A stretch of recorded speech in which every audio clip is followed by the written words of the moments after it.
found something deeply true within it. And you have people like Lori, who just spoke up, that seems to be absolutely confident that you've misrepresented. It's just like when I ask people, how do you know what you know? We have sort of this kind of incident where, Mobius, you're absolutely convinced that geometry proves this and that. And then we also have the other side where, Lori's like, I don't see anything what you're talking about. I don't know I can't relate. Yeah. And I just get so weird. I'm like, I that's where I disengage. Not like this is like an interview or anything, but just so you know, like the whole geometry thing, like you can call it whatever, right? It doesn't have to be geometry. It doesn't have to be Euclidean. You don't have to put a name. You don't have to associate a name to it. Well, I Like, get intimidated. Like, I gotta admit, you guys, the Bev crowd really kind of intimidates me. I won't lie. I don't really know that much about geometry, and you guys are all like very sure of yourself. So, which I think is weird because I think it's so like simple. I hate math, man. No, it's not. It's not even math. It's like this. Check it out. I don't So really like know much you get a about it. straight line, right? Okay, You got a straight line. all right. I can think about concepts. Yeah. Okay, but I mean anything measurable is from somewhere, right? Like if you're measuring accuracy to something, you're measuring accuracy to something. From to, yeah. Right? Like say it's like 0.00000 nanoseconds from somewhere. Well, that somewhere is something necessary in order to get that measurement in the first place. Right. Yes. And that's basically the crux of it. And like a straight line, like, well, you can't, how are you going to tell us a curved line if you don't establish a straight line from which to determine the curve from? Well, can I give you a really shitty example? Yeah. I used to have Christians tell me you can't build a house on sand. And then I realized that the pyramids existed, and the pyramids are on sand. You have an understanding of geometry that I think you've made a foundation on. And geometry is pretty solid fucking logic for the most part. But you have people that also use your same tools against you, or at least they try to, right? Well, I mean, okay, so there's a term. Hold on, Mobius, and one last point. I'm one of those guys that I'm on the outsider. I'm kind of suspect of all this shit, man. I don't know. Yeah, I don't blame you. So yeah, go ahead. Sorry. No, I don't blame you at all. I mean, as far as like what you're gonna tell me what to think, I'm not gonna. Huh? I was just saying, people use that shit for all sorts of different reasons. Yeah, no, I'm suspect of all that shit too. Like I said, I don't blame you one bit. And that's the thing about it. Like, check this shit out for yourself. I don't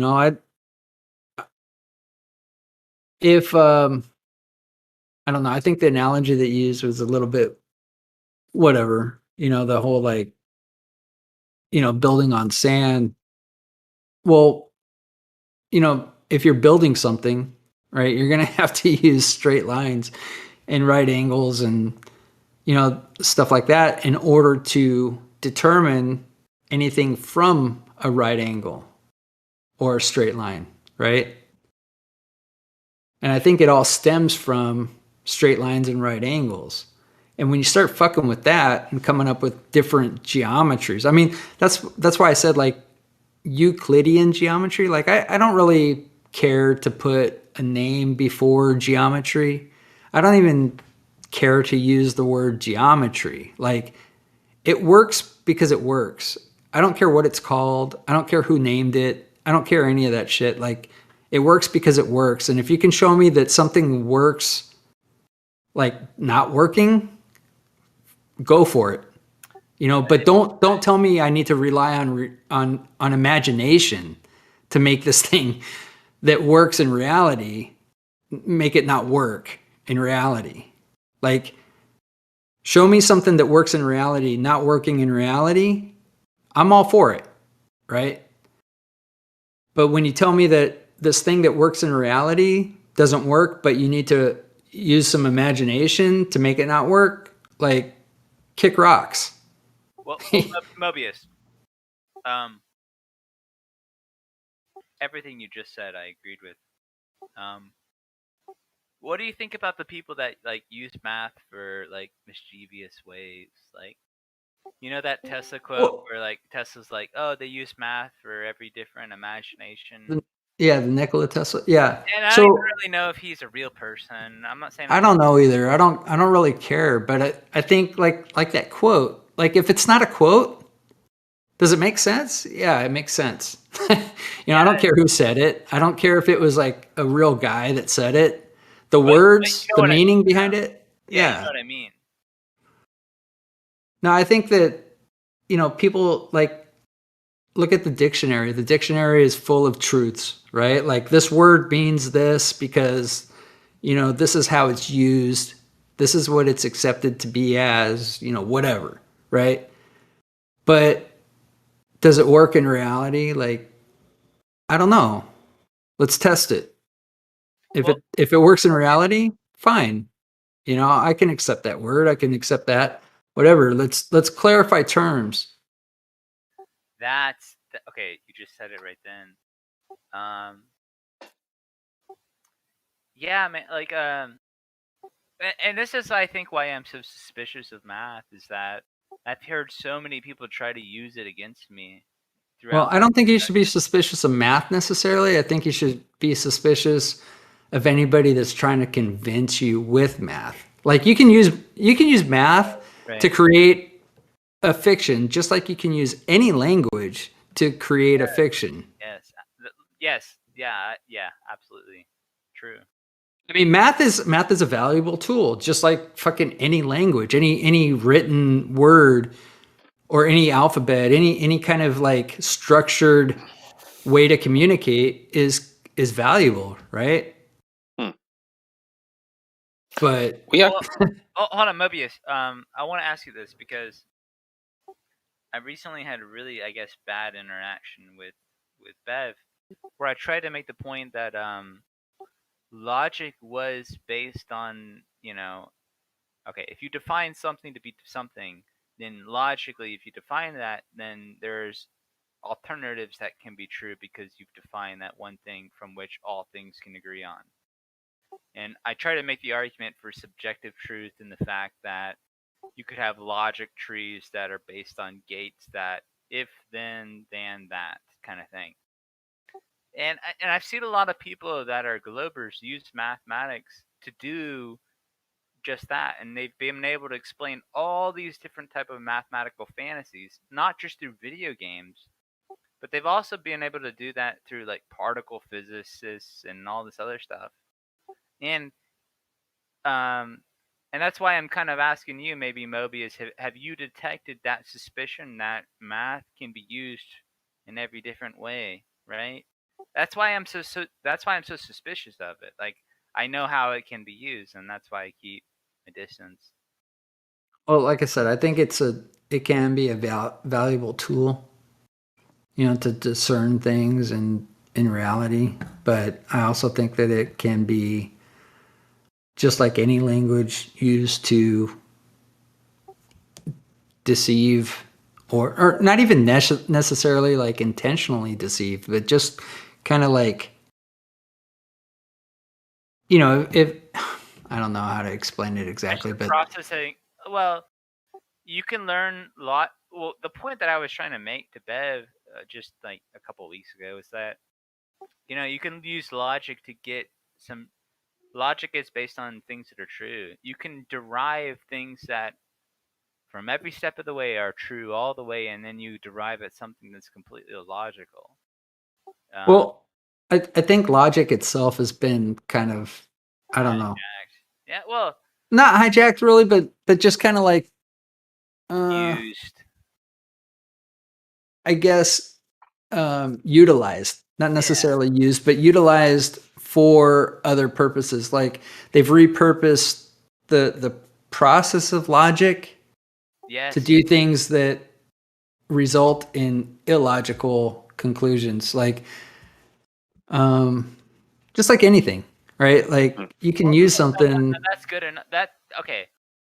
I was trying to make that point to Bev like a few weeks ago, but I feel like you understand what I'm saying in it. So it really isn't an argument. I didn't want it ever to be an argument, but I feel like it's a really good thing that you understand what I'm saying. Also, kind of, you know what I mean? Like logic can be used all different ways, and it's not the bedrock of truth as people like to sell it. Just like how people say, science is the ultimate, method of understanding. I don't even believe that shit. Come on, that's just like you can use logic to come to you can use logic untruths, right? Well, yeah, it goes both ways, doesn't Yeah, it? yeah. And that's the only point I was trying to making. It wasn't really a real debate, but these are tools that you can use for every different advantage. You can. I mean, here's an example, right? Like, you ever watch Star Trek? No, I watched Star Wars. I used to love Star Trek when I was a kid, I thought right? they were dorky, man. I couldn't jump. Yeah, it's kind of the acting's kind of bad, whatever. But like Spock, right? He's like this like logician, right? He's like a logic, person, right? I know him. Yeah, he is cold. Well, they're using logic in Star Trek, like that right there in itself. Like, okay, so logic doesn't necessarily lead to truth, but it can help you, deduce truth from certain things, right? Yeah, it's a tool. Absolutely. Right. But hold on, Mobius, are you also suspicious of the tool that it could be used in incorrect ways, right? Yeah, I mean, what use tool? logic to come up with some stupid shit, man. Just like you can use science to come up with some, we should nuke the Japanese or something. You can use. So a tool, I don't know. right. Like I can use a hammer to do other things besides what a hammer is intended to do, right? Exactly. I can use a shoe as a hammer. I can use my hand as a hammer or a fly swatter or whatever, right? Like I can use certain things to do things that aren't necessarily the intended use of that thing. And logic is no different. Math is no different. Language is no different. All of these things. But there's one thing that cannot be refuted is the result of doing a thing with a thing. That result happens, right? Like, you get what I'm saying? Like I can use something that's not necessarily intended to be used for that purpose and have the desired result from using that thing. And that desired result, the fact that it's a result in and of itself, proves that that was an acceptable thing to use. Well, here's the Mobius. Like, this is where I'm like really trying to get across to you that I'm not arguing. Is that when I took software development classes, a lot of it was logic gates. Like, yeah, totally. You have to define something, and then if this is true, then this also can happen. Right. It's open, close. It's one. And you just make huge paragraphs of shit that is pretty much just based on if then statements. Right.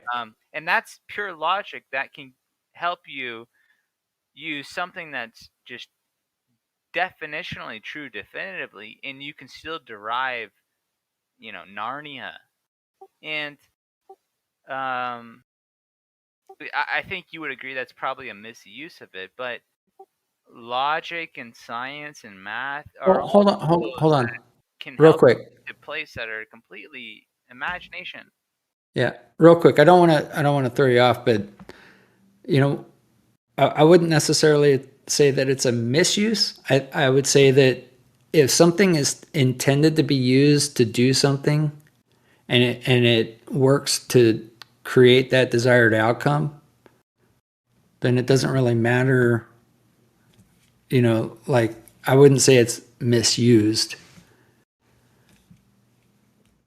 Well, Can I throw out an example of a lack of logic?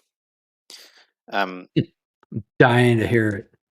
Yeah, for me it would be, for example, lack of logic to say that 7:43 a.m.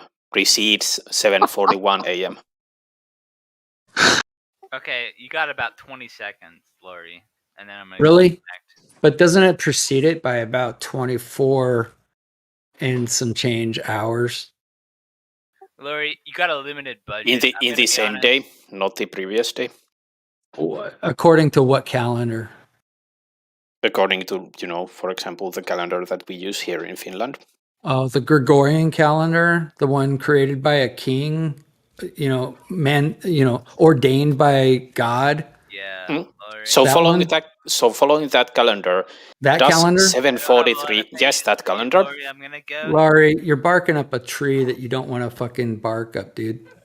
Yeah, so if it is your intention to say that 7:43 does precede 7:41 in the Gregorian calendar, is that your aim to say? It's not my intention. It's your intention Thank you. to try and No. confuse the conversation. All right, papers. These guys were having a back and forth. Just take a backseat for a little bit, yeah?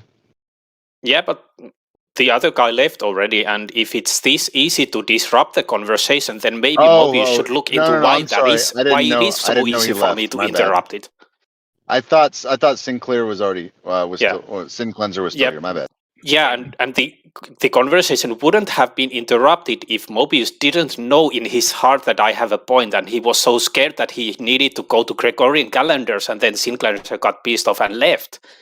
So Mobius did empower me to disrupt this conversation by being afraid of the question. Yeah, whatever makes you sleep at night, dude. Yeah, whatever makes me sleep. Exactly. Yeah. So you're afraid of the question, aren't you? Because you know that you lied in the text chat. So why are you a liar, Mobius?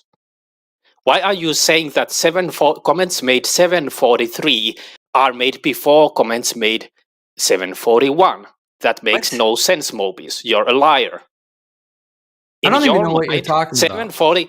You're lying about the way things happen in text chat. So in your mind, comments made 7:43 precede comments made 7:41, and that makes no sense, Mobius. I have to ask you, why are you being a liar? Instead of telling me what I think, why don't you tell me what happened? You know exactly what happened. Why don't you say it out loud? You made a question. I made a comment about beliefs. And then you asked a question about beliefs. And then I asked a question about beliefs. Are you going to be specific about these comments?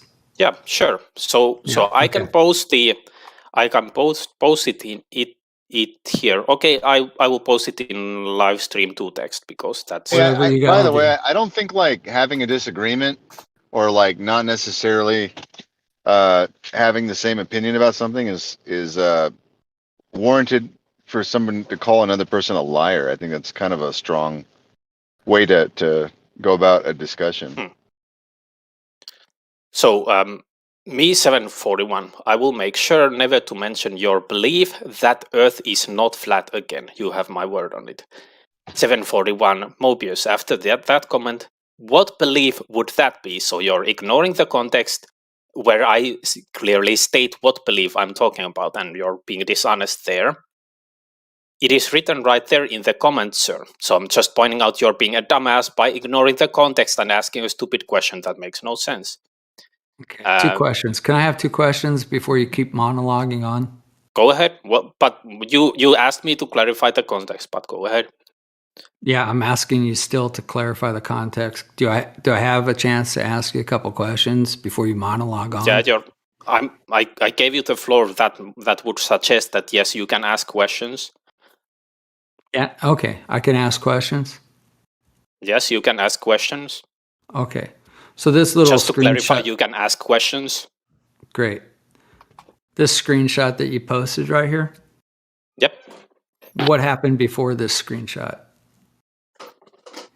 Well, maybe you can scroll up and clarify the context. Is that what you intend to do right here? You want to send me on a fishing trip? No, by no means. Well, I'm But asking if you what happened. You were asking for the context, so you can go. It's clearly your will to go and find the context, so you can do that. Is this so the you want to beginning go of? on a fishing trip? No, I don't care to. But is this the beginning of the context that we're talking about? So if you don't care to go on a fishing trip, then I guess this concludes the discussion. Yeah, is this the beginning of the context that you are trying to address, sir? Sure, it is. This is the beginning. So this, I will make sure never to mention your belief that Earth is not flat again. Has nothing to do with any previous comments between you and I. Yep. Okay, so what's your point? Oh, I was just making a point that 741 precedes What about 743, not the other way around. Oh, did I say that 743 precedes 741 somewhere? Yes, you did. Where? You stated it quite clearly. Where? You said I asked first. Where did I say that? I can post a different screen. Okay, look, Hold on. this screenshot that you shared, you just said this is the entirety of the context that you are trying to convey, sir. If it's not, then please present more context. I have a question. Were you present in the conversation that we had on text chat?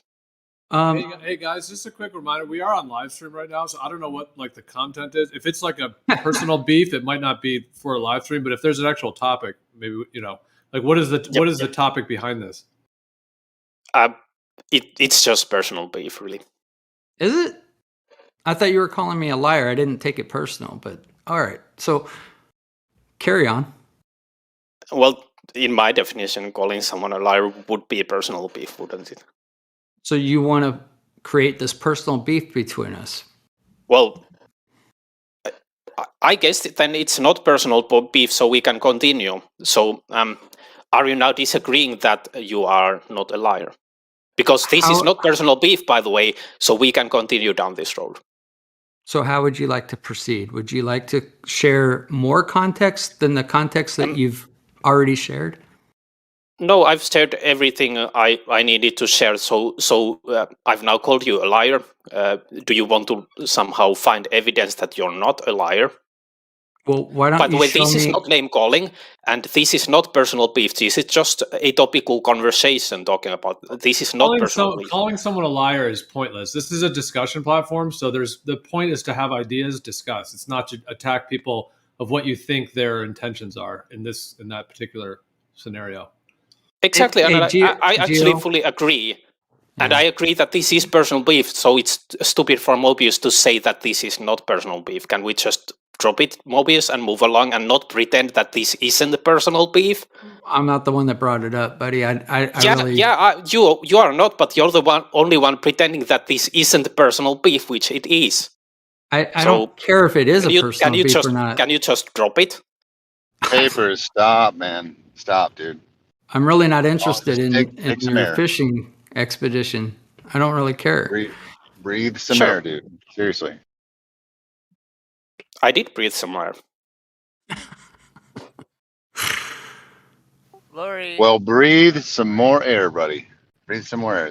It's good air, I promise. You'll be okay. How do you know? You don't know where I live. It might be shitty air here. Relax, man. Oh my goodness. Holy crap, dude. Relax, bro. Nobody's attacking you, Lori. Hey, group hug, Papers. We're all surrounding you, giving you warm, loving embrace. We're touching your hiney. Just whatever gets you going, okay? I did suggest to drop the topic, so I'm not sure why you guys Lori, are did you admit thinking that I'm wrong? somehow, triggered about this. You're wrong, Lori? Sorry? Can you ever admit you're wrong? Yes, sure. Are you prepared to admit you're wrong? Sure. Okay. Do you want to do that now? Why? Because you said that you were able and capable and you're ready to do it. Able and capable, sure. I'll be right back. Why would I do it now? Sheesh. Well, it just seems like, Lori, that like these kind of things happen all the time, like centered around you. I don't know if you're doing it on purpose or if it's a troll or if it's just a thing of being triggered or cognitive dissonance. I don't know, but it's like, it just seems like there's about 15 to 20 people you've kind of done this with. And it's always sort of a similar thing. It's like kind of similar to what Crit does, actually. Yeah, like if you want to sort of get the point across, comparing me to Crit would be maybe the best possible way to do it, actually. you just got called out, bro. You know it. Damn it. It's kind of true, though, right? It might be true. Well, you don't want to be that person anymore, do you? Yeah. Oh my What I miss. Okay. You just missed a very good comparison between me and Crit that I'm not even would rather not think about. Okay, good luck. Laurie, just FYI, all right, just to clear the air a little bit. Like, I always appreciated your input, and I think when you're not, I don't know, emotional about something, like you do have some good questions, and I don't mind having interaction with you, when it's not emotionally charged. So, I mean, take that for what it is, whatever. Sure. I actually appreciate that. I've had discussions with you that are that were not so pleasant, but I don't hold that against you personally. I think it's more the when you enter any server where Bev is sort of the head honcho there. Yeah, I wouldn't discussions necessarily can get shitty. I wouldn't necessarily hold my emotional outburst accountable on somebody else, but whatever. Oh, I don't actually try to do that. I can sort of admit that I sometimes might get emotional. Hey, about topics, hey, but check this out. I talked with Mobius just tonight. Turns out he's like way cooler than I thought he was. So there you go. Have fun. Yeah, flat Earth There's people. a way to get along, man. That's all I'm trying to tell you. There's a way to get along with people that are like it's way cooler than just disagreeing. Sure, Yeah, and I flat would Earth agree people, with and that. here when I say flat Earth people, I don't intend anyone to get offense because sometimes people are like, "Well, I'm not a flat earther." People on the opposite side can be more cool than you would give them credit for. For example, plenty of people would say that all flat earthers are stupid, and I, by no means, am of that mind. Yeah, we hear that a lot, man. It just gets old. Mm. Yeah, so I don't really care about hearing that shit anymore. But if you're like someone who's really interested in talking about shit, absolutely, let's kick it around, man. That would be sick. Like, I think Sinclenser and I were just talking about that. That whole like. Yeah, honestly, I have to apologize because you were having a decent discussion and I came in like an asshole and totally interrupted it. So you have actually my honest apologies. All good, man. Whatever. You wanted to clear the air. I'm open to whatever. Yeah, consider it cleared. Right on. Cool. There you go. Easy as that. Like, Lori, you should probably approach this as like an opportunity to connect with people that have really weird ass bizarre opinions, right? And every conversation is like a chance to learn about something weird and crazy, right? That's why I think it's so fun. That's what I do. I can't give you advice other than that, but there's so many characters, man. It's so much of an opportunity to hear them all. So I'm not gonna tell you. Sure. One problem might be I've been in this discussion for like bloody 5 years. So maybe sometimes it's just There's no easy more to get mystery, burned man. out. Right? There shouldn't be any more mystery. Come on, man. I don't think I don't think it's a problem with mystery really. But it's more like when you've been in the discussion for 5 years and you start hearing the same silly comments again, or comments that you think are silly. The frustrations can arise. Yeah, but if you've been in it for this long, I mean, I would think that you already kind of know what people think in terms of the Earth being a level stationary plane and whatever other ideas that are discussed as well. So it shouldn't be anything that new or different. And if you have your cosmology, fair enough, but you're probably not going to change anyone's viewpoint directly. I mean, you could, but so you have to hear our if you're interested in opinions. Look, if you're interested in being here, but you don't agree with what a lot of the people think here, fair enough. But it seems like you should already know that, and then I guess from there forth, what's the drive? Purpose. Yeah. Well, this is in a weird way centered around me, but I guess I'll go with it for now. Motivations do change when in terms of discussions like this. Like for the first few years, my motivation was I actually like to talk logic and try to make a point and stuff like that. And I also love physics. So the first few years, the motivation for me simply was, okay, let me try to prove this thing. And I didn't really care if I convinced anyone. It was more like making the point. But, that gets tiring after you've been doing the same thing for 2 or 3 years. So after that, it sort of became trolling for me, which might have gotten to me to where I am currently, because I'm sort of maybe stuck in some old trolling loops. And I don't personally hold trolling as something, because everyone trolls every once in a while. And there are lines that you shouldn't cross, but I don't hold trolling as something that you obviously absolutely never ever should do in any point whatsoever. But there are lines that you shouldn't cross. So and people view troll like, the troll under the bridge thing. But there's the other idea of like taking a fishing line and trolling, meaning that you're like looking for a reaction, like you're fishing for a reaction. So you might try to trigger someone, you might try to say something provocative or whatever. And if that's the type of engagement, I mean, I'm not saying it's the worst thing in the world to do. I mean, there's obviously worse things that people can do to each other, but I don't think I think it's a very, very inauthentic way to go about things. And I know people do it. Personally, I think there's kind of a darker energy behind it, but it isn't an authentic engagement with another human, meaning it would sort of be like walking into a party and just being like, you're trying to call people names or do something to try to get people pissed off. It's like just to be that kind of agent provocateur, which, like I said, it's not the worst thing a human can do, but I don't think it's of integrity. Well, and at the same time, you're kind of trolling yourself because it's just a massive waste of your value. You're devaluing yourself in the process, so it's kind of unfortunate. Yeah, and devaluing the others too, because they're being kind of attacked in an inauthentic way instead of being treated with some level of kind of authenticity. Sure.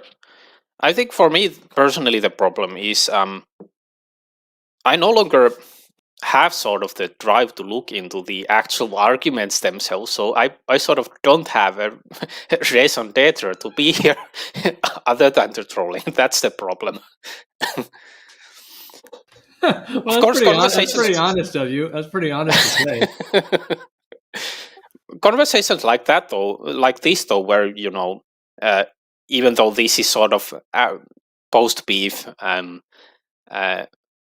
this is still sort of laid back and stuff like that. So discussions like this, I don't really Good. mind. But I've had conversations with you where we're talking about like philosophy or different things, and we've had great combos. So I wouldn't imagine your only thing is to troll. I mean, there's there's a lot of intellectual discussions. There's also just camaraderie and hanging out. So it seems like there's a lot more than just that. Sure.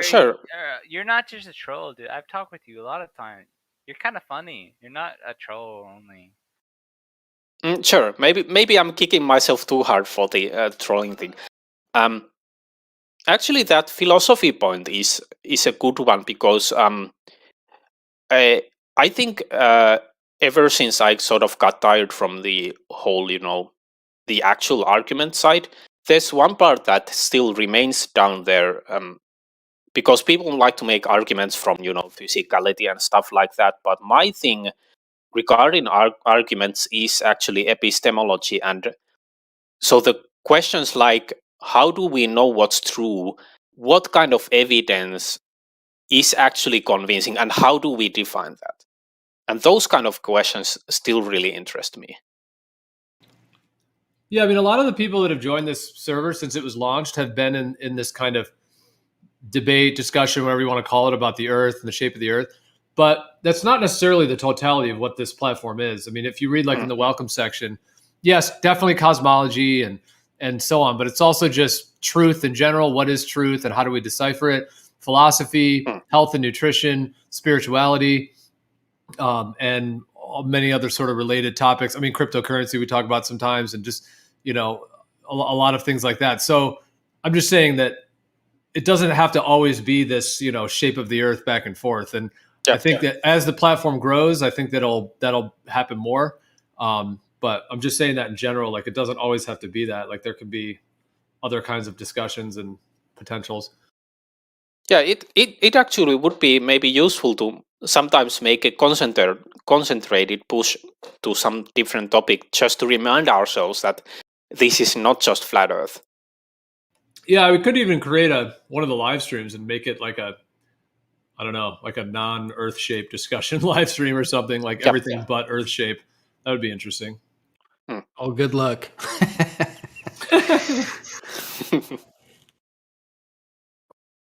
Everything but.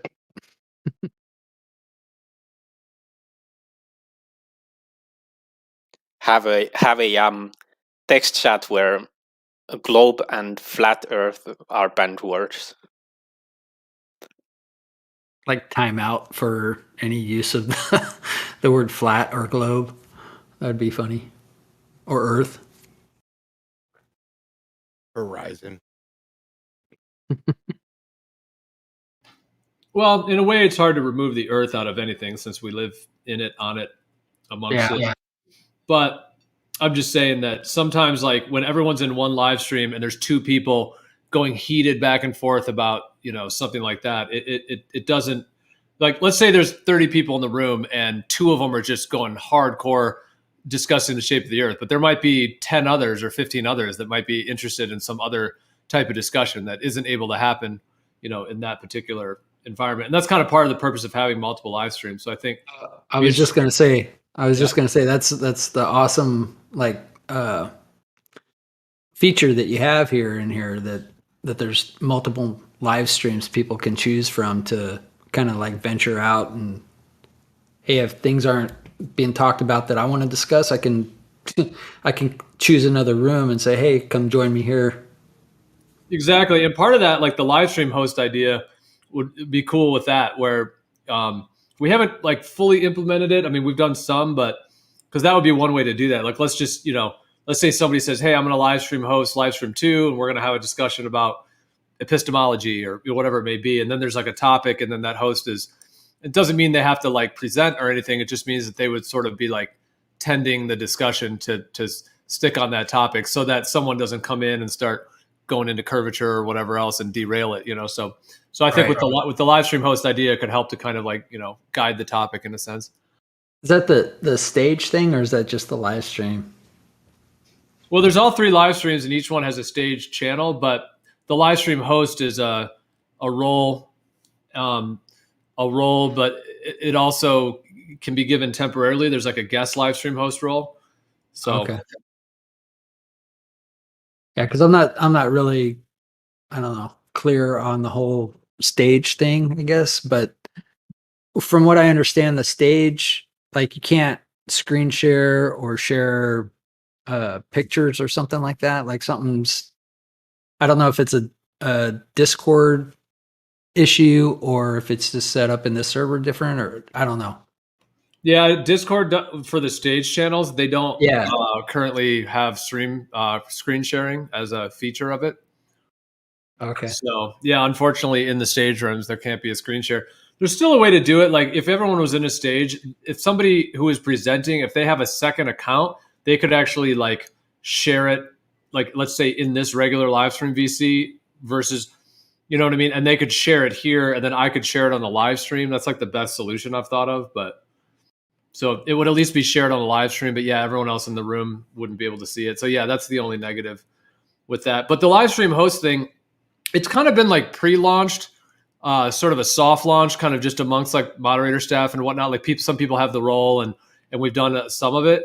But I kind of need to finish the final parts of it, which is basically because yeah, a lot of people on the server don't quite know what it is. They don't quite know how it works and everything. We've kind of told some people, but so I actually am still working on getting the final parts of that together so that everybody knows, that like anybody can be a guest live stream host, so they could basically host their own show or their own stream.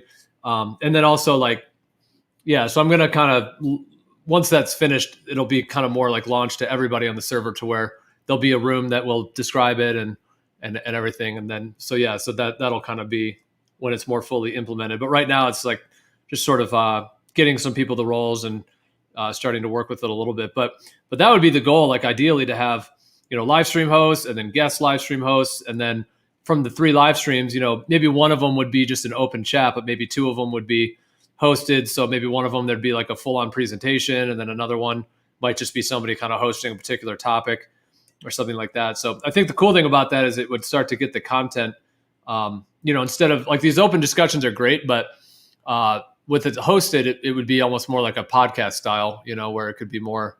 Yeah, I think that's a great idea. The fact that you've got multiple rooms with that diversity or that you have the option. I think that's a good idea, what you've got going on here. Yeah, and hopefully like with the guest live stream host, the fact that anybody can host as well, like hopefully that'll get more kind of community involvement. And because yeah, if sometimes people feel like, oh well, that somebody else is always hosting, but like if they want to host, they can host, and then they can do a presentation or whatever it may be. So yeah, that could kind of get some more community involvement. And it'd be cool like if it was all running like that, where you'd have a choice, okay, this person's doing a presentation in this one, that one's just an open discussion. So it'd be kind of exciting to have like multiple options because yeah, people are in different moods and might want to kind of do different things. Yep.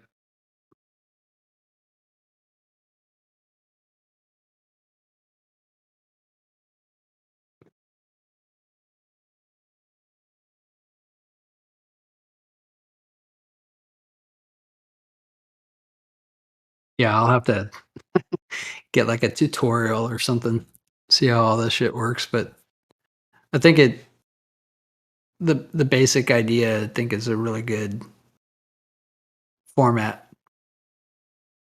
Offers a lot of options.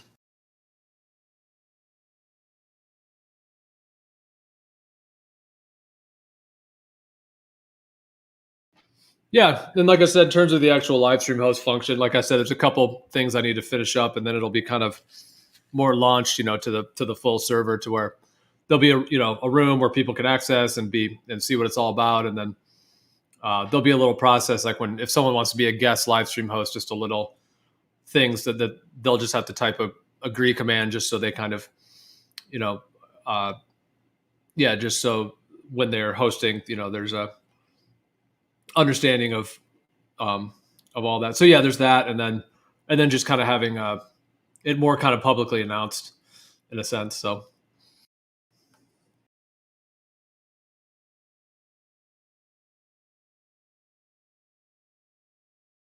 Well, hey, Sin Cleanser, I don't know if you kind of concluded like what we were talking about earlier, or whatever. If you have any more to say or any more questions or whatever. Not that Lori rudely interrupted, but you know, just kidding, Lori. Oh, no problem. I actually did rudely interrupt, so Okay. if you guys want to still continue, go ahead. I don't know if he's still around or not, but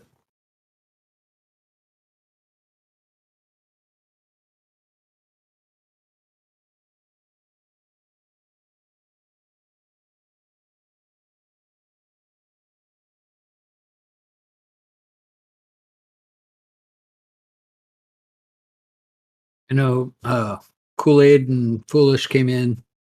I don't know if they got anything to say or just listening in or whatever. Question, Mobius. Sure.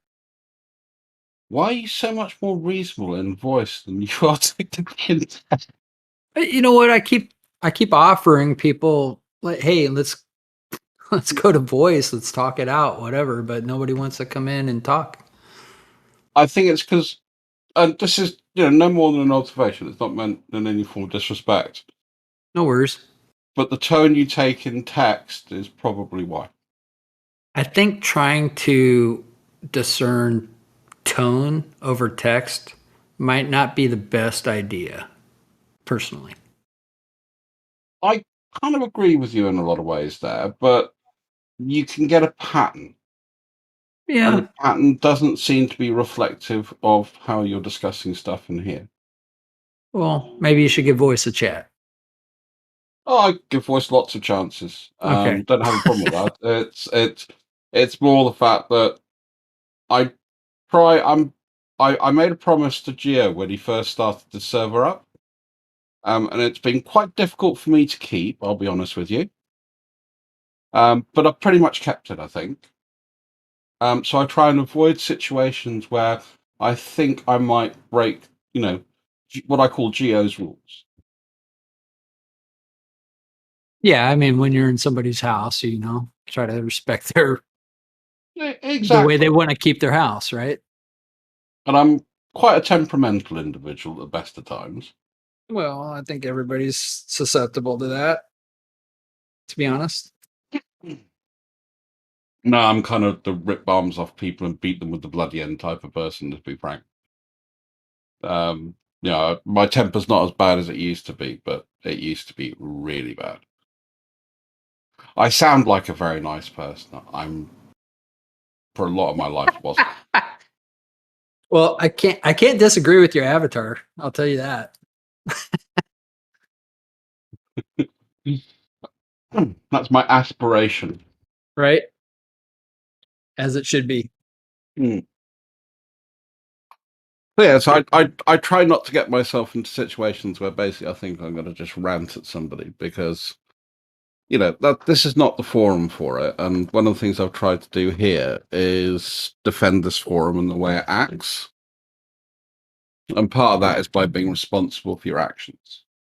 And that's kind of something I consider quite important. And if I give my word to somebody, that to me is incredibly important.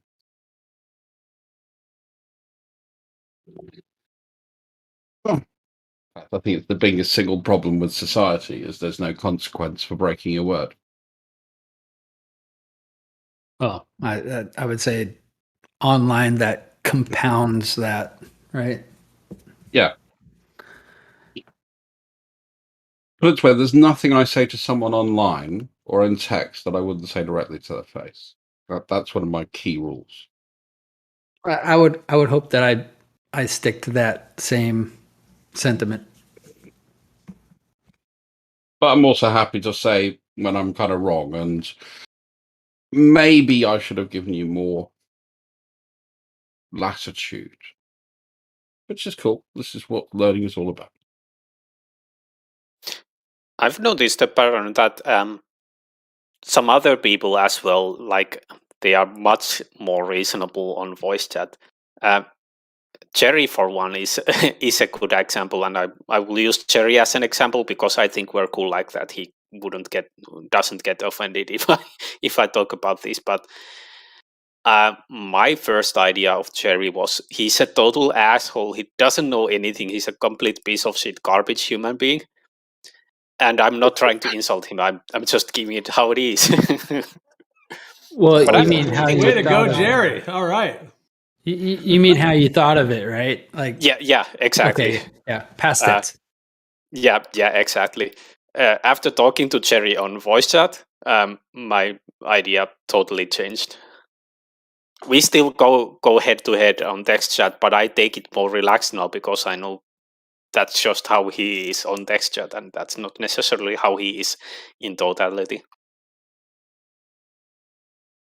It's interesting people's different perceptions of people. I mean, I've never thought anything even remotely like that for Jerry. So about Jerry, it's just like the opposite for me. But Yeah. I guess it has to do a lot with people present a totally different side of themselves regarding what side you are on. So if you're on the opposite side, of course, then you might get to see that side of them when they talk to someone else. But I think too, in this certain topics are very polarizing. And I don't know that it necessarily depends on the difference between text or voice. I think certain topics in and of themselves are very polarizing. I think certain people have very strong opinions about certain things, and that can, I don't know. I guess it's easier to express it in text sometimes, depending on the available time you have to express it, or the means you have to express it. But I don't think that the topics or the opinions would change necessarily so much from voice to text, if that makes sense. Yeah, I mean, I try and maintain, I'm same person. I try and be the same person in text as I am in chat generally. Yeah, I'm not saying it would be a different person. I'm just saying that the ideas might not necessarily convey the same way because of the passion or whatever, right? Like Yeah, I mean, I get very passionate around history and archaeology and all that kind of stuff because that's one of my passions. Yeah. And again, I'm not saying that necessarily the subject. It's just the time and availability to communicate. Like, I don't know. And what I don't know. What Laurie and I kind of talked about earlier is sometimes tone isn't necessarily communicated well over text. So, somebody may be reading it a certain way versus how it's being portrayed. You know what I mean? You're much more likely to put your own bias into your interpretation when looking at textual information, Right. rather than the actual intent that it was written by. Right. And I agree with that 100%. Cool. I was just trying to, give a bit of a synopsis of what you're trying to get to, which I kind of agree. Yeah. yeah, I think there's a lot of differences in communication in general. I've just noticed throughout the years with just people in my life, personal life, just in terms of like text versus phone call, because there's all kinds of like implied tone. And I mean, I think if you know someone really well, obviously the text it's probably better because you know kind of how they would say it maybe. So you kind of like when they say something, you kind of get a sense of that. But yeah, I think there's a whole bunch of ways in which text is limited and things can be misconstrued and in a whole bunch of ways, which I've always kind of learned just for myself and personal life. Like if there's anything really important or really, pertinent or whatever it may be, time sensitive or just emotionally charged, that I've felt like it's always good to talk on voice, meaning not to only do it through text just because, there can be a lot of... I don't know. I think you get a certain amount of effect if you write on human flesh with a knife. Well, that is... I was trying to come up with a word like permanent. I don't know. I was trying to think of some funny thing to say. Well, I mean, I do have tattoos, and I can appreciate that sentiment. But yeah, I mean, again, I think you're right. I mean, trying to infer. I mean, it's one of the things I try not to do in an argument is infer someone else's intent, unless they're being really clear about what it is. So I mean, people like Pete Shea, for instance, very clear on his intent and his opinion. Yeah, I think it's unavoidable in some instances where that's either the understanding or the misunderstanding is inevitable, depending on how somebody's communicating their ideas, and that's why it's necessary to ask for clarity, which I get frustrated often. I just put that out there because I try to clarify somebody's position, and it gets frustrating when they're frustrated with my searching for clarity. I'm not getting the clarity that I need to address their concerns. And, it's a two-way street, right? Don't you think, though, a lot of times in these chats, people intentionally misconstrue someone else's position?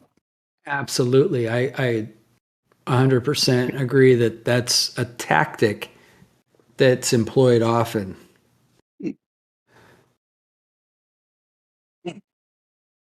I have a folder of memes. I have a folder of sort of meme photos that I don't use in this server because they're all about, individuals, and I don't do that here. But yeah, there's a couple of straw men with people's heads on it to infer who that person is. Yeah, I mean, as far as I'm concerned, I don't know. I can't speak for everybody, right? But as far as I'm concerned, if somebody's got some issue with me, I would much rather hear like a clear version of what that issue is so that I have the opportunity to address it versus, trying to not hear what the issue is so that I can avoid it. You get what I'm saying? Yeah, I deal with shit head on.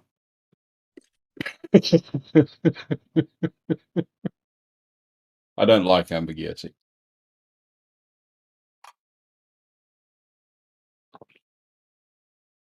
Come on, Merle, you want to say something? No. Oh, hey, Merle. Hello? Hey. Oof. Oh, and you're the poster boy for Home and Away. Or is it Neighbours? Neighbours.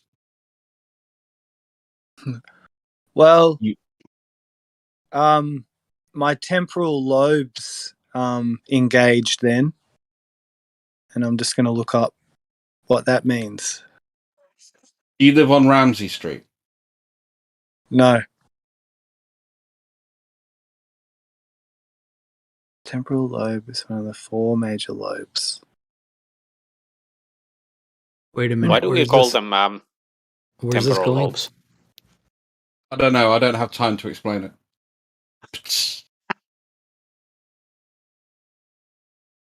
Okay.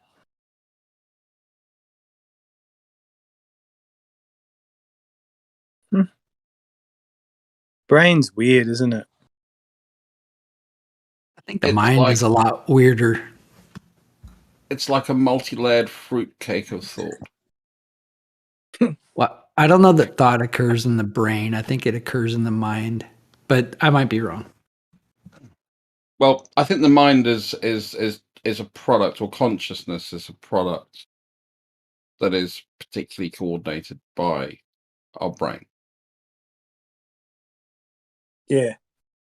And that's because if I affect your brain, I affect the way you think.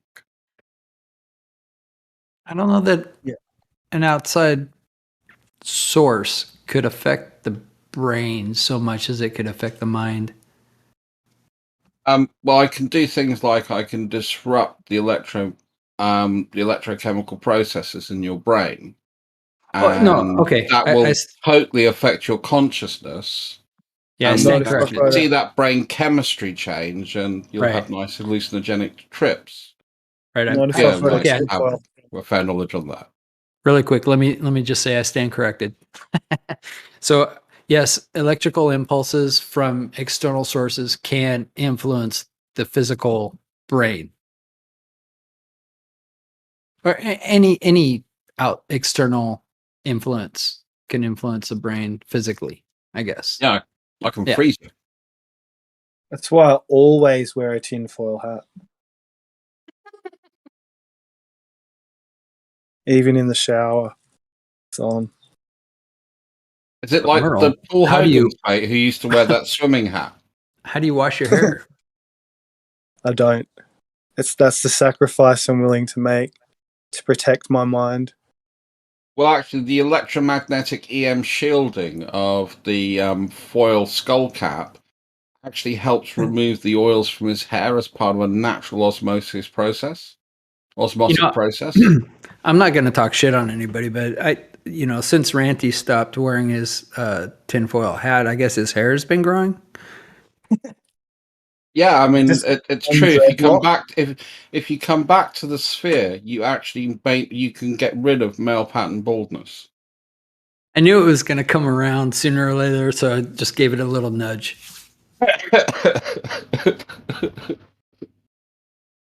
I still think the favourite one I came up with was actually the pole star isn't really a star. It's a big light held by a gnome called Sebastian. And the reason it's called the pole star is he lost his fishing pole. I don't know. It could be. I'm not going to say no. I just like the fact it's a gnome called Sebastian, to be honest. That would be a good name for a gnome. You know where he's studying? The gnome? Yeah, No. the London School of Economics.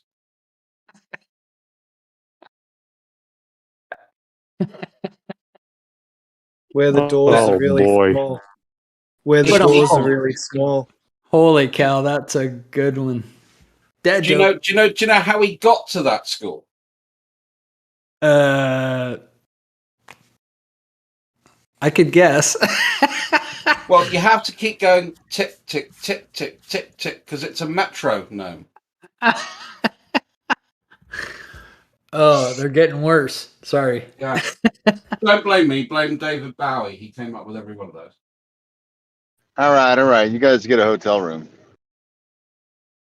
Right. We can't get rid of all enemies. Okay. I don't know if Lori just, come on, Lori, start up a fire or something. What's going on? Yeah, F you, Laurie.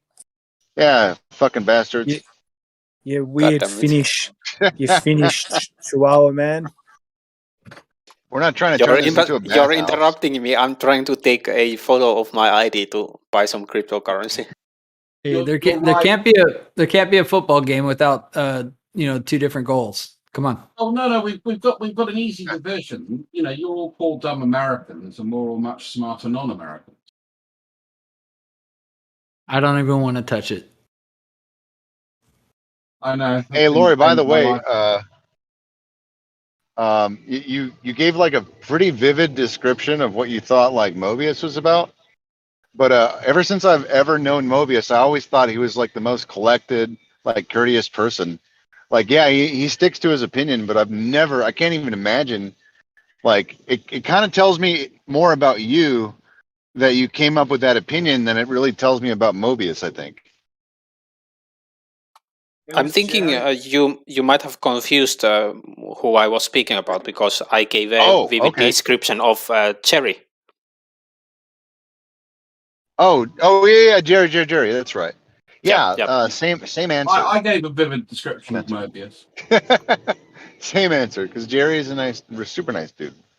Yeah, I got to know Jerry on one of the other servers, and realised that he wasn't the douchebag that I kind of had him pegged as, and then I felt a bit bad about it. Why But do you then all again- think he's a douchebag?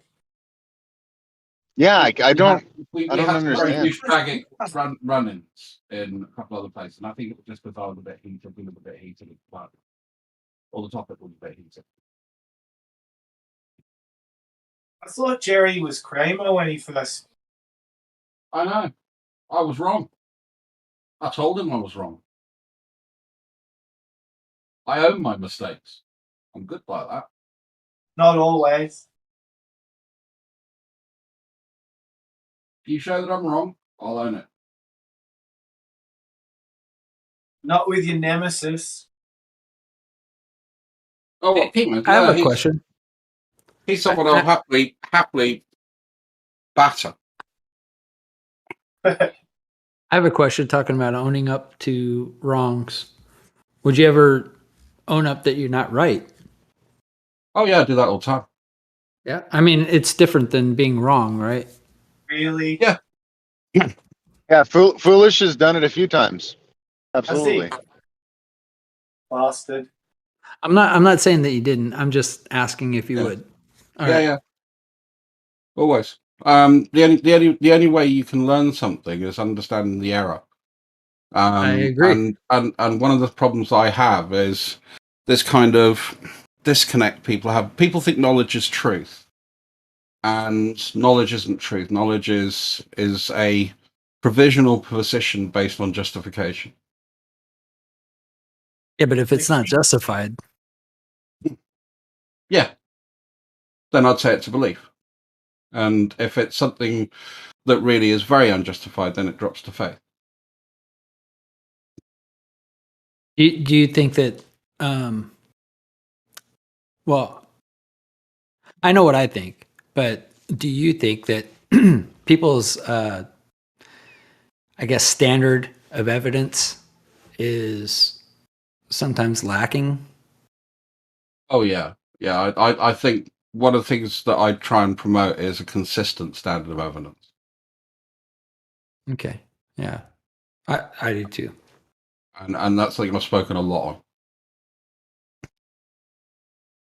on. Does it surprise you that I also am of that mindset? To be rational, you'd have to. So what do you suppose our differences really are?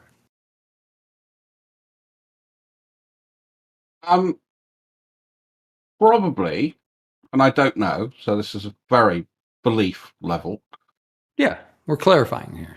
Yeah, probably for me, it's the acceptance of certain forms of evidence. So You think that?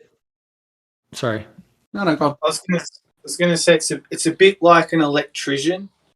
So if you put the wrong wire, like say if you guess or you're going on the, logic, still might be the wrong wire. You've got to be careful. I think electric circuits are a good way to describe the neural network. How things all things have to work in unison, don't they? Even knowledge. Yeah, I would say that electricity is very unforgiving. I mean, it's it kind of like it doesn't work if it doesn't work, right? It works if it works, and it doesn't if it doesn't. I don't think that there's an instance where it kind of works, but doesn't. You know what I mean? Yeah, I mean, I'd say that's where you get a dry joint in a circuit where it kind of works, but there's some semi disconnect, which means that working can be intermittent. Like I've got somewhat of a decent understanding of electrical theory, and I think that that's a very good analogy. So if say for instance we're trying to trace a problem down on a circuit board, one of the things I'll look at is, okay, well I've got these sets of resistors in series or in parallel, and therefore I know my voltage in, and therefore my voltage out should be that, and the thing that's going to affect it is the resistance between those 2 points, and then I can get my PD meter and go beep beep either side of those and go, that value's wrong, it's not how we should calculate it. there may Right. be a problem. And then I can start to go and look at the individual resistors and then find out where that disconnect is. So I can start to do what's called fault isolation technique. Which is deductive, right? Yeah. Well, Right. it's basically saying, okay, well, it's not that, it's not that, it's not that. That value there's wrong because I've got a stripy resistor here that says it should be of X value. And it's not coming out with the right value. And then I can say, solder's a bit old. Let's just try resoldering that back on the board. This is back when I started. We don't do that anymore. We just check it out. You want it. But back in the old days, that's what I do. And I go, great, I'll resolder that down. Now I've got the resistance that is coming out pretty much bang on. Now my circuit is taking that energy or that electricity in the right way, and we have the right flow going through. You scoffed a little bit, but I mean, in fairness, that's what works, right? Yeah. I mean, but that's trial and error. So I'd say Right. it's more heuristical than deductive. Right. Something that works, and it works. Period. Right. But that's based on our understanding of things like, Ohm's law. Yeah, and right, I get that. But the Ohm's law is basically just a formula that we can kind of gauge. It's not necessarily like we call it a law, and yeah, for the most part, this plus this equals that, and that's how it should be. But when you get down to it, when you physically interact with these things, like you said, you just kind of solder it better, and it works the way it should. But on a resistor, you have a banding which is bronze, silver, and gold at the end. That's the last banding on a resistor. That tells you your variance from the norm. So that gives you your tolerance level for that particular component. Right. I understand that different materials have different conductivity. Same material, just different quality. Okay, but you just mentioned 3 different materials, so that's why I said that. Gold, silver, and bronze is the last stripe on a resistor. It tells you the tolerance level. Oh, you're talking about colors. I thought you were talking about materials. Sorry. No, that's cool. Yeah. So that tells me so depending on the type of circuit I'm building, that there is a plus or minus tolerance that I need to be within, because otherwise I could damage other components on it. Same with capacitors. Capacitors are the main things that Do you happen to know, this is kind of a side note, but do you happen to know if those colors correlate to the material? No, it's all ceramic in a wire. It's just how accurate they make that wire and the width of the wire and the dielectric properties that they get out of that capacitance. I think they're all made the same, but I will double check that. I guess what I'm saying is, like, if say a resistor is, say it's got a silver stripe, then is that silver stripe representing what silver would be, the conductivity of silver in that certain situation? You get what I'm saying? No, it's just basically the quality. That's what I mean. The tolerance level of that resistor. So it's that's what I mean. I'm sorry. That's what I mean. But associated with the particular material.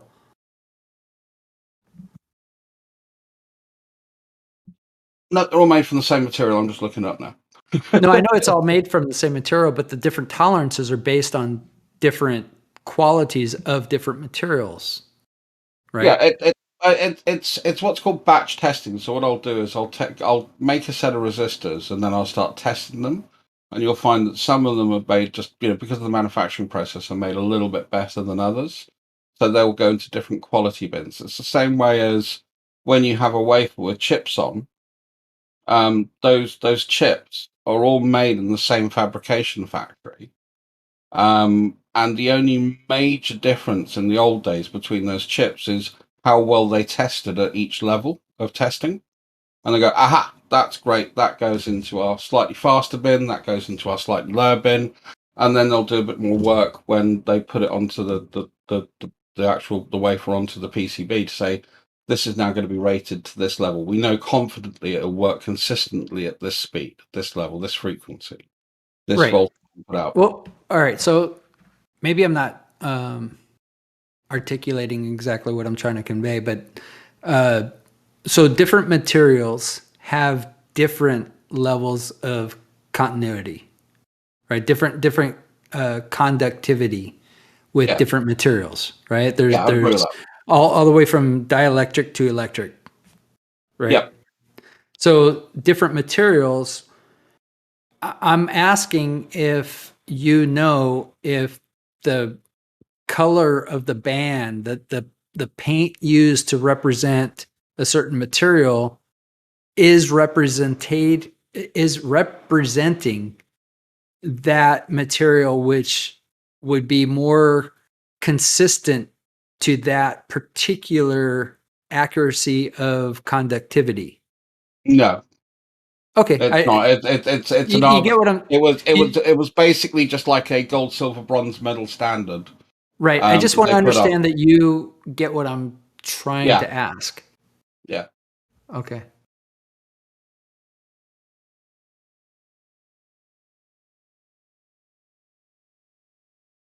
To be fair, it's years since I've done that.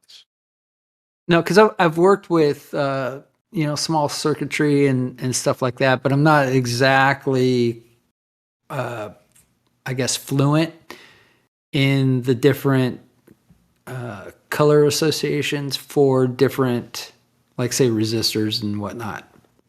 Let's just say for me, the last time I really was doing that as part of what I do for a living is close to 30 years ago. Right on.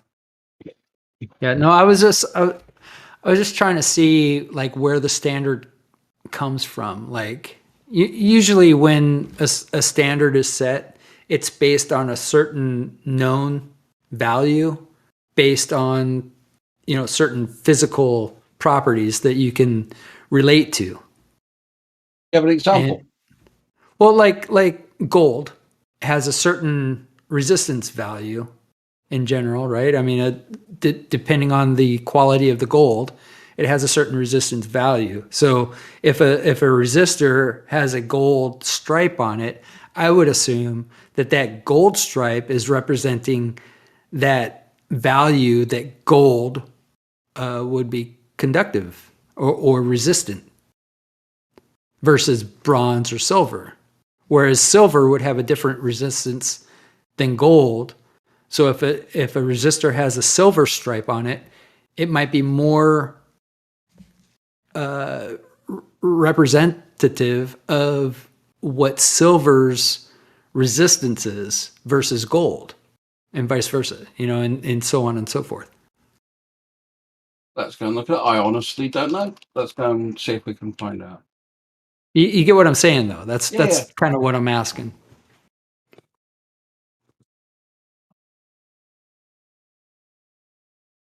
I happen to have a computer handy and look it up too, but I didn't know if you with your experience, if you knew offhand.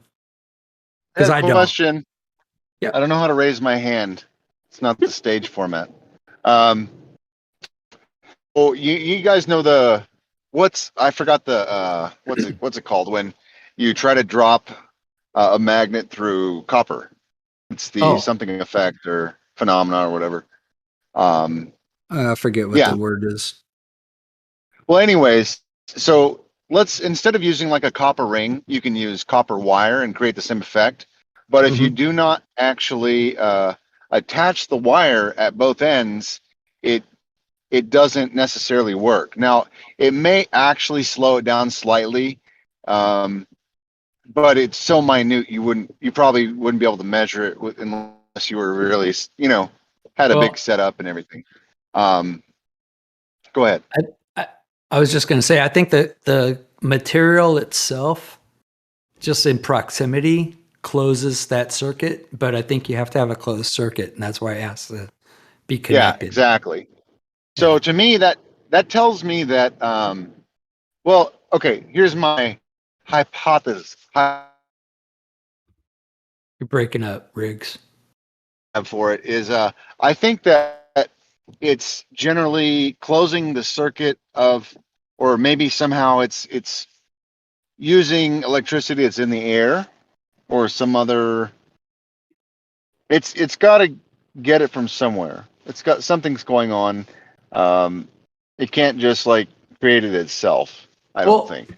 I think So anyways, my point was, I guess we could like try it at different altitudes because we know that voltage increases as things rise. And Potential I wonder difference. if the effect would change at different altitudes to see if, I don't know, just an idea. Yeah, I think like Foolish was going to say, I think the potential changes, not necessarily the voltage, but the voltage is what do you say, proportionate to the potential. Oh, here we go. I'll post this in the chat. This looks like it's explaining. But yeah, I think because I think there's like every potential is omnipresent. I think I'm just kind of throwing that out there. But I think potential is omnipresent. I think it's available, and it's a relationship between conductive and dielectric, like electric and dielectric materials. Well, do you think it would change at different altitudes, even if you try different gauge wire? That the speed of whether the rate of it dropping would, because I guess right now at the surface we say it goes maybe half speed. We could try different gauge, different altitude, and see if that's consistent. Yeah, Just a thought. there's ion collectors that actually collect potential from the difference in altitude, the potential. I would say the difference in distance from ground, because electricity seeks ground. So I would say that the distance from ground is proportional to the potential that's collected or collectible on whatever material that you put into the altitude. I don't want to get like fucking scientific and shit, and I'm not Feynman or anything like that, but that's my guess. I mean, again, that when you're doing that, you're also overcoming.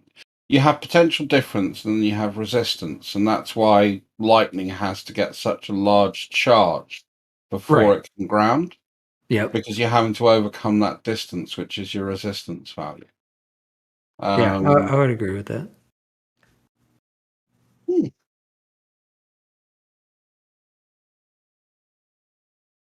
I don't know if that answers your question, Riggs, but that's my best take on it.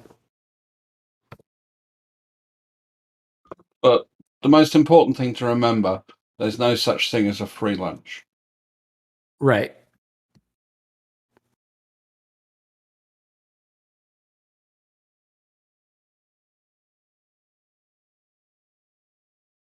Yeah, and I try to stay away from the philosophical debate on that. I'd rather talk about things that are, touchable, tangible. Yeah, I mean, I think one of the best examples is Newton's laws of motion. An object in motion will stay in motion unless other forces act upon it. Yeah, I tend to, I guess, I don't know, stay away from or veer from the terminology, law. Well, law is just something for me that we haven't found any examples that disagree with it. So it's not the fact that it's, again, an absolute. It just seems to be the most consistent observation that we have. And quite often with laws, we don't understand the underlying reason for it. Fair enough. I would agree with that. One of my favorites, you don't know the reason for gravity. And I said, yeah, but we don't know reason why we have a positive and negative charge. We don't. We have no idea.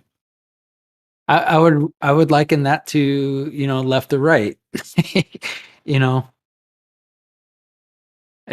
suspect that's left because and we've right got two hands would be my theory. And yeah, but I mean, it's that's relative. I understand that, but you still have a left and a right, regardless.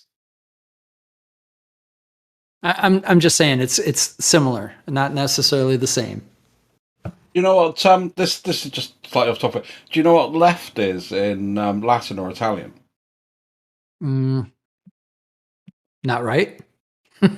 It's sinistra, and that's where we get sinister from, and that's why left-handed people were considered bad and evil, and it's why Well, often schools were made left-handed people write with their right hand, I because that would was tell the good you, path. I would tell you that right is a, I guess a Germanic or whatever, Yeah. kind of transition from rect, which would be right, which would be correct, which would be truthful, Yeah. which when correct, the word correct is coming to truth, like literally.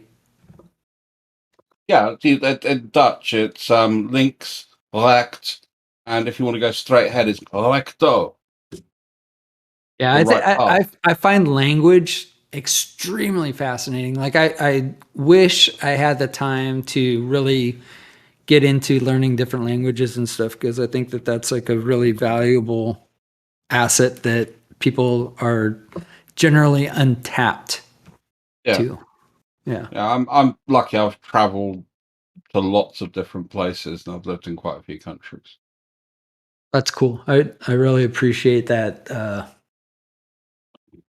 the different languages and the different usage of terms, especially when it comes to clarifying like what people mean. Like I think that and not to bring it too much back on track, but with these general discussions in these Discord rooms and stuff like that, I think that that's the main disconnect, is the failure of well, not to be too punny, but the failure to communicate. Above my monitor, I have one of my favorite sort of phrases, which is, if you cannot say what you mean, how can you mean what you say? There you go. I think that's one of the biggest problems with the text chat Yeah.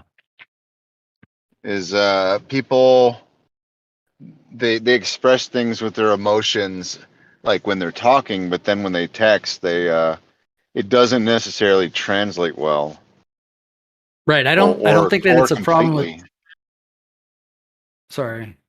I was just saying I don't Oh, think that it's a problem yeah. with the outward expression. I think it's a problem with the inward acceptance of that expression, like the translation. Well, I think Oh, sometimes that it's we try both. and write down what we mean, and we fail to do it. So, we had a little bit of a laugh about plumb lines yesterday. And you went, you know what I meant? And I went, no, I read your question and I try not to add anything to it. I take it as literally as possible. Yeah. Because then I'm trying not to stuff my bias into it. And I think sometimes, we think That faster can be than we type. frustrating. And I think that's part, and I do it loads of times. I mean, one of my favorites is I always get you and your and can't. I'll drop the T off can't because I keep forgetting to put it in because I'm typing too fast. And then I go back, reread it, and go, "Oh, that subtly changes the entire meaning of what I just said." And then go back and correct it. But yeah, I think it is. Voice is much better.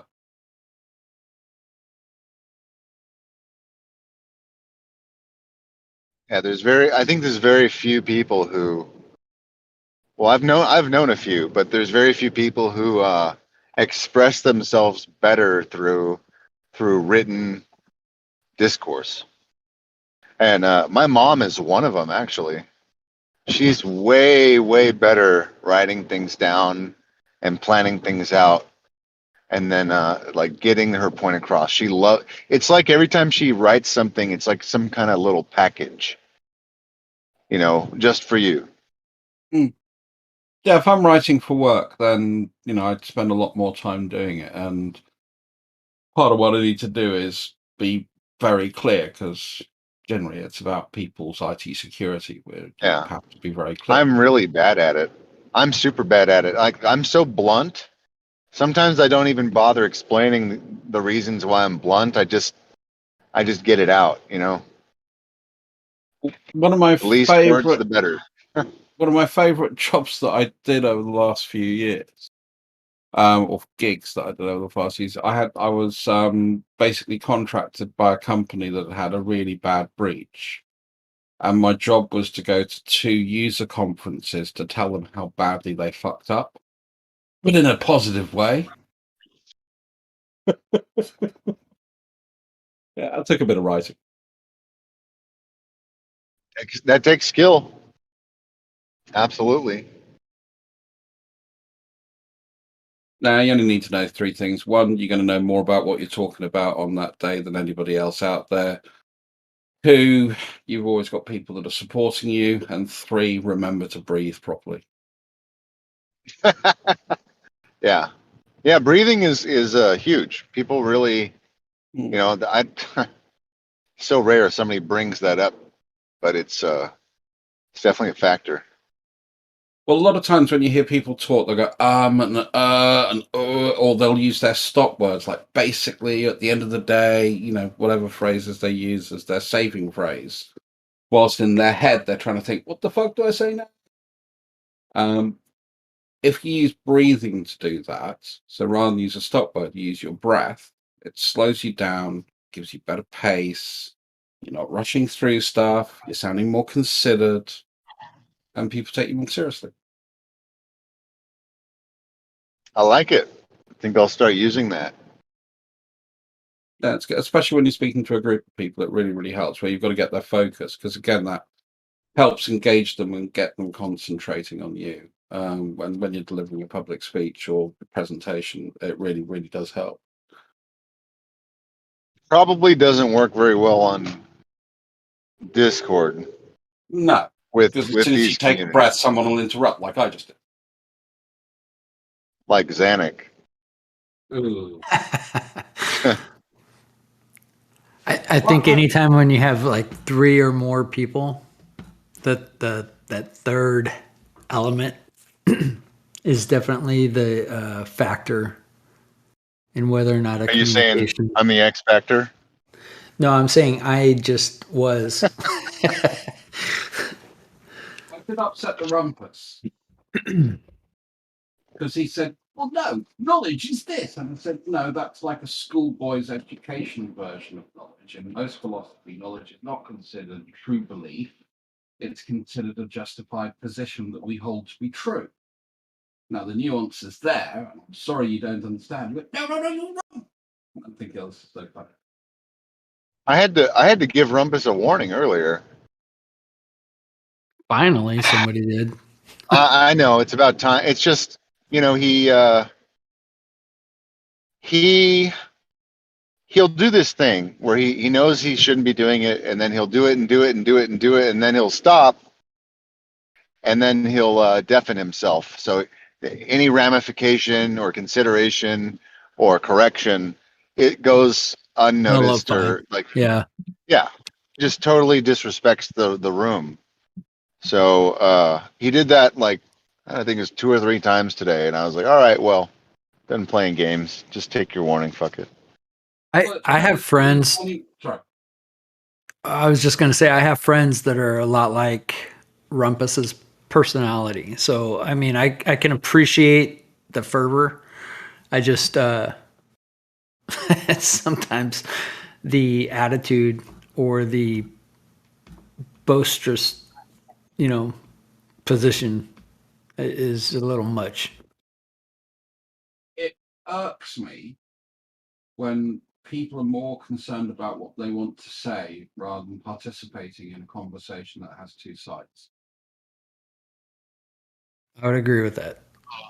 Me too. And if you're not prepared to at least listen to someone's argument and try and put yourself in their shoes as best as you can, then I don't think you're really giving a fair. There are things I disagree with horribly. I mean, Pete Shea is one of the people I disagree horribly with. But I'll at least say, okay, let's go and do some fact checking. You said this, let's stick to that one fact, or concentrate. He hates it. and we'll go and see if we can find any validity for holding this particular belief that you have. Hey, foolish, I don't mean to interrupt, but did you step away from your mic? You sound really distant. Yeah, I'm having a cigarette at my window. All right, no worries. I didn't know if it was a mic issue or not. Sorry. That'll be better. Mm-hmm. I'll just move my mic a bit. No worries. Take your smoke break.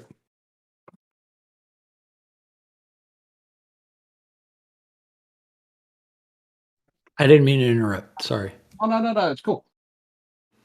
But yeah, I mean, and I think that's at least trying to be reasonable. And there's some things that I just don't like listening to because it's had a personal impact on me. Things like, I had a friend who died in, the 9/11 incident. I had, a friend's granddaughter died at the Ariana Grande concert. And those two things I don't really like talking about because it's emotional. So I try and avoid them. So generally I just bow out if it comes to those kind of discussions.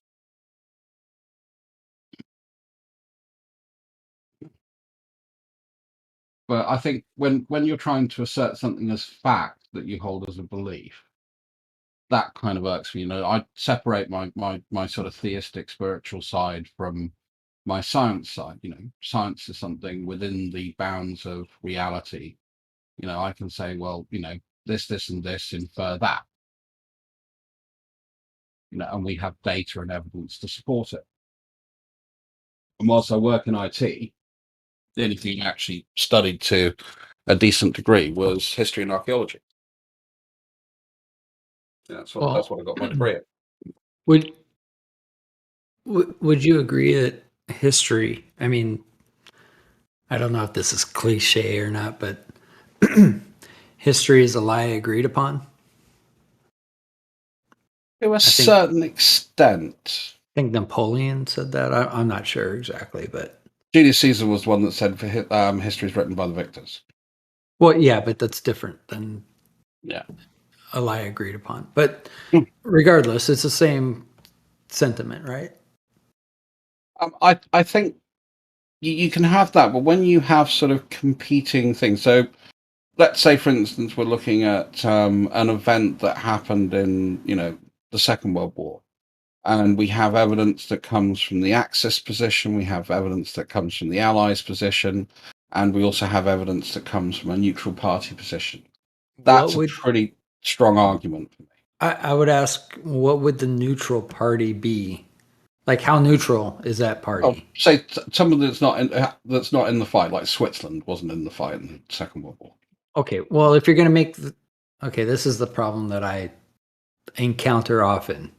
It is if you're gonna say something is X, then please provide X so that I can, I guess, process that in my mind that X is true before I just accept it blindly. Oh, I'm not saying it's true. I'm just saying it strengthens the argument. Right, but what is the argument? Like, I don't want to be pedantic. I don't want to be, semantical or anything like that. I want to understand, and I'm not trying to be confrontational or anything like that. I think we're having a bitch and really like chill conversation, and I appreciate that.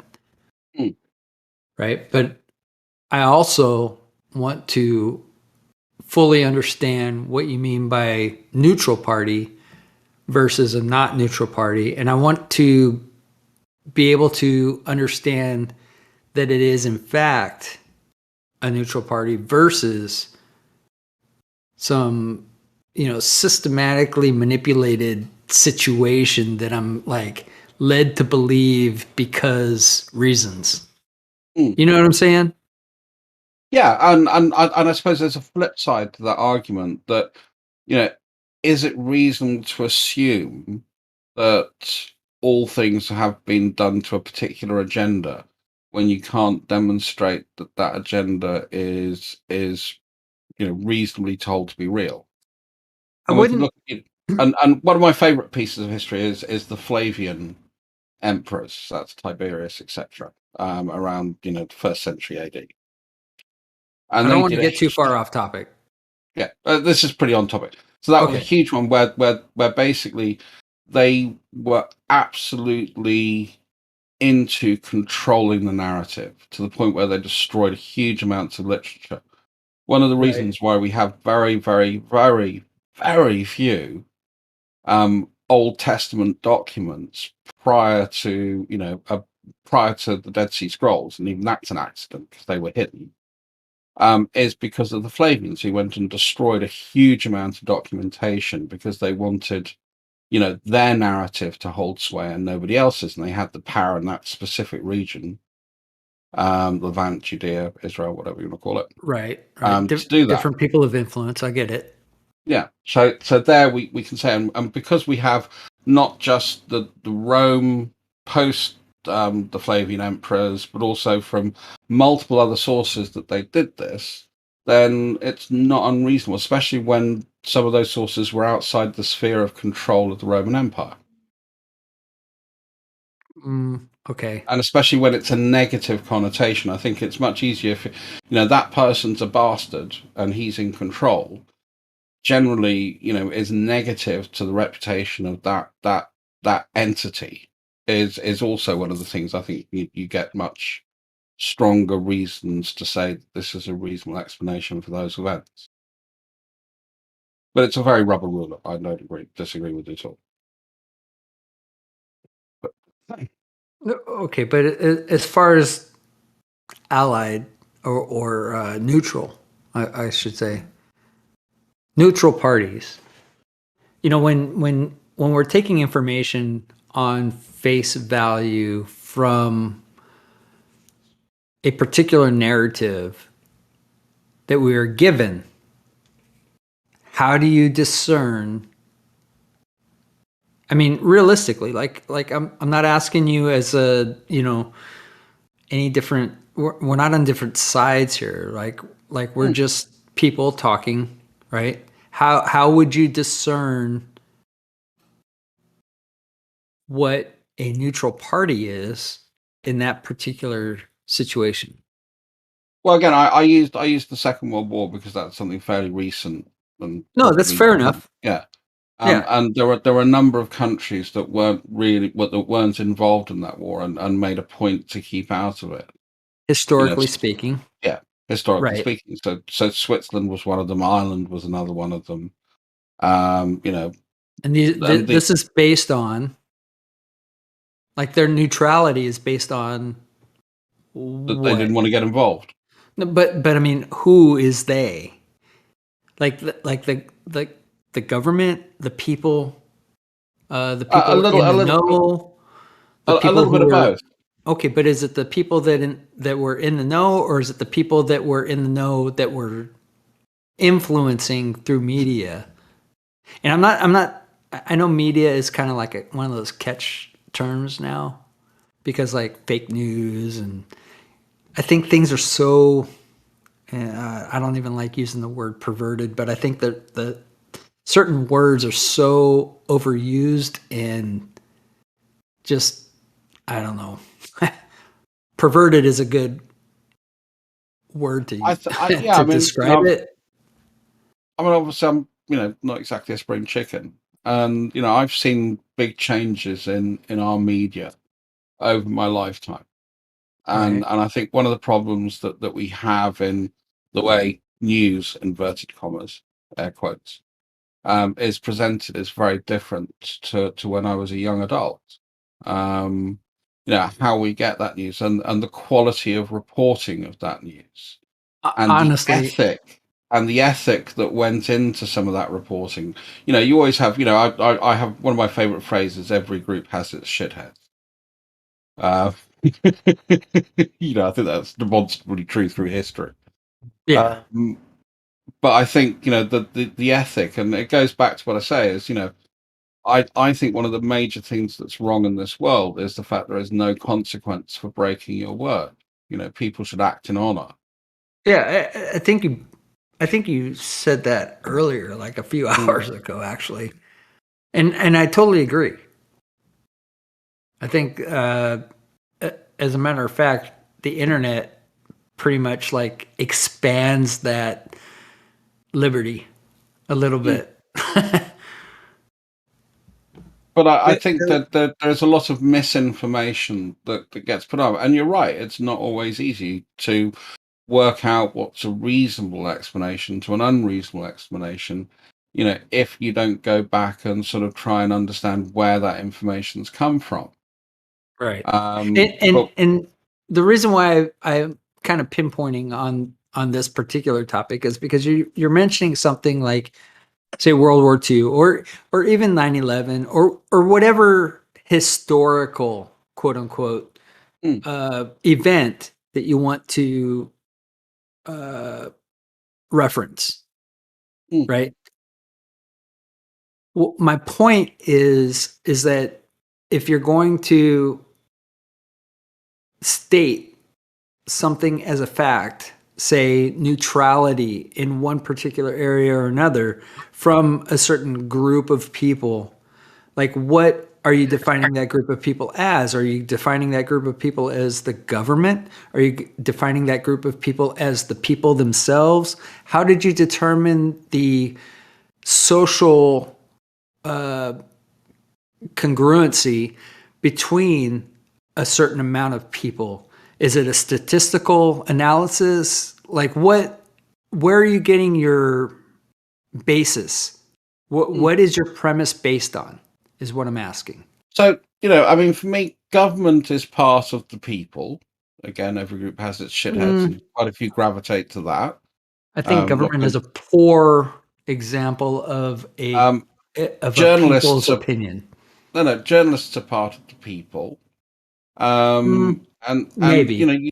You have, well, yeah, they're all part of that society, aren't they? And that's what we're talking about. And you're right, in a society, you're going to have a spectrum of views.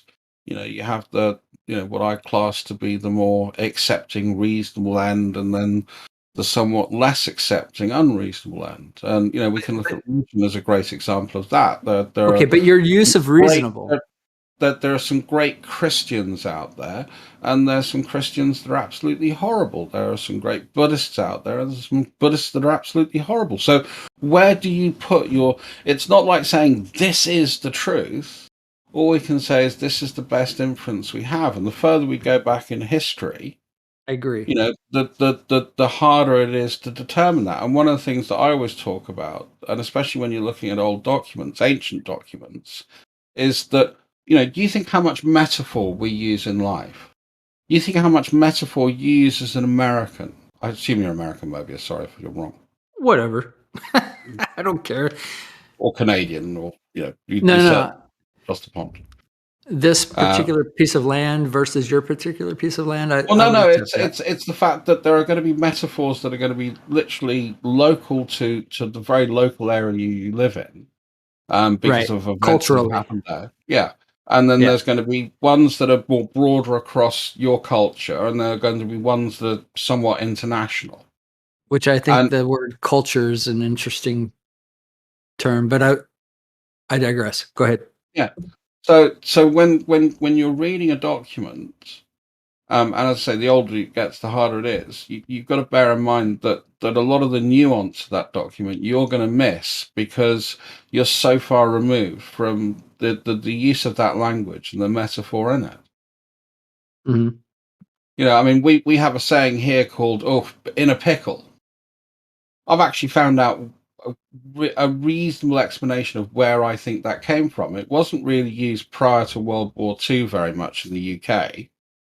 And it seems to me that when you have a batsman caught between two bases in baseball, you're in a pickle.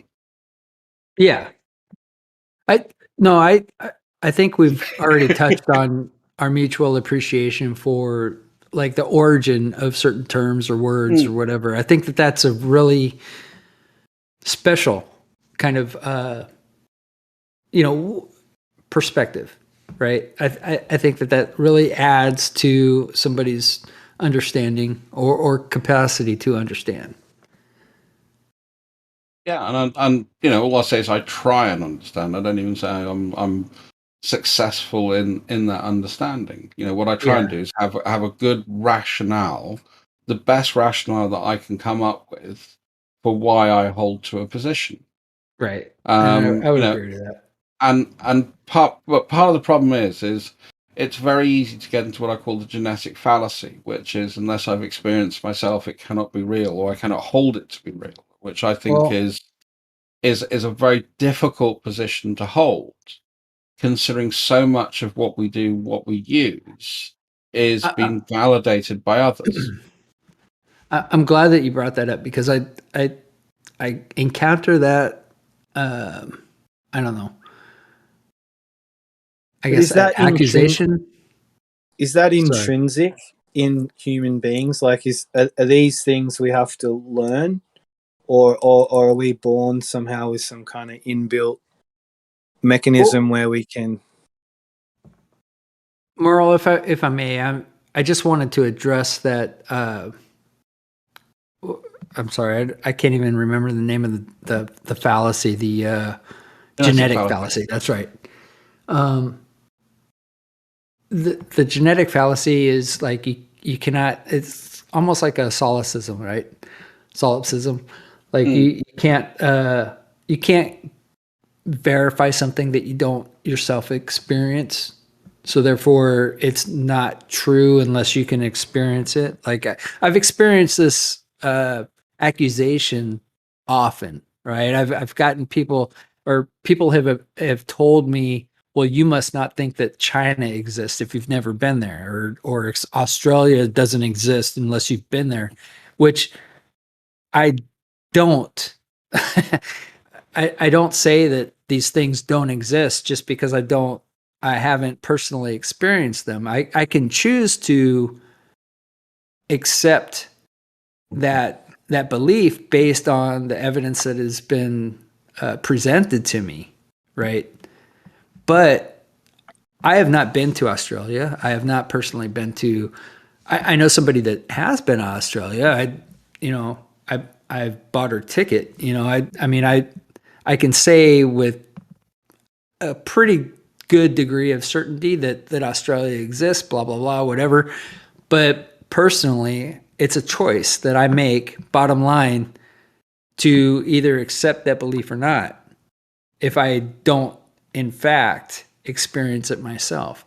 And I think that that's a value that is overlooked in a lot of cases, because say, and I don't want to like throw this into, geometry or anything like that, but, plumb bobs or plumb lines being not parallel, like that's something that I would have to accept that belief versus what I experience, because what I experience does not coincide with that statement that they are not parallel.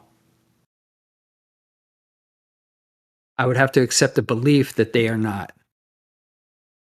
And my question would be, what am I supposed to base that belief on? Is it something that I can accept? Is it something that I should accept? Is it something reasonable that I can look at and I can say, okay, well, this is something that I can experience, so therefore I should accept it? Or is it something that there's no possible way that I can experience therein? Why should I accept it? That's my position. I think for me, I use the term co-witnessing as a good example. I didn't mean to waffle on. Sorry. No, that's all right. It was interesting. And I think you're right. I mean, for me, it's not about certitude. It's about confidence in a position. That's really what knowledge is about. Right. I would agree with that. And I think, for me, the more things that I can find pointing to the same result, the higher the confidence I have. So I always use, things like the Big Bang. The Big Bang is an interesting theory. There's some evidence to it, but my confidence in it is pretty medium, I would say. And then we can get closer, and I can say, well, the data that we've got from Mars as a species, and the amount of events that have gone there, and the fact that we've got multiple entities that have sent stuff out there, and the fact that a fair few of them have failed, I've got much higher confidence in that data than I have for, say, the Big Bang being a reasonably good explanation for how the early universe formed. Well, I guess that kind of like touches on exactly what I was talking about. Like you could never experience the Big Bang, right? So it's a matter of choice based on the evidence presented. Yeah. I mean, one of my favorites is in Crete there was a civilization called the Minoans. Now the Minoans is the name that we give them. It's not the name that they called themselves. Which it could have been clicks and ticks and whatever. You have no idea. The Egyptians called them Keftian, or Kephoth. And that's the English version, I might add. That's the English version of what that would be. Yeah, right. Yeah. And the same as we can look at Cyprus, and we can say, well, Cyprus, one of the origins we think for the word Cyprus is from Kypros, which is copper. And there's a large amount of copper on Cyprus. So the fact that we have it called Kypros in Old Greek, ancient Greek, that's a reasonable inference that it was due to its production of copper that gave it its name, because a lot of names are descriptive. So that's where I would say that, whilst I wouldn't have the same confidence of the fact that my motorbike is still outside my house, I've got a reasonably good confidence that is a very plausible explanation that I'm happy to run with at this time, and see how that pans out as I go through more information. And then we can get into things like dating and different forms of that and how that helps, and all the rest of it. So whilst I don't say we have a hard and fast idea of certitude, I think, if I wanted to talk about one of the Assyrian kings, Ashurbanipal, we don't just have Assyrian writing, cuneiform writing from Assyria supporting his existence. We actually have communications from lots of other people to him. So it's reasonable to assert that there was a king called Ashurbanipal, and that he ruled around this particular period of time. And we got actually the Assyrian kings were pretty accurate on their dating, just because they were pretty good at record keeping. Yeah, I mean, to be fair though, I mean, the fact that somebody may or may not have existed might be supported with, correlative documentation, but that doesn't necessarily mean that person is as described in the correlative documentation. Yeah, because people like to big themselves up. We know that. Yeah, right. And again, I would totally agree. I mean, it's like the number of times and they brought 1 million men to the battle, and we did a bit of analysis, look at population density, think it's probably more likely it was 100,000 or maybe sort of 60,000. But there are some where we've got, so the Battle of Salmia, we've got a pretty good idea because of the number of ships that were recorded, the type of ships, and the fact there were lots of description of how those ships were manned. To say that it's a reasonable estimation, and again, reasonable estimation. Everything's, every measurement that we have is within a tolerance. It doesn't matter whether you're trying to judge the size of a battle or the length of your table. Tolerance has evolved. It's a tolerance to a particular thing, right? Like if I said that my computer is so many inches, it's so many inches based on some zeroed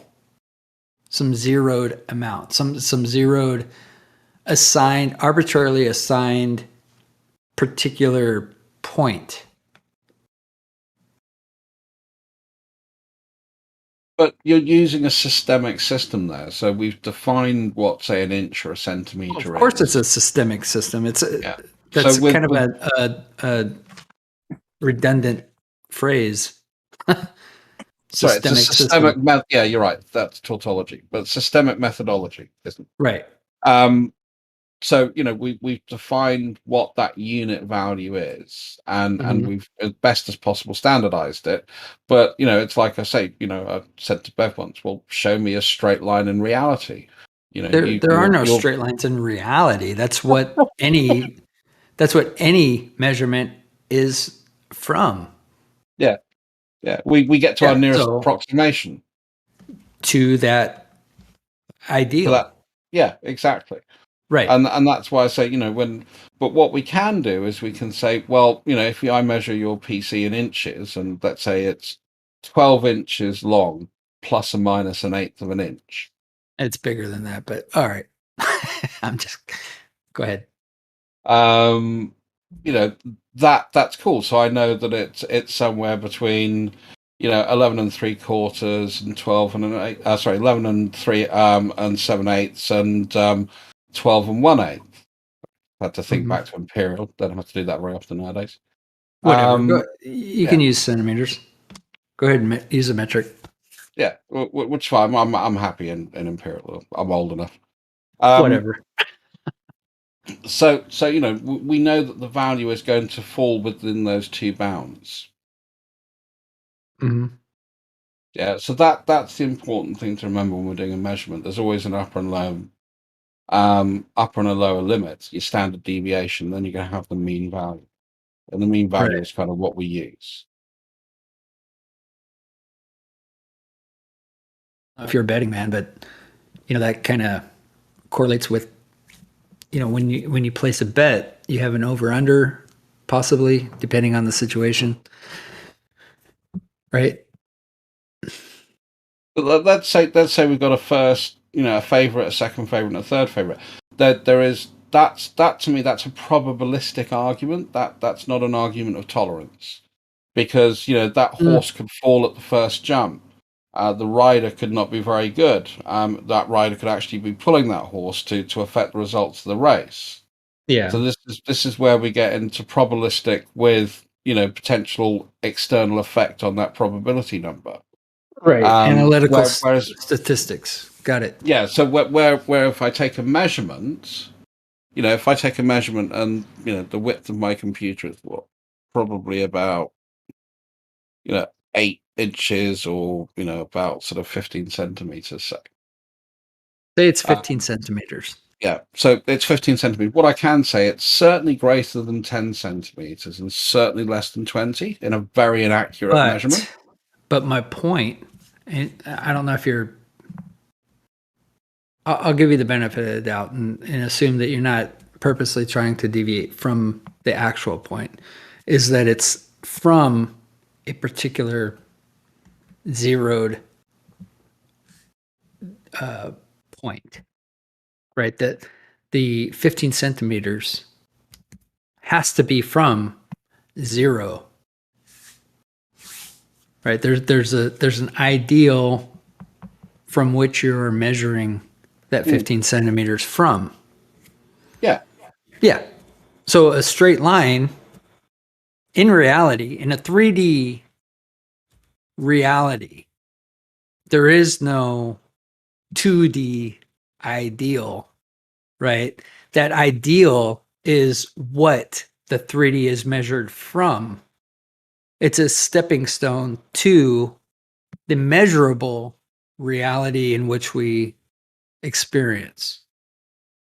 That's why I always have the discussion with Bev, which is, we both agree that lines only have length and no breadth in Euclidean geometry. And a straight line is the shortest point, is the shortest distance between 2 points on the surface. Yeah, I was trying to, well, Sin Cleanser and I were talking earlier about, the whole, because I guess he had some disagreements with Bev about geometry and some misunderstandings and stuff like that. And I totally understand. What my position, and just so that I clarify this with you, because I clarified it with him and we came to a kind of an understanding and an agreement. And it's not like, he agreed with me because I convinced him. It's just, we kind of like came to a mutual understanding for each other's position. My position is that I could give a shit if it's called Euclidean geometry or even if it's called geometry, right? Like certain things work in reality because they work in reality. Like they are fundamental principles that we can apply to reality to create certain things with our hands, with our minds, our hands, or whatever, right? I can create something tangible based on certain fundamental principles. Those fundamental principles happen to be called geometry. And a certain guy way back when, I don't even know if the guy existed or not, is called Euclidean geometry, whatever the fuck that is. I really don't care. But certain You read his fundamental 11 books of geometry. Do you not know what his fifth postulate is? Sorry. Wow, that was a weird. Was that what voice was that? That was me doing a characterization of Bev's voice, but as a real caricature. Oh, that was a really bad representation. But Oh no, if I want to do a bit more. Trouble is, I can't do Bev's northern accent with his rather high pitch. Oh, sorry, I wasn't trying to put you down. I was just saying. Oh no. It was a to- mean caricature, so I withdraw it. You've got Okay. to think more like a hobbit. So anyway, I was just trying to say that for me,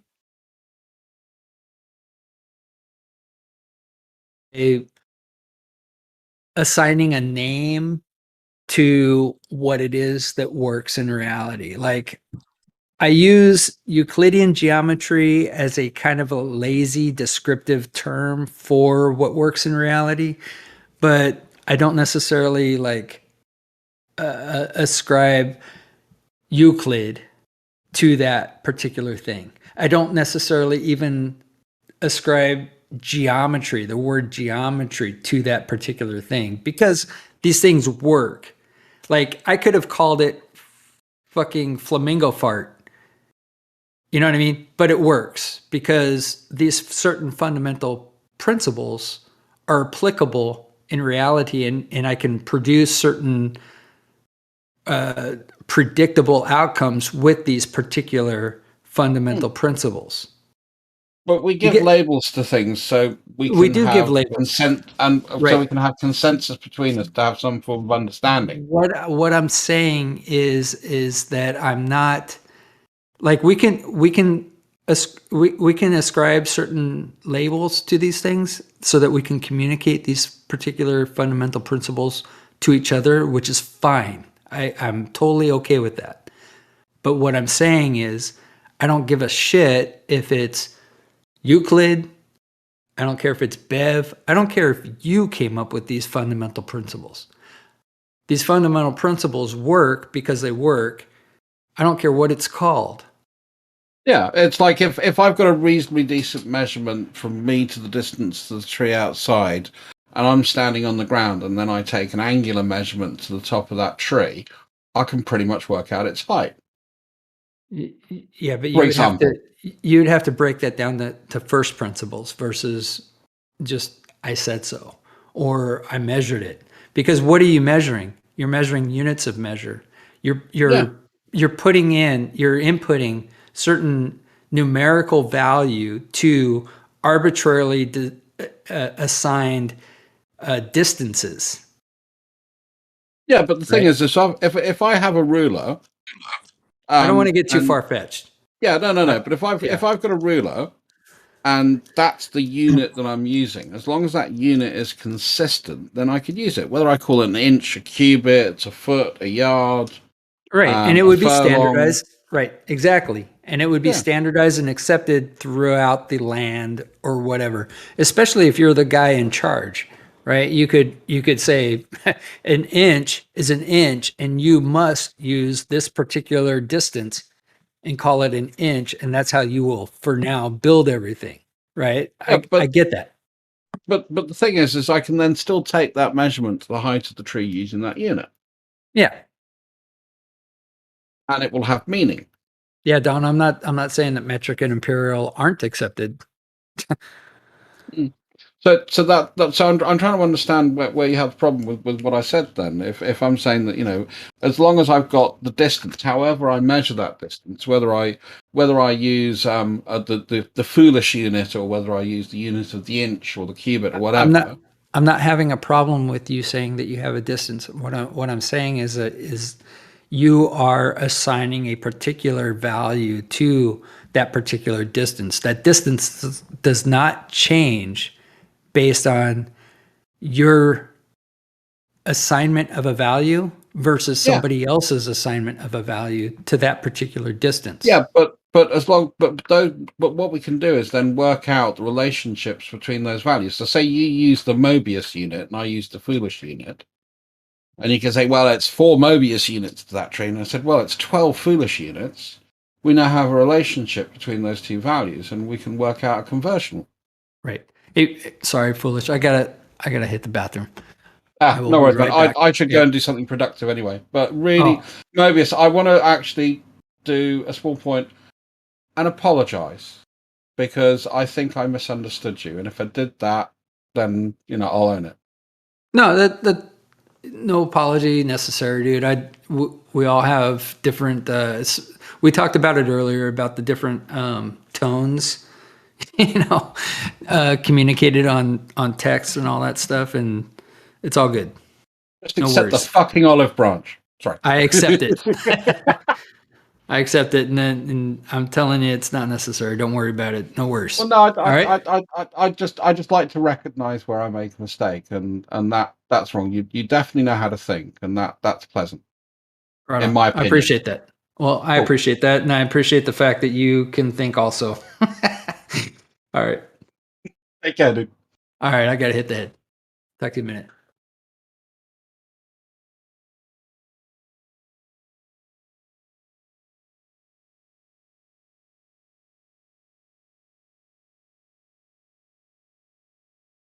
I'm not crazy. I just believe in straight line segments. Help.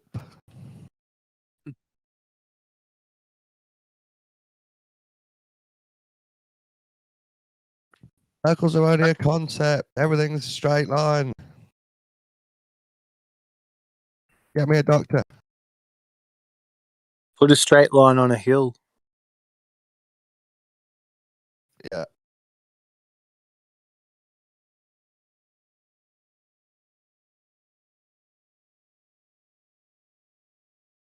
I think it's just like a plate with stuff on the top. That's a plate. Like just like a square, you know, like a checkerboard. Just a square, but a big one. Square. One square.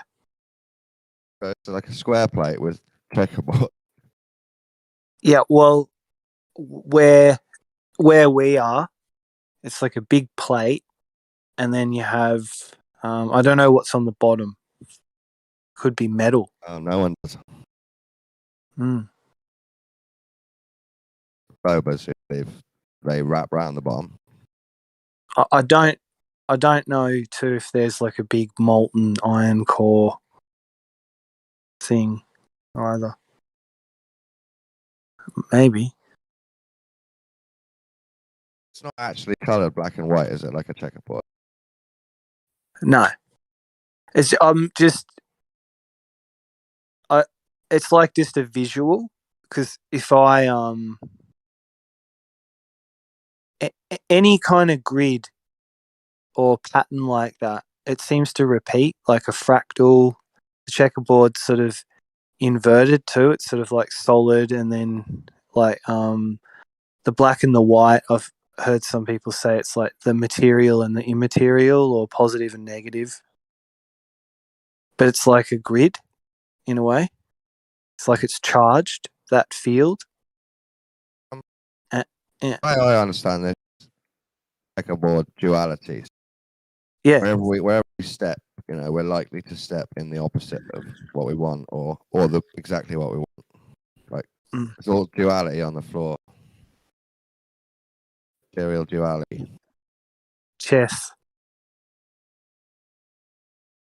probably more to that game than I Yeah. I looked into it a little bit. Alan Watts spoke about it. The main point is a good game has a good balance of skill and luck. If it's too skillful, only some people will win, only the nerds will win, and everyone else will get bored. And if it's all just luck, no one wants to keep playing because they can't affect it. If you find a game that balances between skill and luck, then most people enjoy playing it. In a way, like that'd be like to invent a game, like some kind of adventure game.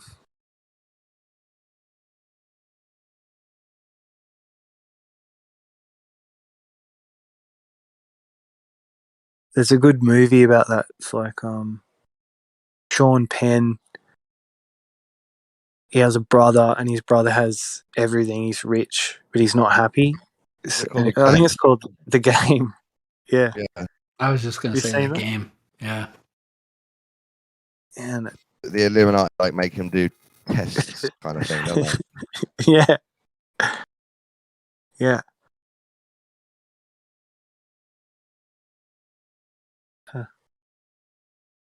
Always lurking. I don't mean to interrupt if you guys had something going on, but Don is also talking to me in the text. Yeah, you're all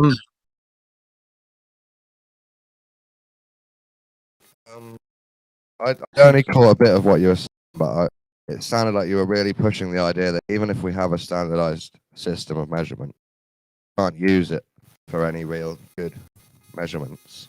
It's just arbitrary. First of all, I didn't say that we couldn't use it. Obviously, we can use it, and it can be standardized. Otherwise, it wouldn't be standardized. That's not my point at all. If you want to get clarity on what my position actually is, I'm totally open to explain it. Okay. So you say yeah, so we can measure the distance like across the channel, but we can't measure the distance to the sun, that sort of thing. I said that we can measure the distance across the channel.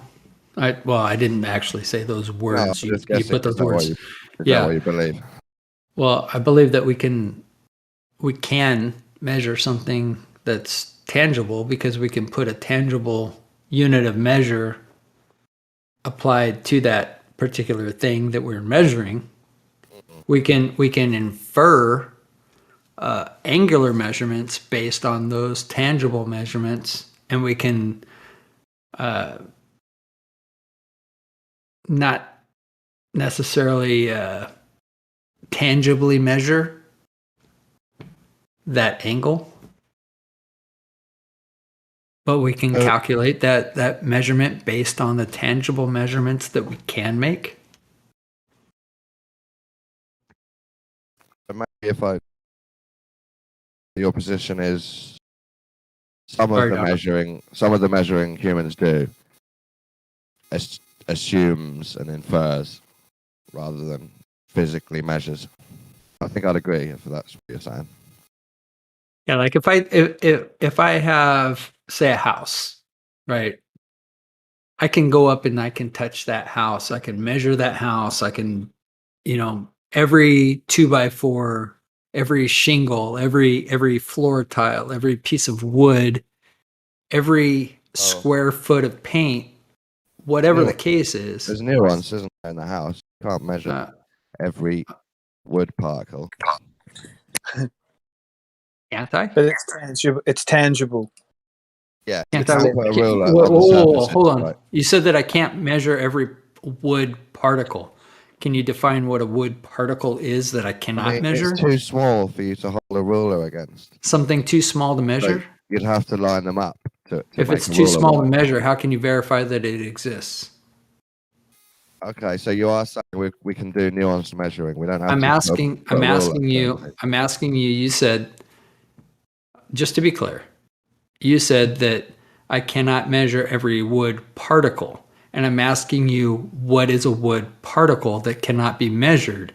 Like And a you piece said- of dust. Where you and can you said see it. something that cannot be measured. And I said, so if it cannot be measured, how can I verify that it exists? Let me give you. Let's follow the Wait, conversation you're doing a monologue. organically. Imagine No, you've no, got no. a bright white No, no. table, and I Let's give you follow four the- particles of wood, and let's they're all follow dark. You see the 4 bits of dust conversation on the table. How are you going to measure them? organically.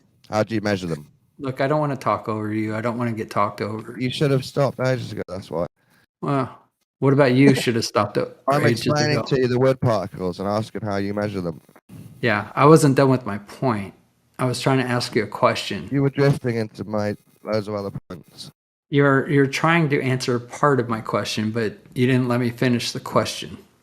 Your first question was, how do you know they exist? And my answer is because you can see them on the table. 4 wood particles. That was the first part of my whole question that you didn't let me ask. If I did, I would have forgotten the first bit. I know, because you didn't bother to listen to the rest of it. How do you measure wood particles? Now I've shown you that they exist. Did you? In this hypothetical, yeah, I've shown you them. I've put them on the table. So you showed me that something hypothetical exists. No, they're real particles of real wood. I chipped them off your door frame How did you show me that they exist? by putting them on a bright white table, and they're dark colored. Oh, so they're measurable Well, that's We what I'm can see asking you. 'em. How do you measure them? by measuring them With what? Yeah. with a ruler. No, they're tinier than they're smaller than a millimeter. The ruler's no good. It doesn't do anything. Smaller than a what? Millimeter. What's a millimeter if I'm not What's using a millimeter? ruler? Well, if I'm not using a ruler, what the fuck You am I are, using but a you ruler? found What am 4 I using to particles. measure a millimeter with? That's my question to you. I'm asking you. My point is, depending on your ruler, you can measure all the surfaces in your home, but you can't measure the smaller parts of your home. What are the smaller parts that I can't measure? The wood particles, the fluff on your carpet, the pillow down.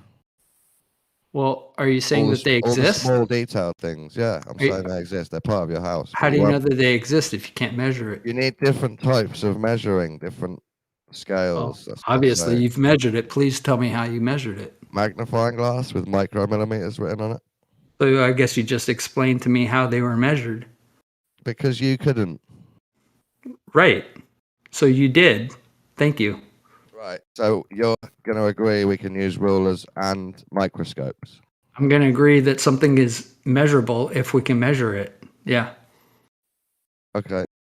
Good job. So I've helped you come up with a new way of measuring Oh, microscopes. Yeah, you've come up with a new way of measuring something that's measurable.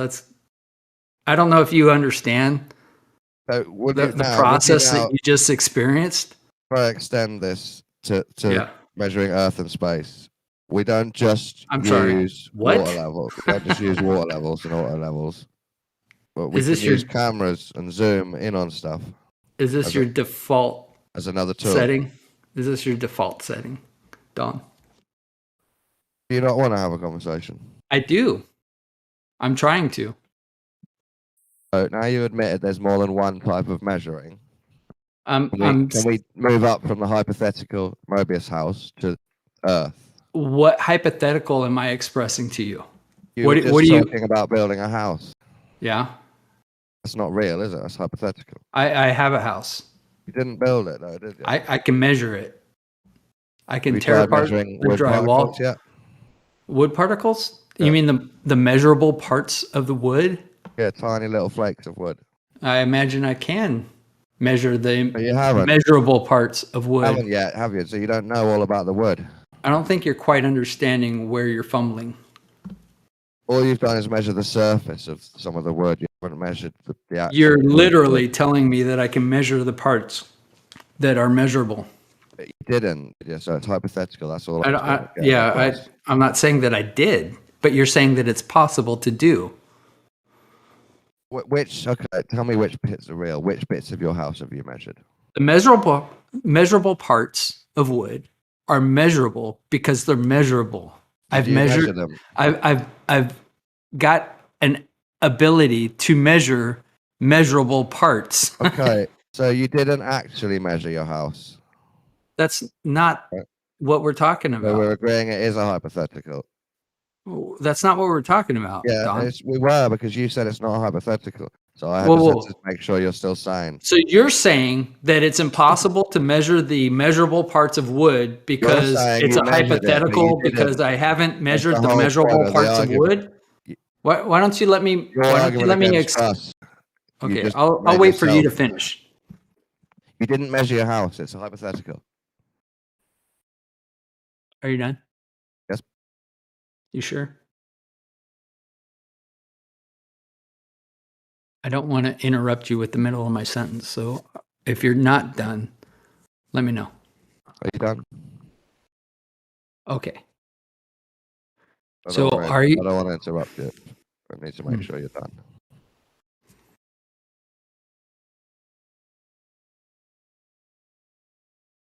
Let's just stay quiet. Good to make sure. banter. That's Stay good quiet. banter. Stay quiet and make sure. Measuring the wood. I want to get Dawn's position just right off, if I could. Go My ahead, Dawn. position is Mobius is underestimating man's ability to measure things. How dare you? I just say that because you shared the "How dare you" meme Yeah, earlier. because he wants because he's pushing solipsism. No, it's not what I'm pushing. Why don't you shut the Yes, fuck it up, is. Don? No, it's not. Anybody with a brain that is listening knows that you are full of shit. Okay, so Mobius, why don't you say how to measure something? If something is measurable, then it is measurable. That's it. Well, that sounds like that's what Dawn is saying. Yeah, I agree. Okay, so what's the issue? I don't know. Ask Don. Can we All right. measure the distance to the moon? Can we measure it? Can you? I don't know. I'm a bit on the fence on this. That's why I thought I'd bring it up. Well, I why would don't say- you explain how you do. Yeah, Well, well, yeah. the question is, can we? I'm I asking don't you. know. Neither of us know, so maybe we shouldn't talk about it. Okay. I say not unless you have a physical thing to measure with.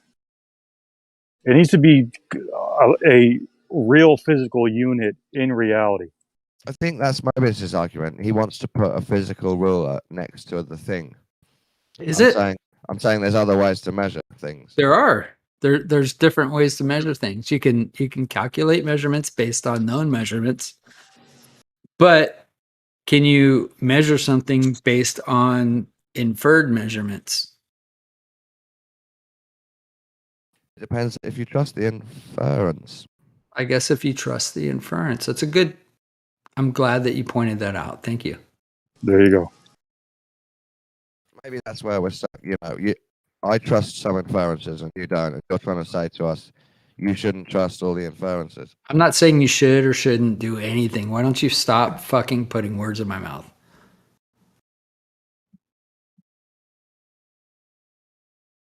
I'm sure you've Funny, got an agenda here somewhere. I've got to find it. Sure. Okay, go ahead. Go look. See ya.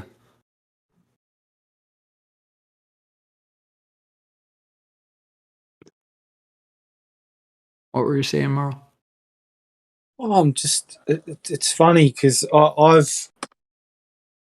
guess the first time Dawn and me actually met or spoke was an interesting situation in itself. But I found even in that exchange, because he was questioning my understanding of science and what science actually is, and we talked about that, like, you know, how people make assumptions and projecting and all these, you know, all the stuff we've seen. And I think what's funny for me over the years is, you know, Dawn was challenging some of the flat earth people and sort of really questioning are they disingenuous? You know, are they telling the truth? Are they always being honest? and he used to go and troll Dell and Yeah, Nathan still Oakley, doing that now, but and I respected you for that because it took courage to get online and do that. Because Nathan would yell at you or whatever, right? He'd just yell at you or mute you.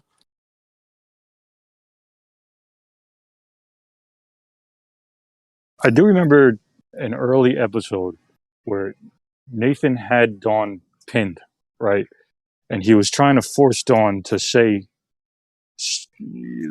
something was like, how do you know this? Blah, blah, blah. And Dawn was honest. He said, I don't. I believe it. And from then on, I was like, all right, Dawn is a honest guy. Nathan triggered me a lot. He pinned me down a lot as well. Yeah, you try. He gets you because you go on there to defend your religion. Then he'll follow you to the big trap where you have to choose. Do I want to jump in with my faith and defend my religion and pretend I know this? Or do I want to stumble about or admit I don't? Right. Yeah. Yeah.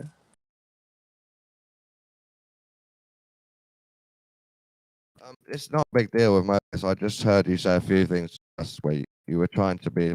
It sounded like solipsism, like saying your trust in measurements is a bit silly. You shouldn't trust in measurements. Who are you talking to? I was just explaining that was my only issue with you is I thought you were Me? putting down measuring. Good. Talking to me? Yeah. No, I firmly agree that measurements are possible. Okay. I rely on measurements. What about this one? This is a different topic, but can we measure the tilt of a pole 69 miles away? The tilt of a pole 69 miles away. Yeah, is there any way to measure that? If you've got a method, hopefully you're not scared to share. No, I was wondering if you could think of a method off the top of your head, because I don't think there is a method. No, I think you would have to measure, like maybe do differential leveling to that point over 69 miles.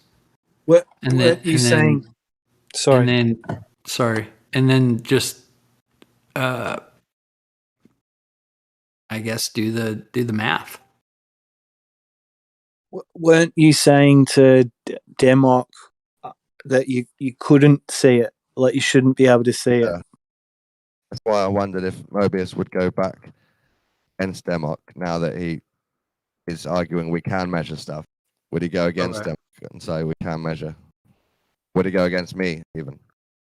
We can measure tilt 1 degree away. Would I go against who for what? Me. Let me clarify. Let me clarify real quick, Don, because it seems like you're getting me confused either with somebody else or maybe a group of people. I don't know what your niche is, but measuring something, like if you're gonna measure something, you're measuring something that's tangible. If you're going to infer a measurement based on a calculation, that is not a direct measurement. I don't know how much more clear I can be. We could calculate the tilt of a distant pole at 60 miles. Tilt. You can calculate it based on what? But we can't check. Can we ever check that it's tilted? Can you check? Yeah, I think you can check if you measure up to that point, but that would be a lot of measurements to 69 miles. I wouldn't you've measure gone beyond 69 me. miles in one shot. Managed to make you come back on board with measuring and go beyond me and say that we can do a measurement. I don't even think we can do. I'm sorry, what? Now you believe in measuring more than me, so I win. Really? I believe in measuring. Please explain to me what the belief part If it's of going that to debunk the globe for you, equation you is. believe in it. Yeah. What? Yeah, what did you win, Don? Just curious. I'm not even sure what I'll is win. being said. Yeah, see, that's another sign I won. Oh, because I'm not sure what you said because you're so fucking vague and obscure. Your first point is you won. swings hard. It's arbitrary. That's what you said in text. Now Wait, you're what? saying it's okay. We can measure tilt at 69 Look, miles, 1 degree. I have no problem owning up to So what I you've come said. full Why don't you circle. fucking tell me what it is that you're addressing?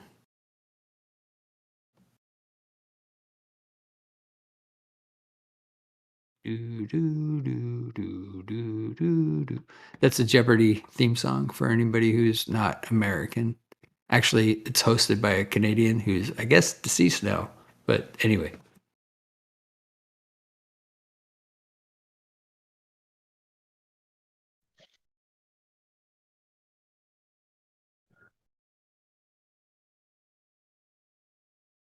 Nothing, Don, really?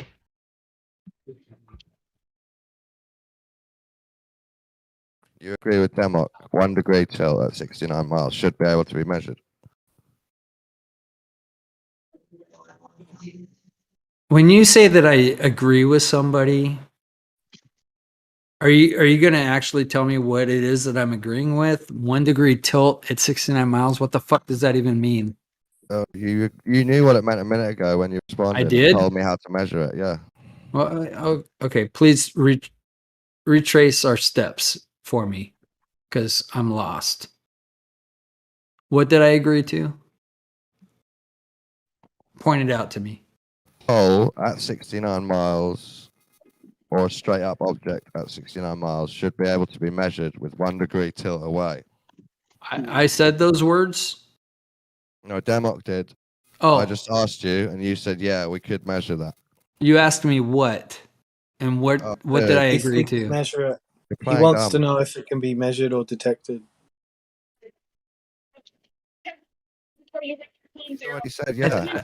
I think if we did loads of measurements, okay. we could measure it. You already said, yeah. Don, I'm sorry, dude. I'm not exactly sure exactly what it is you are saying I'm agreeing to. Let me make it clear to you. You can measure something that is measurable. Is a straight up object tilting 1 degree away from you at 69 miles measurable? If you can measure to 69 miles a straight up object, then yes. If you can, then yes. So yes. If the it's answer is yes. measurable, it's measurable. So you do understand and you've said yes.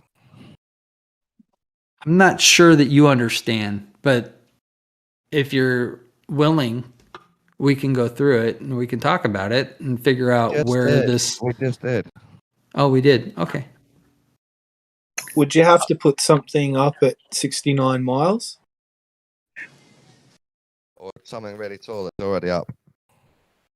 So something that's 69 miles away, you're measuring to something 69 miles away, or Yeah. are you doing differential leveling 30 meter increments? I don't think it can be done. Oh, well, okay. If you don't think it can be done, why are you asking? To make you show that you do believe in measuring. To make me show that I believe in measuring? Dude. Something that's measurable. You now believe in measuring more than me. I believe that measuring is measurable. What's the thing with measuring? I don't understand what you're saying, dude. Earlier he was saying measuring's all arbitrary. And now he's saying I'm it's saying great units if you of want to measure tilt on a globe. units of value are arbitrarily assigned, which I don't know how you can argue with that. Like I can say an inch is a Mobius. I said in the chat, measuring is not arbitrary, and you said I can say yes, that it an is. inch and a half is a Mobius, and I could say, you know what, I'm the king, so I'm going to standardize an inch and a half as a Mobius, and you fuckers are going to have to use an inch and a half as a Mobius to measure shit. And there it is. Arbitrarily assigned value. I mean, come on, dude. I don't think that you're serious. I cannot. You said measurements are arbitrary. Hey, I'm sorry, guys. I didn't mean. I didn't know I was hot micing. My bad. You weren't. Maybe you were. I don't know. I didn't hear it. Sorry, Rix. Because my goodness. he's still in the text chat with you. You know what I mean? Like it's gone to VC, but it started in the TC. It So looks you like gotta he's a trace little bit. Yeah, it looks like he's a little bit distracted. I don't know. Maybe Don, No, when that's you're his original thing that he's trying to trick you into believing in measurements because one of you said it was arbitrary. Is that right? Well, hold on, Wait, what? Mobius. Can you tell us? Can we measure tilt anyway? Do you think there's a way? Tilt of what? The Earth. Like the tilt of the Earth. Do you think we could measure that? Wow, Don. What? Where's the date on that screenshot? I'm just. It's 20 minutes ago, sir. That's 20 minutes ago. DMOC has this argument where he thinks that we should be able to measure the tilt. I don't think we could measure it. Some people think you could measure it. The tilt of the Earth, or 1 degree every 69 Degree, 69 miles. All right. So- Well, if you're gonna How would you ask measure me- that? Right. So I would set up one pole, plumb, and then another pole, plumb, 69 miles away. Measure the bottom, the base, and then the top with a string, and see if the top length is longer than the bottom length. That's the only way for me. Jerry, what are you measuring to though, or what do you? I'm sorry. What are you measuring from? From one pole to the other. 69 miles away. Yeah. Yeah. That's what I'm saying. Like how would you do that? You can go up on a building and look away. Look at it. Remember, we're looking for the 1 degree of tilt. How would you see Right. the 1 degree? Away from you. You know, Right. you gotta Mobius, my see the point tilt. is that you can't. It must be inferred. You must believe that this is happening. How would you even know if you saw it? Yeah. Right. I've seen Like it. what the hell? Yes, You would Absolutely. see 1 degree, bro. Come Who's on. seen what? Merle, you said you seen it. Mobius is Bro would I've see seen 1 it. degree. He's ready to I've step seen away it, from the so- point. Don, let Merle say that what he's seen, please. Well, on a clear day, Mhm. look like the Chicago skyline. That skyline is tilting away from the observer 1 degree. Damn. Hold on a second. How do you You measure could did it? probably measure the refraction at the angle, like 8 How- a.m. I'm trying to wrap my head around how you measured it. With my eyes, Oh, you they're measured it with laser, your eyes. laser man. guided eyesight. You got altimeters in your eyes, and Yeah, levels You can and shit see like it. that. No, I've that's been a bitchin'. cyborg for a while. That's cool, dude. It's not I keep measurable. seeing all these like on.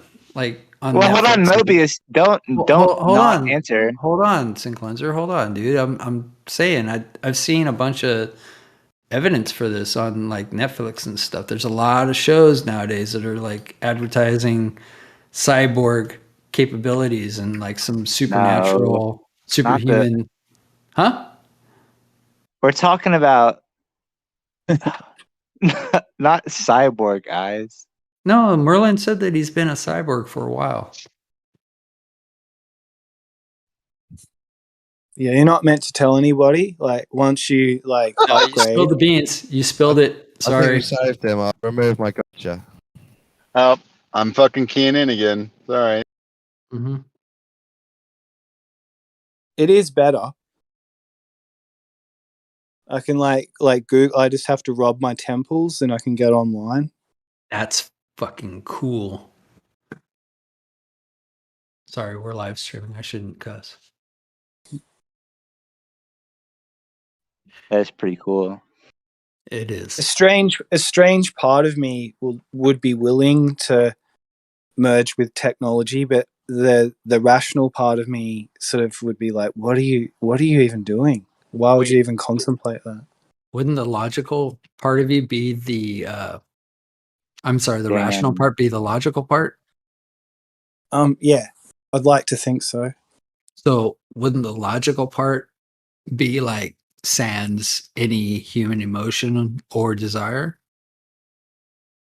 I don't know. I'm starting to question the whole thing, to be honest. Man, that is a freaking mind like puzzle.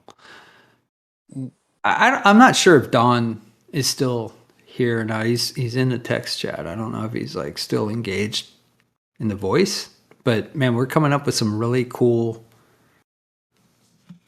I don't know, hypothesis in voice. Don, I'm listening. Hi. huh? I'm listening. Oh, are you?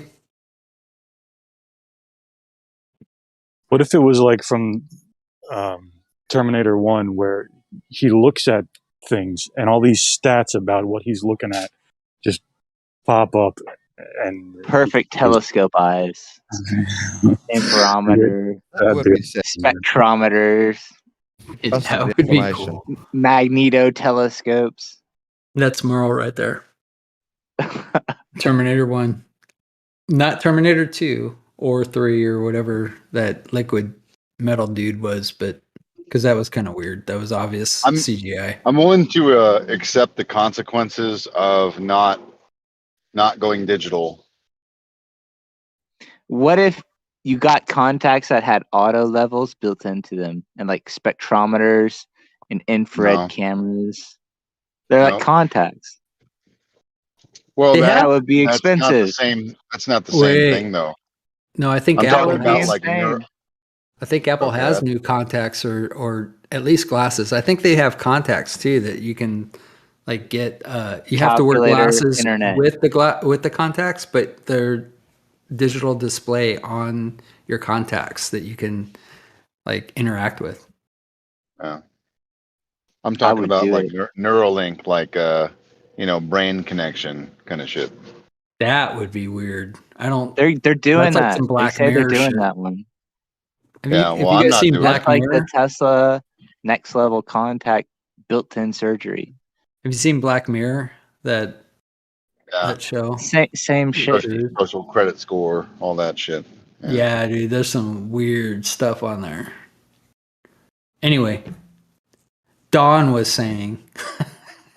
I'd like to say probably your nuance on measurements is all fine. It's like mine, it's just different.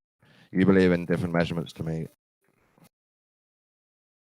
Oh, It's all Riggs, I good. wasn't trying to. Sorry, dude. I wasn't trying to butt you out, man. Go on, Don. Sorry. It's okay. I didn't care about your interruption. I just said what I said. Yeah. Okay. Good.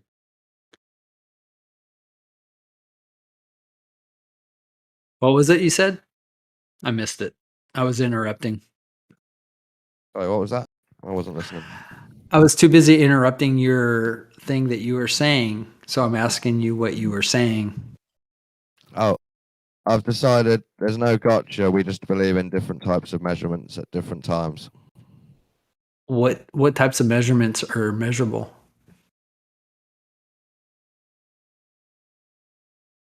What type of measurements? Let's just take a moment to pause there. What type of measurements are measurable? That's what I'd like to ask Don. I have to file that in the garbage question. Okay. Sorry. No, that's a good question though. I would personally. That's a pretty good question. personally, I would say that the only types of measurements that are possible are the ones that are measurable. See, you just explained it. It's nonsense. Perfect. I'm glad we agree. We're winning though. Hmm? I'm feeling it. Okay. So how do you measure the tilt of the Earth? What tilt? Tilt from The what? tilt. The tilt of the Earth. From Tilt what? from what? Who's tilting? 1 degree every 69 miles. From Oh, what? that. You guys never heard of that shit before? I've heard a lot of fiction. I've also read. So how I've do you also measure read. it? I've also read Alice in Wonderland. What tilt? How would you measure it? Okay. How I would you do wouldn't. it? Okay, so you don't know how to do it. No, I wouldn't. I would. You don't know how to. You Yeah, admit So it. explain how. I would. How I'm did you do asking it? if anyone knows how.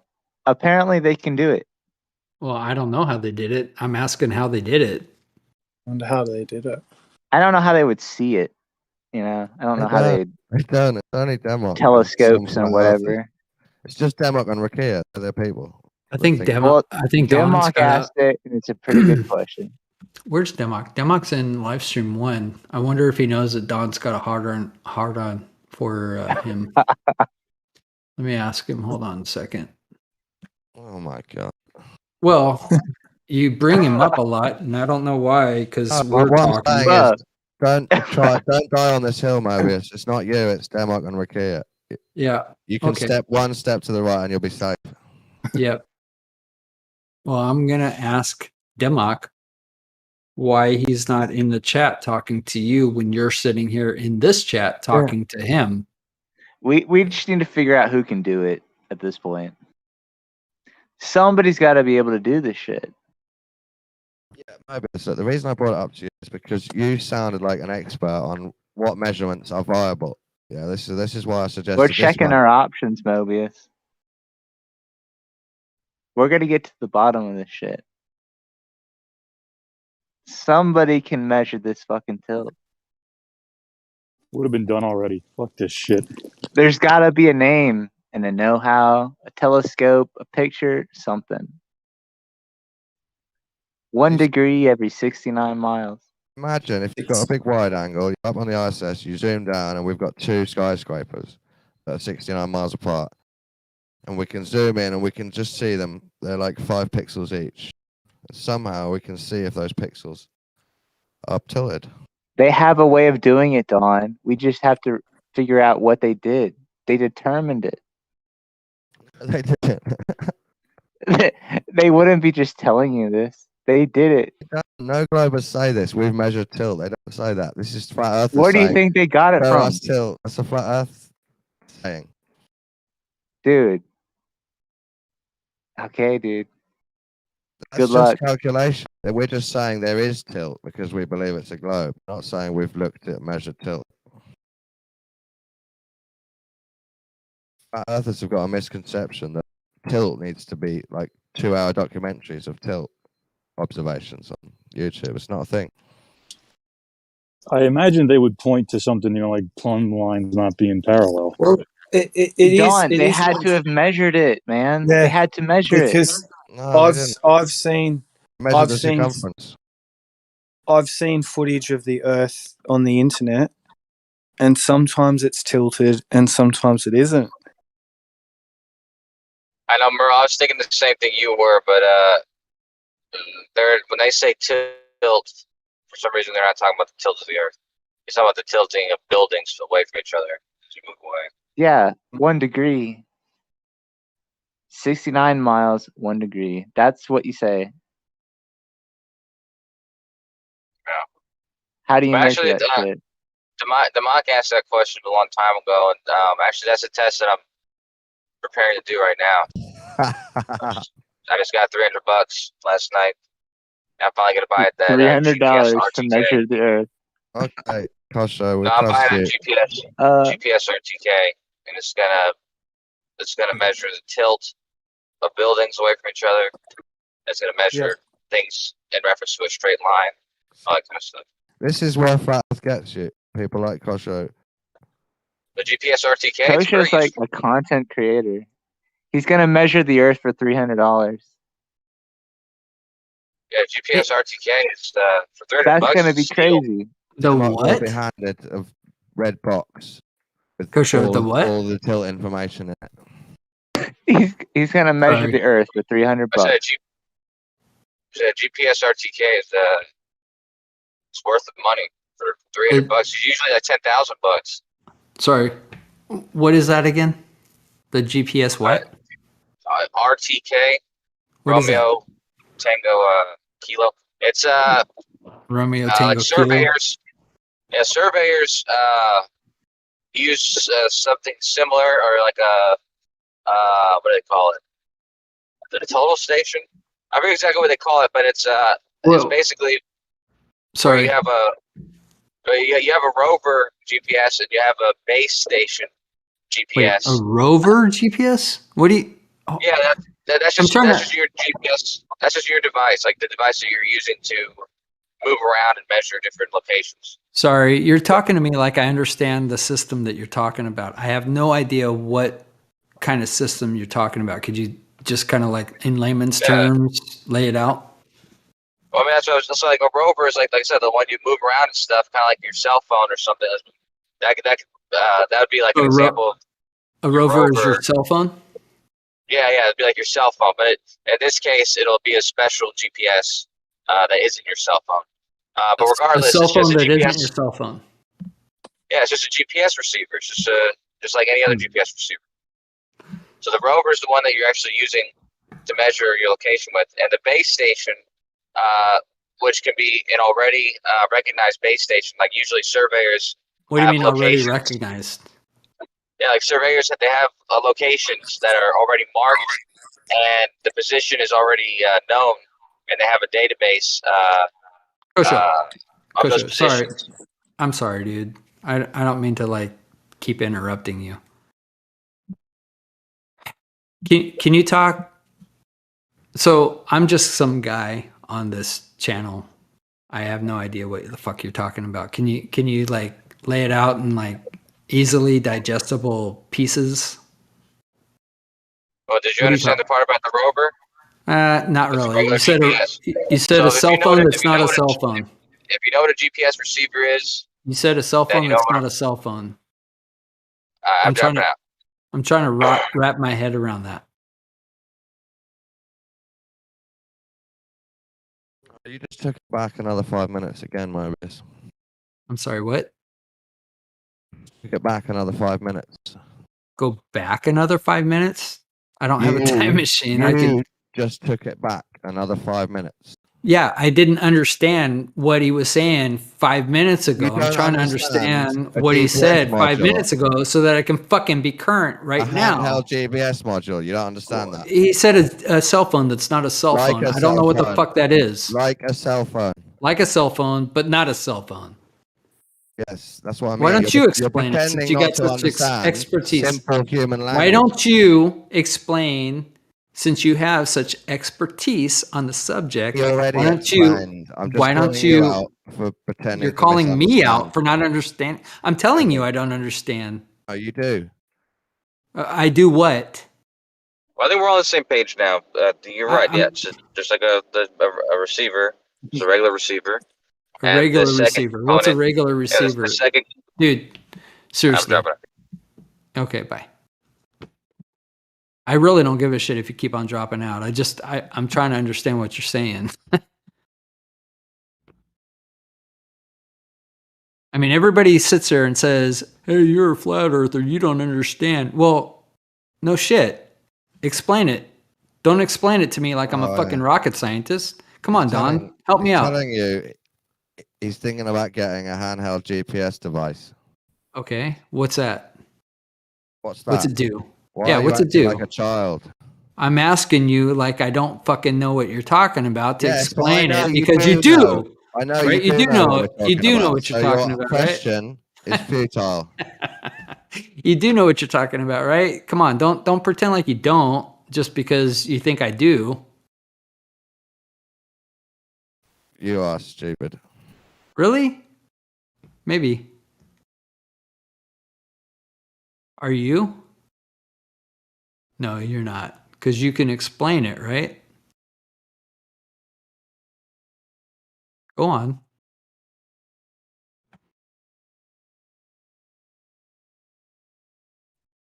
About Any day. 15 seconds. Yeah, go ahead. So 15 this probably should seconds. should only take 15 seconds.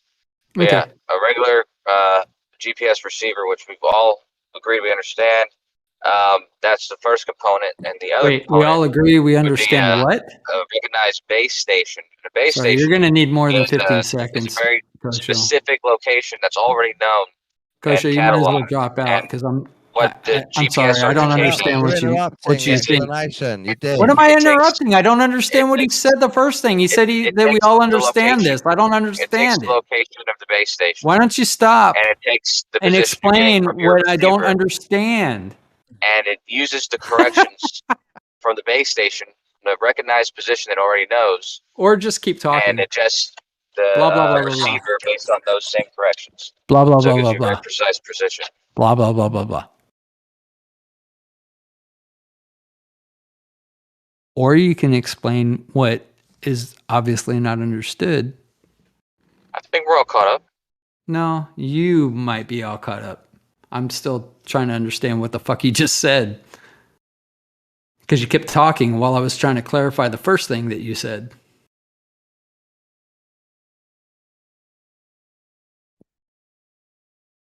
Do you know what a GPS receiver is? I'd like to understand what Kosho meant by GPS receiver. Okay. Go ahead, Kosho.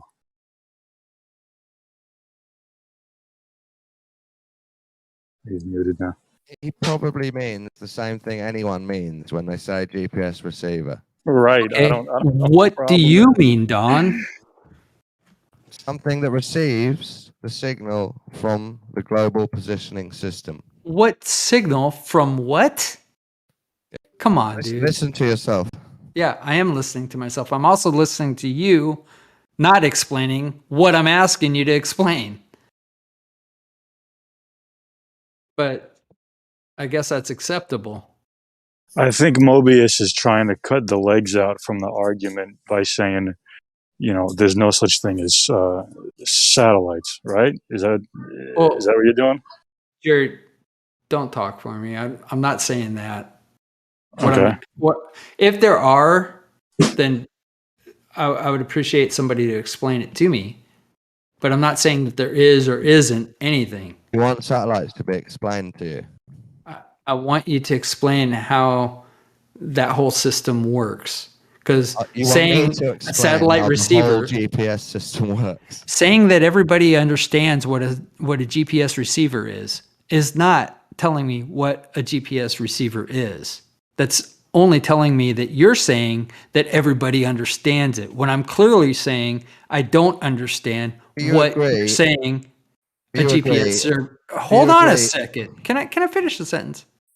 You weren't really saying anything, man. Well, I was actually finishing a point. Are you finished now? No, I wasn't. Quickly finish then. Like I was saying, I was trying to understand what a GPS receiver is. Can we agree that it's something that receives a positioning system? From what? Can we agree on that bit? Well, you're saying it's receiving a signal Say from yes something. Or no, we can agree or we can't. I don't know. Fuck. We can't even. You don't know if you can agree. So maybe you got to go away and think about it. Really? I just don't understand. Why don't you explain it? It wasn't about understanding. It's about agreeing. Oh, I thought it was about understanding. Sorry, I got the wrong server. Yeah. I thought this was Earth Awakenings. You keep getting interference to your cognitive thoughts. Yeah, it makes you say. I'm looking at the title of the server. It says question. Earth Awakenings. It doesn't say Earth, you should already know this. Can we agree that it's a receiver and it receives some type of positioning system. From what? I don't know. I don't know. I don't know what You it's said it receiving. again. Can we agree on that bit? A receiving thing receives a reception It's a of thing of that something that it receives some type of receives. positioning system. Can we agree? A receiver receives. I can get that far. Wow. You're like talking to a robot. No, I'm actually just trying to understand what the fuck you're talking about.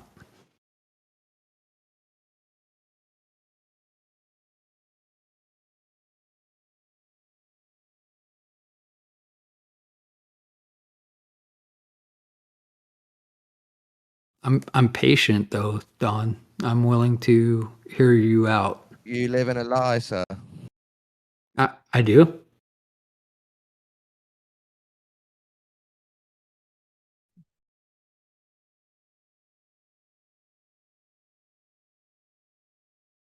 Can we agree Earth's a globe? Are we talking about something real or hypothetical? I have yet Definitely to real. determine that. Definitely real. A global positioning system. I've got one in my car. No, you So every believe in time- it, don't you? You understand that there is a box, a device that receives a positioning system. Yeah, I've got one in my car. Every time I get in my car, it tracks me wherever I am in Australia anyway. You believe it's receiving this from somewhere, this information, probably. Yeah, it would have to be, wouldn't it? I mean, how does it And yeah. know where I am? So, Merle, I don't know. I don't want to play devil's advocate or anything like that, but so I'm not questioning whether or not a receiver receives what it's meant to receive. Obviously, that's silly, right? But what I'm questioning is you said it's a global positioning system. So where does a globe fit into that? And we Like can what- agree it's a receiver receiving a positioning system. a Can we agree? receiver receiving a receiving. Yeah. Okay. Positioning system. A Wait, is this the receiver same is thing that receiving. Kosho was talking about? I don't know. Yes, Mobius is denying they exist. For Well, some no, I strange don't know reason. if it's what Kosho was talking about because Kosho's not fucking He here to literally told you. explain. He told you. I'm sorry, what? I don't have a hive mind with Kosho. Maybe you do. I don't. I heard him tell you, man to man, he's thinking of getting a GPS receiver. That doesn't You mean shit pretended to you me. don't know what they are. That doesn't mean anything to me. Why should it? The fact that it means something to you is kind of suspicious. It means something to Merle. He's got one in his car. It means what? Something to somebody else? Merle. Yeah, it means Two of us something to now. me. Two of us know what it is. Okay, cool.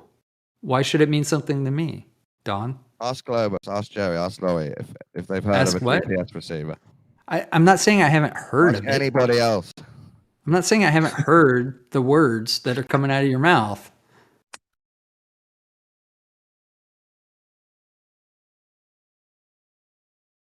I thought he was talking about a rover. This isn't going to go anywhere. I don't know what he's talking about. That's what I'm trying to figure out. What's this rover shit he was on about? I have no idea.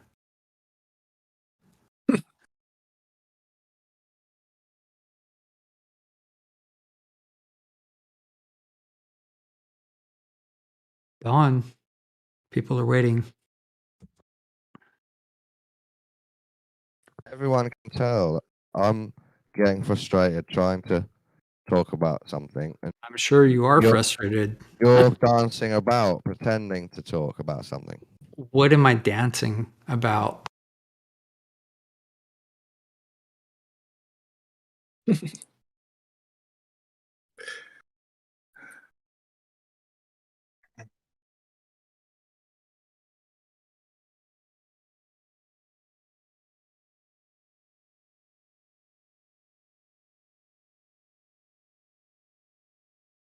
I feel no personal responsibility for the dead air that's occurring on YouTube right now. Just saying.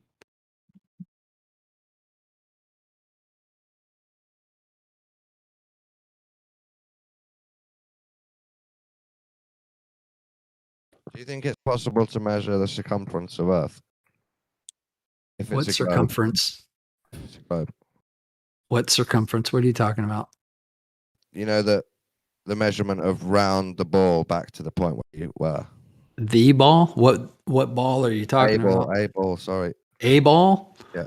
Yeah, I can measure a circumference of a ball. Yeah. Do you reckon we can measure the circumference of the planet if it's a globe? Well, there's a lot of ifs in what you're just saying right now. I don't know if there's you one. realize. There was one. That's enough. There's a lot. If it's a globe, what, you don't want to answer the question because of an if? It's a big if. I don't know if you recognize that or if you're My God. purposely ignoring it. Yeah, my God. Come on, dude. Okay. Can we measure the flat Earth? Can we measure what? Can we measure the flat Earth size? Earth isn't flat. Can we measure Earth? We can, yeah, definitely. There's If Earth is an measurements. Earth, can we measure Earth is measurable. We How? measured it in How do you 3D how do you with measure all of elevation Earth? and 3D coordinates. Yeah, Don, that'd be hard. I'm not to sure. do. I'm not sure that you're barking up the right tree here. So Don. you don't, Well, you like, don't believe we can Don, measure the think whole about Earth? it. You'd have to start at a coast and then measure every straight line up and over hills and shit. You'd have to measure it all. Oh, what I'm saying is you can get That'd a be plane, a huge fucking Earth, man. get a plane and fly around. Measure it. You're gonna measure the ground in well, a plane? Yeah. Really? How are you gonna do that? Explain the method for me. you're gonna have to use a compass, and Walk- those are walk us- magnetic. You measure the distance the plane travels. Anybody who wants to walk me through that, I'm right here You don't willing think to planes listen. can measure distance? Don, what are you talking about, You're one of dude? You them. don't believe that. Yeah, I believe you can get a rough circumference of Earth by flying a plane around it. Around what? What are you Earth. talking about? Well, so you've already established in your mind that you're going around something that's around Hold the on. bowl. Are you, Don, Come are on, you gonna dude. use a compass? Are you gonna use a Oh. compass? If you're gonna go east, you're gonna end up Going west east. No, or you're whatever. Gonna, We can you're do gonna it. end up You're going gonna east. go like I'm gonna go east. I'm following gonna a keep on compass. going east until I We're gonna keep do it going west east. to east, Going east. west. I'm gonna but- end up You're going following a east. compass.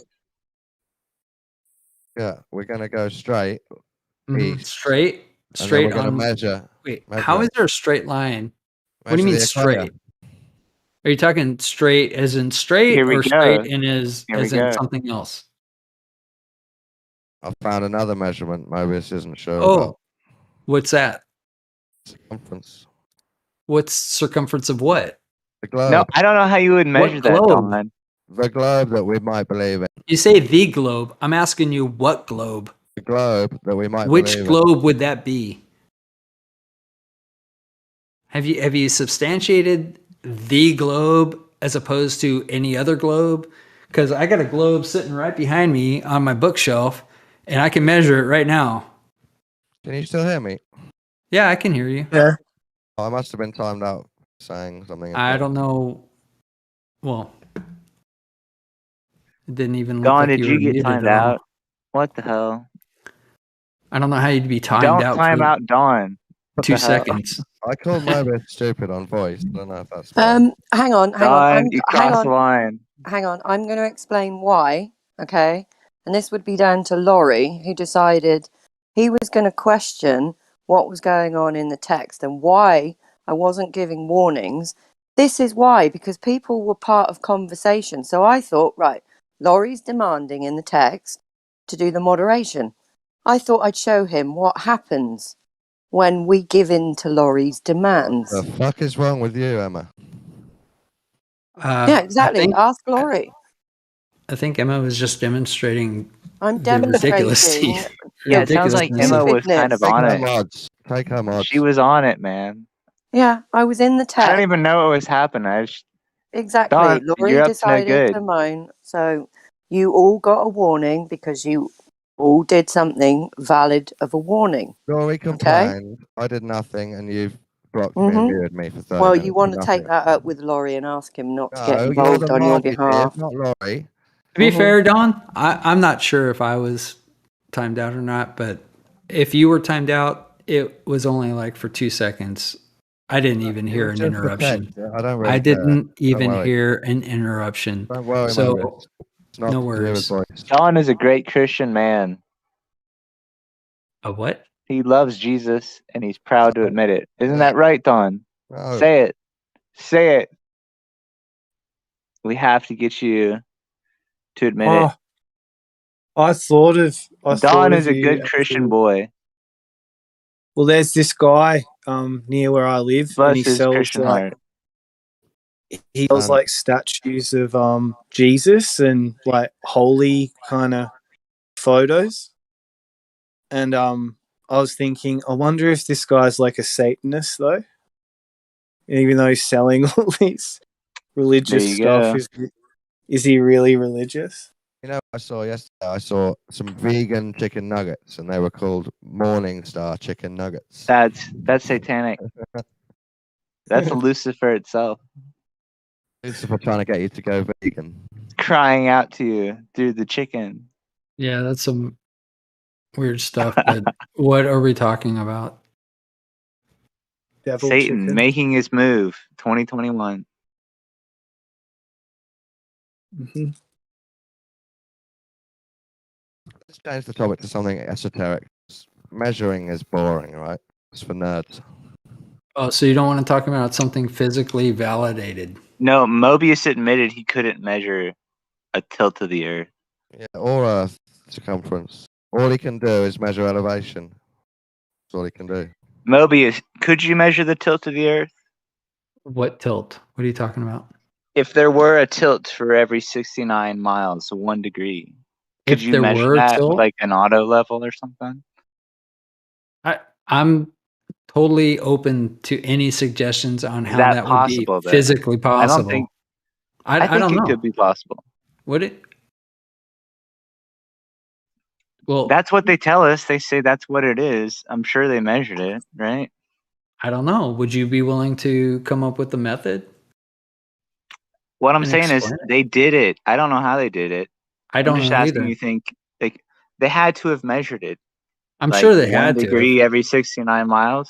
They I'm had sure to have they had to measured have. it. Yeah. I don't. I'm still trying to ask the ones who know how they did it, But Yeah, I don't know anyone that knows how to do it.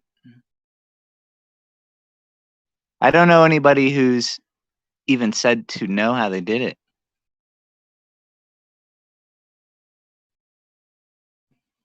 So there you go.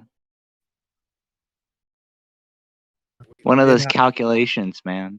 We had Arma here who said you can visualize the tilting if you look at distant clouds. Don, I don't know why you keep bringing up people who aren't in the chat as examples of You said people who know. Arma? Arma, yeah. You know, Arma. Arma made the best flat Earth model of any person to come into these channels. You'll have to We show had him make a he has this like 3D processing software where he designs worlds. And we had him recreate the atmosphere and he recreated a flat Earth. Ask him about it. The guy is like, I don't know. He can design it. Awesome. Holy shit. I don't know what just happened. I'd like to see it. He can measure a 1 degree tilt over 69 miles on a computer program. Wait, who? Yeah, on a computer. Who can? Sid Cleanser. Wait, what? There's a guy named Arma. He's got some software where he can model things 3D. And he says he can measure 69 miles and get 1 degree. Wait, he can measure 69 miles on Earth with a computer program? In the computer program. On the computer. On the computer? Yeah, I don't know how you would do it in real life. How did he fit all of Earth on the computer? That's weird. You just recreate a sphere with a 69 mile 1 degree tilt. So I wonder if he like put in certain parameters into that computer program that represented the sphere that he was trying to measure with that program. That's kind of weird. Well, I don't know. All I know is that they say that they've measured. They say that they've measured it already. They say that there's 1 degree of tilt every 69 miles. I don't know how they measure that. I don't know. I keep asking people like Don and I don't know, whoever else. I don't see anybody else here that's saying that they measured it, but Don says that it's measurable. No, I don't. No one does. You don't? No, no glober says we measure 1 degree tilting away from us. It's not an observation. It's not something we try to do. We calculated the 1 degree by thinking we know the size of Earth as a sphere. That's a good answer. That's true. It's an assumption, 1 degree, but it fits the math. But we're not looking for it. We're not zooming in on poles. Zooming in on what poles? What are you talking about? Zooming in on poles?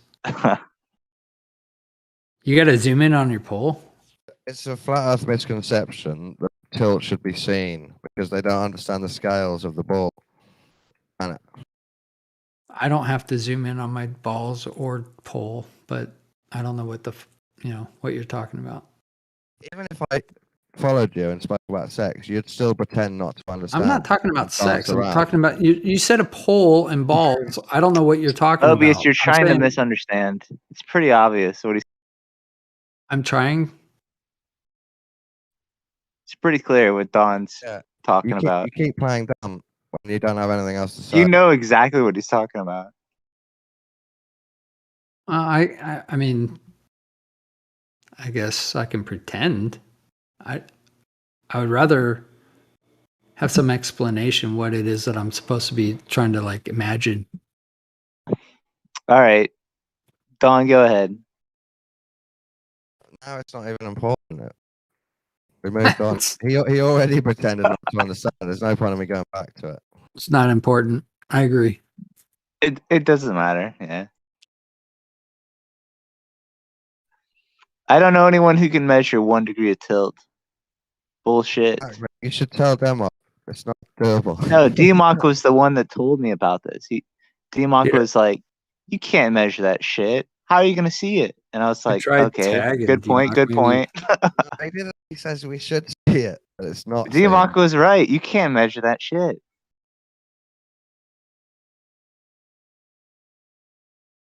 It's misconceptions. Yet he's seen too many diagrams with big boats on small half circles. That's what's happened. The boat's like falling off the earth. Yeah. Went over the edge, dude. Where's the boat tilting down? That's what the people used to say. It's ridiculous.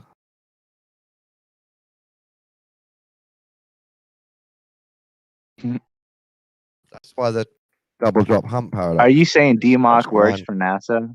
Let's get this clear. Are you trying to tell me that DMOC is an agent?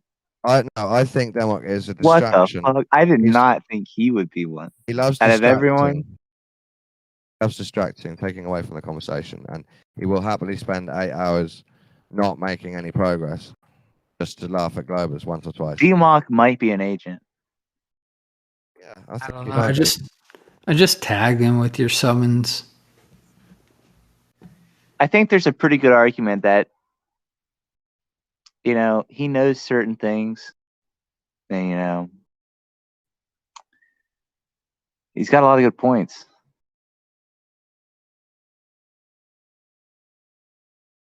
He might be asleep. I'm not sure. Oh, he left after his naughty behavior. Oh. If you say so. Oh, that's Demok you're tagging, sorry. Yeah, he I doesn't don't really know. read the text. I wouldn't speculate, but you go ahead and do that. It's you that typed it. What are you talking about? Not speculating. What? I didn't say what he did and why he did it. You did. DMOC is like a flat Earth hitman. He'll So like weird, Mobius. What? Don? You are so weird. I'm weird. You're the one telling me that I said something that I didn't say. No, I didn't. You just did. Said you typed it. You've already changed it to. I typed said what? You said it. I summonsed him like you wanted him to be You summoned. typed Demok, and then when I mentioned it, you said, "Well, there's no point in speculating about something What? you just did." Well, maybe I'm not understanding. Hold what it on, hold is on. you Let's said. clear this up. Mobius, what's DMOC's name? You know what In- DMOC's name is? In this right here, it says loudest muted, no tilter. No tilt. He knew you couldn't measure it. Yeah. You know, that was his whole message, you know, and that's why he, you know, But that's not a great glow proof. arguments. It's not a Smart glow proof guy. for us. We're not trying to measure it. No one is. Measure what? We're not trying to You measure don't know what. again. Pretend you don't get it. No, again. no. I'm not saying I don't know what you're saying. I hear the words coming out of your mouth or whatever, you know, through this electronic system. Through flat Earth, microphone. you've lost the ability to converse with other humans, I'm afraid. Really? Do you, Because do you of mean flat Earth. do you mean measure what in reality? Yeah, that's what I'm asking. Good question. Good question. He's already been told. You know, I think this is a winning flat Earth argument, Don. If you think you can measure tilt 1 degree every 69 miles, where did you measure that shit? No, we don't think Bullshit. we can measure tilt. No one's claiming You don't that. have shit. I've heard it before. You want to see tilt, and that's your problem. I want to see tilt. The Well, you know, Leaning Tower of Pisa. That's all you're getting. that test I was telling you I was going to do for Demok before, looks like I'm doing it for 2 now. The Demok and Sin Cleanser. Oh, Kosho's hey, back. Kosho, right What's on. this going Kosho's back. Maybe Kosho can answer for Kosho. Oh, yeah, what's up? I don't know. You tell me. You're the one talking about all this stuff that got brought up. So I went through it, man. no, you just like said GPS receivers. Everybody knows that. Blah blah blah blah blah blah blah blah blah blah. I'm out. No, I thought we had all agreed on it before. My bad. So Agreed on what? Just so we're clear. Just so I we're clear. asked you- GPS. Yeah, Just so we're clear. okay. A GPS Yeah. receiver is simply any device that can read the signal coming from a GPS satellite and interpret it and give you your position. So this is a GPS receiver. What's a GPS satellite? Well, those are the GPS satellites giving the position. They're the things traveling around the Earth, or they could even be towers. Actually, for this test, the GPS could be anything. They could be balloons, towers, satellites. They could be elves. What the heck? As long as they're giving us our accurate position, it doesn't matter where the signal's coming from. So how are they giving an accurate position? Like In reality? Yeah, I mean, like, what's the signal strength? What's the delay time? Like, what's the difference? You can all you want, Don. I'm asking Kosho. Why don't you mind your own fucking I'm business? not gonna give you all that information for the sake of time. I'll just tell you. For a that second GPS time? I don't know RTA that I got it the first time. The sake of time. Sake. Oh, for the sake of S-A-K-E. time? Not Saki. Sake. I didn't say Yes, Saki. I know, but it's spelled the same way. So just. But I didn't say clear. Saki. I didn't say Yeah, say. he didn't say that. You gotta admit it. I know. So Okay, so anyhow, why'd you say that? anyhow, the Why'd you say you're not saying that? I actually already said that. I said because it's spelled the same way. So, So I was nobody said that. saying it's not Saki. It's So you're just referring to something that had nothing to do with the conversation that was actually being had. Yeah, so there you go. what I'm realizing is that I thought you were drunk before, but now I'm thinking maybe this guy's just a persistent troll, but like bad Catching at you it. on all your bullshit. Yeah. Well, Don, do you think Kosho can measure 1 degree of tilt? I wish we'd stop talking about tilt. Yeah, I think you're right. I think I would everybody's too. full tilt. They measured the tilt of Earth, didn't they, by looking at the sky? That's a different Imagine. type of tilt. Just I'm imagine. willing to agree with that, just for the sake. Yeah. Tilt makes the wobble, doesn't it? Which makes that weird cycle. Well, Don, check this out. I didn't understand that. The tilt is 23.5 degrees, but that also could translate to 6.66 degrees. Depends on how you look at it. It's either 23 point something or 666. Okay. Yeah, dude, look into it. 2/3 tilt. Yeah, they say it's 23 point something. The opposite of that would be the 66.6. Oh, I get you. Yeah. It's just orientation based. Yeah, to the 90. Yeah, that's. But that's like a common theme with these guys. Yeah. If they can't pick the 2/3, 66.6, pick 33.3. It's just inverted 666. Sorry. Was Kosho gonna explain GPS receivers or no? I think you put him off by making the Saki joke into I put him off. 2-minute banter. Right. 2-minute banter. Oh, there he goes. You pretended you wanted to know information, and then when it came, you stumbled over one tiny word joke. You know, Kosho's kind of like a unicorn. It's like I heard stories about him. I thought it was a myth. And then when I encountered it, it was like, wow, it's exactly like it was described. He just vanishes from the very like mention of anything that he would perceive as he called something you out. to be skittish about. Called you He's out. a very skittish, very That's not very good. timid. That's what he called you. Yeah, he called me that. I agree. And of course you agree. That's very good, Don. Kosho got me banned from Gym Pandas.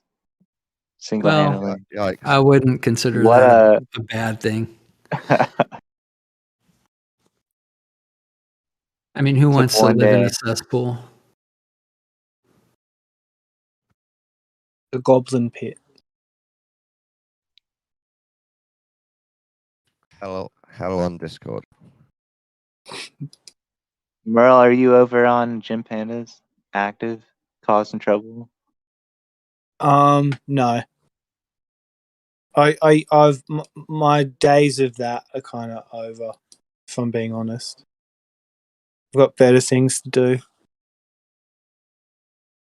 But there was a time where it was great to go into a room full of them and throw down.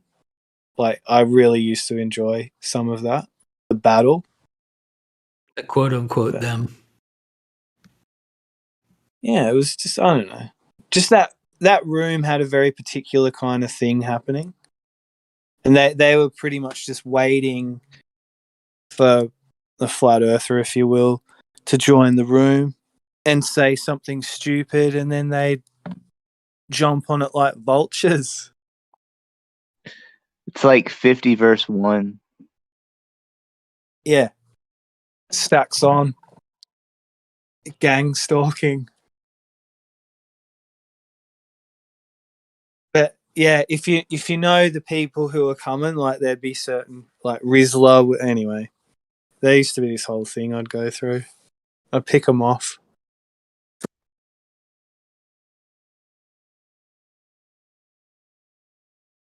But then I just started, I don't know, the last thing I'll say is I started seeing Jem's humanity. And he described his living conditions to me one day, and I was just like, wow. And then when he ventured out and went and met Roxanne Glenn and everybody got to see Jem, I think people were like, wow, is that Jem? It humanized him. You had a soft spot for him. Yeah, well, I saw he was a person.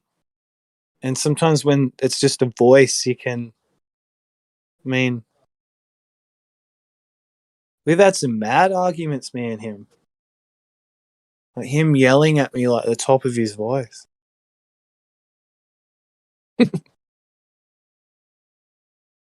And me, him.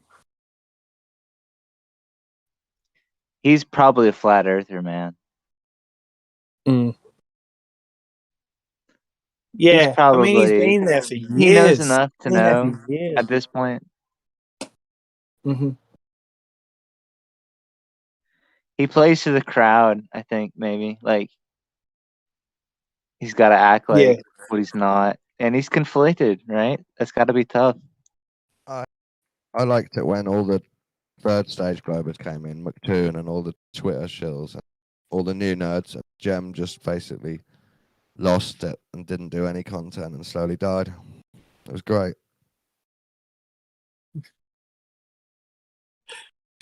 He had his day, and now there's noobs.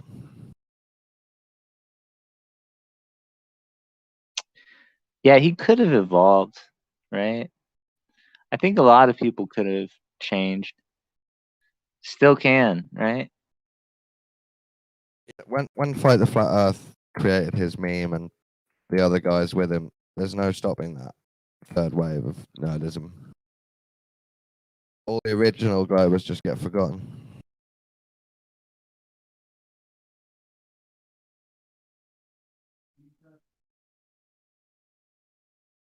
And then you've got the new Oh no. Flat Earth with Bev.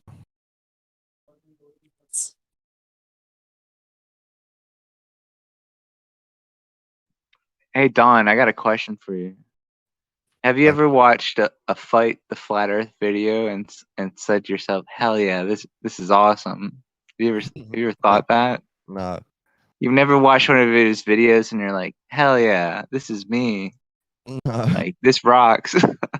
From day one, me and Lottie used to really take the piss out and hate him. Just such a massive ego, and it's ex-military, and he's in a wheelchair, and then he's the huge ego nerd. That's just a horrible combination of things. Horrible combination. Yeah, I know. How did he become a thing? Where did he come from? What the hell? He was a gamer. He was a gamer. Yeah, Dude, he knows he's how to a work social agent, media. man. Yeah, I think some of them are ex-military agents. That's the third wave. Mm. But also, he just knows how to do social media, and he just put his whole life. Oh, flat Earth. Yeah, our mission is to stop flat Earth, so I might as well make it my living. Yeah, that was trending. Yeah,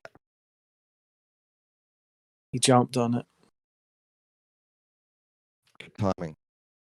They're a different kind of wave, though, aren't they? Simon, Dan, Conspiracy Cats, him.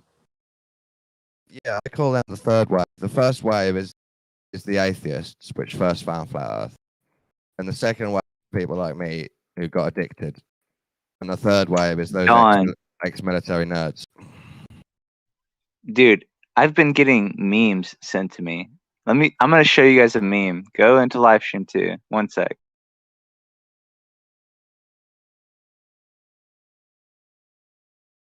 This one's pretty good. Check that meme out. Somebody sent that to me, and I was like, "What the fuck is this?" I looked at it and I saw the black swan in it, and I started looking at it more, and I was like, "I don't even know who just sent me this. What the hell is happening?" 1.22 miles. Like, isn't that the most dank meme? I don't even know who sent me this, but it's got the black swan in it. I thought that was pretty funny. It's got communism up the top left corner. Blacked. It's kind of like the dankest meme, bro. Somebody sent that to me. I was like, damn, this is sick.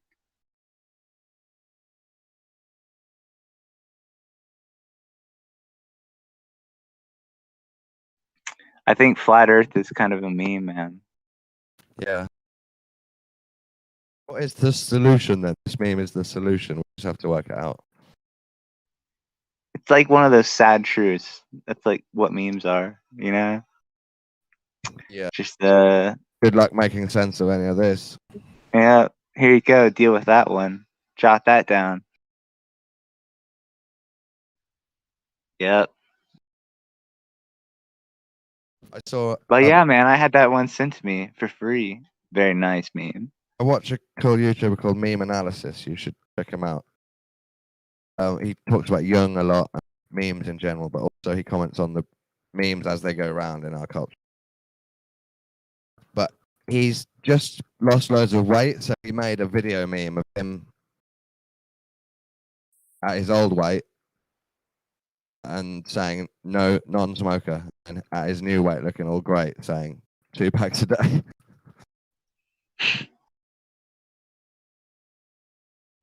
Dude, I've seen there's a lot of weird fucking memes out there now. I think like kids are like getting raised in like a weird reality where they just grow up on the internet kind of thing. Yeah. Like classroom is just on the internet day.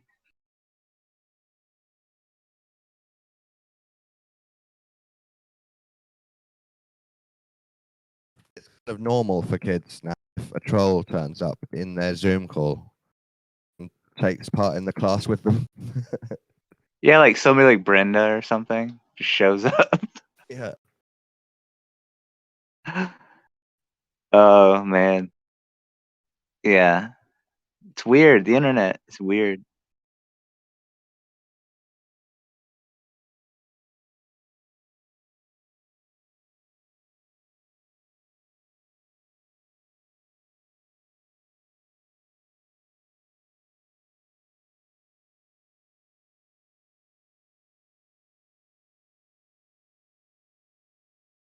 I'm watching a video about the first internet hoax ever. It was done on the bulletin boards about a town called Ongbak, I think it was.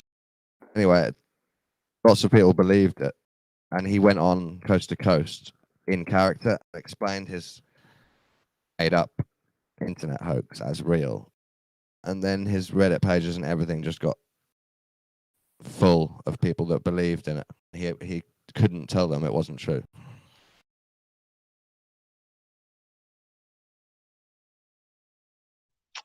What the hell? It's like, you know, those creepy pasta stories. Yeah, it's like that. I think they sort of maybe creepypastas developed into psyops. It's a similar thing. Yeah, a psyop creepy pasta, dude. Nice. That's even more mysterious if it came from like MySpace, bro.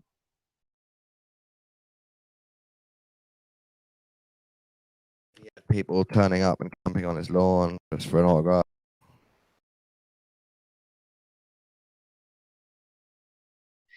Did you ever watch the movie The Blair Witch Project? Yeah. Cinema and the new one. Dude, that was sick. Yeah, I felt like everybody could just take a camera and go outside and record a ghost. I wanted to. I wanted to make a horror. It was kind of like anybody could do it, right? Yeah. You know how they made that? Took them into the woods with no script. Each day they would, while they were sleeping, Just scare each other. They would have people out in the woods that weren't part of the crew that would break sticks and shout and do stuff off in the distance. And then when the boy goes missing, they snuck in while the other two are asleep and made him go missing. So all the reactions are half real. But they would give him directions like inside a pagan prop in the woods, and then that would be their whole direction for the film for that day. So it's like found footage of it. Dude, that was a great movie. That was a great movie. Wait, what movie? Why did they? The screw Blair up Witch the Project one? was one of the best horror movies of all time. You know, it's so funny. If I were to think of that movie, for some reason, Don would be the person who comes to mind. So funny. Yeah. Blair Witch Project. That was one of those. That was like one of the first movies that was like wildly successful. That only cost like $10,000 or whatever. Yeah, they tried to copy that found footage. There was actually one before that called The Last Broadcast about a kind of Bigfoot wolf beast in the snow. And Blair Witch copied them, and everyone else copied Blair Witch. That is weird that that's like the first style of that type of film. Like, first person. It's a genius style. They also psyoped it a bit. They put up missing posters for these three people, and no one knew they were actors. So people actually went to the cinema thinking this could be real found footage. Gullible people. Holy shit, dude.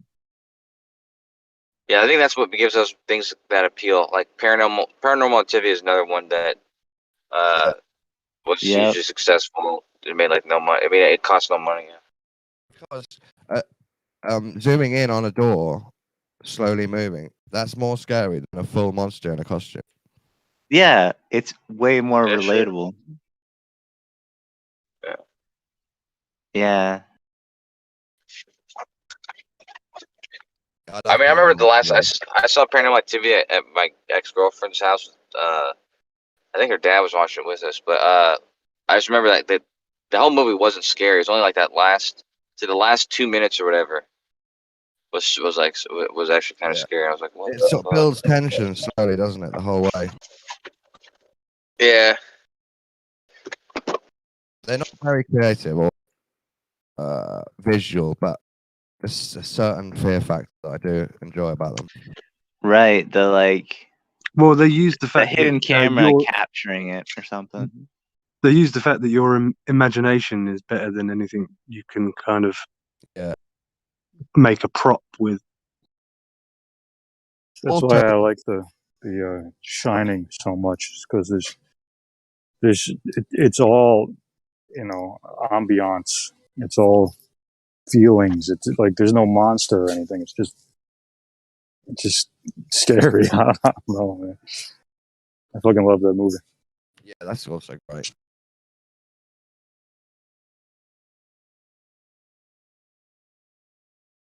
Donnie Darko is one that I never really watched. I couldn't say I remember that. So that's a great film too. Dude, a lot of people like that movie. It's a cult classic because it's its own universe, but I like the mysticism where, you know, he sees that mad old lady and she's like a prophet. It just happens that her stories are true. Like warp through time and change the past. Well, they say that like the white bunny is like follow the white rabbit, the rabbit trail, or down the whatever. So they say it's kind of like the same symbology. Alice in Wonderland. Yeah, they say it's like the same character again. But wasn't it like the fact that I thought it was like the fact that he killed, because he killed that guy, but that was like in the reality like where he survives. So it's kind of like he died, and ultimately, even though his death is whatever, in his death he kind of saved this other dude's life. It's kind of Yeah, there's a lot of ways you can watch it and get like a different view. I actually never really watched it. Like it was always one of those movies that like somebody else liked or whatever, so I watched it because I was with them. And well, there's like there's times where they I don't say really- he dies multiple times throughout the movie. That's what they Yeah, say. I don't really remember much from that. Like apart he from there dies was over and a over plane. again. There was like a plane sticking out of his house. Like, I was like, what the fuck's going on here? What's this rabbit guy? What the fuck? well, yeah, in one Something must have reality, been I think high. the engine falls into his house, and he's not there or something. Yeah, that's because it's meant for his bed. It's supposed to fall on his bed, but he skips Yeah, it was like it falls on fate. his family, so he has to work it back so that he dies and his family lives. I think. Curved Water That told was me a a story pretty good one time. movie. That was pretty good. Curve told me a story one time where I guess there was a bad storm, and yeah, I forget exactly how it went down, but he said that they ended up moving his son downstairs from his room, and then later that night, like a giant tree like fell right on where his son's bed was. It's like Final Destination. Yeah, You've seen that? yeah, but that's another movie that they redid so many with like the exact same plot. They're just like, come on. The idea that fate is a thing and you can't avoid it unless You you can't know. fight it. You're gonna die whenever. Oh, have you know guys Kind of a special weird powers, plot you can- for a you movie. can change right? it. Have you guys seen that newer one, Tenet? I saw first 10, 20 minutes, but I couldn't follow it, so I gotta watch it again. I was watching it with my girlfriend, and she doesn't follow movies like that, so I think we had to change it to something else. Yeah, it's not very easy to follow though. To be honest, they try and cram as much in as possible quite quick. Do you like Christopher Nolan movies? Like Dark Knight or Memento or Memento, Inception? yeah, that was a great film. Yeah, that's like his second one, or I think it's his second one. But Prestige is my favorite, but I've seen that as well. I did like that. Yeah, I mean, I like his movies. I like him as a filmmaker. But I remember, I don't really like reviews, but I just heard when people were talking about Tenet, I guess they were saying it doesn't hold up to like his other movies. Like it doesn't hold up to what you'd expect. It seems a bit forced. If you know what I mean, like they've gone cheap on the actual story, and they've just tried to make it complex. Yeah, like Inception was complex, but even that, I mean, that had a story. But it's still sort of like there was. You're invested in the characters and stuff. Yeah. And Tenet, I was watching it, and the part that I got up to was like he had gone through like this torture. Fucking, I don't even know. They took his teeth out or some shit, and like he woke up in the hospital, and it turns out that whole thing was a test. I was like, what the fuck? Is that as far as you got? Yeah, I think so. Yeah. Yeah, there's still a lot you haven't seen. There's still a lot you haven't seen. Yeah. It was like the beginning of the movie. I guess it's like 15, 20 minutes or something like that. Inception is like a quantum reality movie, like a relative space-time movie. Oh yeah, there was Dreams a within relative time dreams and shit. That whole part I didn't think was like necessary, but he does that sometimes. Like even at the end of Interstellar, like most of it was real, but then at the end of it, he's like able to go into black holes in a weird way, time travel. It's like, wait a minute, what? It was pretty Or, corny, but it was also like inspirational. You know, Yeah, weird. of course. That's what he goes for. Well, they made it I out think as if he was Prestige. being helped by beings that had mastered time, the dimension of time, basically. That's like that one movie, the Arrival. Arrival. Scott Beach says he knows the writer, or he worked with the writer of the movie Arrival. But yeah, but that was the whole thing with the aliens. The aliens that came, like they had like this capability of traveling. I don't know, like, experiencing time differently than we do. Like they speak in a way which they can like travel through time, and I don't know, it's just kind of weird. It was confusing at first, but then you're like, oh, okay. And now I remember I'm still confused by it because I can't remember what the whole point was. It was a good movie. That's the one with Jeremy Renner and Amy Adams.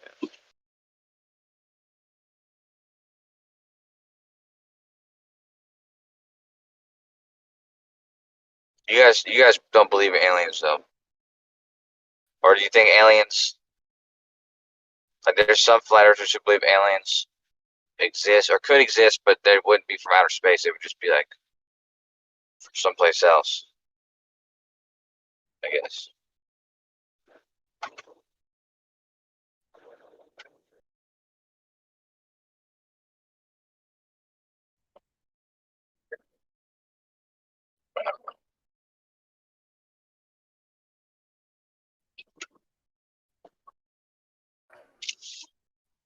There could be aliens. Yeah, why not? They could be. The Earth could be super huge, like a super Earth with like super oceans. Way bigger than what they say.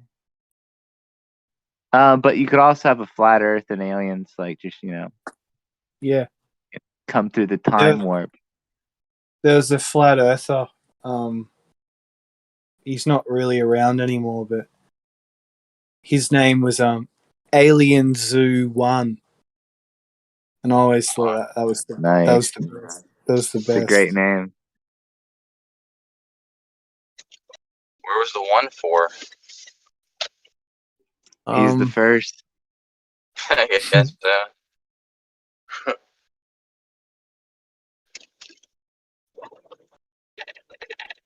That means there's multiple alien zoos. You're not special. Yeah, we're kind of on our own little alien zoo here. Oh, like I see, like Alien Zoo 1, but we're the first one. You know, this is There something you I go, disagree man. with people, or we're the most important one, or something like that. But yeah, I see, right? But he's insisting they that there's tell also everyone- other ones. They tell everyone It that could you're be in anywhere. It's like one. Eden, Alien Zoo Eden, or something. Okay. Eden Well, you Earth know, one. a lot of people in Gems disagreed with me about this idea, but I was just, as a Glober, of course, be different. But with the vast universe, as the Globers believe in, I was, thinking about DNA and how complicated DNA is, and proteins, and I also believe in abiogenesis, right? So I was thinking like it's very complex for it to have occurred, through random, chemical reactions, all this kind of stuff. I wonder if it's possible, even if it existed someplace else, it must be something completely different. And it might also be the case that we could be the first iteration, or the best iteration, actually, even, of all the life in the universe, possibly. Even in a vast universe, I was arguing it could be possible that humans are still the apex. It doesn't life really form. matter, right? We'll never really know. I mean, that's So hard to it say. kind of doesn't They show up, matter. we'll We know. could be, we could be. They show up, then we'll have to judge it. Who's cleverer? By our current understanding of how the universe works, we think that we have those limits, but it may be the case that the limits is within what we understand. Possibly somebody else understands something different, or they could, like those aliens, they could travel through time, or they could be machines that Well, live millions of years. I don't think humans. I think we came from inside the earth, dude. That's what like a lot of religions say. We like crawled out of the caves, caveman. You know what I mean?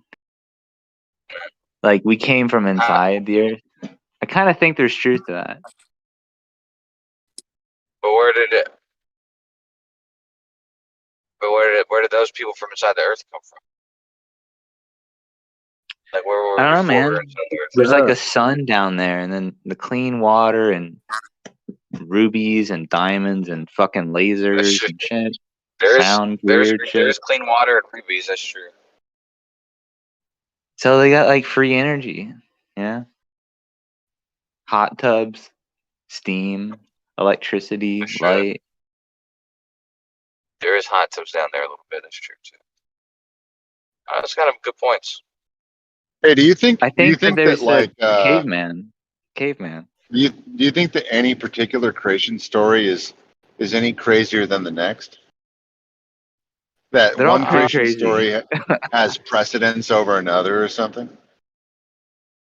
Well, I Yeah, I think do that's think each to their own, there's isn't some it? that have precedence. I mean, because let's be honest, no one here knows how it all started. So like, you could deduce, right?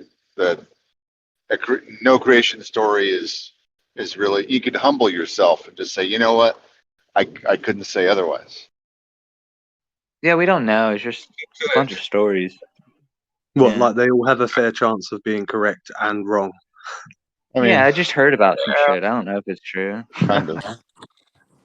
That's also a lot like finding a dead body and investigating it and concluding that nobody knows anything because no one was there, so we can't come up with what happened. But in reality, you could come up with the best possible explanation based on the evidence that you find, and you wouldn't have to consider it to be the truth, but you would hold it as a higher regard than all the rest, of course. A best guess. Yeah. Educated guess.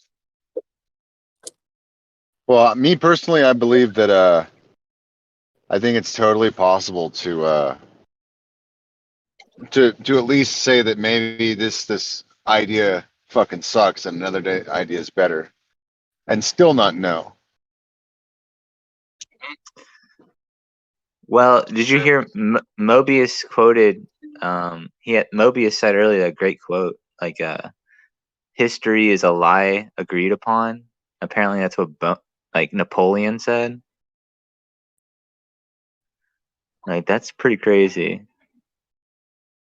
I've heard that quote before. I'm not sure if Napoleon said it, but it's a famous quote. It's repeated. I don't think we have the truth. History is written by the winner or something. I think if we had the truth, we'd feel some kind of peace, some kind of clarity that would go with that. And I think it's natural that we feel like our antennas are extending because we're in the dark in a lot of ways. And I think the quest to know and understand one's place in the universe is like a noble quest. Indeed. Indeed.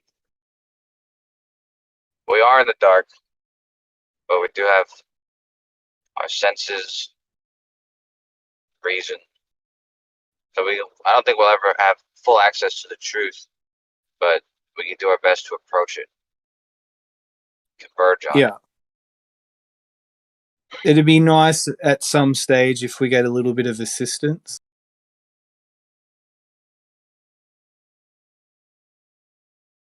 Maybe we're getting it already. Yeah, maybe. Hard to say.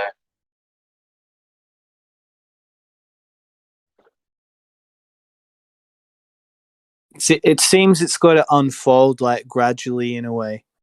I think in the beginning I was impatient almost to kind of know. Not everything, but a little bit just like, what is going on? I'll commune with the secret chiefs. Get back to you. Hey, Don, do you really hate or like dislike Mobius? Do you really dislike Mobius? Oh no, he is quite annoying, but I don't dislike him. Wait, do you think he's quite annoying because you're quite annoying, or that it's just all on him? Well, my annoyingness is separate to his. We could talk about mine after, but I think he is just very annoying, yeah. I think it was a bit tit for tat, though, wasn't it? I don't always agree with Don, you but think it's like when a mutual annoyance? I don't think so. I think they were competing. He doesn't have real conversation. That might be true. You should help him. He tries to dig down to like the smallest detail, and I can appreciate that because I'm not as good at it, so I kind of need someone else to show me. I'm not against looking at the details, but he doesn't explain it well. He just jokes and laughs and dances around. Like it doesn't feel like a real conversation.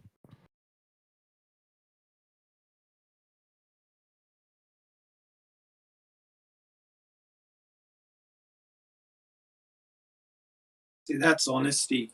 You could feel the impact of that. Honesty's from who? one of the most, Honesty from who? honesty's from Dawn, just in that moment. Oh, but okay. Honesty's one of the most powerful things, I think. It has a resonance. I think even if Mobius knew what you were talking about, though, I think it's still quite valuable for the audience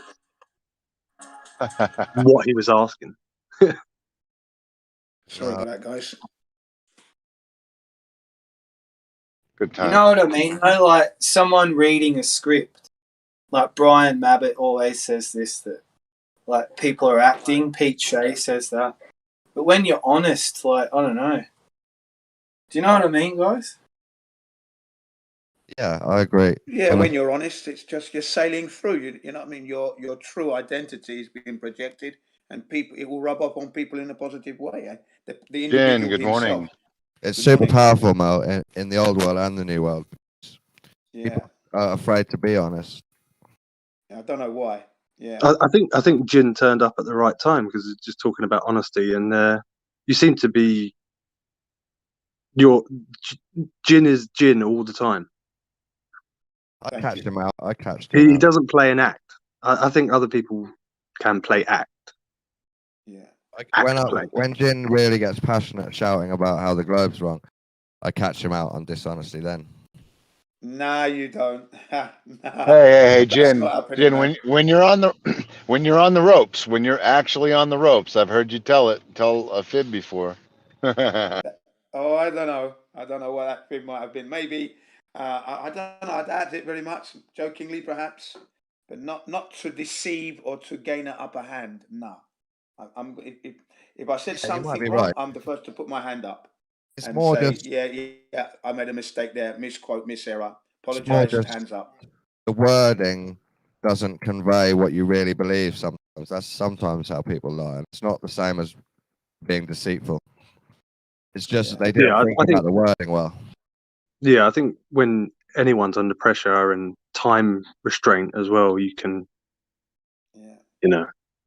Yeah, but I think when it comes to this, and then this topic matter, you know, the realm the beautiful realm we live on, and then the things that they want to do to us on this, you know, the recent pandemic. That's as far as I go there.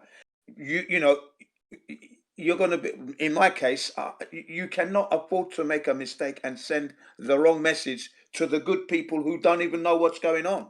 You know, the sheeple, the sleepwalkers, because we want them to be on our side so that we can then eventually overthrow this problem, break the chains of bondage. We need them all. We all need to come Yeah, together on this. So I can't afford to be lying to anyone.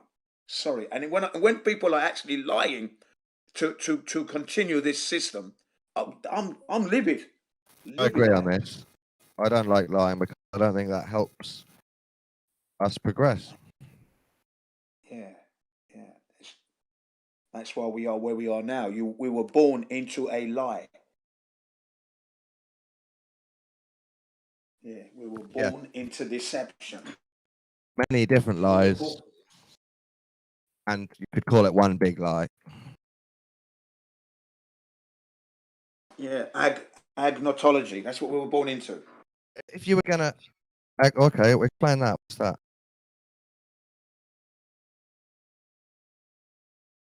Yeah, go on. I was going to ask if we say that being born is being born into a lie. How do we succinctly describe the lie that we're born into? Oh, it's a deception, isn't it? It's just a maze. That's it. To call it a maze. And then when you finally get close to the truth, the door shuts, and then you go down and shoot into another maze every time. Just as you're making headway, you're getting there. You're Would getting we near the truth. Bang! That door shut. You've gone we down a use slope. Boom, boom, boom. Another use maze. Plato's analogy and say it's a wall of shadows, flickering shadows, and when we're born, they convince us it's real. But does that apply only to people that live in society, like not this? Well, You know what? I think it does not apply to regarding everyone. like say tribes that don't live in society that don't have all that. Are they in the lie? Are they No, born into the not as lie? much. No, they're not. They're not. Not They're as not. They're much. not. They're the ones who are living according to what the creator would Yeah, wants, basically, because they're not in the capitalist system. I'm sure they have In some fact, our lie. system is harming them. The If you're system is born into harming a them. tribe, the king might say, "There's this monster over there in that forest." You know what I mean? And that might not be true, but it's truth to your tribe. Yeah. So it's a lie, but it's not, say, It's as big a character building, lie. isn't it? It's character that- building, building a Yeah, character it's a white through. lie. A lie requires intent on the person disseminating the lie. Otherwise, you're just wrong. That's the difference between wrong Unless and they lying. believe it themselves. Yeah. Like Yeah, they fear what they're trying to. Yeah. Yeah. yeah. So lie requires and it's an intentional act. I do agree, Josh, but I also apply intention to people, even if they don't know it's a lie, but they should have known it's a lie by now. I would say they still carry intent then, Well, why should they know if they Oh don't yeah, know? because they're being ignorant and that they've put themselves in the position of falling and being a liar by being ignorant. What do you call delusional people liars? No, not as much, but sometimes I can tell when a delusional person lies. They slip into bits where they know that's not true, but they still say it. Well, They're I was not just happy trying to about understand. it. Well, I mean, they might be happy about it, but the description you just gave a second ago, though, that's why I asked, because Sometimes, people yeah, I do who are sometimes. delusional sometimes don't know that they're lying, but also kind of probably should know Yeah, that that it's lying. that's the kind of people I meant. But I don't know really, Okay. because with delusional, that something could be real for 1 minute for them, and then that's completely wrong for them the next minute. So If how you're would you know they're lying? Because they don't even know what's real. my example is if you're a doctor Exactly. and you're That's promoting really well bad, put, Jim Jam. if you're promoting bad medicine as a doctor and you don't know it's bad, you should have known by now because you're a doctor. So Yeah, but you're when it still comes lying. when it comes to medicine, that's purely based on, well, not purely based, but it's based on efficacy. So all medicine has risk. Some people can eat peanuts and it's absolutely fine for them. Some people eat peanuts and they die. So is the truth that peanuts are bad, or is the truth that peanuts are okay for you? But Don, to address your general point, there's a difference between being ignorant and lying, being deceitful, There's and that's ignorance intention. and omniscience. Yeah, Ignorance, so you have ignorance to have is malicious what I just intent said. for it to be ignorance. deceitful. Sorry, you could have known, but you ignored it. Omniscience is there's no possible way of you knowing. Where does the delusional course. person fit into? The ignorant? I think there's all scales. Some delusional Delusions people, neither. they're mostly deluded, Yeah, I but was gonna sometimes say, yeah. they add to their delusion with lies. Sometimes. Yeah, but okay, so how would you, like, when you're saying a doctor, to translate that to a teacher instead, like a teacher who is, like I said, delusional, and they're teaching very emphatically these very wrong things, but with the idea in their head that they're teaching the right thing and everybody else is stupid or something, or everybody else is bad or something like that. Teacher, they know enough about Egypt to know that the dating's wrong, but they still teach that as their class to fit the curriculum. So while they're saying it, they know this might not be right. Yeah, that's fair. I would give you I'm deceitful saying. or delusional for that. It depends on if they're doing it with the intention. If they don't know enough, then it's ignorant, and you could be, you could just be willfully ignorant where you don't care about learning it. It might be true, might be false. Yeah, willful. Yeah, willful. But I wouldn't call that being delusional. It's only delusional until you've been faced with the evidence, and then you're still, not going with it. All I meant was Joss hasn't got a get out because people don't know. Because half the people that he would say don't know could have known. So I would still call them lies. That's all I'm pointing out. I get it. So it's like, but if there's no almost an intent, it's not a lie. That's the problem. Whether you could say, well, it's the same way as I could then turn around and say, well, you're lying about X because you could have found out about Y. I mean, that's a stupid thing. Sorry, that is that's a very silly thing to say. That is my well, I don't know. I think it's more like you could have had enough hints in your experience that lead to that possibly being a lie, but you haven't. Either you perfectly avoided trying to find out that it is a lie, and so it's like it still could possibly be. So you're still in a state of unknowing whether it actually is real or not. And I think when it comes. Sorry, go on, Jen. Yeah, I would say Lawrence Krauss and Neil deGrasse Tyson are delusional. As far as I'm concerned, they are candidates for being delusional. Okay. And they're liars on top of their delusion. Yeah. That keeps it going in a cycle, I think. And they're both homosexual. I think when it comes to things like the Egyptian king lists, and when you want to talk about stuff like that, yeah, you're right. There's a bit of wiggle room in there, but we're basing that off lists that we found in various places, two main ones, and then it's the interpretation. One of the things that's not very clear is sometimes where rulerships overlap, and that's recognised, that it's known, and it's not taught that this person ruled exactly then. In fact, if you go back to the Third Dynasty, they kind of say it's kind of from about here to about there, but we could be wrong a little bit here and there. And it's quite forward. So again, I don't think that's people perpetuating a lie. It's just working off the best assumptions and evidence that we have to hand. Oh, I think they are. Some teachers, if they don't tell their class, did you know this whole lesson is nuanced and no one really knows, and people are changing all of this, what I've just taught you, over time, that would be more honest, but they don't do that. I don't know. I mean, probably do. that's certainly my When I went to experience. school, yeah, there was a lot of that taught when I went to school and uni. Maybe a That bit, but was not probably enough. depends on one how of the much main time you things have. they taught. Not enough. I'm saying the teachers need to step it up. They should say that every time. They just need to be careful not to be liars. That's all I'm saying. What was your personal experience at school? Give us an example you had at school where you feel a teacher lied to you. Well, what they did, was teach us about Egypt, but the most important bit of it was colouring in Tutankhamun's mask. They didn't tell me these people used to believe in God. They used to sacrifice people. They didn't tell me about all the actual meaning behind why these people are important. But what age were you when you were doing colouring in? Well, I haven't got many memories of school. I'm just saying they could have done better.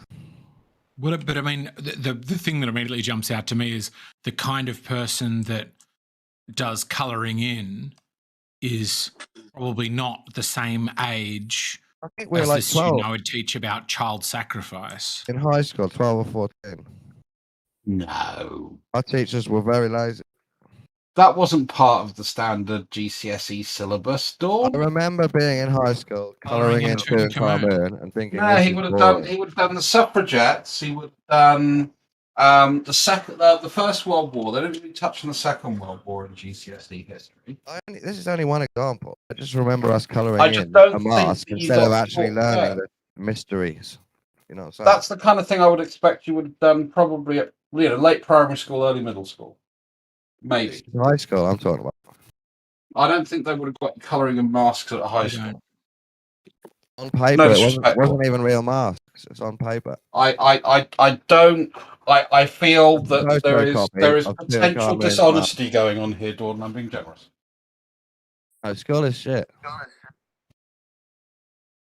I mean, there's a chance it's not dishonesty, it's misremembering, or there's a chance that what you are describing is not like the shit state of education, but the shit state of a particular teacher. But what you're describing sounds beyond alien to anything I've ever heard anybody else describe about learning history. We coloured in a Tutankhamun mask and we learned nothing about Egyptian history. No, we did. I knew that it was about 4,000 or 5,000 years ago, and pyramids were built. But I'm just saying, what my memories aren't strong about the truth of Egypt. What they are is a vague telling of disinfo. If you've got no real memories of that, how can you say that it's a mistelling when, as you just admitted yourself, you don't really remember it? That's my memory. That's all I remember. It wasn't as good as it could have been. And are you comparing that on what you learned later in life? Yeah. What I know is if I'm a teacher, I would be more honest than all teachers I've ever experienced. That's what I know. I mean, I am forever. Look. I am forever saying to my Japanese adult students, who some are teachers themselves, when we're talking about Earth now, they know that it's a flat Earth. They're looking at the Gleason's map, okay, and they're talking about something in the textbook which is referring to Earth as a globe. And I said, now, really, this is a case where you should be asking the students, is Earth really a globe? You have an opportunity to tell the truth because you know the Earth is not a globe, but you choose not to actually mention it. So you're not teaching. How do you know what they know, Jim? Yeah, that's the thing. Like you've got to be able to forgive that. Quite a lot of these teachers believe what they're teaching, so it's not a lie to them because they believe it. Yeah. Well, it's worse than that. It's inferring what someone else's knowledge is, and you're making a claim that they know something when you cannot know that. I'm sorry, that's a really kind of silly thing to say. I think he's talking from his own because he's a teacher himself. That's what I got from it. That's correct.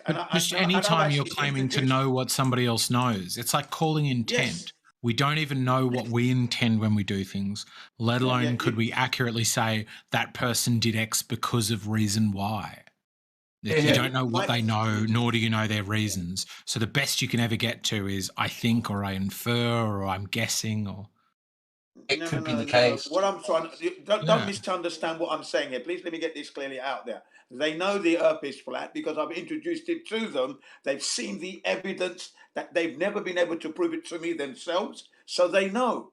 Okay, and I said this is a perfectly opportunity for you to introduce it, but you choose not to.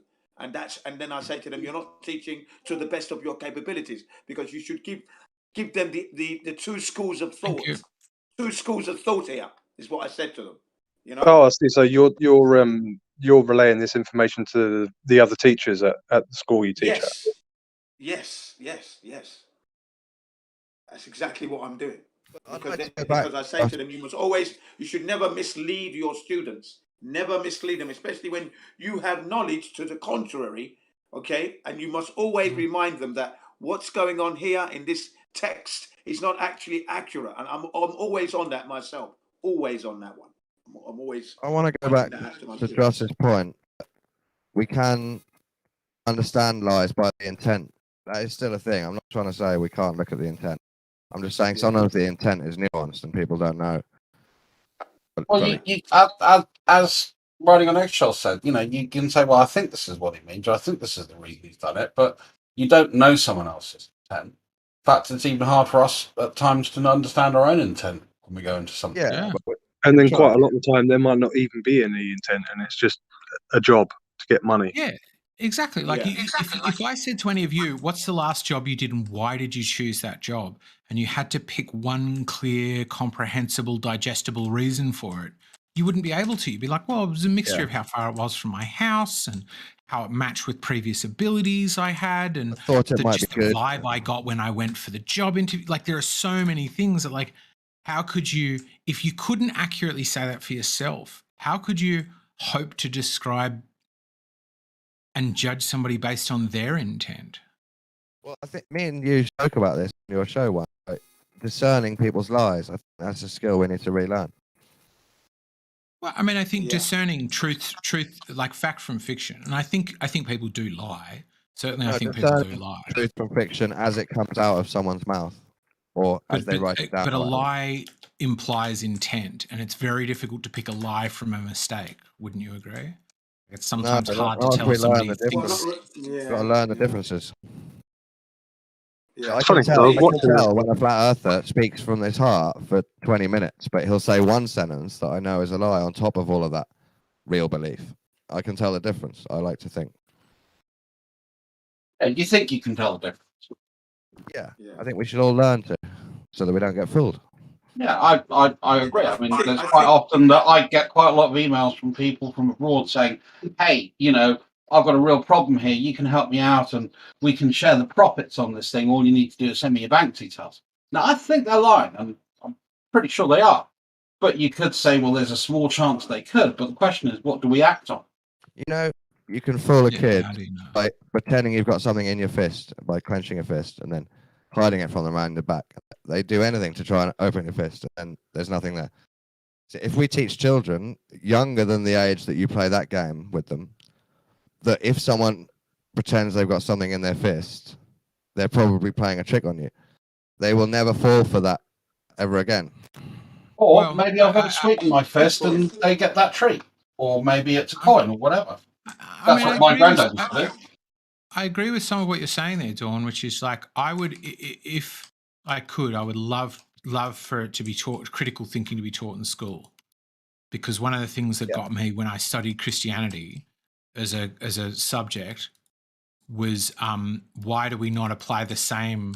We had these rules about texts, not rules, but like ideas about how you interpret a text when it came to history, which is like, oh, if it's this guy's army and it's his own historian, he's going to underplay the numbers he came into the battle with, so his victory looks better. So you've got to take his answer with a bit of salt. His numbers of he went into this battle with 10,000, went up against 40,000. That with a grain of salt. But if you, the word Dross often uses is like co-witness. That's co-witness that the opposite side says it's 10 verse 40. Then you go, okay, maybe I'm going to lean more towards it. And then the thing that got me was when I started doing Christianity, they were like, oh, we don't do that with this book. And I was like, was it not a historical text? Well, yeah, it's definitely historical. Definitely very true. I was like, okay, so does it have the same biases we've learned about in these other texts? Oh, no. No, we don't use those same tools here. So I absolutely agree with you, the idea of using critical thinking tools, but I don't think you teach somebody a rule for this is when someone's lying and this is when they're not, because If there was a method for discerning that, humans would have worked it out by now. I and do think the demonstrably way they've to tell not. the difference, but facial signals, the wording of the lie, how the lie is presented. Has the person gone since they put it on the internet or wrote it down or told you? Can you ask them I've about done it a bunch again? of research into deception work, ways. And I have not found anything that is reliable. Like the strongest I've heard of is fMRIs, where they give you dye. They inject dye into your bloodstream and then put you into a brain scanner and then ask you questions. And that between that and there's some things they do about pausing. There's some things they do about stress on your voice. There's some things they do about like what wording you use. So do you say like myself and personally, or me and I versus use depersonalizing language? Like, I went into the place and someone got hurt. Why are you trying to say we can't do it? Police and detectives do this all day, every day. But they get it wrong. They very sometimes. demonstrably get it massively wrong. But they Well, I have just got wanted to techniques throw a that spanner work. in the works with actors. Do you think you can tell with actors because that's their job, is to lie and convincingly lie? Yeah, I mean, they regularly do it with cops, and you regularly find that cops. The most interesting research I've heard on this is cops are competent at it in inverse proportion to their confidence at it. So if you say to a cop, how good are you at detecting lies, and then test their ability to detect lies, the answers mismatch in a predictable way, where the cops who go, I'm not actually very good at determining fact from fiction, are better at determining fact from fiction than cops who are like, I nail it. I'm really good at telling when someone's lying. I'm talking about the real good cops that do good cop, bad cop in an interview, and you slowly pull someone along until they speak rubbish, and you can tell it's a blatant lie because it doesn't fit any of the rest of their story. And I mean, that just sounds like a fiction you've invented rather than based surely, on experience. Surely soldiers are better than scratch their police face officers. or get sweatier or lean forward. But this is the thing. Everybody who lies knows this whole thing about, they won't make eye contact when they lie. No, they so don't. what has been shown is liars make more eye contact than others. It in fact Some depends liars more are very upon good your at it. Soldiers some liars do. This is the reverse. If some liars have learned how to lie really well, surely there's a reverse of learning how to spot them really well. It's just all of the research disagrees with what you're saying. Like I get what you're saying. That's some of what got me really fascinated about it. I was like, if I can learn the tools and techniques, I will get better at it. I'll be able to do it. But all of the really robust research on deception detection says that it is a hugely inexact science because it's been occulted. Chaos. It's been occulted. I'm going to de-occult it and help people. So telling fact from fiction is difficult to different to telling lies from honesty. Because lies from honesty versus fact versus fiction, you can disconfirm things, so you can determine fact from fiction, whereas lies, dishonesty from a mistake or being vague or being misunderstood, that's really hard. So this is the case versus this is not the case, that's a very different category. Mistakes and being vague are easy to spot. These all have hallmarks. Lies have hallmarks. What are the hallmarks? I will talk you through research that shows that those hallmarks go both the same way. If you're talking about cadence in speech, they go the same. They go both ways. If you're talking about eye contact, that goes both ways. If you're talking about pause before answering, that goes both ways. If you're talking about personalizing language and agency in language, that goes both ways. You're trying to say all this stuff really fast against my point before I made a point. I can tell you're being dishonest. Okay. Sure. Tell me your best indicator of deception. Well, that's what I just did. He just called you out. You tried to get loads of points out really fast before I'd made a point. Tell me the strongest single indicator of deception, in your opinion. Instead of understanding my point, actually, there is some ways where we can tell a lie from a non-lie. You started giving me all of this science about how it's impossible. So tell me the strongest single one. Rather than me doing a gish gallop, you tell me the strongest single one and I'll address that single point. No, the whole lot was my evidence for you being dishonest now, and I'm just claiming that I can tell. Now I'm being dishonest. Okay, how did you determine that I was dishonest now? Just told you twice now. mistaking, misunderstanding you, getting Instead enthusiastic, being of right. trying to admit Bringing and up agree 5 with points. me that we can tell a lie from a non-lie, if your kid comes to you and says it wasn't me that ate the chocolate, you can tell. And instead of being honest with me and admitting that and agreeing, you're trying to tell me all of this science that says it's impossible. So that's how I know you're being No, I'm not dishonest. saying it's impossible. I'm just saying the science is mixed on the whole topic of deception. The science is mixed. That's my understanding. So bringing up 5, is it bringing up too many So topics? can as you a not sign tell of with your kids? deception? Have you got any kids? No, I don't have any kids. But I certainly know my mum used to be really confident she knew lies from deception. And when I believed that she knew them, she used to catch me. But once I worked out that she didn't, she stopped. I worked out all I had to do was stare her straight in the face and say, no, I didn't do that. And she believed me. I've got a See, stepkid. you're a and I liar. can tell when they're lying. We're all liars. I mean, anybody who says they I'm aren't only joking. is. I can tell when my stepkids lie. They dance around the point. They say things that don't need saying, and then they hide.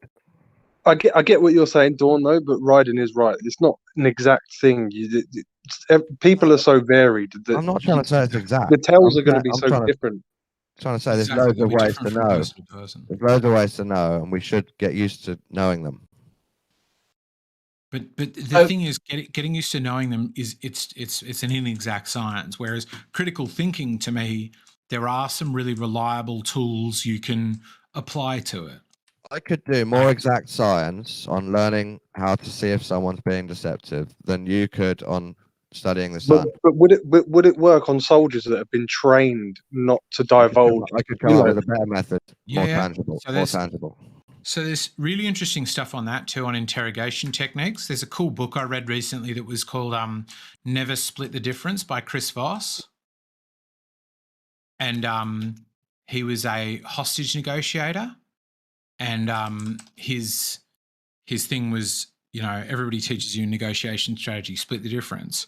But if I'm trying to negotiate for the life of a hostage, splitting the difference means cutting somebody in half. And that's not really, you know, that's a loss. And he talks about a lot of these different strategies.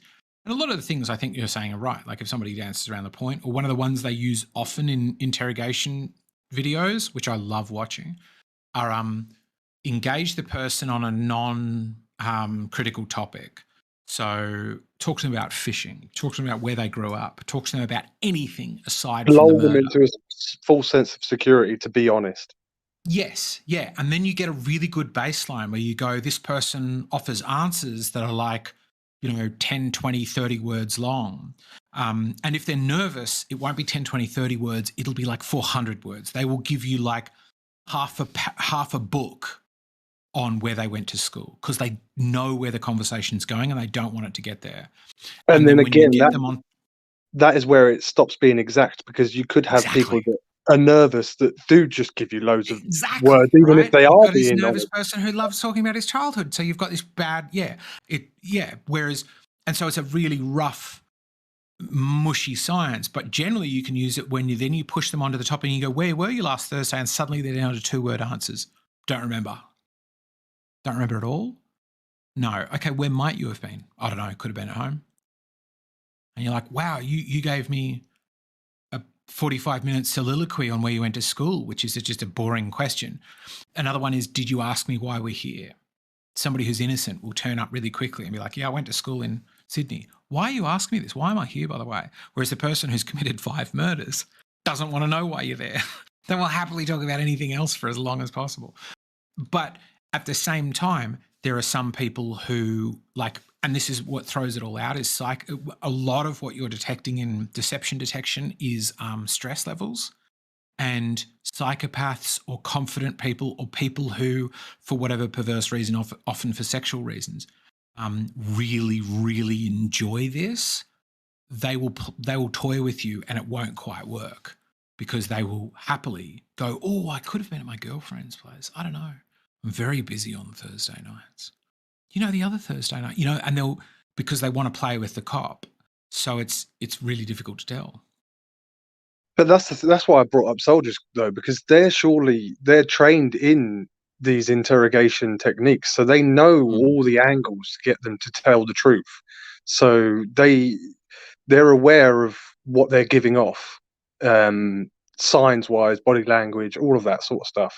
So it's harder to trick someone to tell you the truth when they already know all of the angles you're going to come at them with. So Probably, yeah. yeah. I think it's probably the case. Like SEER school, I think they call it SERE, survive, evade, resist, escape, or something like that. Which, they basically came up with an interrogation school, and then came up with a partner school to it, which is I think often used on jet pilots, because jet pilots are often shot down and then captured SEER behind school the they tend to do for some of the American special forces.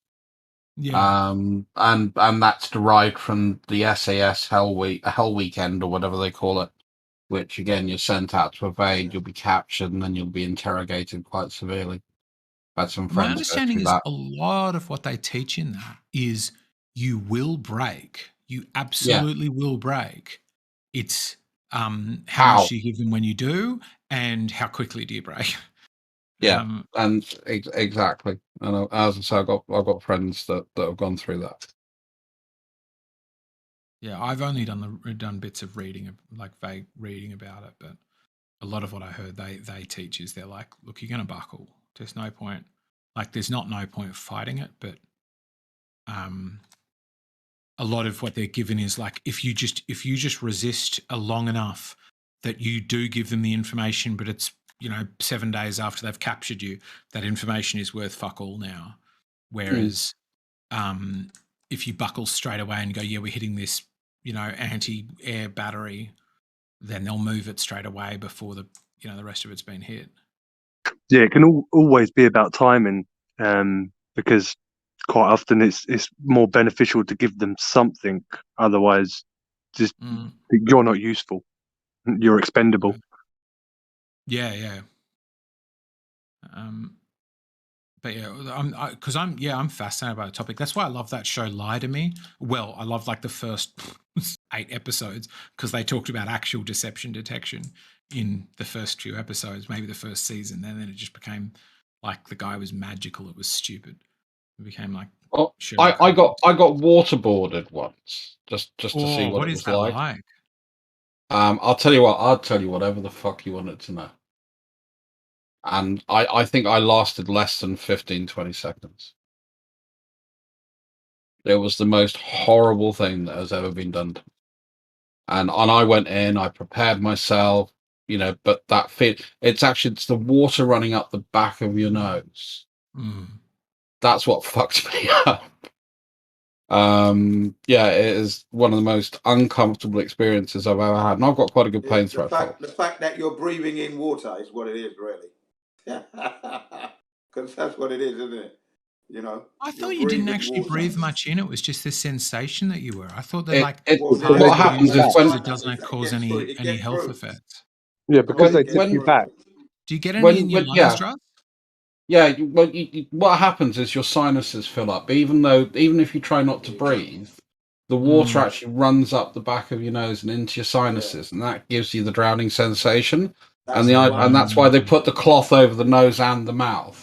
Yeah. And then you're desperately trying to chug in breath, and then what you're doing is you're sucking some of that water out of your sinuses. Water. That's what I'm saying. You're breathing in water. Yeah, I know what it's like. I've had it done as well. Just to see what it was like, and it's not nice at all. It's fucking dangerous. Sorry, yeah, you're coughing. Now that you've experienced it, would you say? I had, yeah. No, sorry, foolish. Now that you've experienced it, if it was to happen to you again, and say you was to just blow out of your nose from the first get-go, you can't. That's the problem. That's why it's a constant stream of water. So you can't do that. It's not the fact that it's not like they slap you on and pour a bucket of water. No. It's literally like an Evian bottle, a rag that they put over your face. So you're right. Hear me out for a second, but tilted back, and then it's slowly poured over the fabric. You can still breathe out of your nose, though, surely. No. Sorry to interrupt. You can breathe out, But but I thought wouldn't one of the issue. Hey, am I? That's Can going you to stop hear the me? water going up your nose. Yeah, foolish. Someone's trying to get in. Go ahead. Sorry, I'm just gonna get. I wasn't speaking. What? Sorry, Jen said, "Foolish." Okay. Someone's trying to get in, and I thought I wasn't speaking. Well, I could be lagging too, so it's it's all good. Okay, so I understand you've been through this trauma. Okay, so I'm not trying to like minimize that or whatever you went through. Okay, not one bit. But if you know, strategically thinking, wouldn't the best situation just to be to allow yourself to pass out as soon as possible so that they stop? By doing that. That's good in theory. Yeah, so basically just hold your breath into the point where you know you're going to pass out and you know you're going to live. You can't do I've that? never been able to hold my breath to be able to pass out. Yeah, I've always needed that's something frightening, physical man. external. See, for me, what it I think reminds if me there, of. I don't know. my I feeling think on I it could is, do it, if to there be was honest. a counter strategy to it, somebody would have worked it out already. Whereas one of the key things about waterboarding is you waterboard a guy and then you put him back in his cell and you go, we're going to do that again on Saturday. Yeah. And you can do it again on Saturday, and he'll still be susceptible to it again and again and again.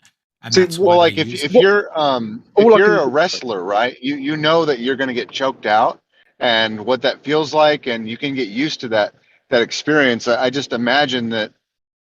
I think I could probably figure it out where I control my thoughts to the point where I will not allow air. You know, I'm just going to go with this and just refuse to breathe, and they're going to help me, and I'm going to pass out, and they're going to. It's an interesting question. I've never tried it, but I'm pretty sure you cannot involuntarily knock yourself out. I'm pretty sure you need like a belt around your neck, like a la what's his name in XS Guy, or I think you'd some have to sort of just physical practice thing. it. You just have to practice it. What I was going to say is, But what it yeah, reminds just me an of. idea. What it reminds me of is if you've ever tried to do a somersault underwater in a swimming pool, and obviously that point where you're like sort of backwards and you can feel the water going up your nose. Like if you don't have a nose plug, you know, one of those things cover your nose. It just so disorientating. It's an awful experience. But if you've got really one of those things that cover your nose, you can do many somersaults as you want, you know. So that's why I was thinking, if as soon as you feel that chair being tilted back, push all the air out your nose, and surely you'd be all right. No, I don't want to do I that. don't know. Man, I've just seen so many videos of people going, "Oh, I can do X, I can do Y." You know, there's Joe Rogan, there is Christopher Hitchens, there is Alex Jones. There's a bunch of people, other radio hosts and stuff I've seen being like, "Oh, how bad is it?" And then they get it done, and then they get up after like 5 seconds of it, and they go, "Oh my god, it is unimaginably unpleasant." Yeah, like, no. You breathe all the air out your nose, okay, and then they take you back and they put the water on. That cold water, the sensation, you want to breathe instantly. You see what I mean? You just want to, and it's water going in, and then you're in trouble.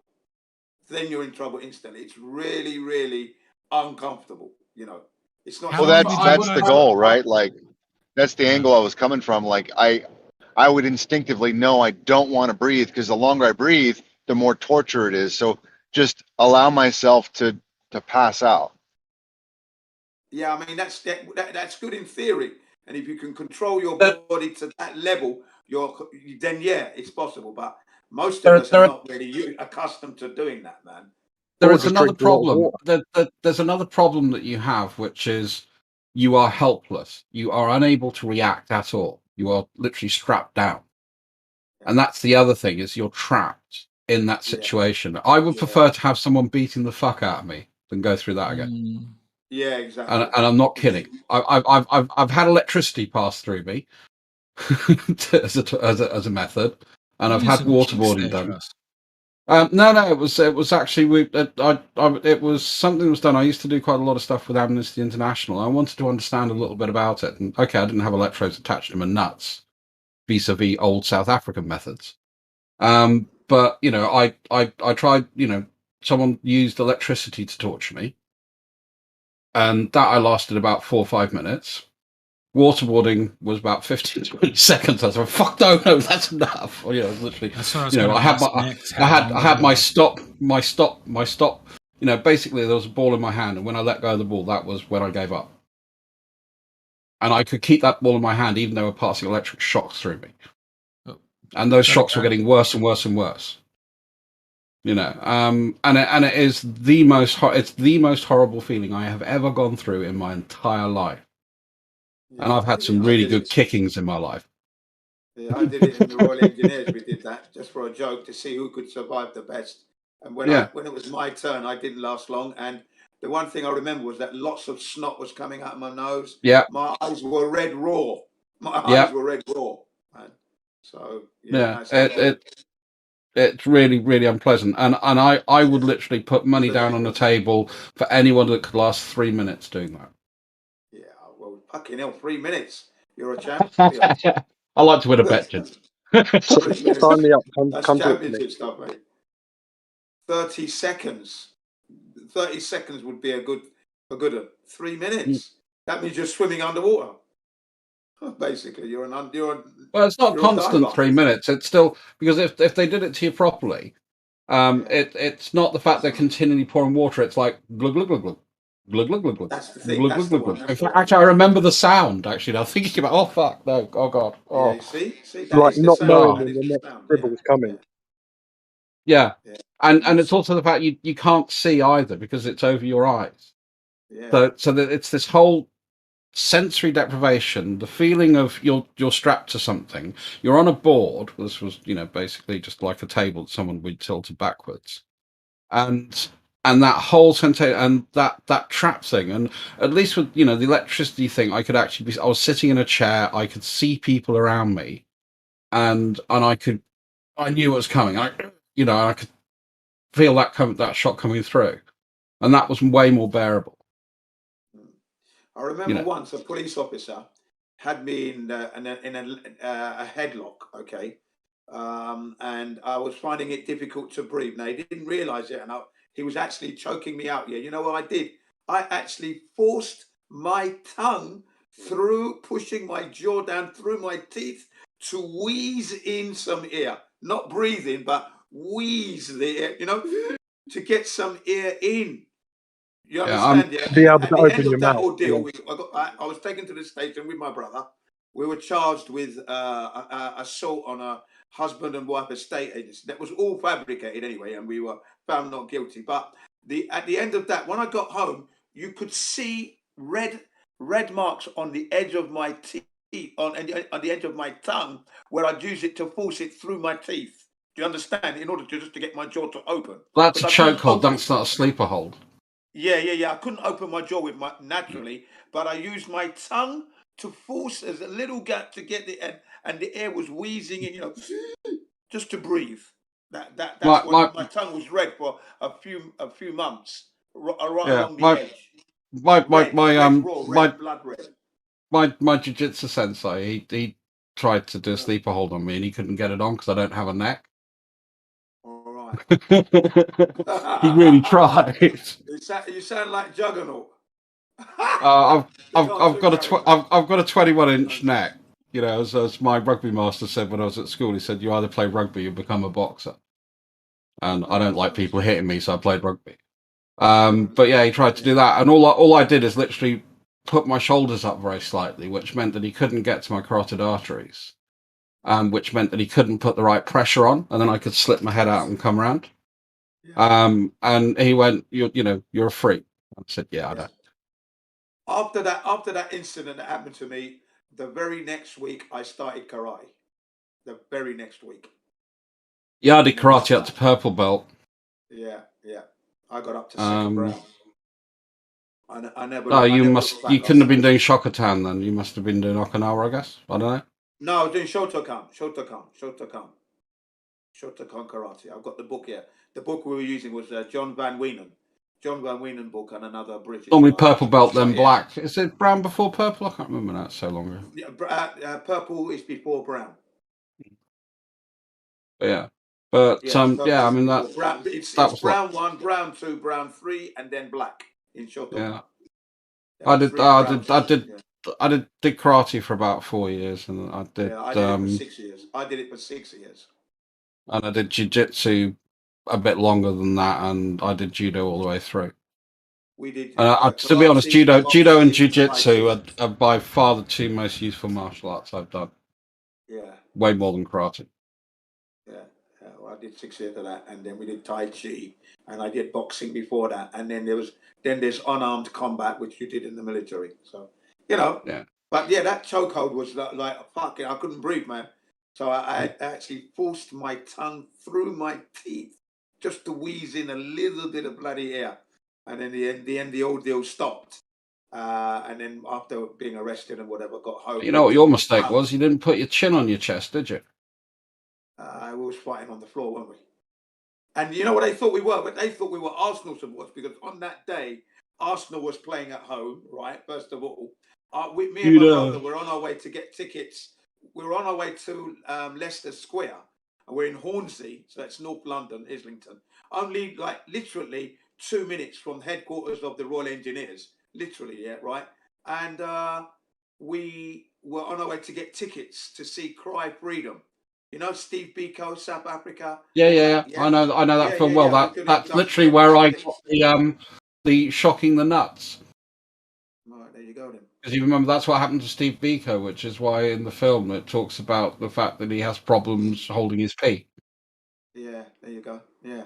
So we're going to go and get tickets to watch that movie, you see, and we had a situation with a driver behind us.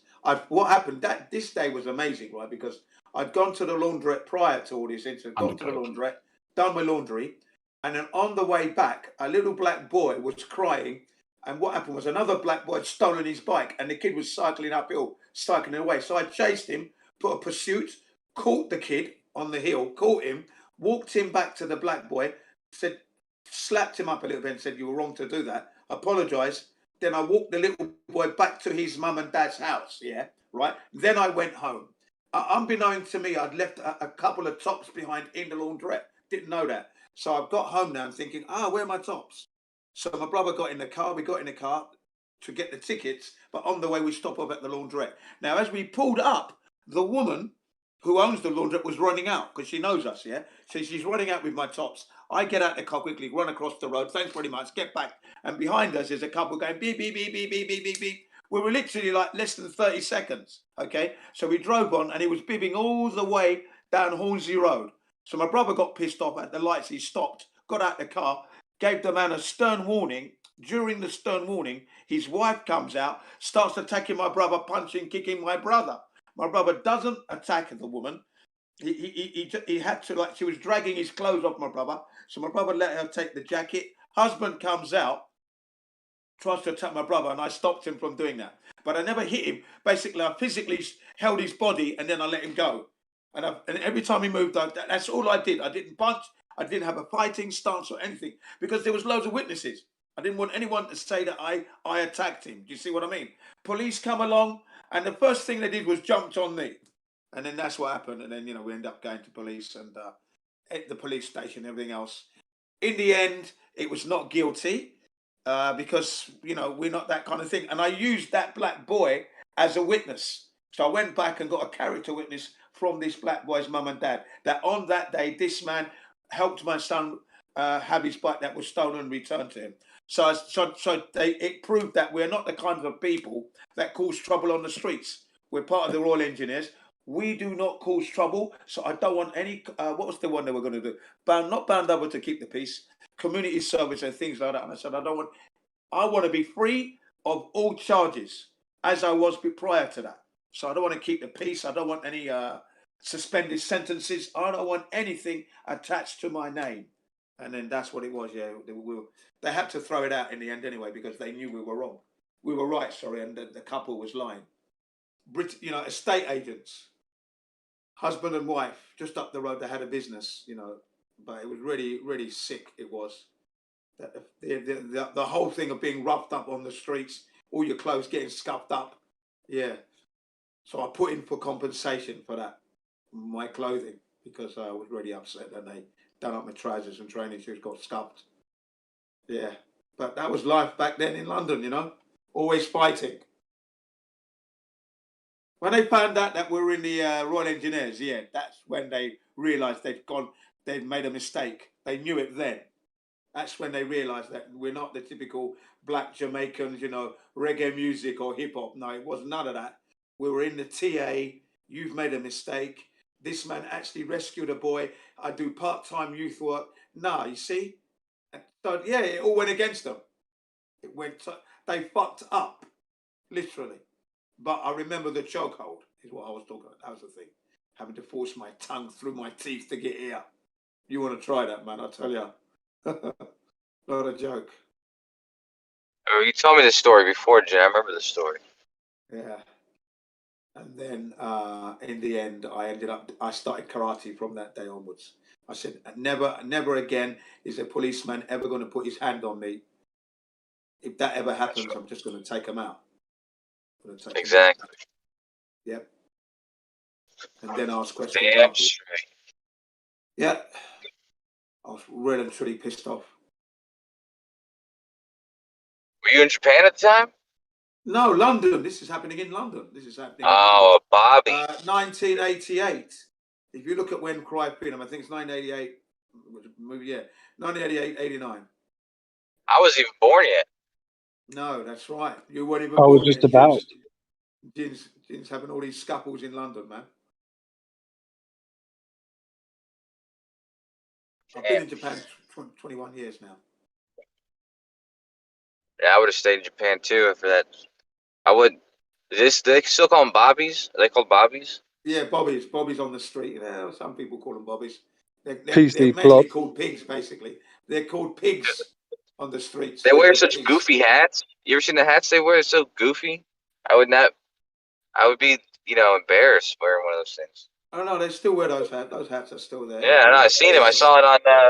I saw with Roxanne. Remember? Do you see that video where Roxanne was talking to the cop? She was in front of that church, talking to the I priest. saw that one. Yeah. Yeah, I remember that cop, the Bobby she was talking to. He seemed like such a little. He just looked like a pussy with a hat on, Yeah. No, they don't. You see, the Bobby on the street doesn't even know his own law. So the likes of Roxanne and Jason from the family Disbury and all the others, they're educating them on their own law. They don't even know what they're not aware of their own law. The police officers, and they call themselves police officers. Silly They ass. wish they had elongated skulls. Yeah. Because their hats. What's that? Yeah. Astronauts to the moon. Same head. That's funny, man. Have you ever seen Dallas Davis' video? Have you seen Dallas Davis' video for that, dude? It's so fucking funny. Hold on. Yeah. It's out of sync, though, but Dallas Davis has a video for that. Let me find it. Yeah, right. Yeah, they got the same heads. Perfect for those helmets. That's true. Yeah. This is why I'm so passionate. I've been through the ringer in Britain. Don't worry. Been through that ringer several times. You weren't getting confused with the Queen's Guard, were you, Kosho? So what? You weren't getting confused with the Queen's Guard. No, yeah, the Grenadier like the Swiss Guard. You call them the Swiss Guard, right? No, that's in Vatican. Oh yeah, that's in the Vatican. Yeah, no, I thought it was called. I thought they're called Swiss something. And what are they called? I thought there was a different name for them. I think Ginger said it. Yeah, the Grenadier Guards. They're known as the Grenadier Oh, Guards. okay. And the Coldstream Guards. You've got two names: Coldstream Guards or the Grenadier Guards. And that hat they wear is made out of bear's hair. That is real bear's hair. Fuck. Wow. Didn't know that. But yeah, when I found that out, I was well surprised. Yeah. And there's no fucking bears in England. That's right. That's the shock, isn't it? That's the shock of it all. Yeah. Yeah,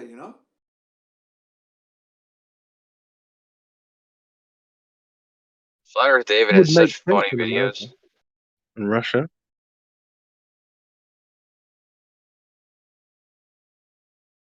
Say that one more time, sorry. No, just saying it would make a bit more sense in America or Russia. Oh. Where they actually have bears. Yeah, exactly. Yeah. We do. There was a guy who was going to become regimental sergeant major, I think.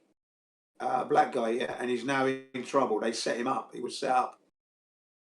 Prince Charles was saying that there weren't enough black people in the Grenadier Guards, right? So they got this guy, and this black guy joined when he was 20. I think he's now in his 40s. He was just about to get the highest rank in the military before an officer, which is like regimental sergeant major, just about to get that rank, and he gets into trouble. Just within he's within months. Basically, he's appealing it all, selling of arms apparently, but he was set up.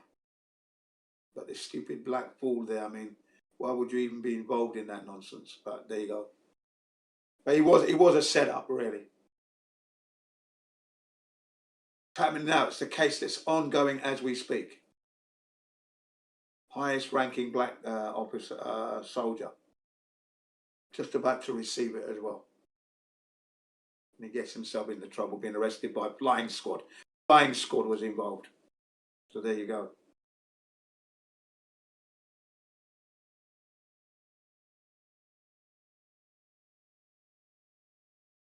I often said it to the to any racist scumbag in the military. I said, "You fuck with me, I'll bring down this unit." Simple as that. One man can destroy the whole thing, and they knew exactly what I meant, because you're supposed to be working as a team. So one person can destroy a whole event. You know, when it comes to being measured up and marked up and getting awards. So it says, "Don't fuck with me. Fuck with my kit, and I'll destroy everything." Oh yeah, they wouldn't fuck with me at all, mate. I was the fittest man in my unit in that sense, fighting and running around and doing the PE and all the training. I excelled at that. Oh yeah, I was a fitness coordinator. I was a fitness coordinator in my last command. Right, yeah. So I loved all that, man. Couldn't get enough of that stuff. Sure, yeah. Yeah. I used to drink a lot in the Navy. I mean, I still do, but I drank a lot then too. And one thing I realized is that if you just run in the morning, if you just run, yeah, like right before you gotta go to work, you just run all that stuff. You just run it all out, all the hangover, everything. It's all gone. Exactly. Just before I just come back from a 7 miles, 13 kilometers. So that's like, what's that? Roughly 7.5 mile run, and I've just come back. So I feel good, pumped up, listening to house music and that all the way. Really good. I also did a circuit training in the park in combination with that. So yeah, felt really good. I'm 85 kg roughly, which is like just over 13 stones when I'm trying to bring that down. But I felt really good, man. Really, really fired up. Nice. Skipping and dancing whilst I'm running. To see it is to laugh your head off, you know what I mean? But that's me. I bet you do, man. I believe it, man. Yeah, skipping climbing mountains, and dancing. Yeah, skipping running, and dancing. running up the mountains and all that. Oh yeah. I haven't been on a good run in a while, to be honest, man. It's been a while since I was on a good run. Yeah, no, I do that regularly. That's a every week thing. That's an every week. That's weekly. I don't, there's not a week that goes by that I'm not exercising. Well, yeah, I used to when I was working out every day. I used to run to the gym because that's how I work out. I always start. I got to get myself like very active, you're and then I warming keep up. going. You're warming the body up. That's a warm up. Yeah, exactly. Yeah. But so I warm up and then I don't stop. Yeah, that's right. Because the warm up is important. You see, you've got to warm up. Exactly. Yeah, it is. Even if you haven't worked out in a long time, you gotta warm up for weeks or even months before you start doing heavy lifting because your body. Well, yeah. You ease it in. Yeah, no, you ease. You ease it in. You do what we call it remedial. You do remedial exercises first, and then you warm back in. That's if you haven't done it for like a year. If you haven't done heavy lifting for a year, then you got to start from the beginning again. Literally, can't just go straight into it. You're going to damage yourself. Yeah. Because even if you think you're strong, you can lift the weights. Like you're strong enough to lift it. Your muscles are strong enough, but your bones won't be strong enough. Yeah. Your bone density is not isn't up to par. It takes months for your bone density to get there, so you still get injured very easily. Because you think you can do it. Yeah, I think in 1983, 84, I was Southern County deadlift champion. I was deadlift champion. Oh wow. Yeah, I lifted Deadlift, 205 kg. 205 kg I lifted off the ground, deadlift. Oh shit, that's like 450. Close Yeah. to it. 450 pounds. Yeah. Yeah, and that made me the champion. I only had 3 early. Right now, I thought I'd finish third. Okay, because there was a guy called Danny Baptiste and another guy, I can't remember his name. His name escapes me. He was billed to be the champion. He used to work at the 100 Club in Oxford Street as a bouncer. Okay, so he was definitely, for me, he was going to be the winner. Okay, but him and Danny Baptiste, they kind of like they fell into the trap of all the limelight. Okay, and so they couldn't resist showing off, could they? So they lifted weights that they could easily lift, and they made a mistake. They wasted 2 lifts, and I thought to myself, why the hell are they lifting those weights? They can easily lift that. So they done away 2 lifts that they could have done with 1 arm, silly asses. So then when it came to the final lift for them, they had to lift beyond their record that they'd set in their club, yeah? And they didn't do it. The black guy done his back in, and Danny's Baptiste failed.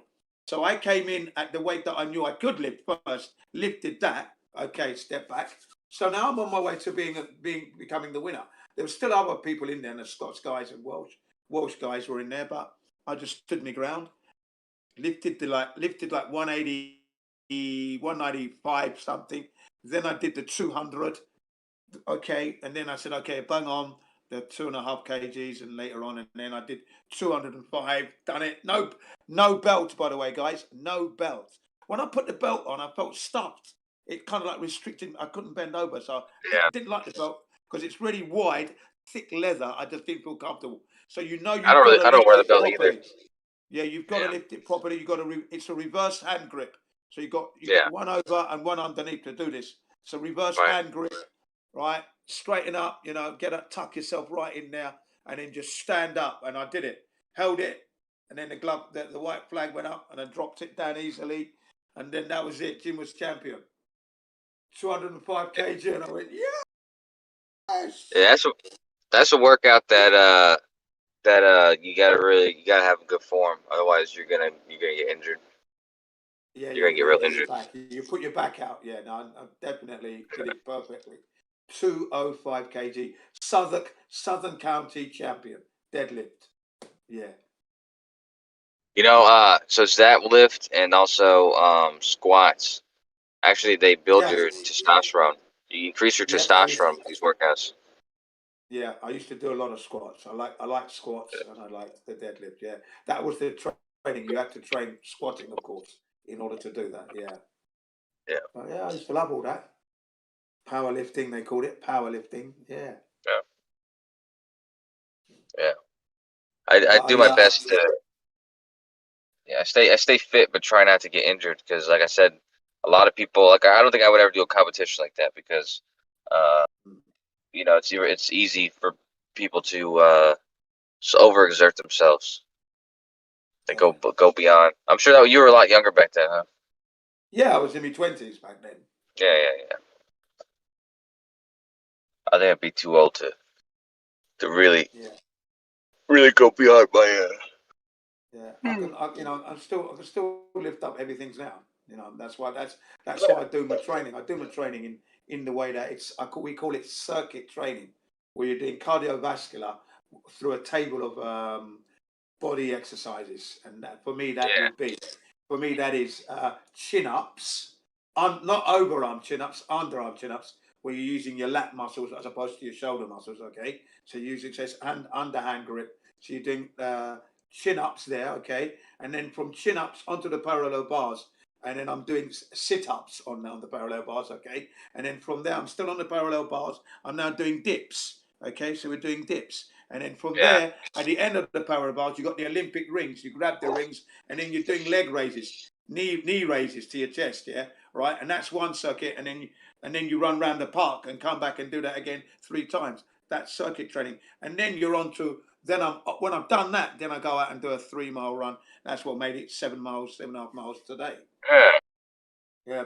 Just all calisthenics, like no I love all weights, that just stuff. all body. Yeah. Yeah. So I'm using my body weight in this case rather than weight as such. That's and then good, when I man. get home, during the week, I do dumbbells. But I do dumbbells in shadow boxing. Is what I use the dumbbells for. So I've got the music on, and then I'm punching, and I'm punching higher than my height. So I'm punching it upwards because it's easier to punch straight ahead.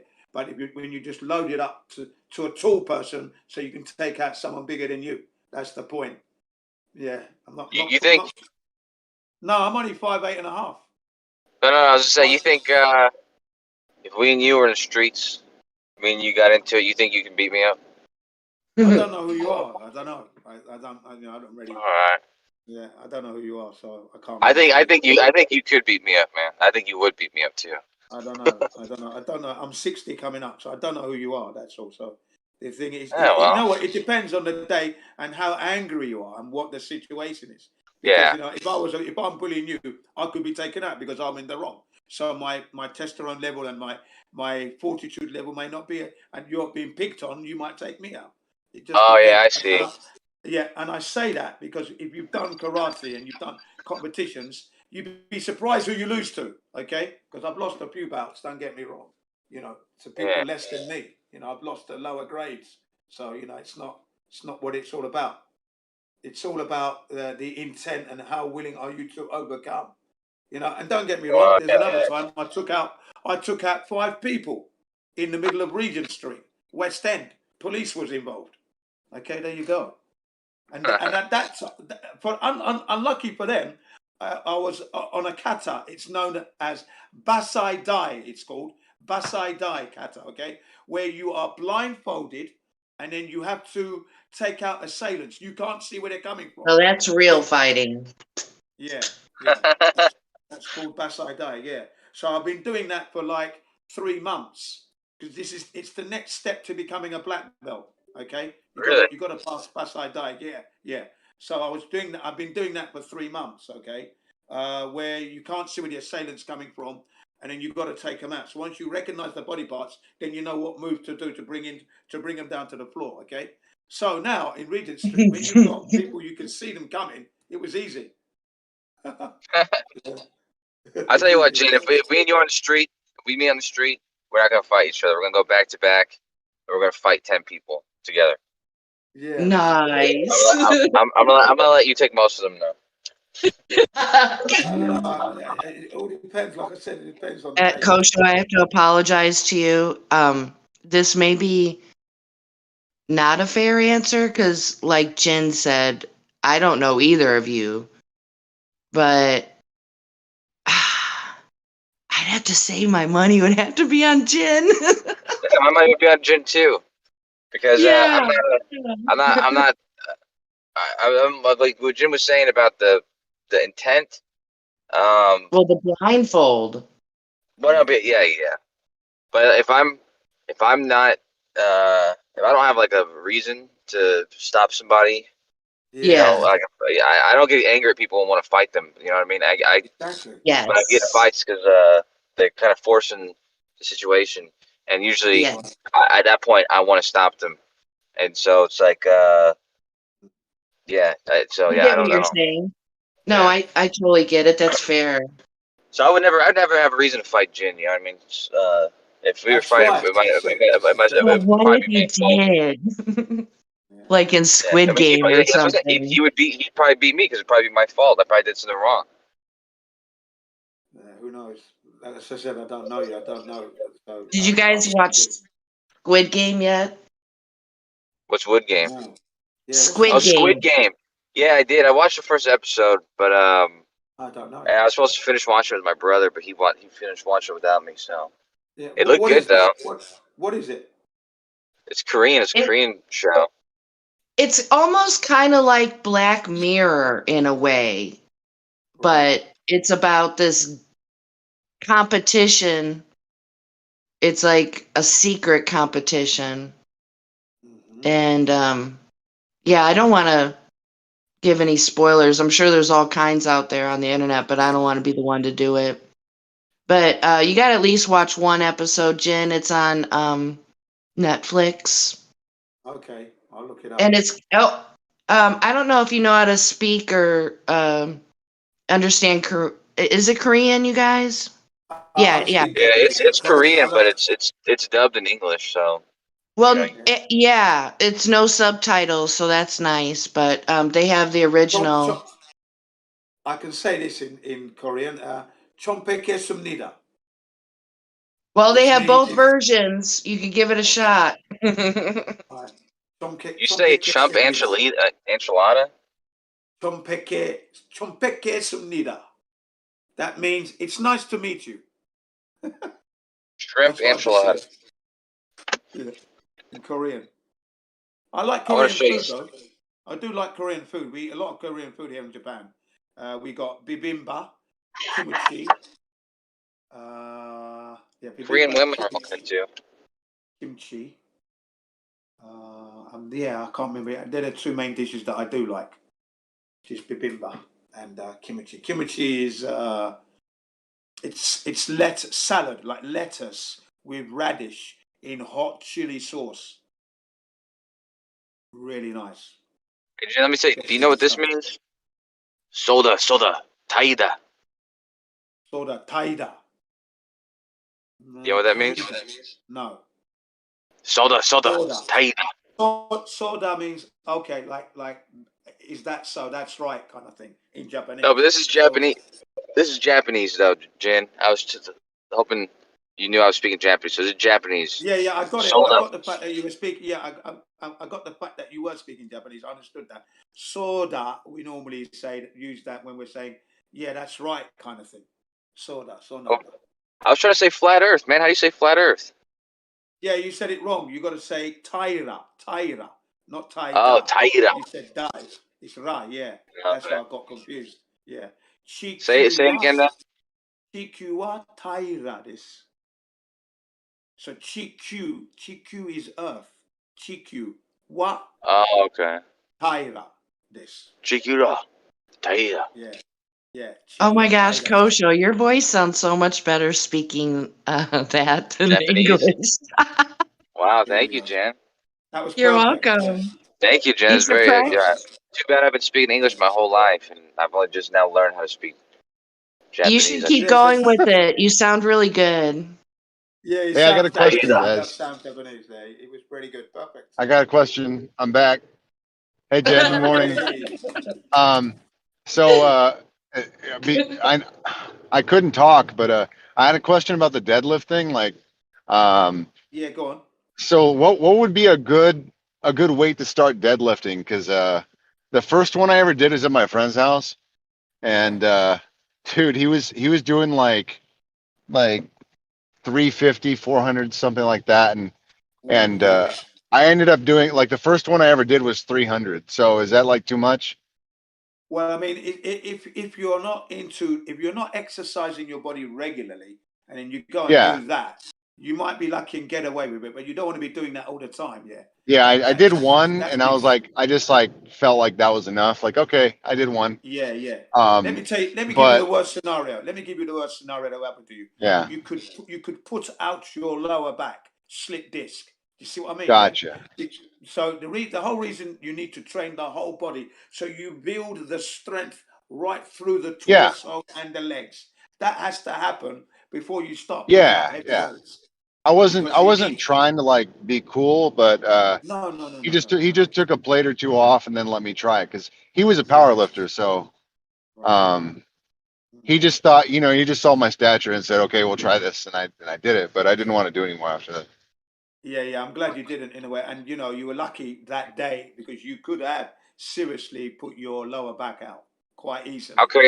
How crazy would it be if a flat earther? Even though you may have strong stature, I'll give you that. You might have a good strong stature. That's fine, and that stood you in good stead. But you don't, you want to be able. What I'm trying to say is that you should put yourself through some cardiovascular, and then squatting, curling, bench pressing, sit ups, forward. So that's the thing. Like I have really good cardio.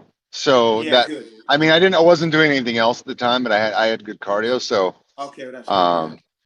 that's why I guess it wasn't like too big a deal. But things like that, man, cardio is crazy. It's good to work up. It's good to work up even with weights that are almost emasculating. Like just I always like to start off to get my form right and then just work my way up. That's exactly Build right. strength of different spots. Yeah. Even when it feels like it's too light to be like you could easily could do more, I still still start out like that. Well, let me just get this out. Basically, the weight that you feel comfortable with, just go below that for warm-ups, just to warm the body up first, okay? Then build the weights up gradually like that, yeah. Yeah. And then I mean, then you find your max quite easily, yeah. I had no idea what I was doing. He just kind of showed me the form, and I'd never That's a really done a dangerous- deadlift before. So That's a dangerous one to do that with, especially 300. But I mean, it's a good thing you manage. Yeah, that one and Yes, also that's a massive weight, squatting. yeah. It's dangerous. It's dangerous without the form. Hey, Riggs. right. Yeah, what's up, Riggs, Dan? I really appreciate your humor, like a lot. You kind of reminded me for a moment. You know that one movie, Grandma's Boy? Nick Okay. Swardson? Nick Swardson, where he whips that guy's ass in the Dance Dance Revolution. And he says, "Oh, such and such score, high score. Is that bad?" Like when you came in and you said, I squatted 300. Is that bad?" Oh, what? I mean, I'm not joking. I don't really know what good is. I know. So I have no point of reference. So, but I but you're know. saying that's like, is that like a lot, Yeah. or is that like? Because like if that's a bench, that's a lot. But like this is a squat, so I don't know. 300 pounds. 300 pounds. Well, Jin said he won a competition as best lifter in his region with 450. Yeah, Southwark's Southern County champion was me. 205 kg I deadlift. I was in the 20s then. Yeah, back then. Yeah, which was really good for me. But I wasn't built to be the winner though. You see, I was built to be third, really, because there were two individuals who were, because it goes by body weight as well. Yeah, so you got to lift Right. equivalent to your body weight. You see, so there was Danny Baptiste who was lighter than me, and he could lift more than his body weight power. So many pounds. Yeah, well, I was 240 at the time. Yeah. Right. Yeah. So I would have been round about that myself as well, round about that weight, 200 and something. Yeah. Do you have 240? Wait. Yeah, I was 240 at the time. Yeah. No, Jin. I'm saying Jin. I thought you said you weighed. I thought you said recently. You said you weighed. No, now I weigh 13 stones now. Yeah. 85 kg now. But back then I wasn't that weight then. No, back then I was about 70 kg. Then. Huh. Yeah. Well, I weigh just slightly more, but I'm also like I'm probably a lot stronger now than I was then, though. So. Hey guys, remember from yesterday that Anthony Sacanti guy he keeps DMing me, and I don't know. To me, his name looks familiar, like he could be questionable. I don't know. I could be wrong. I want to be wrong. Sure, his name is a lot of Anthony. those. There's a lot of those here. Was that the lead singer from Red Hot Chili Peppers? No, that's Anthony Kiedis. Oh, okay, yeah. Yeah. Well, is this guy But being this rude or guy, something? This I don't guy's know. I don't want to be rude. Is he a nuisance or what? Well, he kind of DM'd me the same thing from yesterday, so. Was it? What did he say? He say like, "Hey, baby girl, verified. how you doing?" Yeah, he just wants to be voice verified, and I'm too new. Right. He wants to join. I haven't. I have to apologize to our admin. I haven't read everything yet. I haven't done my homework yet. Yeah, I haven't either. Don't worry about it. Okay. It's just how it is right now. It's all new. Well, if Gio's in, Gio might be able to handle that. If Gio is there, actually. Got to wait. It's one of those things. Yeah, I haven't checked anybody in yet myself. I need to go over the rule I mean, the rule page or some shit. I mean, I pretty much know for the most part, Gio's stance on things in general. But you know, the procedure of look at, you know, what in the locker room. Yeah. Yeah. Just so Yeah, that the it would individual's seem not, like just in case. I think just in case if that person turns out to be a troll or whatever, maybe just let Gio handle it. So you don't feel bad. right. You know what I mean? Because I wouldn't want that, like, register someone into the server, turns out to be a troll, palm bombs the server, and it all goes down. that kind of happened to me once, so I'm a little leery now. Yeah, that's it.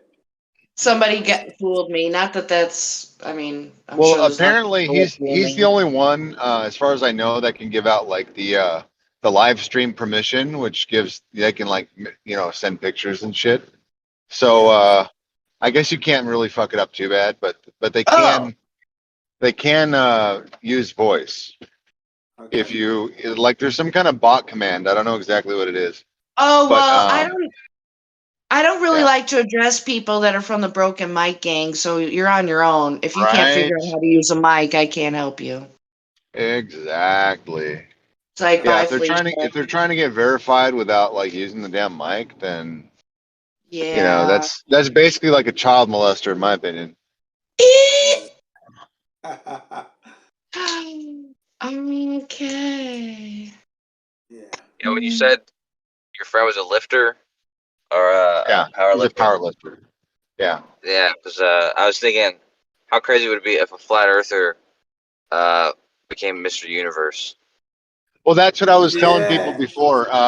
Like, wow. you think about a conspiracy theorist, some kind of wiry, like weird person.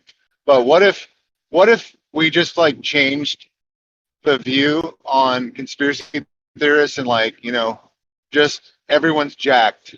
Like all the conspiracy theorists are fucking jacked, ripped, smart, jacked. And then what are they going to say? They're going to be like, oh, damn. The conspiracy theorists are here. We better hide. Well, yeah. We got to show them how it's done. What the fuck are they gonna do?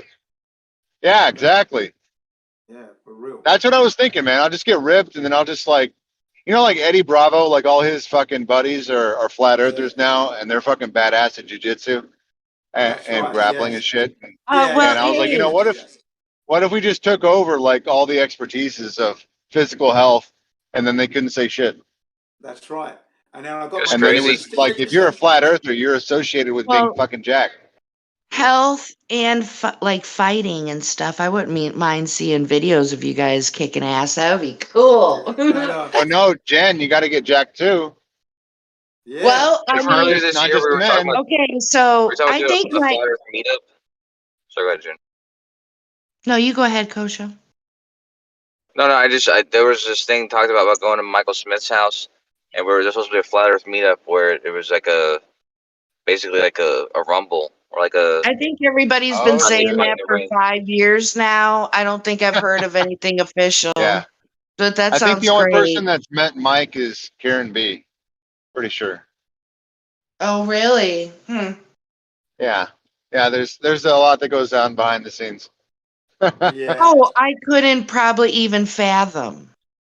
Yeah, but anyways, he's Michael J. Smith. He's got a like long, secretive military background, and apparently he had the Golden Gloves for his area. So I don't really know exactly. What does that mean when you say that? Just means he beat everybody. Yeah, he beat everybody in both. Oh, nice. Have you guys heard of High Rollers BJJ? So like they do this competition where it's they just did one where it's stoners versus cops. Oh right. So it's like a jiu-jitsu tournament, and I was just thinking there should be a flat earther versus globe earther competition, Oh, that would be. That's what they were talking about doing.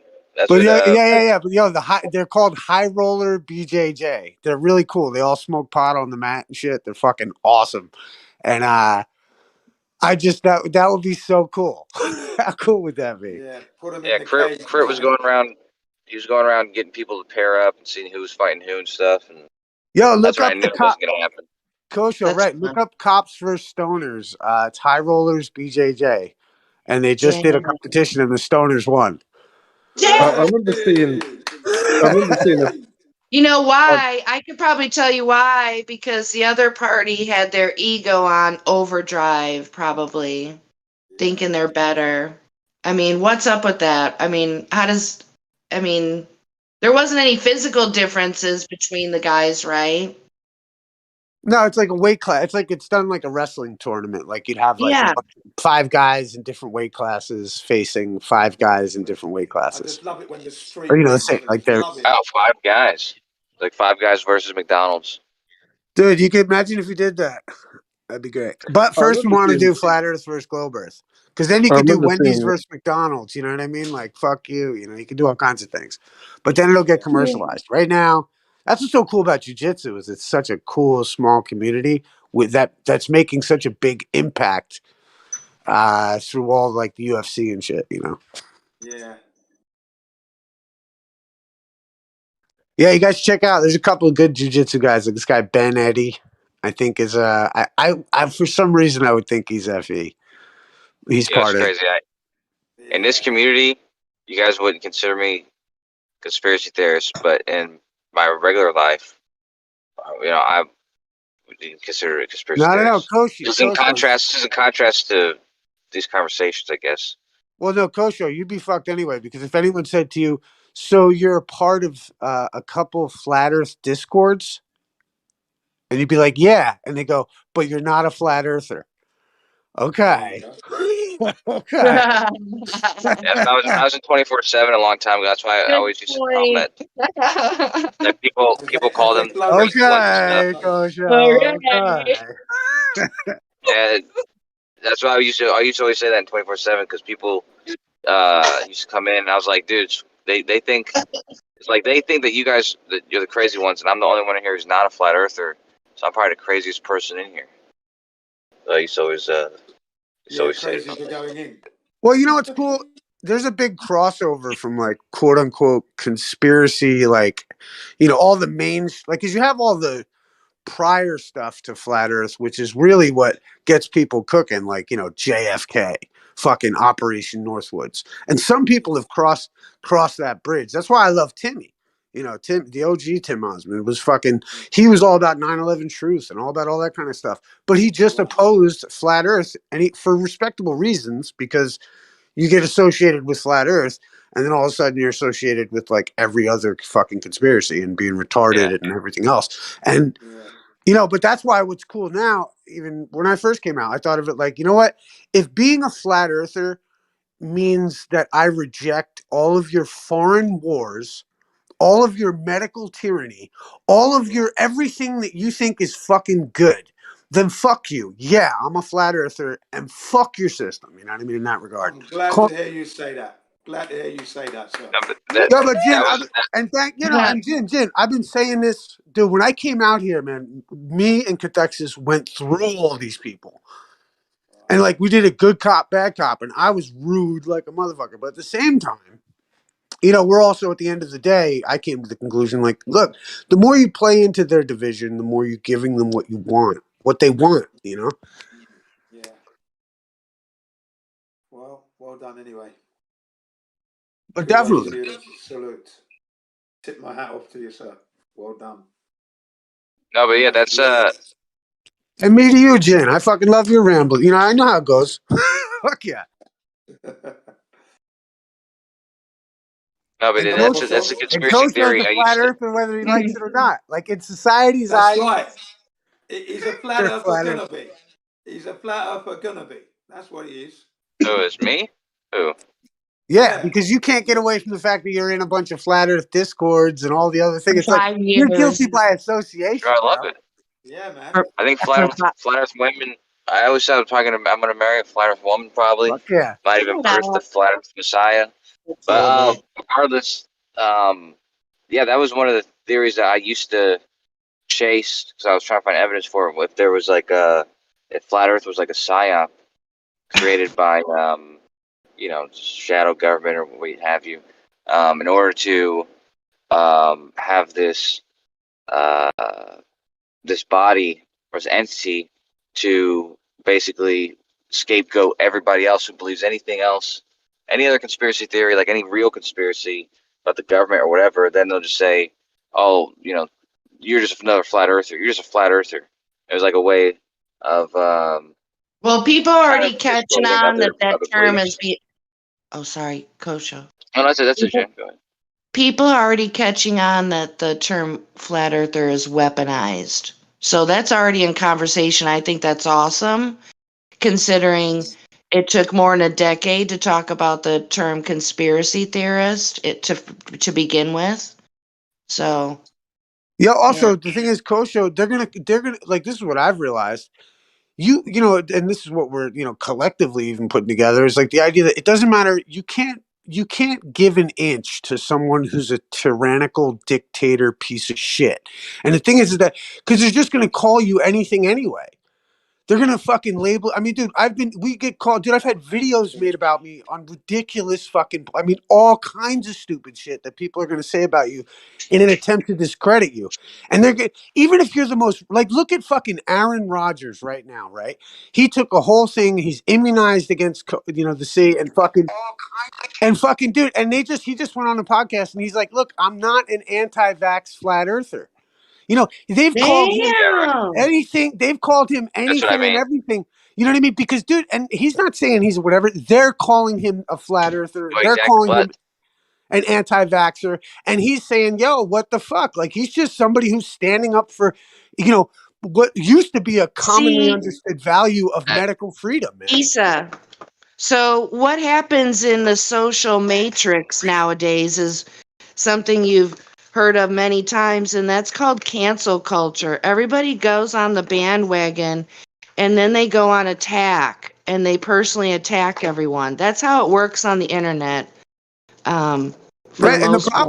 the problem is they thought, in my opinion, what they thought is they were going to rally up all their leftist bullshit under the flat earth banner.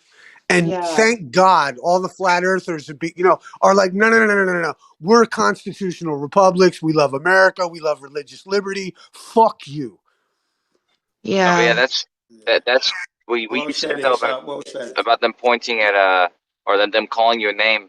I think that the purpose was not for them to have a name to call you. It was for ordinary people, to have a default group to put you in. Of By course. default, without instigation, even just because you believe in a conspiracy. They used to do that with anti-vaxxer too. It's just like they're like, "Oh, you're an anti-vaxxer," but I don't like flat that earthers word just had belief taken as that. well, because at the end of the day, in our case, Issa included, we know.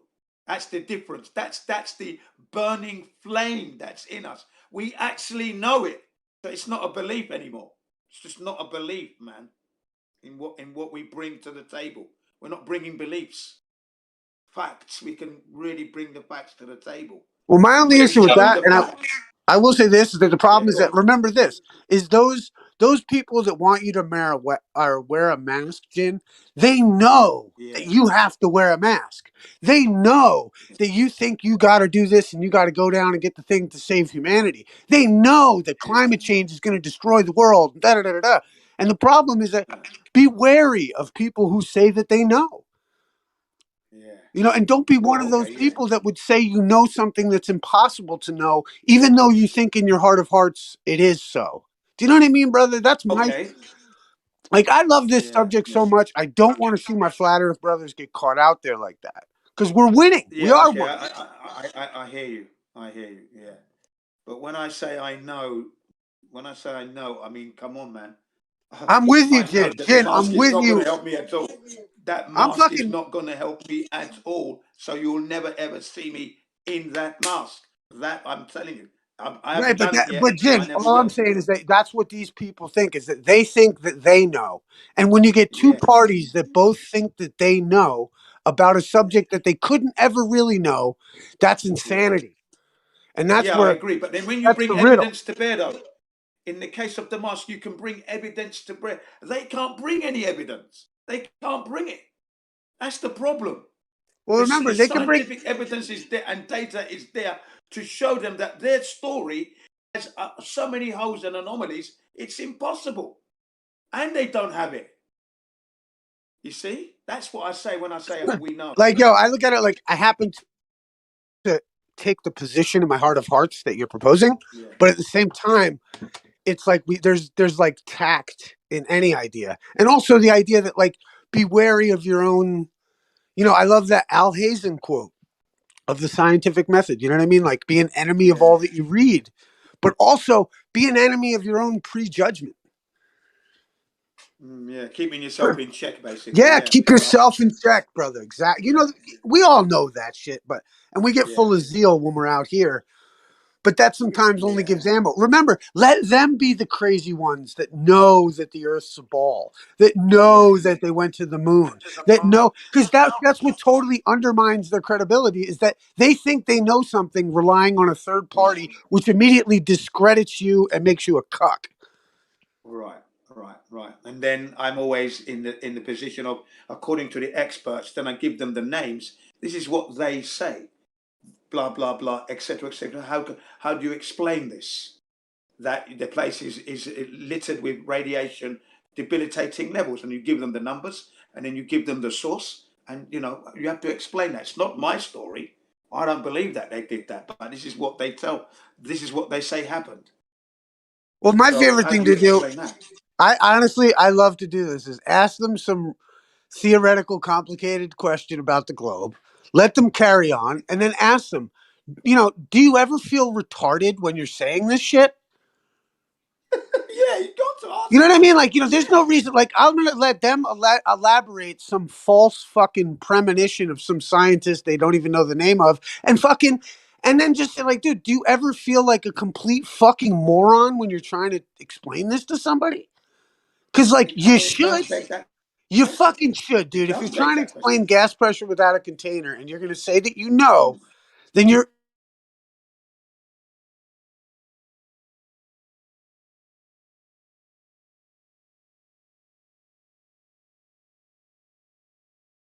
Thursday evening on the 24/7, I was listening in. Is it Professor Phil, the Australian? He was annihilated. He got smashed to smithereens. Totally embarrassing. When they didn't even get to the pressure without a container. Okay, it was just the first hurdle. Yeah, the actual curvature thing, and he failed. Untold questions. How did they get radius so they could put the satellites out? How did they get the radius so they could actually go to the moon? You need R, man. How did they get R? And Professor Phil, the Oh yeah, Australian, no, kept dude. saying, I had Professor Phil on one time, and me and Cathexis made Professor Phil destroy rumpets. It was hilarious. But the point, did you just on another topic even? Yeah, go ahead, man. I don't know if you guys are familiar with Nick Cannon, right? But he just came out with some video saying the Earth is flat. And my thing is, like, he was on some game show, and guy brought out a globe, and he said, "What's the Earth like?" And he said, "It's flat." And like, but the thing is that watch out for this woke movement trying to overtake flat Earth. Absolutely. You know what I mean? I don't Because like that. like, I remember being at 24/7, and there was some chick there who was espousing the whole critical race theory and trying to intermingle, like, black politics with flat Earth and make it as though it were the same fucking thing. And and I'd be wary of fucking any of these groups trying to come in on this fucking this conversation, because this conversation I'm not is into so the woke weird. thing. I'm not into the woke thing at all, because they're not awake still. You know what's up, That's another. right? That's still another couple of leagues below us, as far as I'm concerned. Really. No, it's some fucking. They're trying to divide and rule using flat Earth. Don't let them. Yeah. Yeah. Oh yeah. Yeah. No. Yeah, I'm well aware of that stuff. I'm not part of the woke gang. I've got no association with them, really. I don't follow that stuff. But like you said, be aware that they're going to try and infiltrate, and then they'll bring in their ideas and their ethos. Well, and that's why collectivism doesn't work. It's individual liberty. Remember, like, once all of us are standing up and defending our own families correctly, we look like a collective, but in reality, we're all individuals. Yes, sovereignty for each individual. And they can't infiltrate your family like that, God willing. And fucking, It's like, if every family is secure in their own values, this is why the initial premise in America was that every man was to be his own lawyer. You were supposed to be your own kingdom. Right. Exactly. You have to be so educated. You have to be educated like a king in all these different subjects. And think of what a wonderful, this is what gets me in, where we get at odds sometimes, like the idea that I love this life that we have, in the sense that you kind of, in order to run a house or live in an apartment, you have to understand certain tenets about life, and then the more you want to embrace freedom, the more responsibility you have. Like, okay, you want a dog, you got to fucking walk the dog, you got to let him go outside, you got to I don't know, it's like, it's beautiful how life, and like having your own, if you God willing you get the chance to do it and have your own spot, is you just keep learning. You got to learn about all the electricity, learn about everything in your fucking realm. And if you become masters of all these things, this is what, to me, and granted, we're all from all over the earth and all of our people are like this, but as like, a proud American, it's like, that's what this self-government is about. Running your own family, your own house, your own land, your own shit, and then being able to defend it properly alongside your brothers and sisters who have their own fucking kings, castles going on. Right. But That's no exactly fucking what I try to do. collectivism. No You see, collectivism. I'm in that situation now. Where I've got my main, as a father, my main role is to lead by example and to show how to do things economically. You can't be putting on, when you leave the room, turn the light off, because you're not in that room anymore. Move the light to where you're going to be. So as you leave this room, click. That's why the switch is there. You click, you've gone to the toilet, you switch that light on. Because when you don't do that, you're giving the electric company free money. I don't want you to do that with my money here. So when you leave the room, turn it off. When you're no longer in the room, turn the air conditioning off. Switch things off. That's what I'm about, yeah.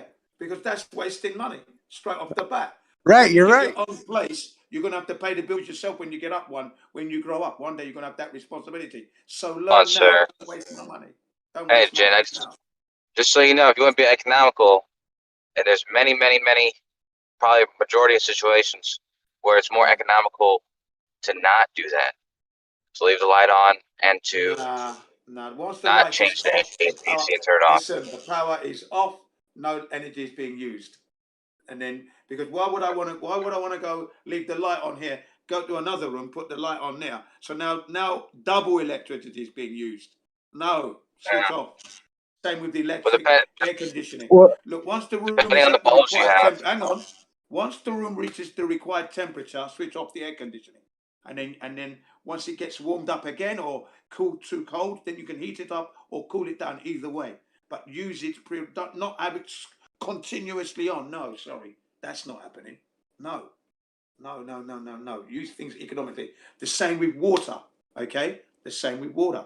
Don't waste water. Don't wash the plates. Yeah. Don't wash the plates under a running tap. No. Clean the sink, put the plug in, fill that up halfway, put the detergent in, and wash it in there. Do the knives and forks last, so the water can actually soften all the crud on the bloody knives and forks, and you can get into the grooves and the crevices. Yeah, right. So wash the plates down, pile them up neatly. And then pile that up neatly. Then take the sponge, clean the surfaces down, right up to the cooker and back. Yeah. Then drain that off, clean the sink out, clean water, rinse everything off, put it in the drainer there, and then a little bit of bleach and then clean the rest of the thing down and then throw away. But no, my wife likes to run the tap, and then you got the water running, and you think, bloody hell, look at all the water you're not using that's going down the sink, down the drain. So come on, man. No, I am a stickler for being economical like that. I'm sorry. The water thing I think is good, but you'd be surprised how much energy you save from leaving the light on or the AC on. But it really depends on the situation, I suppose. I've seen the bills, mate. I've seen the bills and the difference it makes. I've done the maths. I've done the time in motion studies. I'm an expert on this thing, man. Honestly, you don't know me, man. I was born in the 60s. We had blackouts in London, yeah, where you had no electric because the coal station. So you learn, don't waste electricity. You learn it. Don't leave a tap dripping. No, man. I've done the studies. You're talking to an old dog at the game here, mate. But what Kosho is saying though, actually, make sense if what I've been told is true, that you get like a peak when you first turn the light on, so it kind of costs more just to turn it on. So if you're not going to be in the room for like 5 minutes, it's apparently more efficient to leave it on instead of turning it off and on, off and on. That actually wastes more energy by turning it off and on, off and on. I think that's a myth going on there. They're lying to you, pal. I turn my lights off, and then because you can see that. Look, I mean, I've done these tests. Look, you can see that the electric meter. Okay, so I said to my son, turn it off. I did it in London before I even had children. You know, I did it myself. You see that the meter going around at a certain speed. You turn the light off, and you see it slow down. So you know you're using less energy. It's there. I've done a time in motion study. So I don't know what they're telling you with all this. What, have you got a smart meter? Back in the day, we used to have that. Back in the day, you have your electric meter, and then you have the box where you've got to put the money in, right? And then you see the actual motor go round, yeah? The dial that registers how much electric you're using, okay? Right? And you can see it whenever all the lights are on. You see it's going on at a fair rate. So then you start to switch off the lights. It starts to slow down. So it's showing you you're using less power. It's there, time in motion study. I did that. Did it for the house. So I know that when I leave one room, I turn the light off here and I switch on the toilet light. So that's it. I'm not having two lights going on when I'm not in the room. Sorry. It's never going to happen. Like a similar thing to this, probably a bit different, but like in a traffic jam, turning your engine off and then turning your engine back on, does that waste more petrol? In the case, Depends on your depending car, on how but long, most for of the time. me, I'm very serious. That's a very good point, because here in Japan and in England also, when you get to the level crossings, you know, you get to a level crossing. Now, sometimes it's a short one, and then there are other times when it's long. When it's a long one, I turn the engine off. Of course I do. I don't need, no need to waste fuel, no need to stress the engine, overheat it, because I'm not moving, so the heat's going to go up anyway. So I just turn everything off. Even, Well, on the motorbike, point. even on the motorbike as well, switch it off. Boom, cut the engine off. What you said about stress, though. Yeah, go ahead. No, go ahead. I was saying that's the problem is with the light bulbs and with the AC, is if let's say it's really cold or it's really hot. It's really hot, like here in Texas, and every time you leave the house, you just turn the AC. You turn the AC off completely. Also, and so when you get home, you got to put the AC on, and it's takes a lot more energy just to bring it to the temperature you want. Nah, that's all No, crap. it's the truth. Crap. No, it's not. It's crap, mate. Look, I live here in Japan again, because we don't have AC in England, but here in Japan, all the AC is off. The house is hot. First of all, open all the windows, get some draft coming through. That's the first thing we do anyway. So you let the heat get out, then put the aircon on. That's the way we do it. That's true. I'm the only man. I'm the only one in the family that doesn't use the aircon that much, to be honest. My wife lives by it. The kids are right by it. They said, "Daddy, how do you do it?" I said, "No, it's not how do I do it, because I don't want to waste the money, and I'm an African anyway." Have you got any? Do this, I say to them. Have you got any green power systems? Sorry? Solar panels or anything like that? No, I haven't got any of that, unfortunately. I would love to have that. I haven't got any of that. There are houses around me who have got it. It's not cheap, you see, but I would love to have that. Of course I would. Also, if you keep it, let's say, like I said, summertime here in Texas is very hot, and you want to keep it cool. Thank you so much. It takes you a lot less energy, just to keep it at a consistent temperature. So it's not working very hard just to keep a consistent temperature. But like I said, I'm going to be frank with you guys. Look, what I've been doing all my life is going against whatever I've been told. So when it's like in the summer and people only got like one t-shirt, Gin's got 3 layers on. Gin's got 3 layers on. Aren't you hot, Gin? No. So if I only have to wear 1 layer, I'm going to be well and truly not hot, because I'm not hot when I got 3 on. Do you see what I mean? Yeah. So I preconditioned my body for that. The same thing goes in the house. Yeah.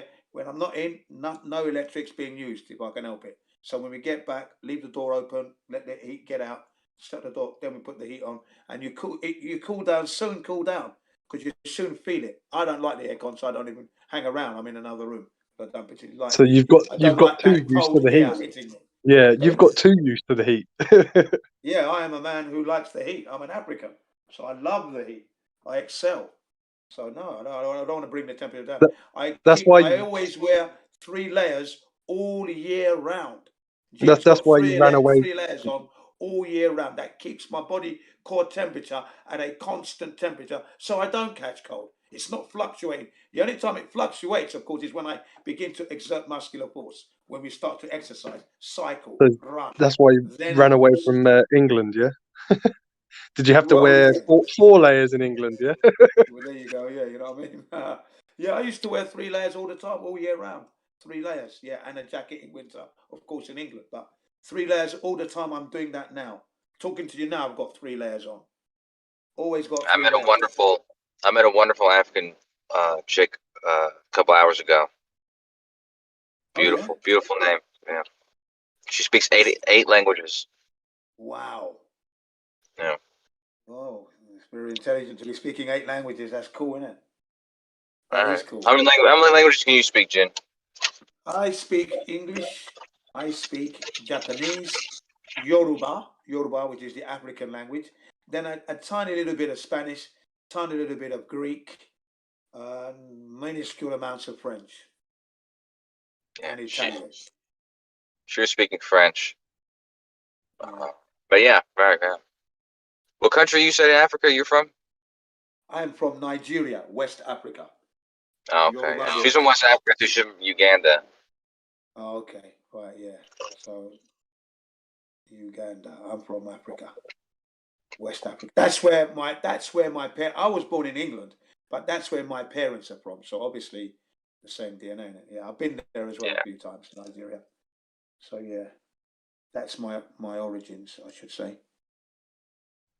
But I'm acclimatized. I can take the cold because England is a cold country, so I've got no problems there. I can take the heat because I'm an African, so that's it. So I don't let what all these negative things that I'm hearing control me. I control everything else. So if I say I'm going to wear 3 layers and I'm not going to be hot, I'm not going to be hot. That's that, and that's how it is. So I control all that, and I've been doing that for years now. I mean, there are guys, right? When I used to do the deliveries on my motorbike, and I had all 4 levers on.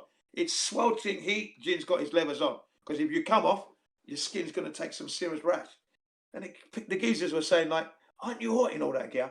I said, "The reason why I'm not hot in all that gear because I'm accustomed to it. Plus, I don't drink that much alcohol like you guys do. Because when you drink a lot of alcohol, the alcohol level is in your blood, and alcohol heats up very quickly. So your body, you're having to fight the heat and the amount of alcohol in your blood. That's why you're heating up very quickly." And you know what he said? I never thought of that. I goes, "Yeah, right. Because if you drink every day of the week, you go into the pub, and then you got the summer and you're in the heat now. That's why you can't take it because you got a lot of alcohol in your body, You're not stubborn, Jin. Are you? You're willing to change. So if you had 3 layers on and then you got hot, you're willing to take one off. I don't take them off. I leave it on, sweat right through it. I don't take any of it off now. I don't remove any layers. Well, I'm right then. What I was thinking is a bit right. You're a little bit stubborn. So although you're very practical and you make up these rules for yourself, and most of the time it works, if it goes wrong, you're likely to just stick with the Jin way, even if it's too hot. If it's life threat, don't be silly. See, because you're assuming that. I hope you're joking because if it's life threatening, where it means survival, of course I'm going to remove a layer. You see what I mean? is, Life threatening. let's say you started out on the walk and you told your kids it's really cold, we should have 3 layers on. This is what Jin knows, this is Jin's knowledge, and 3 layers helps. And then during the walk, it gets hot and the sun comes out. And your kids say, "Can we take one of the layers off, Dad? We're getting really hot." And you have to admit inside that you're hot too. And you have to agree, actually, 3 layers is too many. Let's take one off and have 2. We would have to be in the desert for that to be happening. I'm serious. We would have to be in the Sahara Desert condition or the outback or the what's the Area 51 area where it's all what's that called? Nevada, is it? Nevada, thank you. The Nevada Desert. In those conditions, you're going to be removing a layer or 2, of course. We're So just what? talking about hiking a mountain and that. No, you keep it on, boy. Sweat. So I want to see it sweating. I want to squeeze it because it's all part of your training. When it comes to life-threatening, there's a difference. What's the hottest temperature you've experienced where you live now at the moment? in Japan here, I think that 38, 40 degrees max. That's it. That's nothing. That's nothing for Yeah, me. that's too much for me. Yeah, for me, you would see Jim cycling, sweating buckets, yeah, and fine. I'm fine with it. And I don't drink. So I'm like a camel. And I don't drink. So I'm not fussing. I don't fuss with it. Okay, but people tend to fuss. Oh, it's hot, oh, it's hot, oh, it's hot. All the time. But I love the heat. I don't fight nature. I don't fight it. I try and live with it. Fighting it costs money. That's what I say to my kids. Because you're fighting negative dead, now you're going to cost me more money now. You know what I mean? Really, literally. I'm like that. When it gets down to that thing where your body's a little bit itchy and you know you're too hot and you don't need that layer on, then you're fighting nature to try and keep it on just because you've decided 3 layers is the right amount. Because you feel itchy. I don't get that itchy feeling. I don't get that itchy feeling. In fact, I can show you a picture of me. Listen, I can show you a picture of me, okay? You'll see my face, but then you'll see outlines of white around the eyebrows, around the nose, eyebrow. That's salt. Where the sweat has dried to salt, I could salt a bag of chips for you. That's what I'm telling you. That bad. And you have to go through a whole lot of sweat and then cooling down. And I don't take nothing off, mate. I'm like that. I do that deliberately to condition my body. That's why I do that. My mum's got a story. Once she tried to make me wear my coat because it was really windy and cold, and I said no, and I refused. Anyway, she got so frustrated, she threw the coat down on the floor, and the zip scratched my face. And she felt guilty ever since. She always tells me about it. The one time I ever hurt you was because of your stubbornness and the coat you didn't want to wear. Yeah. Have you been put off jackets ever since? No, but I often remember this when I see zips. Oh, right. Yeah, I see what you mean. Yeah, no, people might think I'm stubborn, but no, I'm not really stubborn at all, because I'm doing the right thing. There's lots of things going on out there. It's always, you shouldn't do this and you can't do that. But when you actually go through it and come out the other side, you learn something. You see what I mean? And that's what I've done. I've always been that person to follow through and then, okay, yeah, they were right. Then I know. You see what I mean? And then, but when I've listened and then I've gone through, that's a lot of crap. Look at what I'm doing. I've got all the levers on. Of course, I'm sweating, but that's good. I'm keeping my weight down. I'm benefiting. Yes. And I'm doing my jobs. I had another question. Yeah, see, for you, it's like a win-win. Like, I might suffer for wearing these jackets, but I'm losing weight at the same time. So, yeah, there's a benefit there always. Yeah, exactly. whereas I go with the cliche logic that it's always easier to warm yourself up when you're cold than it is to cool yourself down when it's hot. When you're hot, yeah. Whereas I'm not bothered if I'm hot at all. I'm not stressed. I have another question, Jen. Based on you saying you're African, even though you're born in England. Yeah. When does that line get drawn? How would you become English? Will your kids be Japanese, or are they African, half African kind of thing? They're going to be half African and half Japanese, aren't they? Because that's the blood that's running through their veins, coursing through their veins. It's more about the blood and the DNA. Most definitely, yeah, physically, of course, yeah. So in my case, I'm 100% African, born on English soil. So, but then this body of mine has been able to climatize to English weather, seasons, and the language, and the people, and the food. So I have no problem living there. And now I've acclimatized myself to Japan, and its climate, which is hotter than England, but not as hot as Africa. So when I say to people, when you go to Africa, then you know it's hot because the shirt will burn on your back, spontaneously combust. That's when you know it's hot. As a your parents, were they both born in Africa? Yes, yeah. They grew up in Africa. My dad. So you're only one generation removed. You're not even removed, really. You're just born on a different soil. Yeah, that's correct. That's exactly what I've been saying all my life to the kids. Because they keep saying, but you're English. I said, no, I haven't got any English blood in me. That's what I said to them. They're one generation removed, isn't it? Because they're half African. But because you've lived in England for so long, you basically are, you know what I mean? You've got that sort of culture, I've got English mannerisms, of course I have. Yeah, you serve. English so your traits, kids will pick up on that. Yeah, you serve for the Queen now. Sorry? You served for the Queen. Yeah, I and did. her I did military. at one point. Yeah, I did. I served twice in my cadets Yeah. and then the Royal Engineers. So I did that. Yeah. But when it came to the Falklands War, that's when I drew the line, because I thought to myself, Britain has no claim to Falklands Island, so there's no way I'm going to be fighting for this country, for that island. It doesn't belong to this country, to England at the time. That's what I said. There's no way I'm going to go there. Sorry. Give me the gun. So I you shoot them switched and they gave me sides. the gun. Oh yeah. It just makes me think, how far back in my family were we not English? How many generations for me were we all English? See, looking back at your family tree now would be very, very interesting, wouldn't it? Wouldn't it now? Yeah. All the different nationalities there, you see. That's good. I like that kind of thing. You see? Yeah, Because I I've do. always said that, you know, although I'm a thoroughbred African, mixed blood, I think two cultures intertwined is better than one. I've always said that. That is Oh, going it to create can be interesting. Yeah. Yeah. Because I think you might be right, because two Oh, is that isn't too many, is it? It's just the duality of two different parents joining. yeah, yeah. And the This is enrichment. different DNA, man. No, I'm Yeah, saying, the look at DNA. first of all, look at the Olympics. Look at the Miss Universe. All these places, you get the people from places like Miss Universe. It's always South America or Mexico.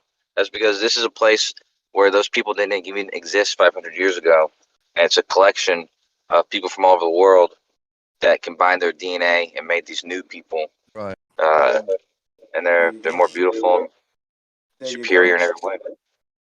Yeah. I've often said that, you know, when you have two cultures there, the enrichment, you're learning more about the earth. It's just I have a fantastic. friend, Jin, my best friend is half African, half English. So his family came here like 3 or 4 generations ago, and then his mum had him with a man that was half English. So he sort of by default becomes half and half. Yeah. Yeah. You can tell he's half London, half English, half Cockney, and half Norfolk country, and then half Yeah, and I African. think that's an interesting character there. That's just, you know, Yeah. he's got a lot to say, and he can appeal to so many people. And this is Yeah, what I was that's the saying, thing, like, isn't it? yeah, because You I can used to speak meet a lot to more people. of back in the day when I was growing up, you know, Jamaicans married white people in England, right? Irish or Scottish or English. Yeah. But the children seem to have some kind of little bit of a complex, you know? And I Yeah, used to say to it them, can be look, the confusing love, too. yeah. I said, you are the ambassador of the human race right now as you stand there. So act accordingly, yeah? Because the love of your mum and dad intertwined to create you, which is a better version. If you're religious, it's in the Bible. Yes. It's, you know, we live together here. So walk and talk it, please. I think there's expect arguments you for to act. both. I think there's biblical arguments or spiritual arguments for both. Keeping your bloodline Yeah. intact or diversifying. Yeah. Yeah, like every Side. offspring is less pure. Yeah, and that can be good and bad. It Which I depends don't how believe you that. think Every about it. generation. Yeah. You're So if getting you look further at and further away from the Also, first product. you're more one with the whole then. The more diversified. if you keep it pure, that's when you get weak people. Like people who keep in their bloodline, they become weaker and weaker because what happens is their recessive genes become dominant, and it's usually bad ones. But when you have two people with very different DNA, the dominant gene is usually the one that the offspring gets, and so that's why they get a collection of like all good stuff from either side. And it's fascinating. Huh? But I'm talking about it in a simple sense of like the original and then copy, and then it's a copy, and then you're copying a copy, and then you're copying another copy. That's what we're doing over time. We're diversifying and diluting ourselves, but that makes us all part of the one new whole more. Yeah, that's what I think. I like that. I like that diversity. I think it's fantastic. You know, it has to happen. And It's yeah, inevitable, nice. isn't it? It's inevitable on a planet or on Earth. Yeah, I got a mate that's half Italian, half Polish, but he's lived in England all his life, so he's just a Londoner.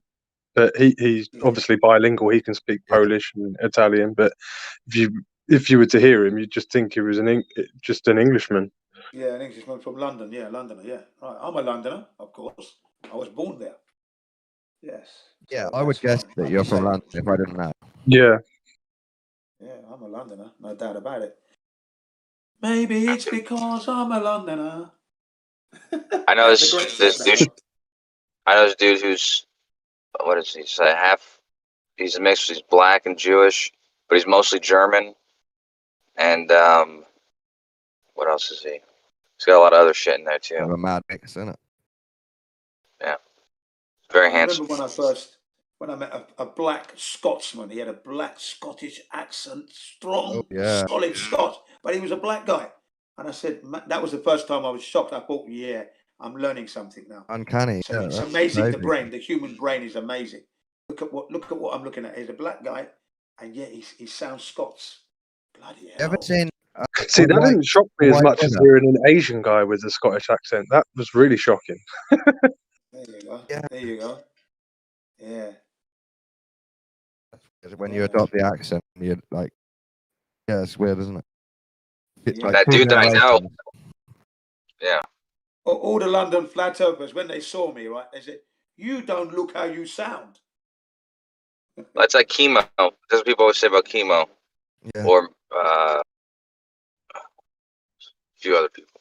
Have you ever seen a But white chemo's. Buddha I thought chemo teaching was an Asians? old white guy. I think that's kind of weird when I see a white Buddha and he's teaching Asians the Eastern religion. But it's just because he's found himself in that position where he can teach it. Or a Jewish guy teaching Japanese guys, martial arts. Yeah. Interesting, isn't it? Yeah, chemo doesn't sound old though. I wouldn't get the impression that chemo is an old man from his voice. No way. No, not old I man, put just him an in his older gentleman. Just kind of like a more mature, you know what I mean? Oh yeah, he's definitely matured. Yeah, I'd I put him in thought his he 30s. white and posh. Early 30s. Early 30s is what I'd say he was. He's a funny dude, man. Yeah. We used to be Yeah, such late good friends. I think we're becoming good friends again. I miss being buddies with that dude. Yeah, I miss by Keith. going by voice. Yeah, because it's difficult to gauge people's age by voice. It really is, isn't it? Really. Yeah, people think I'm really young and all sorts of stuff. Well, yeah, But you do. You do sound young though. You sound yeah, like well, you're in I act your really young and immature and all kind of stuff. you But actually sound like you're in your early 20s. To be honest. yeah, Also, has EQ'd a lot of the bass off his mic. yeah. Well, I have Benjamin Button disease, so I'm going through life backwards. I'm 40 next year. Do I sound 40 next year? No, I would think that you were around my age. So early 30s. So. Yeah, I was my just,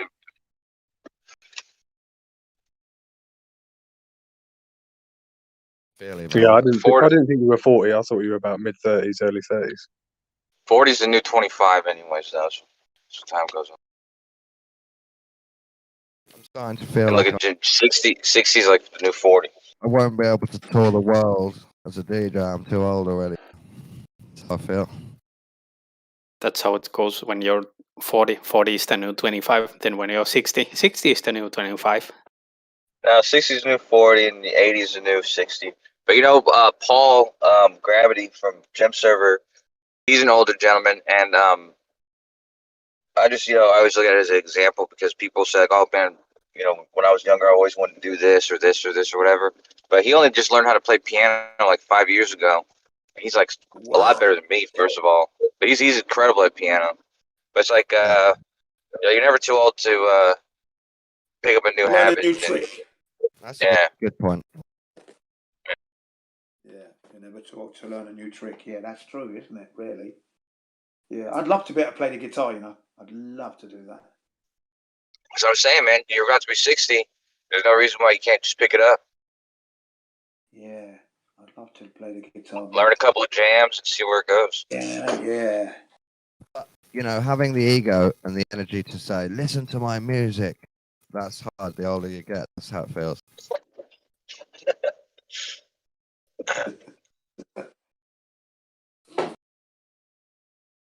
Yeah, I just want to make the time pass more pleasantly. That's all with the guitar. That's all. Through the summer, all through the seasons. Yeah, why not? I felt so bad, man, that that African girl, I was giving her a ride and stuff. We were talking for a bit. She works at an old person home, she's a caregiver or whatever. And she was just telling me stories. And I was asking her, like, you know, is it sad or depressing?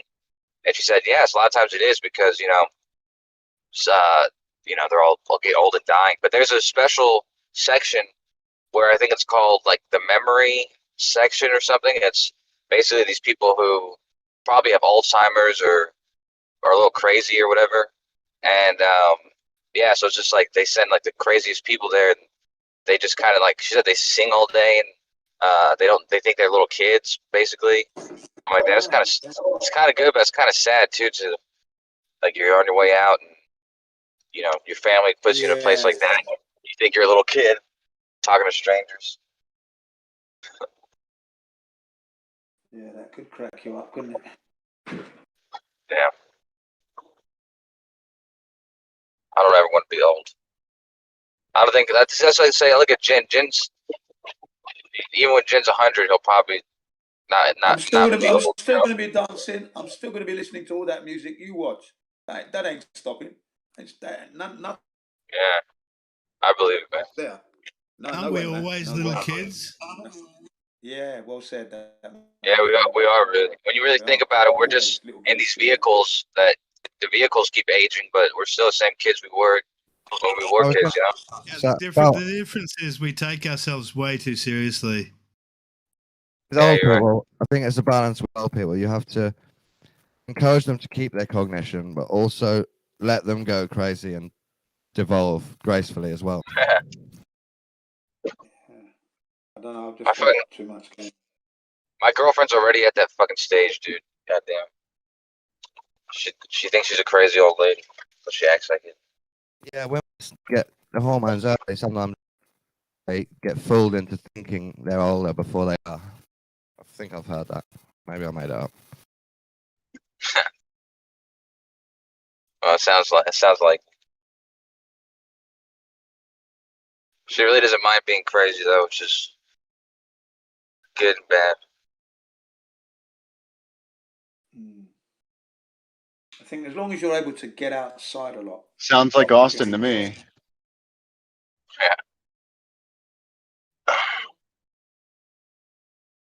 Yeah, you're right, Jen. There's definitely a good kind of crazy and toxic kind of crazy. At least her crazy is it's got utility and she's responsible and that kind of stuff. So.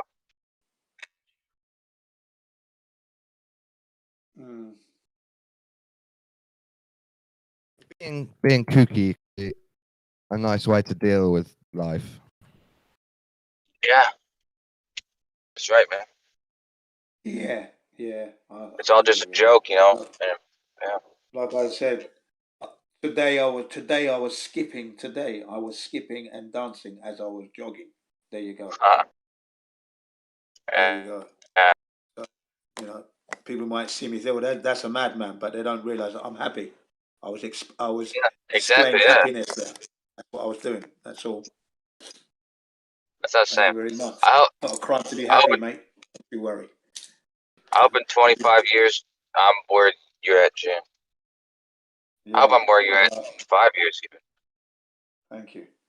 Maybe not actually in Japan, but yeah, man, that's right. That's how I want to be. You've got to ask yourself, folks, when was the last time you actually skipped, like you skipped as a kid, to music? Yeah?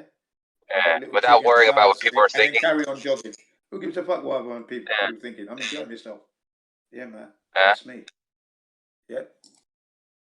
Because the rhythm is there. When the rhythm is in you, it's gonna come out. That rhythm will come out. I'm not like a bloody robot. I'm listening to the music and then okay. You're a skipper, Jin? You skip a lot? Yeah, he does. I skip a lot, yeah. What are you skipping, like meals or? I skip. I skip he's bulimic. I do skip breakfast. Yeah. You skip breakfast? I usually just have coffee. Really? I have coffee and a banana. Yeah, skipping breakfast is a really nice thing. I might do a light breakfast if at all. Why skip? Breakfast is the most important meal of the day. Yeah, I reckon. You made that up. You made that up. They make What? yeah, they make that's more made They up make shit that up. that they tell you. It's not Bro, made you up have bullshit. I was a you have nutritionist in the Navy, glycogen in man. your fucking muscles and your blood, dude. Your liver. Yeah, yeah, but Made it's up. important to have the energy stored for the day so you can actually work. No. Yeah, You're but not. No. Kosho, what happens when you have a late meal? Like you have a meal at like 10 o'clock or 11 o'clock or at midnight, right? And then you get up No, in the I, morning. Yeah, You're that's not not hungry. good. When you do that, Yeah, your body. Exactly. You're not. Yeah, you shouldn't have a late meal. Kosho, man, look. I used to be a cyclist, dude. We didn't start eating until an hour in. That's just how it is. There you go. You got to There you use your go. body's reserves. Yeah. Well, yeah, if you're doing cardio for sure, yeah. You just got to do it. Yeah, if you're doing cardio in the morning, then I would do that before you eat for sure. Yeah, I'm not hungry. I don't feel like I want to eat anything. Yeah, I don't get hungry till afternoon. Yeah, that's me as well. I'm the same, mate. Yeah, when you wake up, take a piss, drink some water, get the fuck out of the house. No, but yeah, that's exactly. So I said something like that because that's true. You not the first thing you do in the morning is eat. I'm saying breakfast is important for the rest of the day. But yeah, definitely if you're doing cardio in the morning before you do anything else, yeah, there's no reason to eat before that. You'll work up the appetite from doing that, and yeah, but that'll charge you for the rest of the day. Eating after that. No, the sooner you eat, Absolutely. the more hungry you're going to be throughout the day. What? It's like No way. breaking this. It's like breaking the seal, man. No way, dude. Yeah. In my experience, I used to be a nutritionist, and the one thing I would tell people is if you keep a regular schedule, like you eat at about the same times, exercise around the same times, then you're never going to be hungry ever because your body's not it's not craving something that's outside the schedule. And so that's even if you're sounds eating like at regular maybe you're not using your body enough. No, you eat. That's what I'm saying. Even when you're using your body, when you're exerting, you're working out twice a day. Even as long as you're doing it on a regular schedule, you don't get hungry because you're eating exactly when you're supposed to be eating. So you don't get a chance to get hungry. Your appetite. The Japanese do that. The Japanese do that, and my wife does that religiously, and they are slim. It works for some people. For me, I'm not hungry. Look, the last 4 days, I've consumed 4 liters of water only, and that's with all my exercise going on as well, and a bottle of wine, which was a 330 milliliter bottle of wine. Okay, in the last 4 days. You have No 4 liters of food. water. That's good. And That's I've a liter a exercised day. every No single day of the week food. this week. No That's food. a liter a for 4 day. That's days. good. Why are you not eating What? food? No, You're I'm not eating eating. food as well, of course. I'm eating food as well, of course. Of course, I'm eating. Oh, But I I'm thought only it's okay. eating. Okay. I thought that's what No, you were sorry. saying. No. I'm also eating, of course. I'm eating Oh. once or twice a day only. Yeah, that's fine. Yeah. That's fine though. Even only eating once or twice is fine. Yeah, no joke. People that never schedules. But yeah. No joke. I walk in on the kid this morning in the kitchen. He's eating a bag of M&Ms. He goes, "I'm fasting." Huh. He doesn't know what fasting means. It's funny. Yeah. Chocolate can hold you over. Yeah. So I think Riggs is right. You have to use Fasting up all your with a reserves bag of M&Ms. before you should use up all your reserves before you can take more food. I think is a good. Yeah, it's a sure. good rule. That's what I'm saying. If you're doing it on the correct schedule, then for instance, like for me, whenever I had a very strict schedule, I would do like the cardio in the morning and then have a nice big full breakfast, and then I really wouldn't be eating again until I would do an afternoon workout, like a heavy workout, and then I wouldn't eat again until after that. And so it's like both those 2 meals, completed my day, and I wouldn't have any snacks or anything. And I wasn't hungry for snacks because I had that regular schedule. But yeah, you're right. You're right because you're not gonna eat. You're basically exerting all the energy that you obtained from both those meals. That's the way I did it. Yeah, it's all stored Riggs, fuel. hold on a second, which I've got to use Jen. up. Jen, hold on one second. Riggs, can you go check somebody in a VC, please? The VC check-in. No, man. Bro, I don't know I'm how to do working. it. I don't either. I'll check him in. I'll check. I I'll check thought him in. you learned last night. You don't know how to. You don't even have are allowed to do that. What's Watch the me. command he said? I don't know, man. I don't remember the Thinks I command. I'm might be eating. able to. I'm eating and I'm working, so. All right, that's fine. Sorry. We'll figure it out. No, it's all right. Yeah. Hey, but Talking about that guy seems like nice though, so maybe just give him the roll or some shit. Guy who says I don't know. breakfast isn't important. He's eating right now. He says breakfast is not important, and he's eating at 8 o'clock in the morning. Hey, look, butthole. I've been up since fucking. I don't know. I've been up since like 5 p.m. and it's 6 a.m. Oh, it's 7 a.m. All right. wow. I have Where not. are you? I have not had a meal today. Oh, you're in El Go. Paso.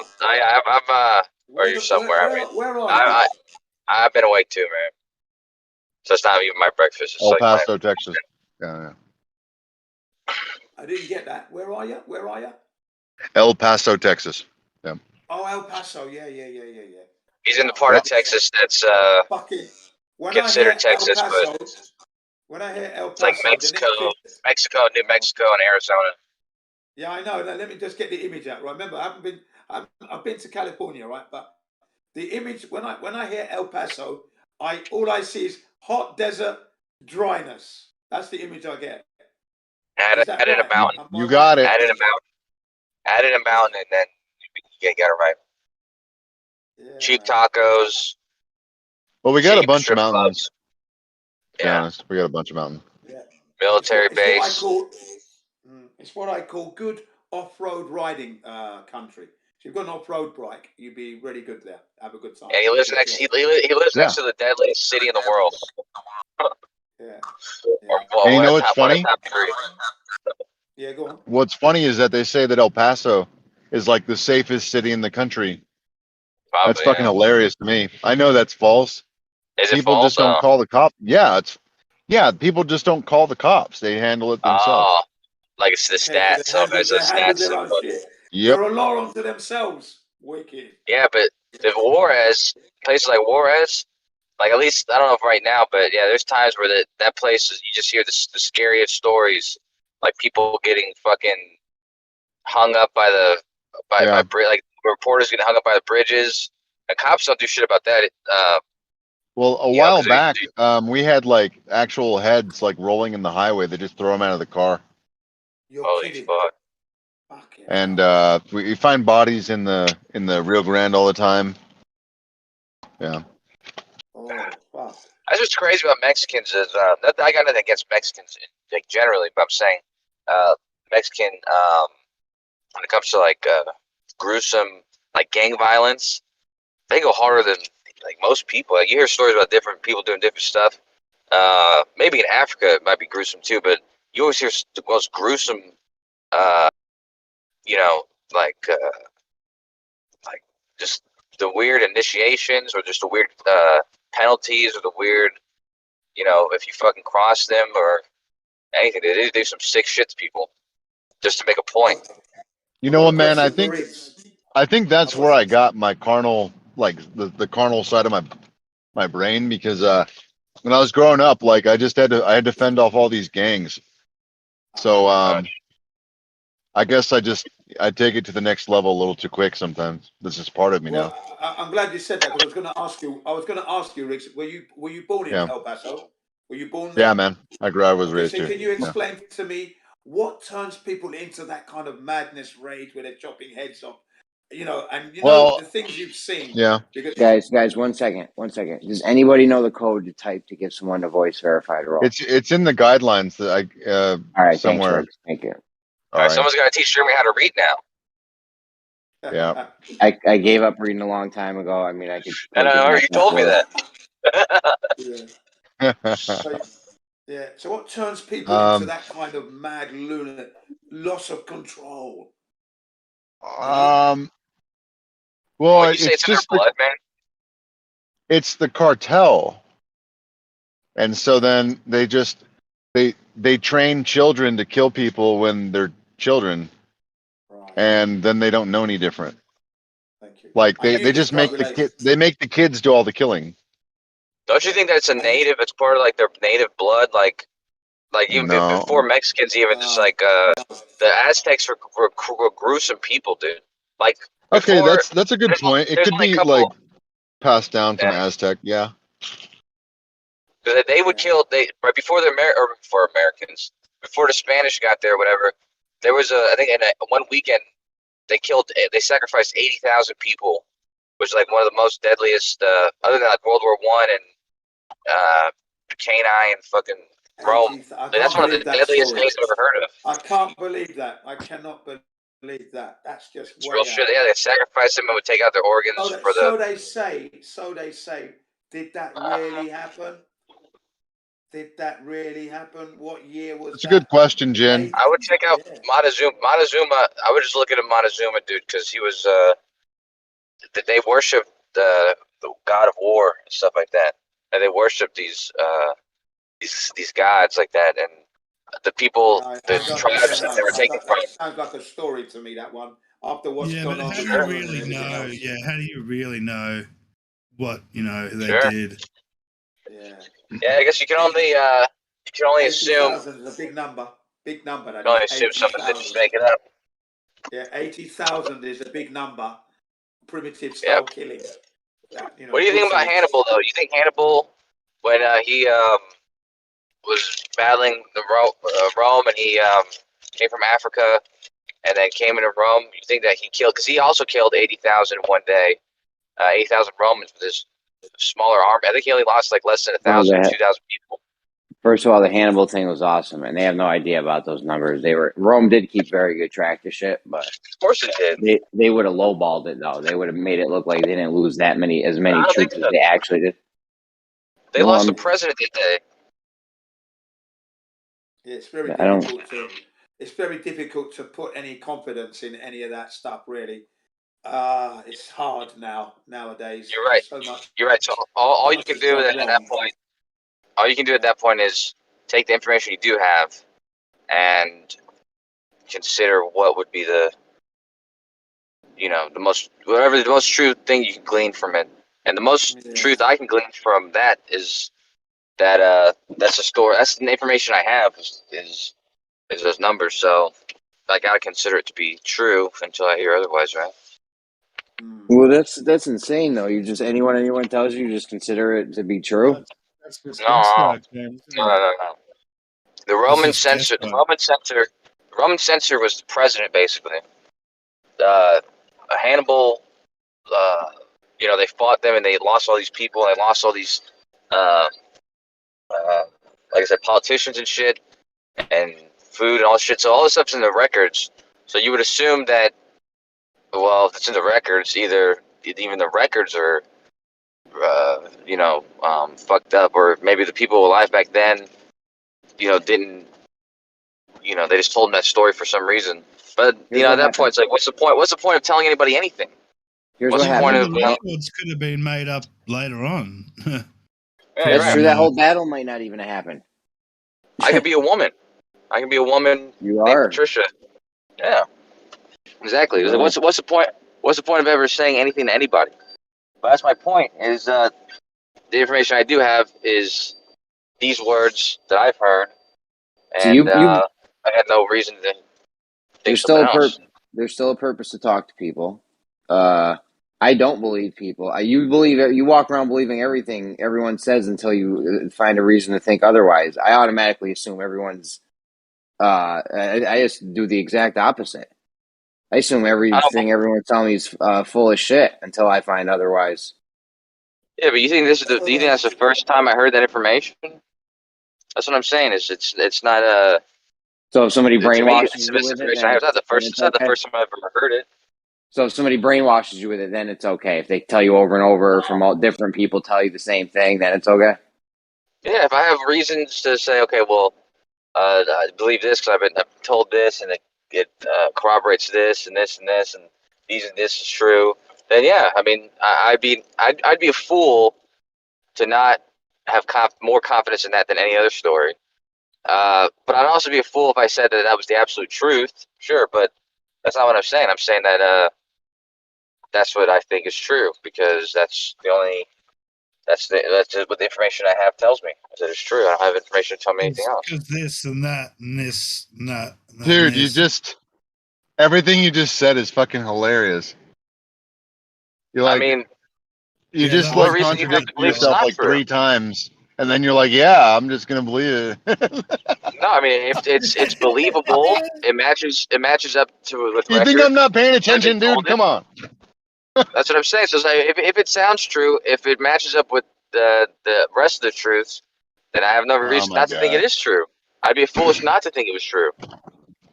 Kosho's a woman. Patricia, Patricia Steer. don't start. Don't start, please. Greg, did you do good last night?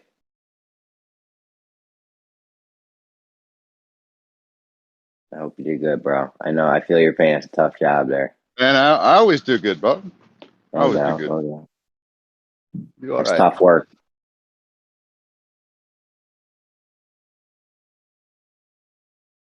I hustle. I almost wish I lived in a bigger city for that. I mean, people do come to my area to do it, but I feel like you guys are killing it in like bigger cities like that.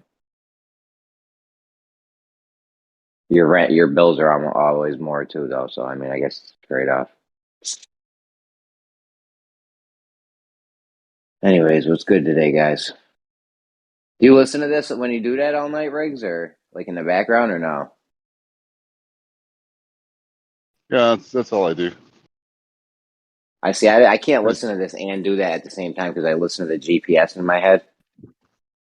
Oh, I turn off the voice, so I just see the picture of the GPS, and then I got the radio going, so the passenger doesn't get bored.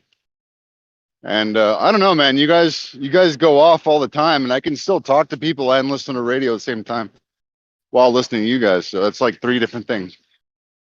Plus driving, plus You GPS. got mad shit going on, bro.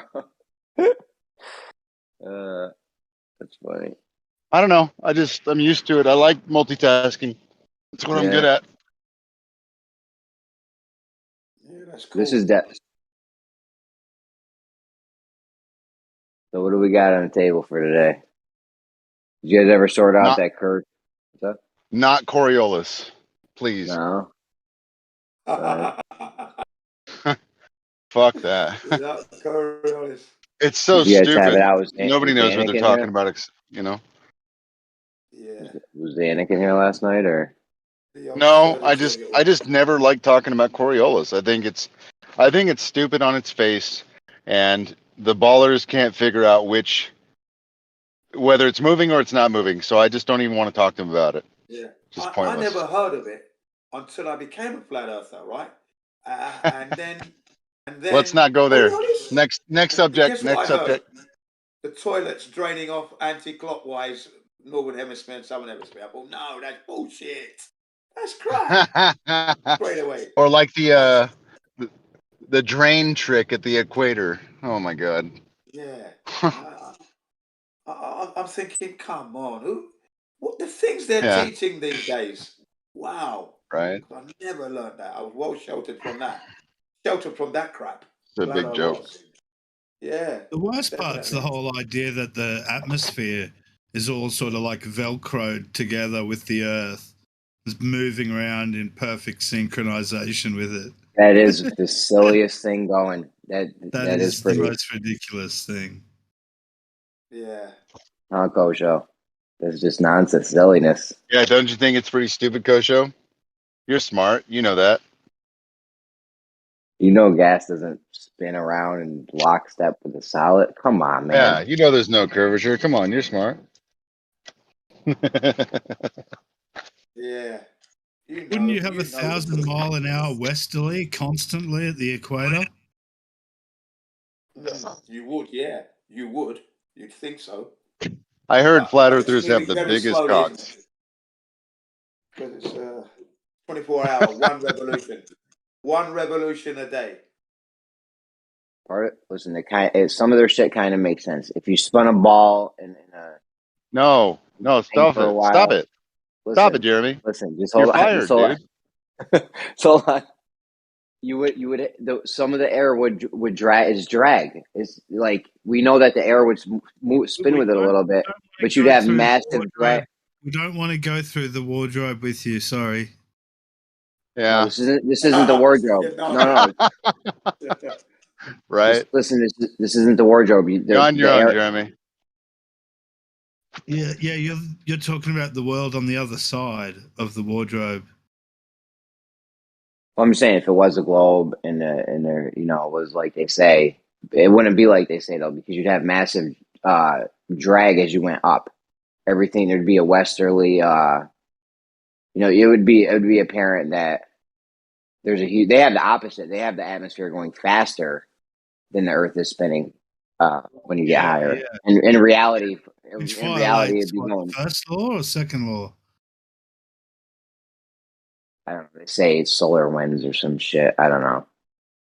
They got a whole bunch of first and second law Gases violations. to accelerate as they rise to maintain their position. It's ridiculous. That's what I'm saying. There would be drag. There would be drag as you go up. There would be the Earth spinning. Which direction? East. Hold on a second. Whatever way the Earth's spinning, there would be drag. You'd be noticeable drag in the opposite direction as you went up. Have you been following the culture currently? There's noticeable drag going around. No, you guys have it the exact opposite as I just detailed. You have it going faster than the Earth's rotation as it gets higher. It speeds up. I was in making your a globe stupid mile. transgender related joke. All right. Let's not go down that road either. We're going to put that in a box with Coriolis and just throw it in the ocean.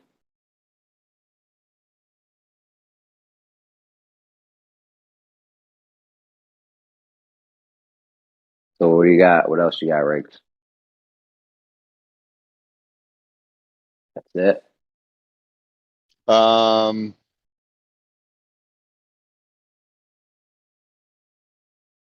Put you right on the spot. Let's see. What do we got? What do we got?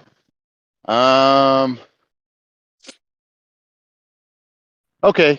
I got one. Go ahead. Yeah, I got one. So, it is my personal opinion that the celestial objects should be smaller or disappear, not just because they're behind the sun or but because we just can't see them because of angular size. Like if a planet is on the other side of the sun or double the distance, even though it's the angle, we should be able to see it. I still feel like we shouldn't. If something's too far, we shouldn't be able to see it. All they did was they made those suns and stars, distant stars, giant. That way, they could get the. I'm not talking about stars. I mean, stars, yeah, but I'm talking about planets. Well, they can only see it in a They say they can only see it in a transit, right? Like how we can only see the ISS when it transits the moon or the sun. Yeah. That's how they say they can see the planets when it does a transit, right? Well, I mean, if it's behind the sun, then yeah, you can't see it. But I feel like even if it's not behind the sun, we shouldn't be able to see it just because of its distance. I see what you're saying. Like just because, okay, yeah, it's behind the sun. Yes, you have physical obstruction, but that's not the only reason why we don't see things. Like I think, like en route of their orbit, like if it's far enough to be further than the sun, we should definitely not fucking see that shit. Yeah, you'd figure it'd have to be on our side of the. Yeah, it'd have to be somewhere that we can view it, but apparently in their story, like the only reason you can't see something is because it's behind the sun. Okay. Sure.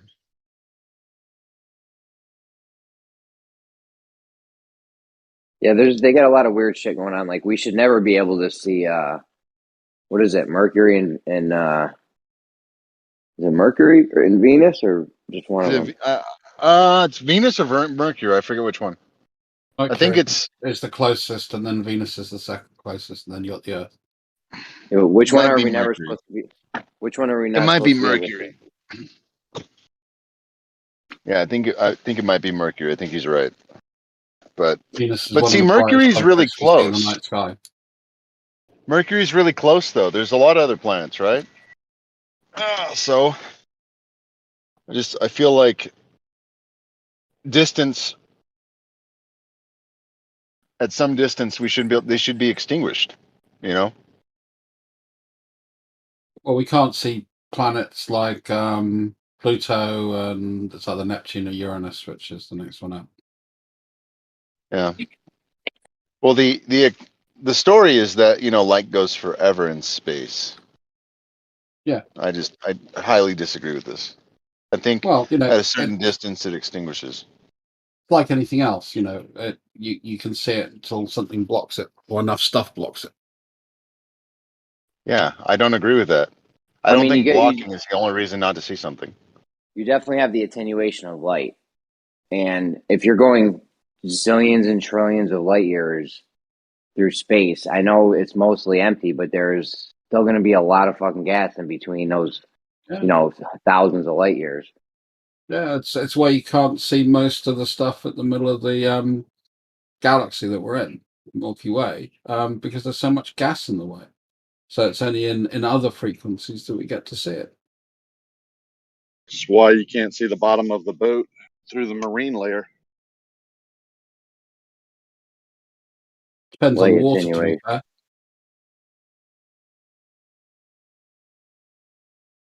It's the attenuation of light, the light attenuation, right, though? Arkia? All the gases, there's obviously more thicker air, more dense air at the marine layer than there is, up in the sky or looking directly up. I don't think anyone would disagree if you put a boat 10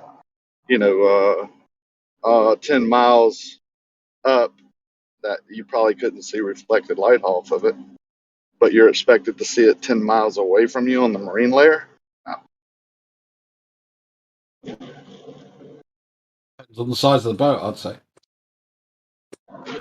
Well, of course, because we know perspective exists and things get smaller in the distance. So the bigger the object goes. Yeah, well, anyway. So you do agree, right? So obviously you agree. Yeah.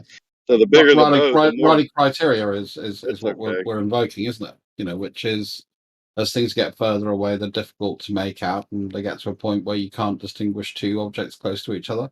You might see something blurry in the distance, but you can't make it out unless you use magnification. But when we use magnification, it helps cope with that angular size problem. That's what magnification does. Yeah, until that magnification runs out and it's blurry again. So if the boat is big, it's going to take a longer distance for that to happen on most days. Yeah, I mean, but it still happens.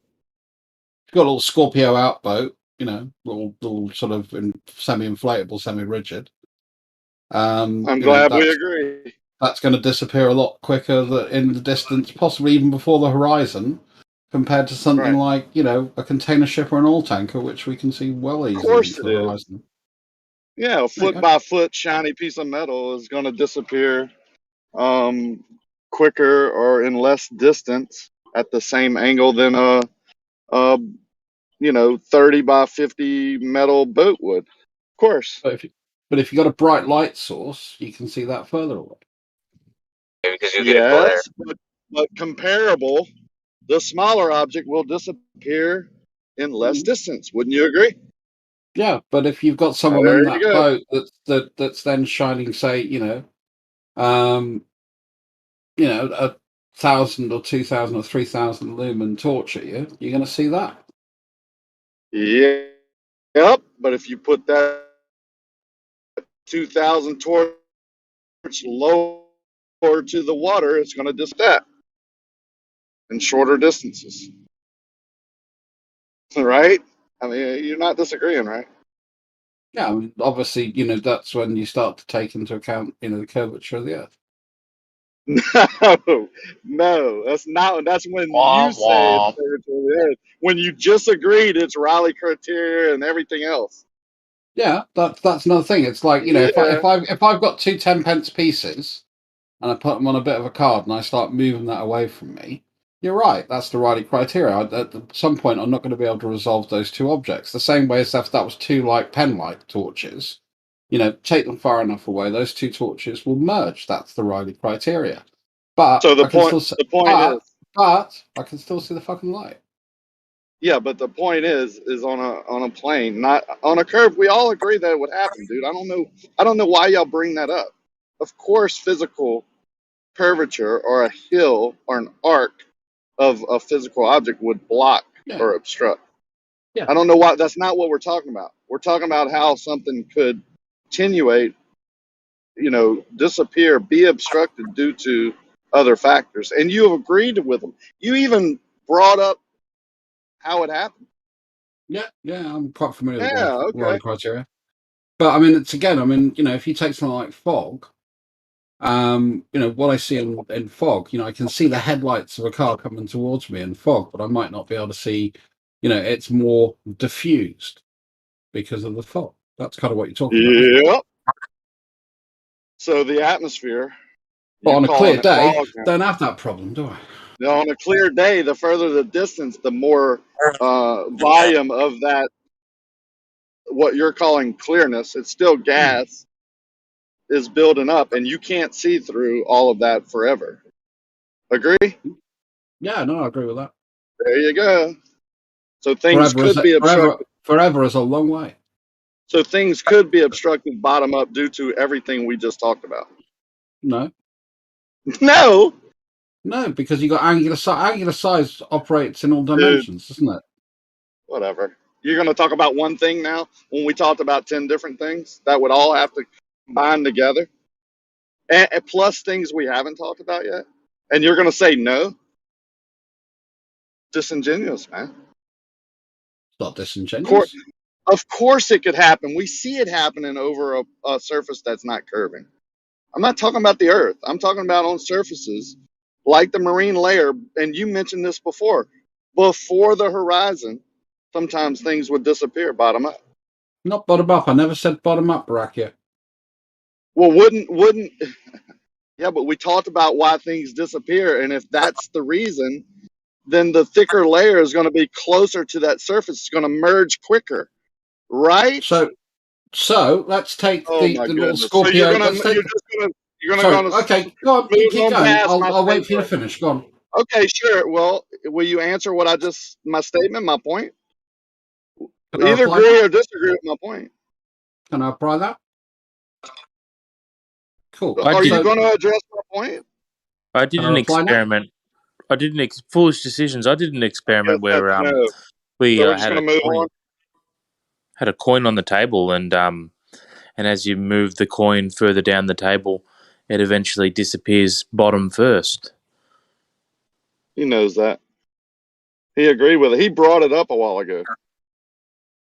The problem I had with the statement, if I get my point out, is the fact that when you got something like a little Scorpio boat, where you're 3-4 feet above the water tops, yeah, that's the square root of nothing when it comes to the difference between your marine layer, inverted commas, is nothing. It's going to affect the entire boat the same way. So you're not going to see it disappear from the bottom up. You just are unable to resolve it as an object. That's only sometimes. It changes due to the conditions. Sometimes it just fades out equally. Sometimes a layer underneath the object appears like the sky. It's just due to the conditions. Yeah, you can have mirages and things like that going up. Yeah, yeah. And you can have things disappear and bottom up also. Yeah. I've not really seen that, to be honest. Yeah, you can have it. Agree? I think I just said, no, I haven't seen that, is what I just said. You've never seen anything disappear bottom up before the horizon? No. There's a few videos of those Need to get out experiments more. with the coin on the table, bro. Mitchell from Australia did one, I think. Should we link one so you can say that you've seen it? Yeah, go ahead, link it. But there's flaws in it. Hey, hold on. But yeah. Are you Mitchell from Australia? No, he's Anthony from Australia. He I referred was to gonna say, 'cause Mitchell in the third. He referred to Mitchell in the third person, so I'm assuming he's not Mitchell. Can I have some OJ? Yes. I did that earlier with myself. Nobody noticed. I was just curious because I just remember Mitchell has a very pleasant voice. Something very. I like his videos, just because it was almost convincing, just because of his voice. But so I'll So, watch this one Kosha, too. Yeah. can the atmosphere obstruct things bottom up, in your opinion? Can the atmosphere obstruct things bottom? Well, there's what are those things called? The inferior mirages, and those inferior mirages create kind of a double picture, which can obstruct an object. Okay. Can it be anything other than an inferior mirage where you would know that it's what I'm? So you're agreeing with me, but it has to be a inferior mirage, in your opinion. Could it be anything else? I was answering your question. I mean, I don't know if I'm agreeing with whoever. Yeah, I'm just you answering the agreed. question. You agreed something can be disappear or obstructed bottom up due to the Well, atmosphere. You called. Hang on, I'm almost done. obstructed. I'm almost done. You called it an inferior mirage. Could it be something else? Another Yeah, atmosphere? my experience, that's the only example I've seen where I've witnessed it. And of course, when that happens, it's quite obvious that it's an inferior mirage because you see a duplicate of something that's already in the image that's obstructing it. So it's not like, the curve of the earth or something that's obstructing it. It's like, a boat would be, positioned upside down or something like that. Why did you bring up the water curvature of was. the Earth? We're talking about things disappearing bottom up, not due to the curvature, due to atmospherics. You brought up inferior mirage. You said the only time you've ever seen is when the image is inverted.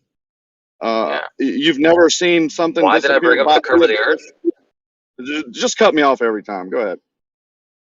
No, you asked me why did I bring up the curvature of the earth? Because that's the example that I know of that things get obstructed from the bottom up. But we're not talking about obstruction due to physical. If you want to talk about that, which I know you do, right? We can move on to that afterwards. But we were talking about, my question had to do with atmospheric conditions causing obstruction. And why would I want to talk about the curvature of the earth? I'm just saying that I thought you were asking about that. So, but yeah, that one example was the only example I've ever seen.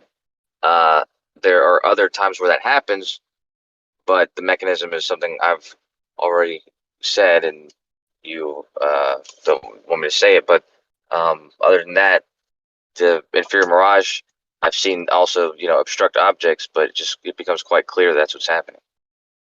Right, I agree that in an inferior mirage, it's definitely clear that it's not anything other than the atmospheric conditions causing that. But you don't think the atmosphere can cause any other type of obstruction that doesn't invert things but does obstruct things in different ways, bottom up or whatever? You think it always has to be inverted when there's atmosphere causing that? That would be really, really. Yeah. If you pay attention to what I'm saying, I didn't say that. I'm not claiming that's the only time it happens. I'm saying that's the only thing. That's the only atmospheric effect I know of that does that. There could be something I don't know of that does that, but from what I've seen, that's the only thing that I've seen that does that.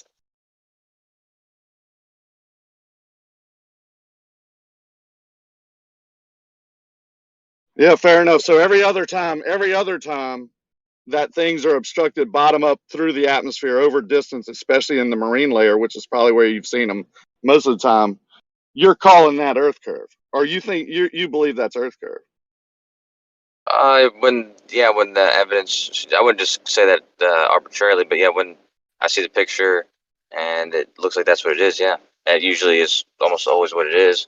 But other than mirages, do you know another mechanism that the atmosphere obstructs objects?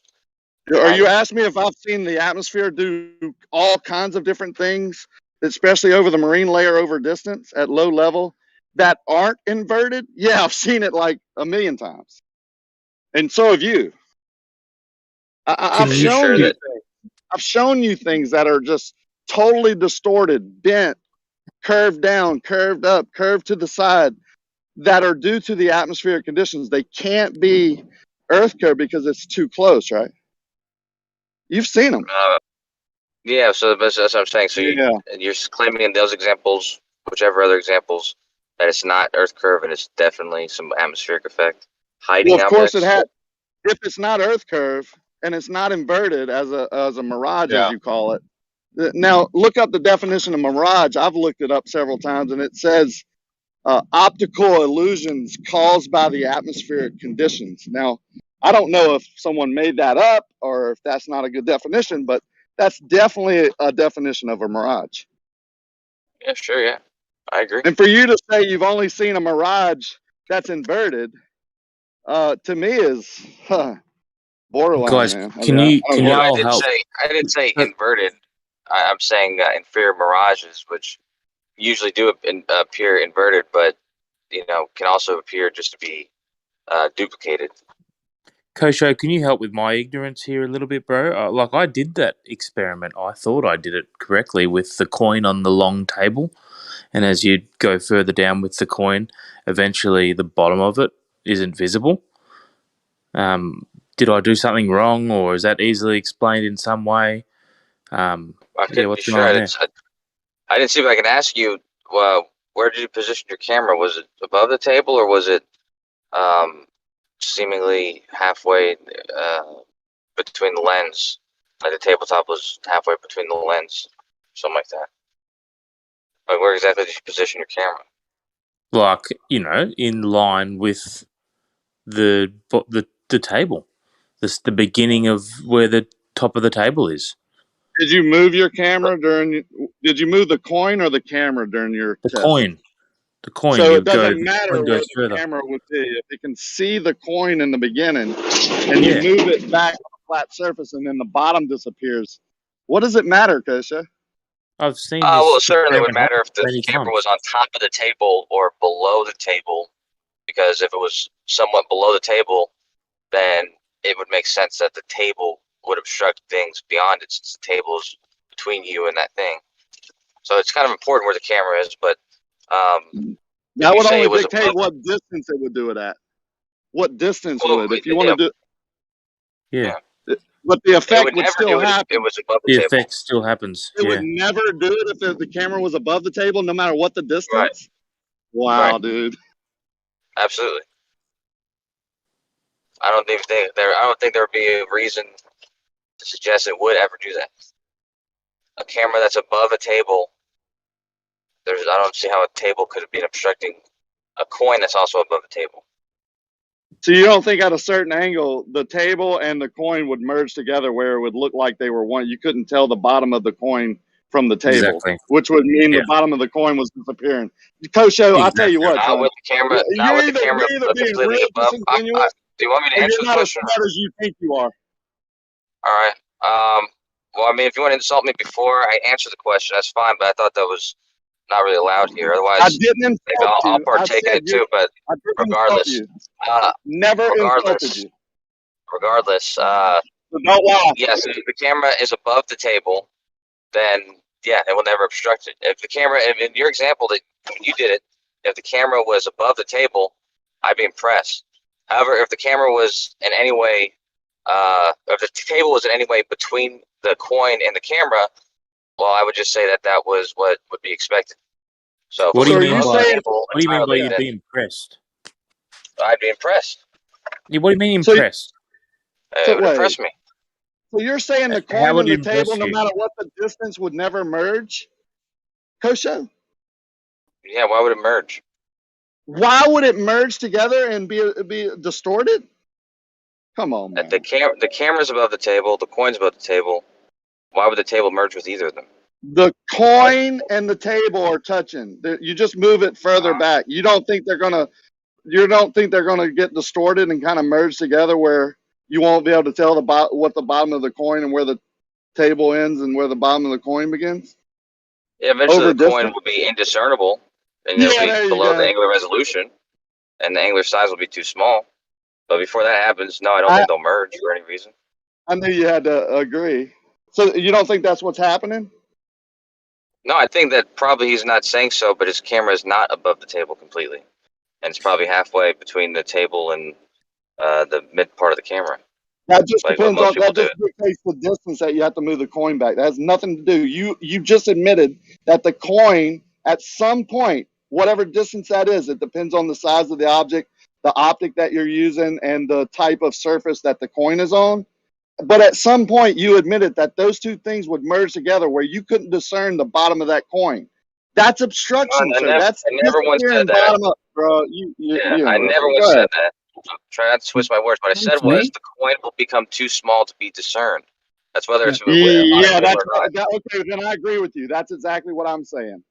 Yeah. Which Actually, would I look put a like really good experiment into the text chat. I thought this was done quite well. He's used a level to make sure everything's reasonable, and then he's going through your coin experiment. Did you do yours kind of in a similar way?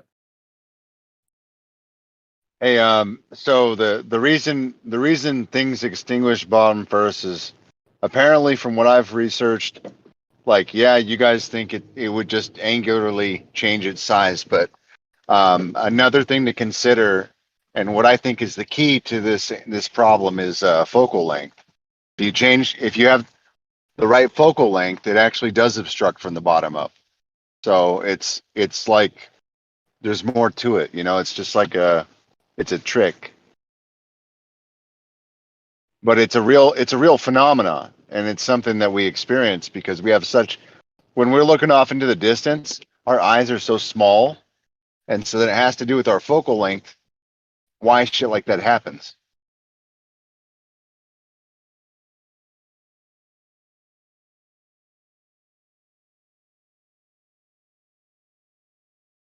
And then you can zoom in, and then you see it from the bottom all the way. But when you zoom out, you can't. It obstructs from the bottom. So I remember this situation from my childhood memories. I mean, if any of you can remember, maybe you're in your mum's kitchen or you're at the dining room table. You would be maybe 5, 6, 7, 8, 9, yeah, and you're looking at the edge of the table. You can see things, and then suddenly, you know, you're standing up. You can see it, and as you move lower and lower and lower and lower down, your angle's changing. You can't see the knives and forks, or you know, at the distant other end of the table. I used to do all that in the kitchen. Play with perspective and angular resolution. I used to amuse myself with it, not realizing what I was doing, not realizing it was Right. called angular resolution. But we all did this. Yeah, I used to our do the childhood. same thing. Yeah, correct me if I'm wrong, but if you're sitting in a football field and you sit down and someone's walking away from you, the further they get away from you, you won't be able to see like below their knees almost. So isn't this just like a basic thing that we all know happens? It's a well-known phenomena, and also the atmosphere does come in play on that. I mean, you know, it happens quicker when the conditions are right, but it happens over distance. I don't know So why they deny these things, like, or why they why are fight they these denying it? arguments. I don't know, because it doesn't take away their ball. That's what I I don't don't know. get. These are things that are known, and they argue them just to be arguing to act So I don't smart. understand why. Is it It some doesn't sort take of away their ball at all. Is it some sort of pride thing about that, like Neil deGrasse Tyson saying that the boats are disappearing over the horizon, or that crazy scientist guy, Bill Nye, or something? Like, what's going on? I don't get it. I mean, we're clearly talking about optics and atmospheric conditions, and they bring up Earth curve. What the hell is the issue? Is this a brain? Like, is this a?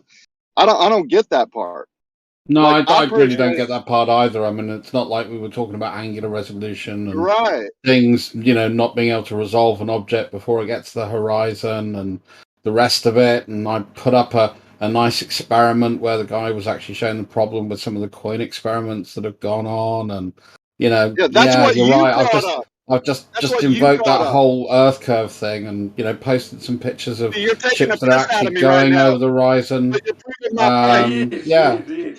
I never brought up those things. Chill I down, brought up Rakia. You're being really hot, man. yeah, but you're taking the piss out of me, and I don't like that. Trust me, if I You was chill taking the down. piss out of you, you'd know it because I Yes, wouldn't you be are. subtle. No, I know. No, you're being subtle. That's just you. But stop doing it, because I never brought up the horizon or boats going over anything. I Yeah, said no, I obstruction. brought that up. Yes, and that was my point. It's weird that y'all have to Yeah, bring but that just up not in me an having a go at argument. you. Dude, I was just making a point that it's weird that y'all bring up Earth curve while we're talking about how the atmosphere effect could affect things disappearing bottom up and how optics work. And then you start talking about how you, all smug like in your voice, how you brought up all these great points about how the horizon, boats go over a curve and boats go over the right. They don't. Didn't hear You're anything I wrong. said, did you? Oh, man. You know, I was a bit annoyed, Rakia, because I tried to get a point out like 4 times, and every time you overtalked me. You know, you didn't listen to a word I said. You know, I talked about a number of things before I got that, and then I said also show some examples of boats going on the horizon to show the difference.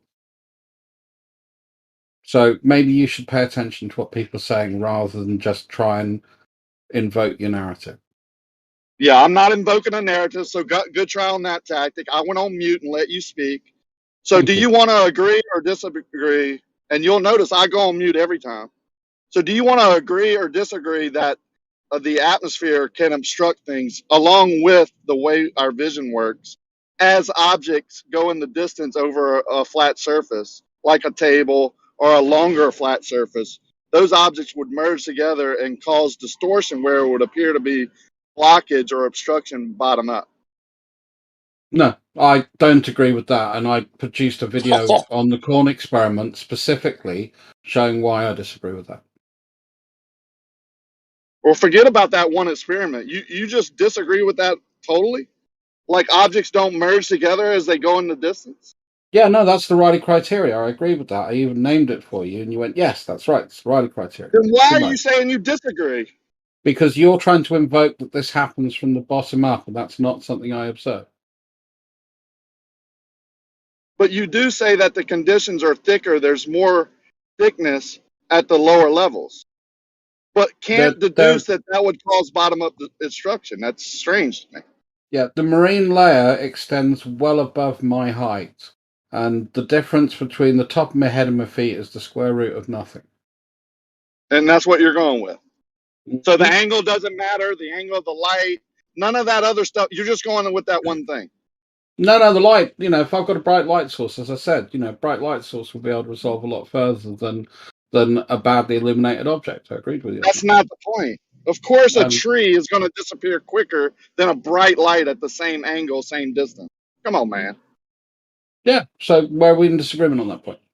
We're not, are we? Because We we're agree. talking about at the angle, at the lower level, the bottom of the tree is going to disappear first because that angle is decreasing, and the thickness of the atmosphere you're looking through increases. And you're disagreeing with that. Yet you're agreeing that that thickness can make things distort and appear to disappear. It is strange how you're doing that. Yeah, I mean, for me, it's just the bottom up thing is where I've got the problem, Rafa. Why? The rest of it, I agree with. Okay, well, give a good explanation why. It couldn't happen And the bottom up. video you posted, bro, the coin's flat on the table. Mm-hmm. What the hell are you talking about? How can that be demonstrated bottom up when you don't even have it facing up so there can be a bottom and a top? The coin's I mean, flat on I the table. already gave this answer, but the focal length determines the distance to your horizon. So when you have a very sharp angle to the ground and a small focal length, then the horizon of the table is very close, and then the penny or coin or whatever escapes that by being further than the focal length horizon. When you increase your focal length, your horizon goes back and you're like, oh, I can see the bottom of the coin again. It's just an optical trick. I just told you guys how it works. How the atmosphere does it too. Yes, Yeah, we know how the it works. atmosphere actually exaggerates all these effects and actually creates the curving effect. So I it's agree. a combination. But you also At agree certain as we gain altitude, that becomes less and less of a. But apparently this yeah, guy because doesn't observe it. your angle changes. Yeah. And if you change No, I'm your just angle talking left about to right, seeing something. Sorry, go on.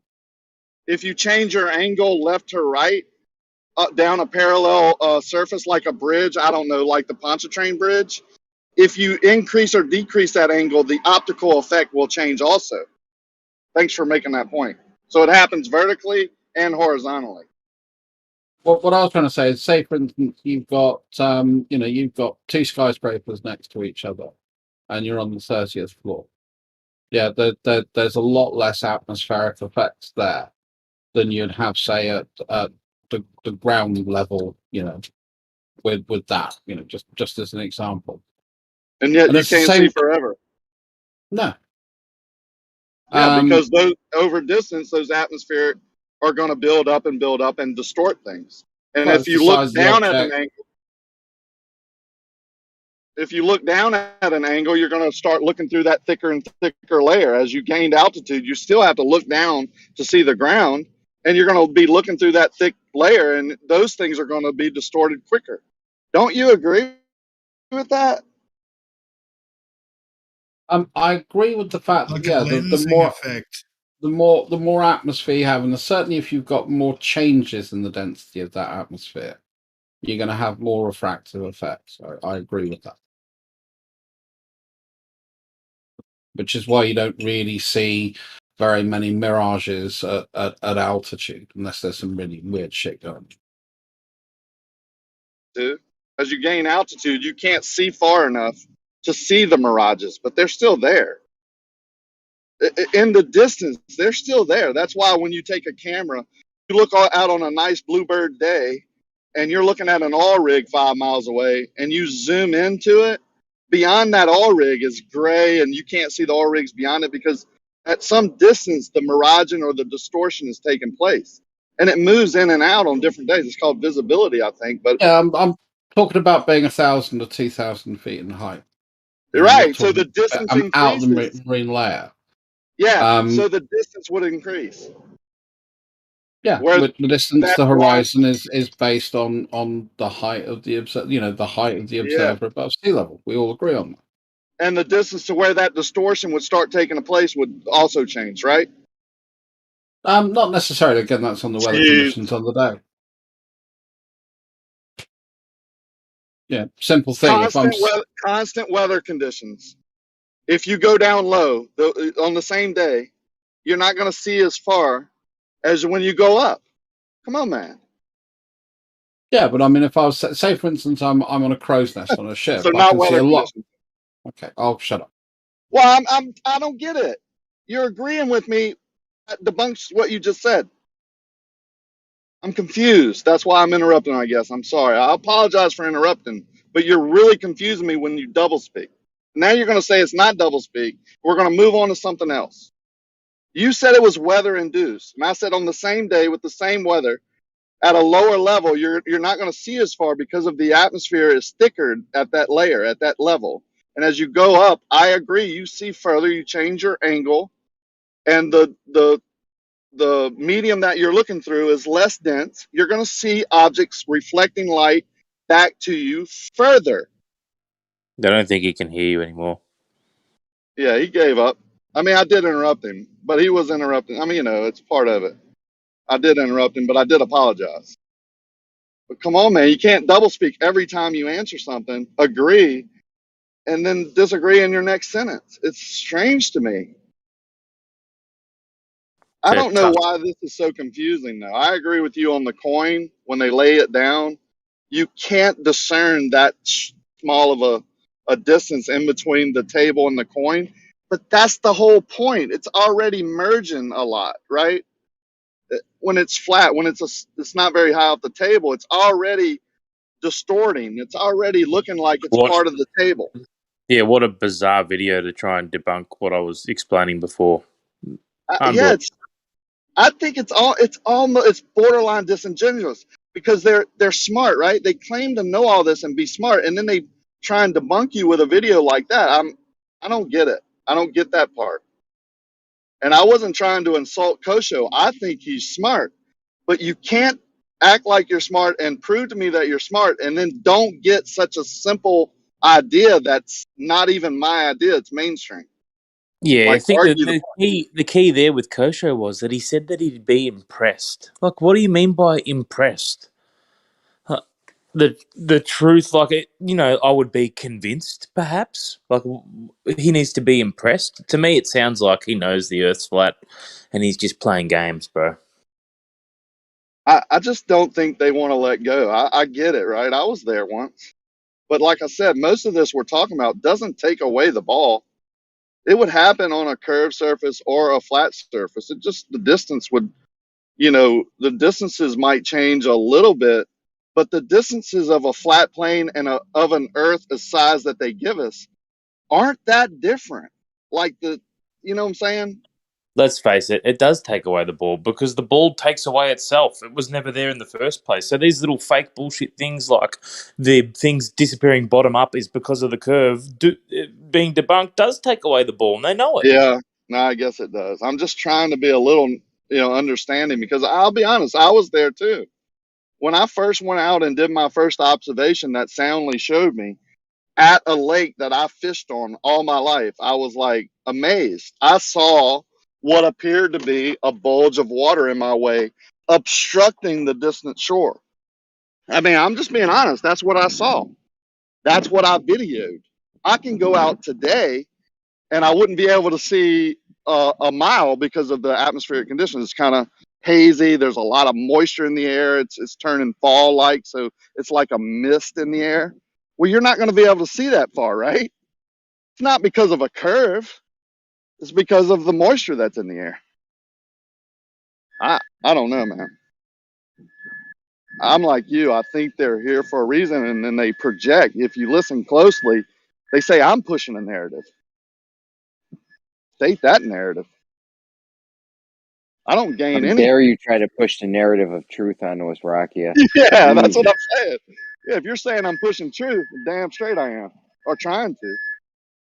I might not be, but I mean, I'm definitely. That's my intention. So Jeremy, sorry for cutting him off a couple times. You cut me off too. I think you just use that as an excuse, though. It's fine. When I'm in conversations, I cut people off all the time. We're Well, still we're mods, but we're still we're in the human. debate. So Yeah, and I'm passionate, man. I want to be passionate. I want others to be passionate. But what I stopped doing is when I'm in a conversation, muting people and modding, especially when there's other mods in the room. So I didn't mute him and even I gave way to him a lot. Even when I was speaking and he cut me off, I would stop. But I think he just used it as an excuse, or he just got kind of aggravated. it's frustrating because you're saying stuff that's the things you're saying. It's tough when they listen. These guys are slick. All right, they know what they're doing. They're not idiots, like you said. These aren't dumb people. Drust, Kosho, all them guys. A lot of them guys are not dumb. They know No, exactly what they're doing, dude. I find out they get upset when we point out their tactic. I mean, I really do. Like, no, you're doing this, you're doing that, and the audience can hear that. I think they know that, so they get upset and they leave. So the audience doesn't know they're doing that. I really believe that now. See it every day. Here's a thought, though, and I'm going to be a contrarian. What if the offense comes from they know that what you're saying isn't true when you point out that what they are supposedly doing? We can see him doing it. What do you mean? Well, it's all in the eye of the beholder, isn't it? You can hear the double speak sometimes. It's pretty clear cut. Yeah, most of the time when I hear someone being accused of doublespeak, it's not really doublespeak. Yeah. Or the obfuscation. We know the tactics. Are you saying it's not doublespeak if they don't know that it's doublespeak, or if they're not lying to themselves? Hold on. Did you hear those words come out of my mouth? I never said those words come out of your mouth. I asked if that's what you were saying. Well, you didn't actually ask because it wasn't a question. You didn't form it as a question, but I can answer it as a question. No, that's not what I'm saying. Thank you.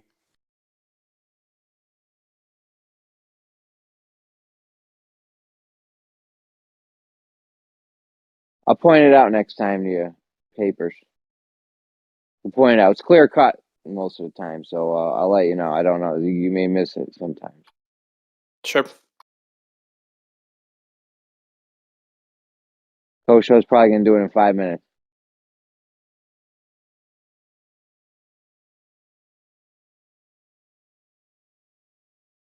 Hey, Jeremy, go find that clip of when Kocho was talking about believing in the history and then not believing in it because of certain reasons, and then believing in it just because, like, he That was some he can hardcore listening. he was contradicting himself like back and forth, and he's like, "Yeah, I'm just gonna believe it." It's like you'd be smart not to believe it, but then if you believe it, like it's not necessarily true, blah blah blah. But I'm just gonna believe it. I'm like, okay.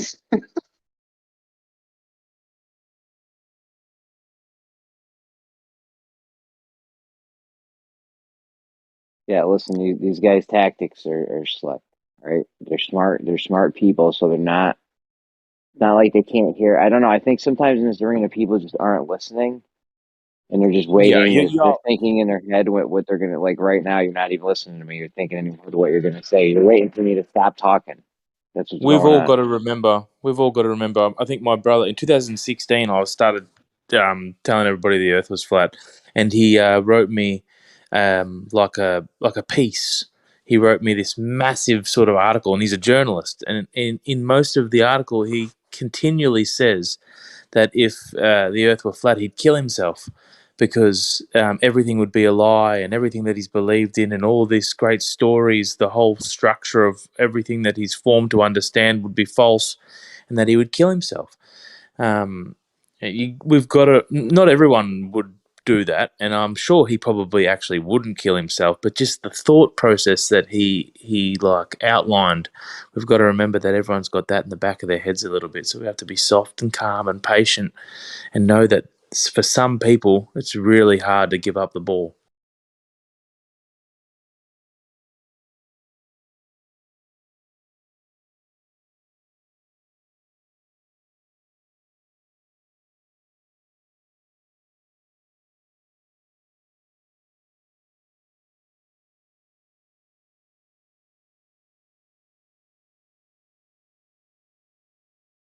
I mean, it's been like pulling teeth the past, I don't know, at least 2 years of getting these guys to admit that you can have obstruction without there being physical, something physical blocking it, like earth curve or something. You can get blockage from the atmosphere alone.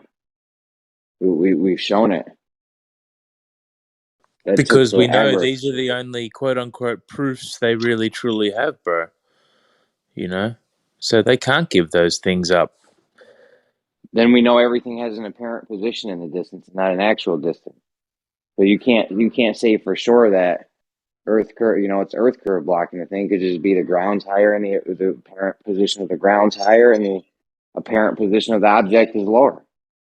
Therefore, we can't say like that whole notion that Earth curve is blocking things in the distance. That's out the window. That's gone. That's not even. I'm not saying it doesn't happen. I'm saying that it's not definitely that. Like we've debunked the notion that it's always Earth curve blocking things. You said he would do it in 5 minutes. You said he'd do it in 5 minutes, and I think you might be right.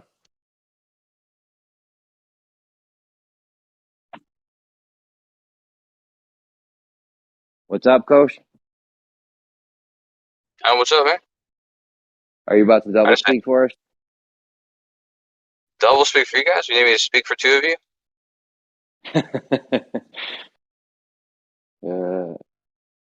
I just got back. I don't know. I guess you guys were just continuing what we were talking about. By the sounds of it. It's No, good we were stuff, talking though. mad shit about you. We were talking mad shit about you. Well, that can only be because you guys love me. But hey,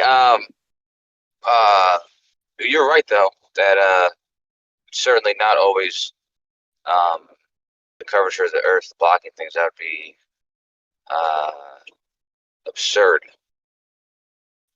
See, this is one of Kosho's tactics. He comes in, tries to be reasonable with us. Go ahead, Coach. Let's hear it. Don't give it away, dude. Being very reasonable. Give away your fucking tactics, man. My tactics is truth. Your tactics is truth. Your tactics is fucking ask people questions and then think that they're helping you learn something, and then you're like, okay, but I know what you're really doing. You have some argument that you're trying to build up some ammunition for, and you're trying to get all the dirt on it you can. I'm seeing I your know what you story. do, I man. need to know. I got to know your story in order to debunk it. That's right, man.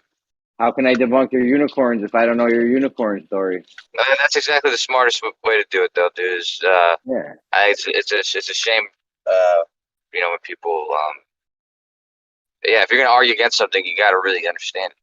It's a shame when people what? Well, when they do the opposite of that, when they argue things that maybe they have a preconceived notion about, or they have maybe they're bandwagoning and kind of just following other people and being against it, but in reality they don't actually understand what they're arguing against. Has that happened here this morning, Kosha? Sure, it happens here every day.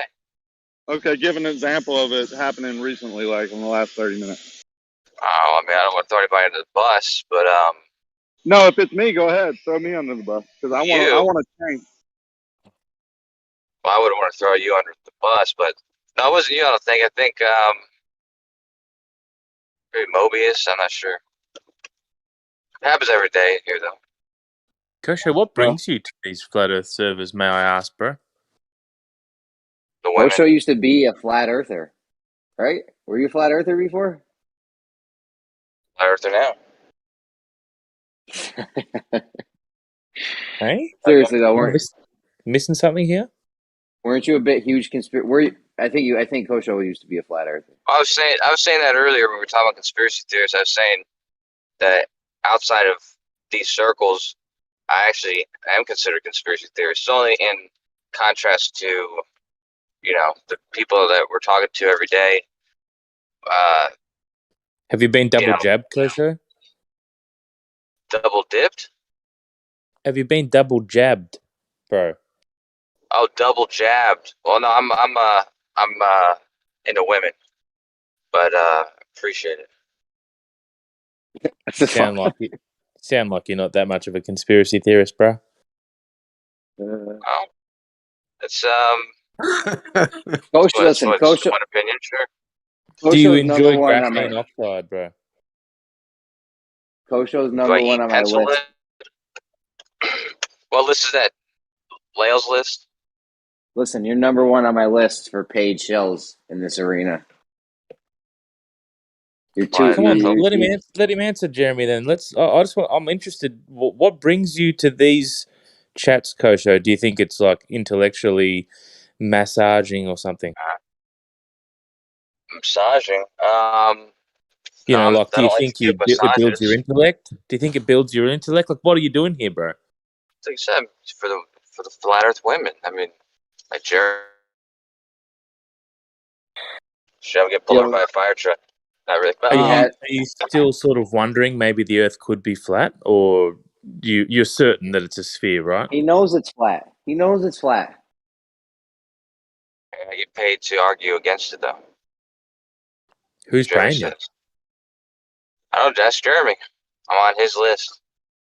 But I mean, when I first learned about flat Earth, I thought it was a curious thing, interesting, to suspend the belief in NASA or something like that, and to see if it's something that I could be fooled about or prove for myself. And now you spend all your time talking to flat earthers in Discord, right? I would say all my time, but definitely a lot of time. But I would say not only flat earthers even, but it's a majority because a majority of the people I talk to, I would consider friends, and that's probably more the reason why I spend my time talking to them. But the subjects are also some of my favorite things to talk about, so that would be another reason. And I wasn't kidding with flat Earth. Why are they your favorite things to talk about? It is a cool subject. I'm a big science. I've always been into space. I've always been into science. I mean, me and Zanuck were just talking about this last night about why we want the flat Earth to end. You've always been into space. You've always been into space. You wouldn't want space to end, would you, bro? I mean, I wouldn't be worried if it ended or didn't end, or you wouldn't be worried. I mean, if it didn't exist. Like the thing Yeah. that you're into, yeah, the whole time you're into space, like it's Oh, a big right. thing, and then suddenly your whole life, and then now you're told it doesn't exist, and you've realised that wouldn't worry you. No, it would definitely interest me probably even more if I found out that space didn't exist. I wouldn't be depressed or something. I would probably be even more interested in the flat Earth because I'd be wanting to learn everything, the actual truth. That's pretty cool. Yeah. Yeah, but I mean that's why I like science and stuff, because if I don't understand something, then actually I like to try to understand it. Not that I always What do you do, think? What do you think of germ theory, Kosho?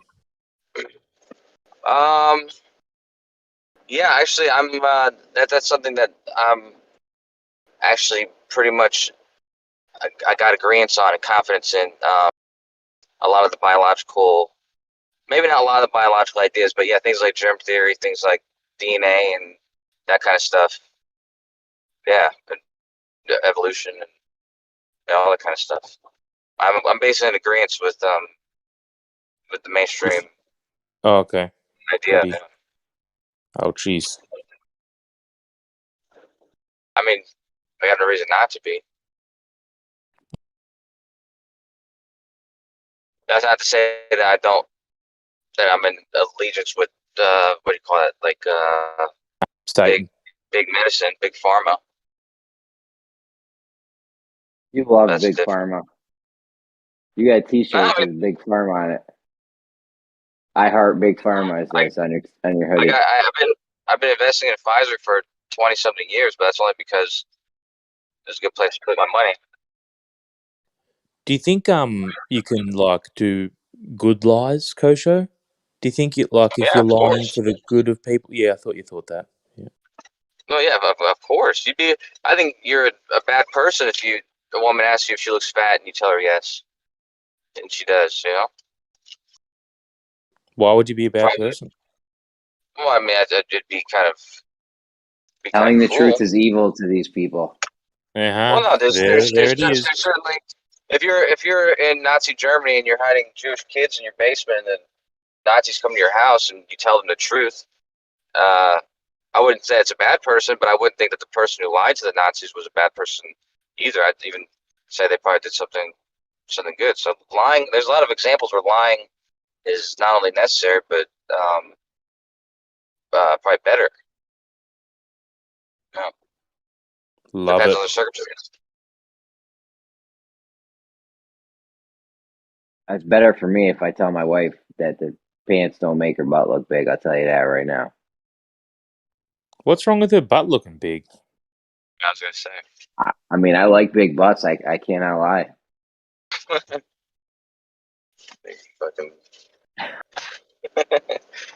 I'm going with the truth no matter what, bro.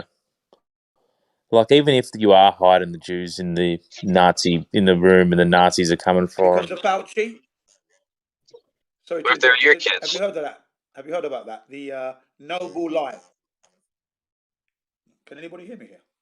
We hear you, Jim, but let's not go down that road with the thing. Like I said, there's certainly situation with Anthony Fauci, where he said he told a noble lie. He told a noble lie regarding the masks. Yeah, they love the noble lies, don't they? Hold on. I certainly Didn't work. So that Jen, I'll get this Jen, out. we can't. No, you can't get this out. We can't do that. It's on YouTube, and they'll block us and shit. This is on I YouTube as definitely well. I love the truth. We understand what you're saying, Jen, but you can't talk about it here. Sorry about that, Chris. Okay, I'm with it. I love the truth and strive to seek the truth and speak the truth, share the truth or whatever. I'm just saying, I wouldn't be an absolutist and say that line doesn't have its place, because it definitely certainly would. Definitely in extreme cases, though, not as a practice, not as a habit. Can you see how that attitude could get out of hand if you were say in a position of power or control, and you thought that society wouldn't be able to handle certain types of information, so you constantly bullshitted to them That's because what you they do with propaganda. yeah, Like that's the lie they. is okay because it's for the good of humanity or Oh no, whatever. that's not. Sorry, come on, Yes, bro. that's That's only exactly what I was going Eastern to lead to. countries. That's not Western countries, man. Western countries would never do something like that. Yeah, That's known you as a should just be noble like lie. China and all. Yeah, of course they do. So why wouldn't they be lying to us about other things? They could lie to you about That's what all sorts of things. They lie all the time. But they that's do what it they call like that's what they call. Oh, can we not get go ahead. not lagging? That's what they call a noble lie, where Well, I they wouldn't say tell a that. lot of lies to mislead people, but they're calling it a noble lie. Is what they call that. No, I would say what he was saying a second ago about saying that they're lying to keep the people from protecting them from something. I'd say if you have to do that, if you have to do that very often, then you should have to probably take stock in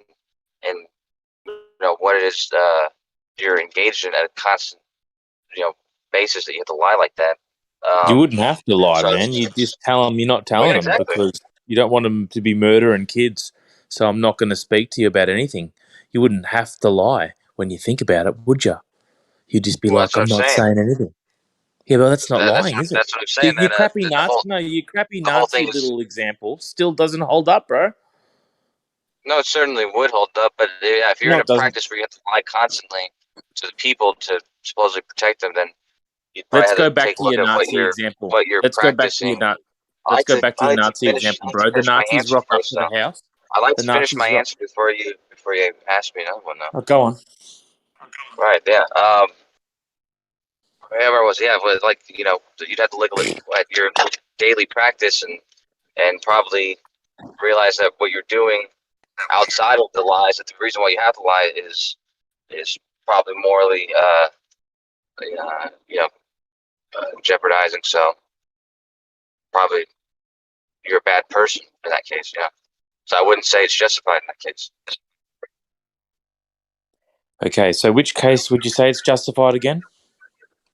Well, I said there's rare cases where it's obviously they're called white lies or Yeah, let's talk maybe about these noble rare lies cases. instead. Yeah.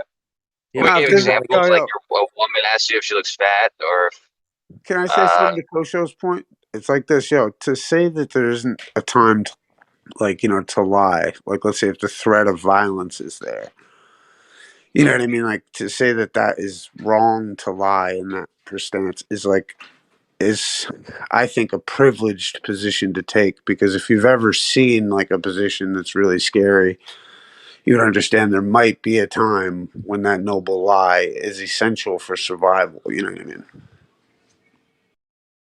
And to say otherwise is to be from a point of privilege, and is evident that But yeah, I hear you, bro. I hear you. That's a point of privilege, and I'm not saying that I wouldn't in that position lie, but I would admit that I still think that's not necessarily the right thing to do, even though I would potentially do no, it. you might organize and learn how. Like, this is why the concept of like everybody teaching everybody is so important right now. You know what I mean? Because that's really, like, you got to remember, like, violence. This is why they want violence. They can destroy history through violence. Do you know what I mean? Like, they can rewrite history. They can, whatever they can do. But the thing is, in knowing that, what you have to do is make sure that the history lives on. You know what I mean? That's why the sad songs of warriors are so sad. You know what I mean? Because we can, you teach the people what it is that they're at, what we're all after, which is essentially self-government. And once intelligent people realize it's better for everybody to do well around them, for them collectively, do you know what I mean? That's a threat to their violence, because they want control. They'd rather have nobody there so they could take and do what they want. So our answer to that has to be to teach each other and survive long enough to do so. The noble lie is a real deal, especially from fucking history's sake. Once upon a time, when everyone probably knew the Earth was flat, and they were Well, I mean, hey, certain God I was tell you real. what, look at Australia right now, dude. Look at how many people have to have all these cards, and the police are going to come fucking do this, that, the other thing. Like, God bless the people that are fucking, living a little bit of an outlaw life with their friends. You know what I mean? God bless them. Amen, brother. I think just blindly or even semi-blindly following the authority is not what we're meant to do, obviously. When it comes to so-called science, or even when it comes to true science. Because if you look at the definition of true science, it's always should be questioned. But just blindly or, following the authority figure in science or government or whatever as a whole is terrible. But think of it If like we this. if we This is what's so interesting about it is that you wouldn't be, like that's, or I don't know. I look at it like, you wouldn't be in the position of even knowing, like a real good fucking obedient person wouldn't have any, any people in his basement he's hiding from the fucking government. You know what I mean? Like, and like, and anyone who even entertains any of the idea, like this is why, like Kosho is one.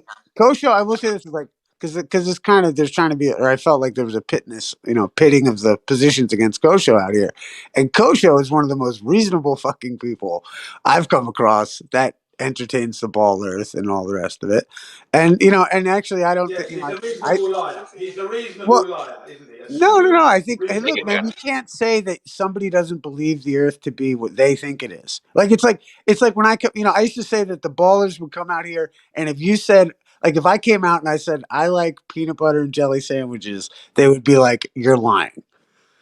Like you can't tell somebody they're lying about fucking their opinion about something.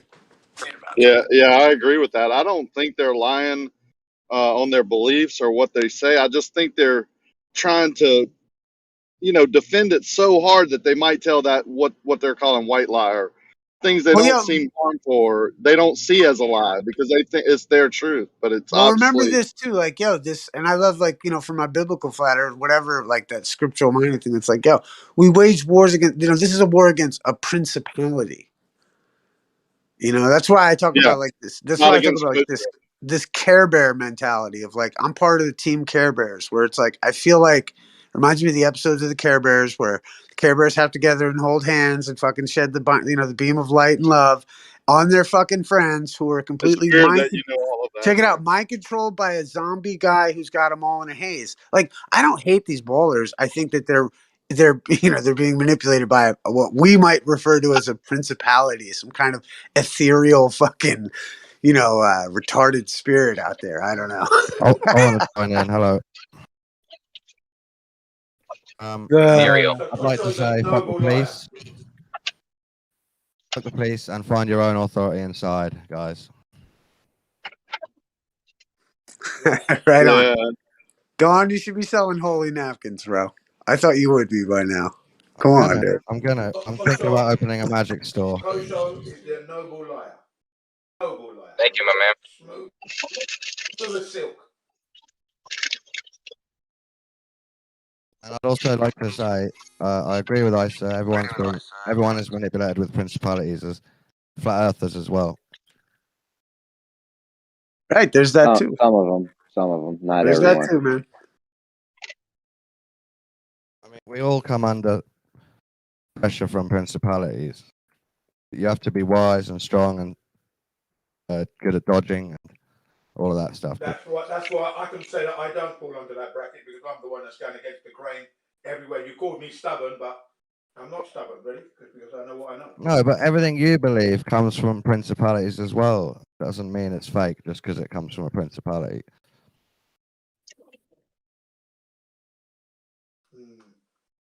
You can't avoid it.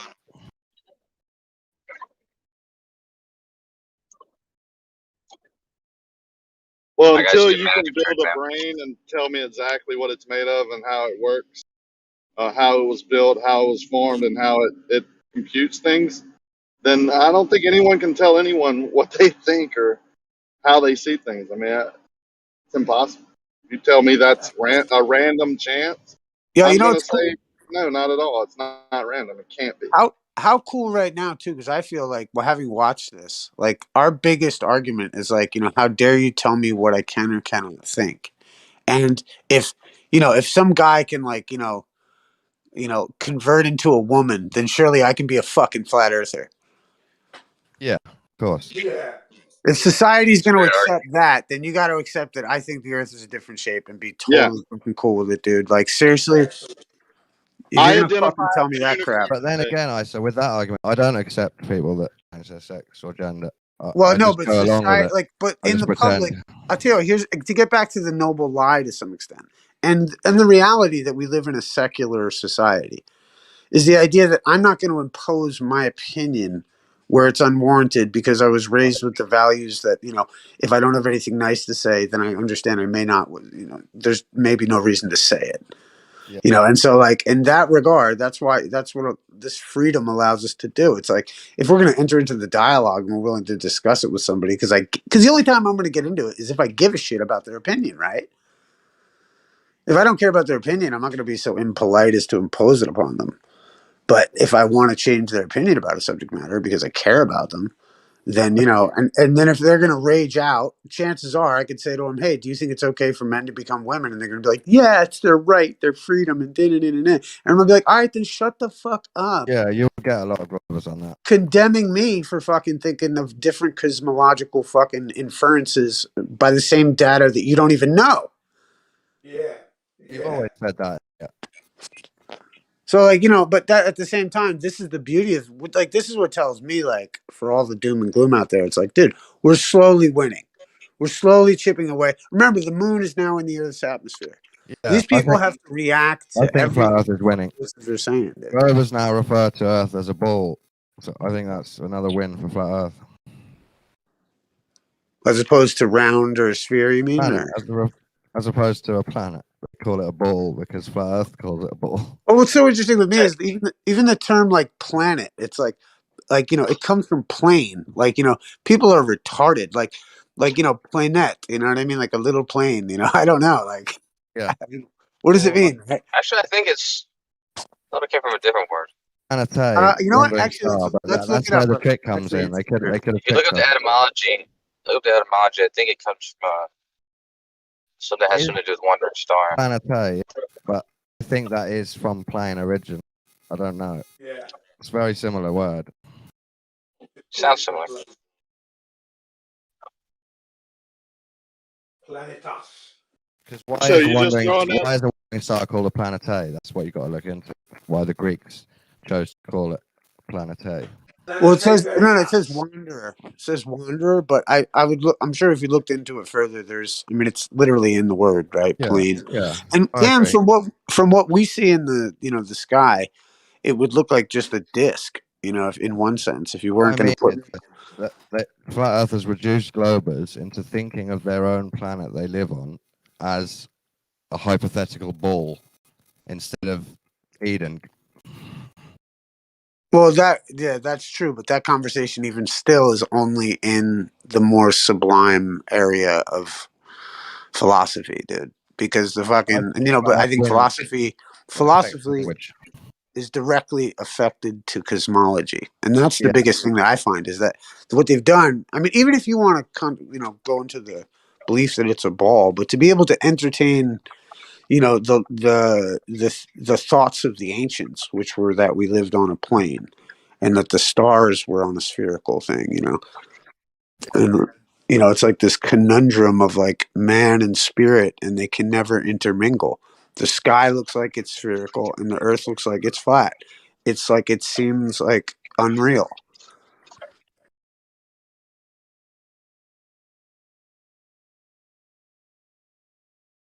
But then the materialists. Up to you, I said. Apparently, someone's triggered in the chat. Say that's all right. Yeah. But then what do you call it? The materialists have to, you know, because they can't. The materialists want to associate the soul as being in the, like, as confined in the body, and it is the body.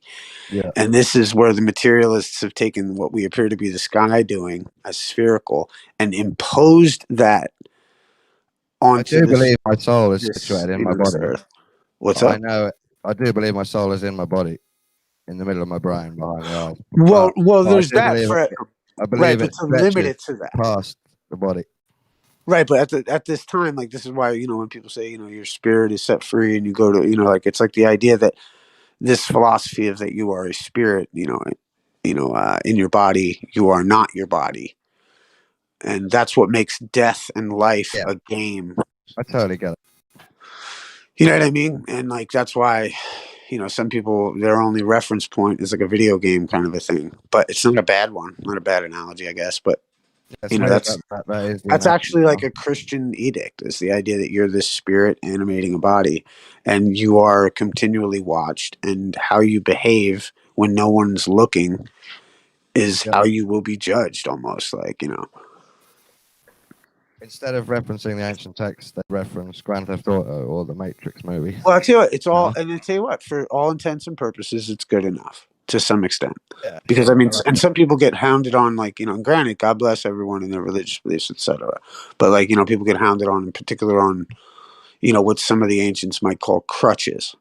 In reality, it's the idea that, you know, the lesson is learned, and I think, The point you I know, wanted to make a while ago when y'all were talking about identifying and being able to identify as a trans or whatever, like I don't really get into that too much, but when they can walk into a public space and we have to let them, you know, let that happen and let them teach kids in libraries, whatever, if that's true or not.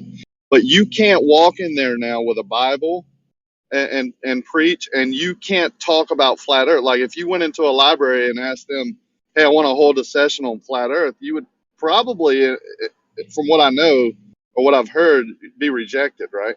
But if you walk into places and say, I'm a trans, I'm going to dress up as a Yeah, you're trans right. today and teach kids story time, yeah, well, they have to let you do that. well, It's only weird. because it hasn't been legislated against yet. Like, because the thing is with the religious side of it is that it's already been however many years of that. And so there's a open kind of like, you know, secularism in our society where we don't teach. That's why I don't think they'll ever teach, you know, they'll just mockingly dust through cosmology in schools because it has Yeah. too much religious connotations, man. So like, you know, and like, they can't go there. And so like, you know, they can teach Too theories tough, and they can right? teach, you know, what's up? Like it's too hard. Like it's too tough. It's too Well, it's not that it's too tough, but it's too personal. divisional. It's too. Yeah. It's like you can't teach some Buddhist about like the reason that the Christian, you know what I mean, or like, you know, like that's the way it is. You can't teach it like that. And like I just think that like you know, you can't come in with like Genesis as like fact because like, you know what I mean, and you're not going to come in, but you can teach theories, and this is what they're scientific. This is why it's, remember, it's like, even like, remember like this, like the only reason that meters and kill, like all that other system was developed by the French was because it was in direct opposition to the monarchy, because that was the you know, the imperial system of foots and inches and pounds, and that's why it was created. It was literally created in rebellion to the fucking imperial system. So like they've tried to reject anything to do with any religious connotation to some extent. But there is a blend in our nation over here, which is so Yeah, get interesting. rid of 12 and 10. Yeah, definitely. Like, you know, and that's why what's so interesting with our system, and I think if you point to history, is that there is a religious sentiment. That's why you'll never get rid of pounds and foots and all the rest and inches, because there's always this imperial underlying thing that's going on. Foot is a But I foot, think isn't there it? will be Foot. legislation, I think, that will get people to be like, hey, look, you can't discuss your fucking gender, because it's almost a religious tenet in school. Like somehow there's got to be a reaction to this, you know, kind of like, you know, again, a religious fervor amongst people to talk about their sexuality and their genitalia. And so like fucking, you know, and so like, you know, that has to be forbidden in schools. And you need to shut the fuck up outside of sex education, and that's it. Yeah. You know, there's two sexes. There's two sexes. Go fuck yourself if you want to talk about gender. You need to design your own school if you want to do anything about education. Totally agree with Right. that, Issa. Totally agree with that. Yo, and I think it'd be great to check it out if you positioned it in the sense that it's a fucking religious tenet, and the idea that this is a secular school, we don't want to hear about your fucking feelings. Yeah. Yeah, that's a good argument against it. Yeah. When I went to St. Mary Magdalene's elementary school, then we knew about gays and lesbians back then, even at elementary school. Dude, there's literally like kids that label themselves as different things, and they have like different pronouns and shit for kids that are like fucking 10, 11 years old now. Like, are you fucking serious, dude? Get out of here with your fucking, you know, your gay religion, dude. Yeah. No. We didn't learn that at school. We didn't learn any of that stuff at school, and that's going back in the 60s. No, We but didn't they'll learn throw any it of now. that. They're trying to creep it in. I know. Dude, Terrible. to see anyone dressed in drag was like a hilarity. That's right. It's a show, isn't it? It's for the stage. It's a fucking dude. It's a circus act. Yeah. Yeah, that's right. You know, and it should be. And it's like, you know, I like when Mark Dice, he was like, you know, us normal people, like, because, like, dude, there's just normal people and fucking freaks. And the point is that, I don't you know, mind it's like, guess 14-year-olds what? getting taught about freaks. I don't mind that in high What's school. that?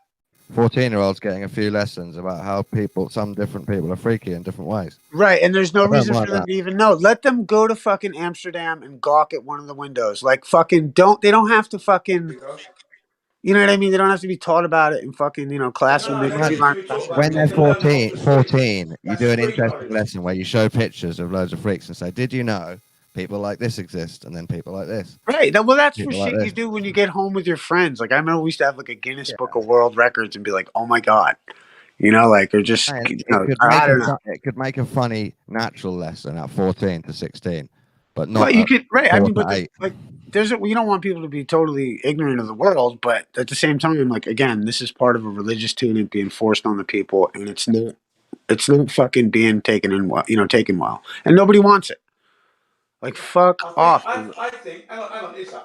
I think it should be taught in England's case, in the UK, secondary education, not elementary. Secondary education, and I would have to say from the 5th grade, right, from the 5th year onwards, sociology, which deals with the society, community, and all that. Then you learn about gay and all that. That's fine. I can accept that, but not at elementary school. No way. No way. Secondary school, when you're a teenager. Yeah.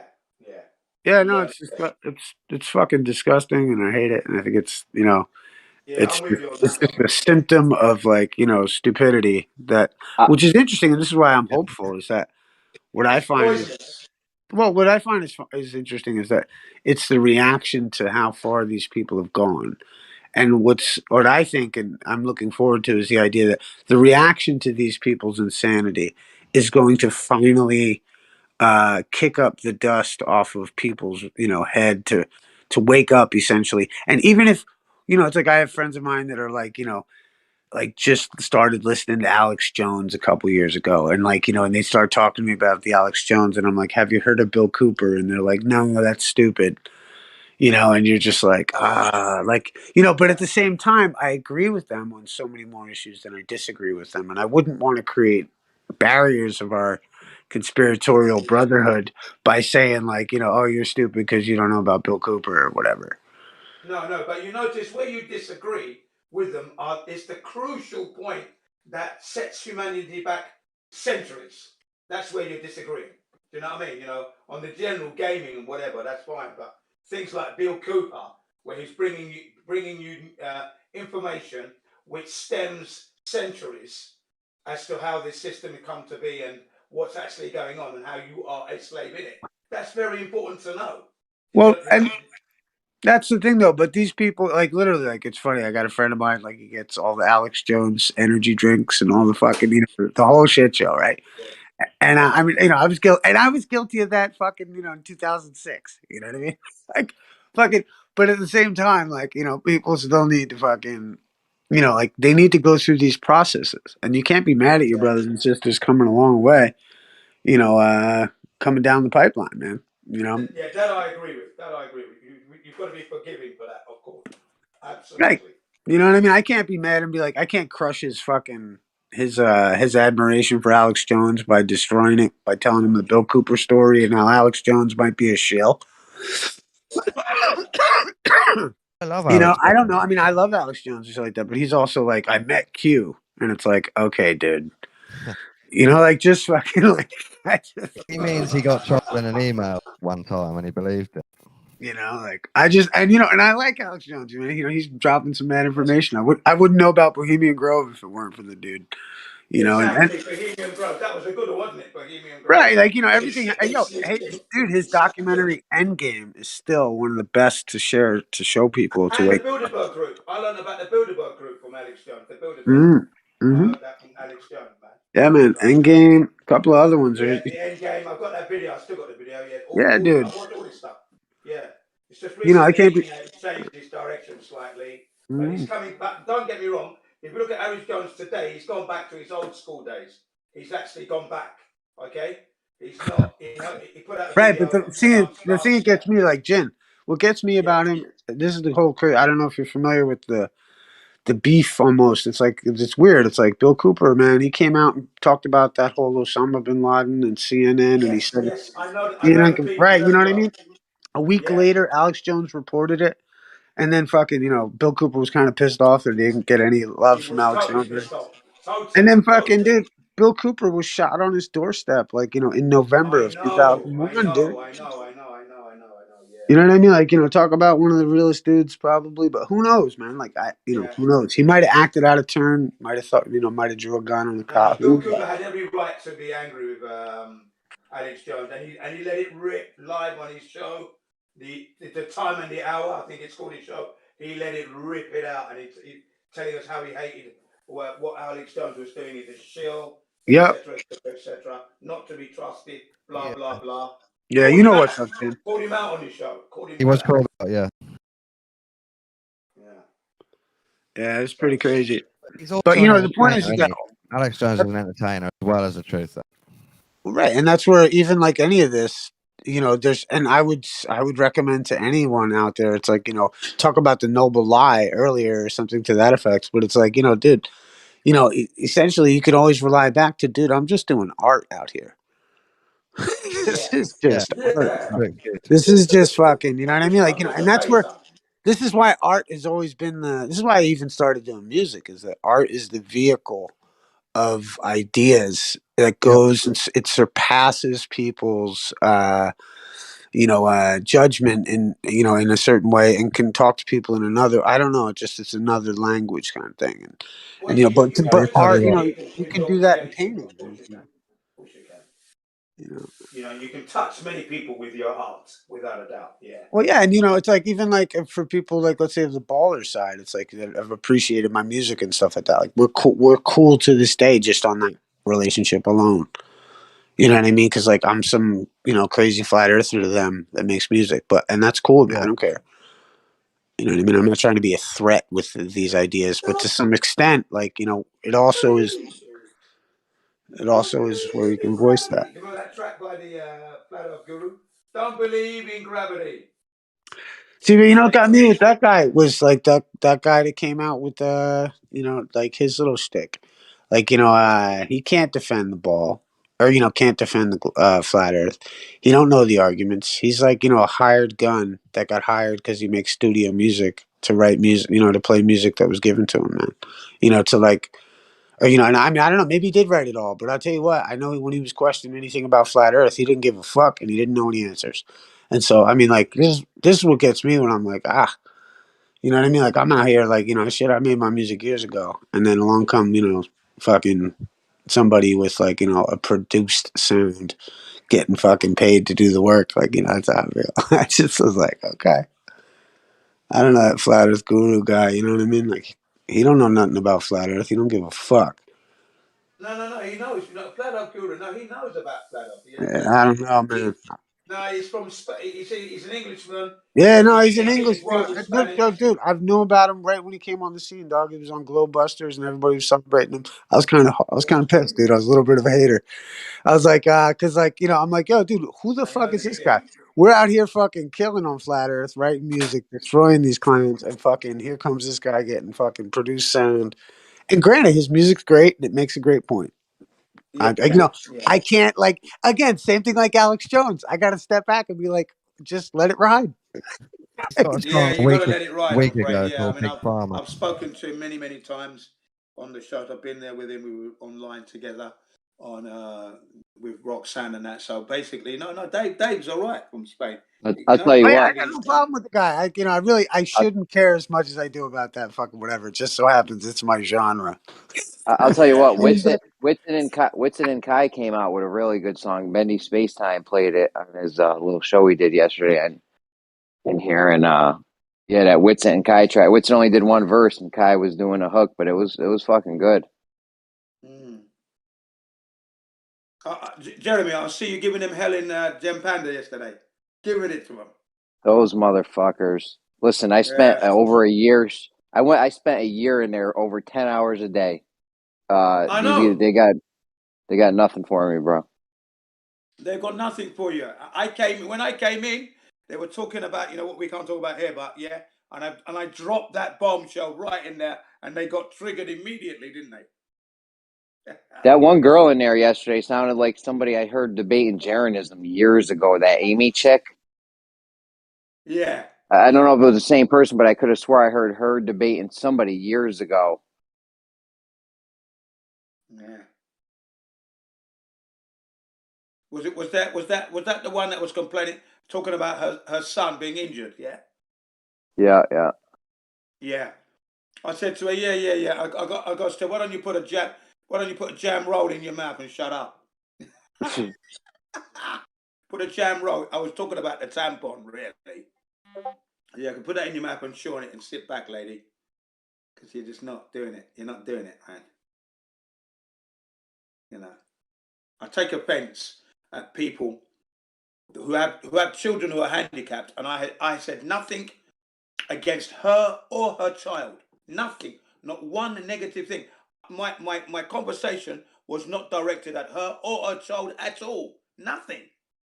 Public, general public and society and humanity. And she's crying about, well, my son is this, that, and the other. Well, I didn't say anything about your son. Oh, I is that never Amy? mentioned your son. What are you going on with? She's terrible, Amy. Yeah, silly cow. That's what I said. Put a jam roll in it, which I meant was the tampon. Put it in there, shut up and chew that for a while. Fuck's sake, get out of here. I'm not interested at all. Disrespecting me. Give your nonsense. Good on you. Oh, yeah. I let her know straight. I told her, I have the highest respect for women, but when you start to be silly and you're roping me in with most chauvinistic attitudes, for example, or you're talking about maybe you've suffered some discrimination, don't put me in there. You don't even know me to do that. You don't even know who I am. Yet you're throwing insults immediately. I'm bringing you the truth, you know, sources and everything. You're not looking, right? And then you're telling me that you're talking about your son like I've offended your son, and I said nothing to your son. I was totally pissed off, man. They are idiots. All the women in Yeah. Gems are idiots. Yeah, when they're like that, you know, I just said, look, they could put a jam roll in it, mate. Madam. Yeah. But Jeremy was giving them hell, and it was getting a bit triggered. And when I dropped my bombshell, yeah, I just went berserk. I pointed it out yesterday, all last night, and I pointed it out in Gems the other day. I'm always pointing this out. These guys don't know what they're talking about most of the time. Sometimes they don't know what they're talking about, and it's clear. Yeah, clear it is. I mean, They told us for deny the years. truth. Go ahead, Jen. So yeah, you know, you show them the source. It's saying A, B, C, D, but they say no, it's not. It's saying W, X, Y.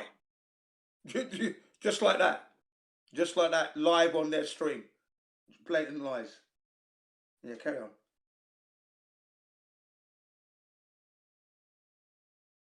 Carry on, Jeremy.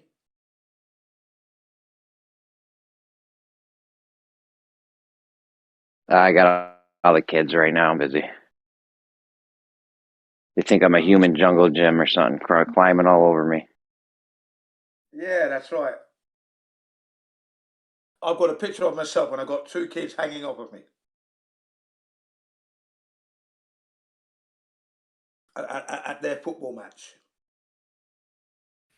So this guru dude. I've got three kids. My three boys hanging off me. I've got the fourth one was too young to come. So I'm holding one in the hand and two are climbing on me. One was on my shoulder. Picture. Amazing. I want to comment on conspiracy guru, flat earth guru. He can play instruments, but he's not really a real artist or musician. All he's doing is working the alt media narrative into a cheesy rhyme and then overproducing it. And that's not real art for me. Yeah. I mean, you broke it down well there. Yeah, but the lyrics are poignant and right on point, regardless. Yeah, I'd give you that. Hey, how's it, Dawn? Dawn, I just want to find out, was it you that introduced me to the Mud Fossil University channel? No, that wasn't me. I think it might be Riggs. I can't remember. Or it might be Alright. Jim, who's here now as well. No, it wasn't Jin. I thought it was you. It was one of the other guys. Then, not a problem. Just I wanted to thank them because holy crap, that guy's got some good stuff. Oh, it might be New Perspective, if I'm trying to remember correctly. Who? Oh yeah, Dave. New From Perspective. New Perspective. Okay. He Yeah. might come on Very later. good. Yeah, he Cool. might come on later. If you hang around, he might pop his head in. All right. So how you doing anyway? Where you been? I'm good, and yourself? Yeah, I'm good, man. And yourself? Yeah, very well, man. Not too bad. Good. Can't complain. Good to see you again. It's been a while. Yeah, good to see you too, man. I got booted off the same server, by the way. You know what? Listen to the story, right? Listen. Now I'm trying to get back in, and guess what Mimas says? Mimas says that I have to apologize to you and the other guys, the South African brothers. You know, I haven't replied to Oh him my yet. god. I haven't replied to him yet because I'm talking to Battle Mod. Okay, Battle Mod says, Jin, Mimas says you got to apologize to the South African bro. He's not letting go of that. So you know what? He's a racist completely because I didn't say anything that was derogatory, inflammatory, bad-mouthed, or bad grammar, profanity, Yeah. nothing. I said nothing wrong. I stuck to the historical facts only because I was at the concert 1989 through Nelson Mandela at Wembley Stadium. Now, Wembley Stadium is the #1 football stadium in England. Everybody knows Wembley. I was there in 1989. Okay, so I know about apartheid and that stuff. So what I totally am against is people who are talking about apartheid and what's going on now, but not talking of the legacy that was left behind from apartheid. That's what's causing the problem now. That's what I was addressing. Okay, and then I get banned for that. That's silly. Yeah, I think let's leave that one. But yeah, I thought it was a ridiculous ban, dude. I got banned for mentioning Titans. Right. Yeah, I'm glad you told me that because I tried to get back. I contacted them today to get a link, right? But my Battlemore said, yeah, Jim, but you've got to apologize to the South African bros, according to Mimas. So I said to Battlemore, can you send me a link to Mimas so I can actually contact him directly? You know what? He's never ever going to give me that link. Not Michael. Battlemore is fine. Mimas will never allow me to talk to him because he knows I'm going to grill him to death. I'm never going to apologize. He knows this. Yeah. So he's the racist. He's using the fact that he knows I won't apologize not to let me back on the server. That's what he's doing because he knows I'm never going to apologize. I didn't say anything wrong. I lived apartheid. Do you know what I mean? And I'm not a racist. How can I wouldn't worry about it. Japanese wife and that? I'm in Japan. I'm a racist. Silly ass.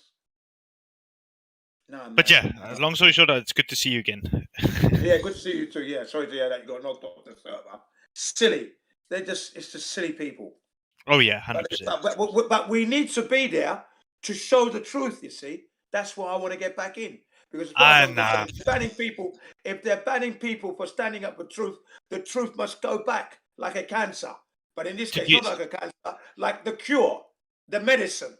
I'm going back in. Don't worry, I'm going to get back in there. I'm not interested in joining. For me, I think they're doing exactly what the globes are doing. They're just regurgitating everyone else, and then they're bowing down to some of the big boys there. And I don't know. I think it's ridiculous. They all say do your own research, but they're just regurgitating what all the other guys are doing. I think it's a very how I can say hypocritical server that. Yeah, it is. It is, and I'm going to say that if I get a chance to speak to Mimas, that's exactly what I said. I said, Mimas, I am the man I am, not because of your server. When I come to your server, you should be bowing down, kissing my feet, because I'm going to uplift your server. That's what I'm going to be doing. Okay. Now, if you don't want to accept that, that's up to you. I will go on to carry on and do what I do. I've done more than you've done in your life than you've got on a pinhead. Okay. You ain't got a clue. With dignity and honor. Yeah. So I told him too, man. Yeah. What's Yeah, up, I'm Jim? not interested in joining that server. The fact that you guys, day one, allowed me to speak about Titans and something a little bit different in the everyday topic, I thought that was awesome, and I'm happy to be here now because I just feel that it's a bit Welcome, more, mate. Yeah, welcome, yeah, man. open Yeah, discussion yeah. here. Welcome, mate. Welcome. Hey, somebody in here was mentioning New Perspective. Yes. Did you introduce this man to a certain channel Yeah, that he was? I know Beer Man. I know Beer Was it Man. What's you? up, Beer Man? Was it you? It might have been. I don't think I would have recommended Mud Fossil, but I recommend. I actually was gonna pop on and tell you there's some other ones I like better on the Okay. same topic. But Yeah, I dude. sent you videos before, Beer Man. I was in the other server with you over there talking. We were. Okay. I was sending you information about what's going on with the CV thing. You know. Okay. Oh, You were yes, yes, asking I remember that. for Yeah. information. I sent you a bunch of stuff about that. Yeah. Okay. Yeah, I remember now. Yeah, my issue with Mud Fossil, he seems like I don't know. Like, No, well, so first of all, he thinks we're on a globe. You know that, right? yeah, yeah. He's not a flat earther. So that's Yeah. one weird thing about it. But not that you have to be a flat earther to know stuff about mud fossils, but some of his stuff he goes into is like, based on this globe idea that is kind of like, well, you're missing the mark. It's funny how the standard of who you listen to kind of gets changed when you figure this one out, because you're like, well, if he hasn't realized this yet, then I don't know You how don't know much the of the flat other Earth. stuff I really want to hear. So If yeah, you I haven't think You don't know realized the that the flat Earth. Earth What isn't do you know? spinning, then I don't know how much. What's that? yeah, I was gonna say I think I he's agree, also man. pretty indoctrinated. But what I use his channel for now is for me to go to the same spots that he's going to, and then I'm doing some research on that now. I'm trying to find legends about it or stuff like that, if that makes sense. So that's why I say I appreciate it, because it's just gonna verify a few more things for me. But dude, I'm busy working on something now, which has blown my mind completely. If you think the Titans were big, they were as big as bacteria is to us. As we see Titans, dude. I've just discovered or busy discovering something sorry for my word, fucking insane. And I think I'm Tell onto us a something. little bit. Is it tied straight into the Celtic stuff? The Dude, it's Tartarian, pre-Tartarian, or what is it? just if What's your latest on it? if I say we live on a carcass, I'm meaning we're living on one carcass. And yeah, that's so The far whole as Earth is one carcass. Is that the idea? dude. I'm busy into that now, and dude, I'm surprised of what I'm Don't finding. don't let Mud Fossil get you too deep in some No. psyop that he's This a part is of. legends. This is legends, written history, some biblical texture, what text that's been removed. Which book? Book of Thomas. Okay, I yeah, I've think heard it's of Book that. of Thomas. Yeah. But just when I But started that's the one. doing my own visual searches and looks, I'm like, oh my god, I'm seeing something that I shouldn't be seeing, and yeah, I'm Isn't just that the getting. one Really? where Jesus Yeah. is like killing people, or he kills other kids or No. something? Let me see if I can get the one thing that got me intrigued about it. Hold up. Let me see if I can get it. Yeah, Book of Thomas. Or he blind? Does he blind the kid or something like that? No, it says yeah. So whoever come to know the world has discovered a carcass, and whoever has discovered a carcass, of that person the world is not worthy. Just that verse or that sentence made me think. Okay, so I'm seeing large beings on the earth. There's smaller beings dying on top of these beings. What if there's something bigger? And I'm starting to look into that. And dude, I'm seeing shit and finding stuff is insane. Send me anything you got, man. Send me links. Okay. I'll send some more back. So yeah, I'm busy taking screenshots and I'm going to build something, and I'll eventually do a YouTube video on it, and I'll explain what I'm finding and stuff like that. Cool. Yeah, you know what? I was questioning somebody in here if they were you because they sound so much like you.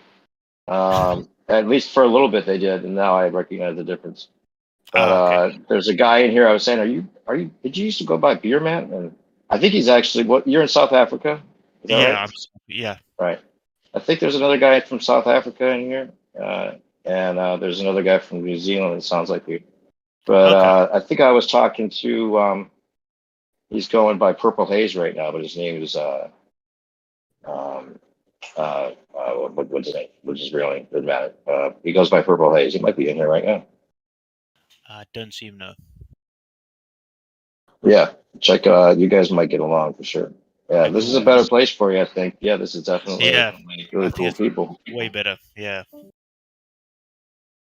Yeah, you know Issa, right? Only Issa the only thing is, don't talk about the Mexican beer flu. Oh That's yeah, all. but Yeah, yeah, they I call it read that minestrone rumors. in here. It's called minestrone sometimes. I think that's been over talked about, and I think it's a big distraction because a lot of shit's Well, being. I wish it was only that, but yeah, we'll see. Yeah, it's definitely there, but yeah, it's something that I already want to talk about. No. I mean, you were asking me about it. Did everything work out with the people you Oh were trying to get information for? no, Everything okay? no, they took it, but it's fine. I'm still clean. Oh, okay. They just took the medicine or Yeah, whatever, not medicine, the minestrone. Okay. yeah. You for a minute there, I thought you had no. They moved on, they passed on or something like that. Oh You no, were no, hearing no, them. no. Okay, Yeah, that's they good. fought. Good. Yeah, but they took the. Right. Yeah. It's hard to get them to change their minds on this one. It's basically putting it all out there. It's like the epitome of scientism, right? Yeah. It's kind of what we're talking about here in general, anyway.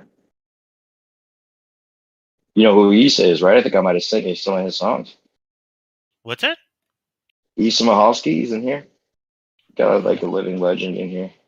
Music wise, he's jealous of other people you shouldn't be jealous of, though. What's up? He's not listening right now. What up, newbie? What's up, brother? Thanks, brother. Yeah, dude. Issa's music, man. If anyone doesn't know about his shit, man, it's like he's like he's the man. And the reason that he's the man is no one knows he's the man. That's what makes him more of the man. You know what I'm saying? Because if he was the man, that means he's probably propping himself up with some shit that ain't genuine. You know what I'm saying? Kind of how it works. It sucks, but that's how it works. I've tried to get you on some kind of like little higher end production value, suggesting you put some CDs out with some law information in it. Something like that would be cool. Something you get a little extra with, a little pamphlet that gives you some of the basics. You know what, man? I've been thinking about. I've been like, I haven't. It's more fictional, but like writing. You know, I've been digging kind of writing, like how to tell a Yeah, truth and story. fiction is the best, right? Right, like how to tell a story and make a point. You know what I mean? Right. And then the layers. That's the whole trick. Putting the layers in there so like multiple people can watch it, and the people that know, we're gonna get it. But it doesn't even have to be the people. You know, the people that don't know, they're gonna still enjoy it for other reasons, right? Kind of like music. I sent actually your song to this Glover kid that I've been messaging with, and dude, he just said it was beautiful. I sent him, of course, "Welcome to the Show." "Welcome to the Show" is kind of like the theme song still for me. We're flattered because it's like "Welcome to the Show," where you don't know if you're part of the show, you know, or if it's part of the show. You don't know what's part of the show. Is this a show? Was it a rollout? I mean, it's a show. It's the main attraction, and the paradigm shift already happened. Just most people don't know it yet. No, it's not a good show. It's a terrible B movie. It's a cult classic, if you will. There you go. Already. It's a living cult classic legend. Yeah, no doubt, Gonna man. do some live streams, man. Play us a I song. haven't, man. You know, I was thinking You got about your maybe. guitar there, man. Play us a song. I've been talking you up. People are like, well, shit. I want to hear this guy. Yeah, I do have a guitar over here. He used to do a show called Flat Earth Court, where people would just chill for like sometimes like 10 hours, like all day long. And it was just like everyone's hanging out in the living room. He's just got a guitar there. Once in a while, he'll get a song going, and then people listen to that, and then we'll right back into the topic at hand. Well, I always thought it was so funny because the first ahead. one was LSC was telling something we were doing, and then That was the first song. I'll never forget it. It was "No Believing in Steven," because he was trying to say that he was like, fucking the return Christ and everything. And we started singing "No Believing in Steven." Right. No If believing. people don't know who LSC is, that's another living legend. Right, because there were all these heads out here. Yeah. Yeah, it's so funny, dude. Characters, man. Just characters. Bro, you can't make And like, heads but or tails genuine. with what that guy. You can't Yeah, make I heads don't know or if he's tails. genuine, but You can't make heads or go ahead. tails of what that guy said, bro. Lord Stephen Christ or whatever that dude's. Do you ever hear Yeah. him talk? Yep. Did you understand what he was saying? I get it, but I think that he's fucking he's a genius as well as a psychopath in some ways. Isn't he in jail? Sociopath, maybe. Yeah, it Yeah, sounds he like went he. to jail, Well, I think, that for I don't know if threatening I Trump. guess he is. Someone looked it up, right? He actually was in jail. I thought it might be a joke. No, he was in jail initially for threatening, I think, like Obama, and then he was Obama? put in jail again for threatening Trump. It's so stupid though. Like, if he's talking about a concave Earth, why would he give enough credit to those two guys to actually go to jail over it? Well, he was I mean, dude, you should. Credibility, probably. He was like he was like he's like a 19. I reminds me of like a 1980s like metal rocker who just like what I mean had a cult and like thought that the world should bend to his will, and like he was going real hard. And the thing is, what's interesting with him is he was around back in the like early, and he was talking about concave Earth like in the 90s or some shit. He's an interesting dude, like and I remember when I came out, he invited me on. I went on a show. I'm not, he was polite to me, and we were all right. But Yeah. he just has some Right. wild fucking views, man. And I don't know what to say other than that, man. I have something to say. I think his routine and cycle for his cult is to have a go at the president and go to jail, and that's to protect him and his family and his cult, so that he doesn't go mad and suicide them all or go on a rampage around the earth. I don't know if he had much of a cult though. I mean, maybe 2 or 3 guys were like saying they were following him. I don't think he had even a small gathering. Small gathering, attending. But he declared himself fucking God, not just Jesus. He declared himself God. He knew he was God. And then the other song was if you know it too hard, if you know this fact that you are God too hard, that you can end up like that. Well, there's a difference between a God and the God. He was going with the God. Yeah, regardless of his what was the hold on, next song, what was it? It was the sock account one. What the fuck was that? Yeah. Go ahead and make a sock account. Oh yeah. If you what was it? It was kind of the same thing you did with Brenda's song. Remember the Brenda song? Yeah, it Very was similar. the same as Oh, Brenda. It's like, oh yeah, that's what it was. It was this. It was like, what do you do when you don't like yourself? Yeah, that's it. What do you do when you can't handle it? Oh, you're cutting out. What do you At least for me. do? You don't like yourself. You need some mental help. You make For a you, sock. Kosha. Thank you. Pretend to be Did somebody. you guys hear?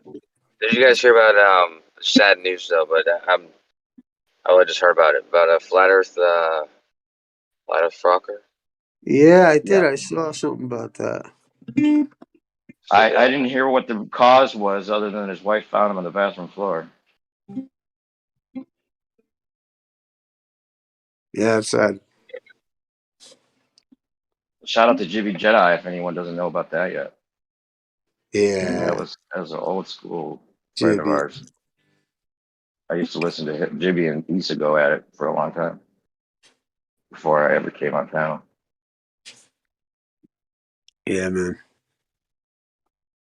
Hey, could you do smoke one for me? Just because you guys got to hear this one. Oh yeah. You know what? You're cutting in and out a little bit when you play your guitar. I don't know if it's your Maybe probably my settings or something. yeah, it's just settings. When you start playing the guitar, everything cuts out. Let's see here. Everything's down. Check 1, 2. Maybe on the Discord settings. Maybe clip it a little bit. That's what usually happens when I try to play guitar and sing on Does it sound Hangouts. better or worse? Does that sound better? No, it doesn't sound like. It sounds like it's cutting out still a little bit. Does anybody else hear it? Yeah, it does cut out. Something about the guitar that's making it. In Discord, you can lower your tolerance or whatever, so it doesn't or your sensitivity.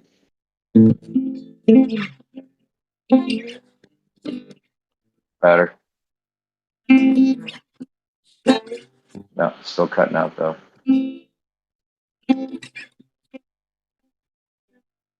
Yeah. Yeah. I don't know if it's your internet or it sounds like it must be the. We weren't hearing it with your voice before. We were just hearing it with the guitar. And it's the sensitivity on Discord, maybe or something. You got to lower the sensitivity, right? Yep. Yeah, I got it all the way down. Just not working. This guitar is pretty light too. Oh, you gotta raise the sensitivity. Oh, is it? Okay, raise it up then. I don't know what. Yeah, the more sensitive it is. Okay. The more stuff it'll pick up.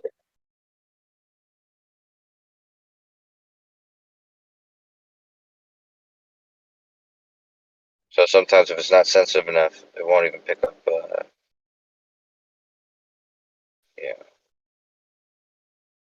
Quiet noises.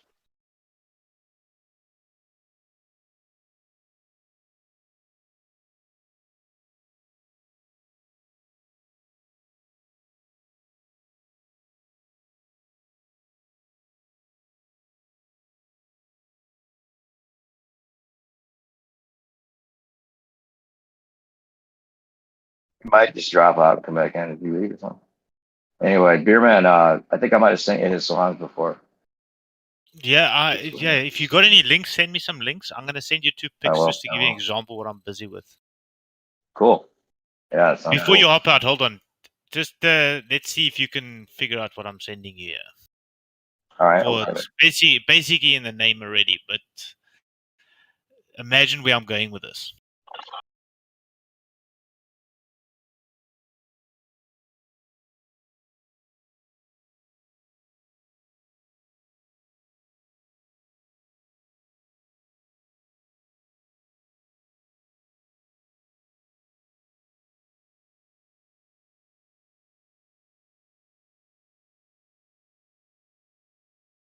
You like? Oh no, he's left.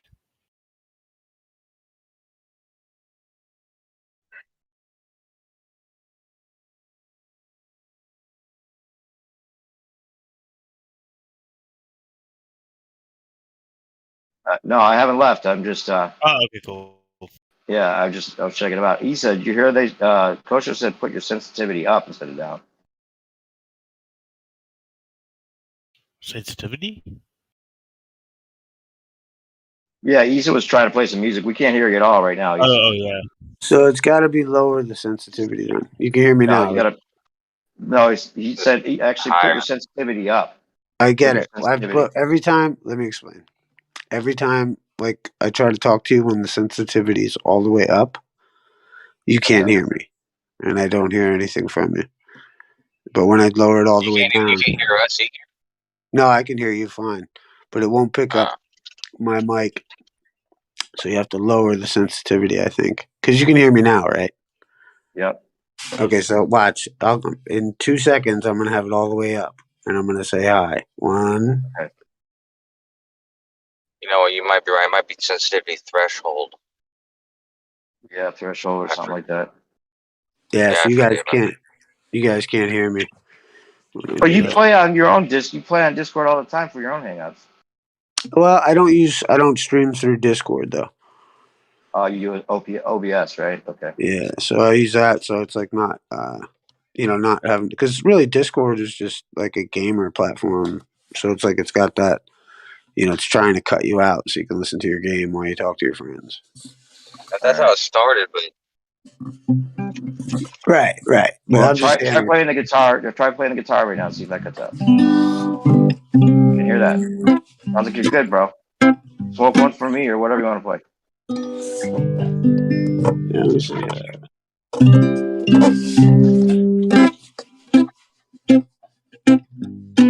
I'm trying to think of what it again.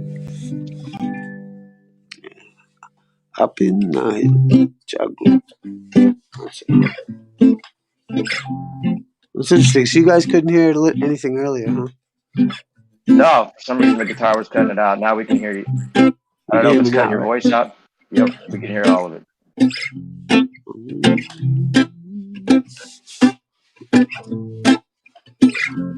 Up in the hills, Jah grows his seed, giving life to everything. Go watch it grow for the people I know need this medicine. An angry police sent like disease come after week, and destruction increases. They work to fight our people sent upon creation. So smoke one for me, smoke one for me, and I'll be on behind those prison walls. Smoke one for me, smoke one for me, and I'll be on behind those prison walls. Planting a seed, cultivating day after week for fighting for freedom, waiting to catch anyone who falls in their snare. Waking the sheep, kept cozy asleep, one by one, and each mystery explained in full, so you'll know exactly why they fight me. So smoke one for me, smoke one for me, darling. I'm behind those prison walls. Smoke one for me, smoke one for me, darling. I'm behind those prison walls. Some lick a tea, some smoke them dirty, some make us sad to see. All of your mysteries around us sound. Don't ever judge, show them the love. Know who you are from the Almighty above. Be one of them children that's sent to bring love on creation. So smoke one for me.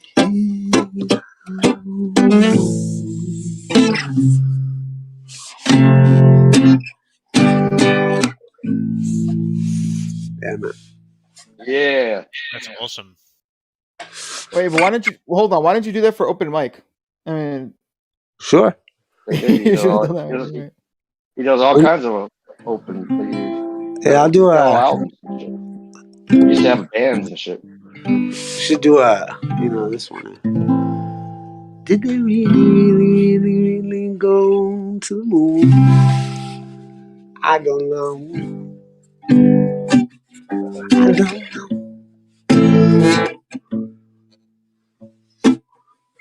Welcome to the show. If you don't know, you don't know. Welcome to the show. If you don't know, you don't know. Didn't they teach you to reach for the stars while opening up the bars and keeping you chained down with mortgage bills and cars? Vaccines for your arms, kids sounding like supercharged. Caffeinated 8-field scars, rage quit repertoires. No answers for yards, caught up in emotion that's not even yours. Impossible truth like impeccable retards, lined up for your serving of Gish Gallop and war. No remedy could save the lost in love with the yarn. I'm tired of walking into refracted shards. Poor science displayed by disgusting bards. Soaked in sin with your dupest delight. No animal cards. Been so long, seems like for love I'm just too hard. Welcome to the show. If you don't know, Welcome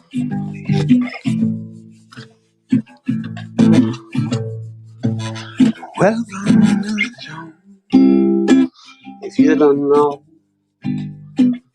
you don't know.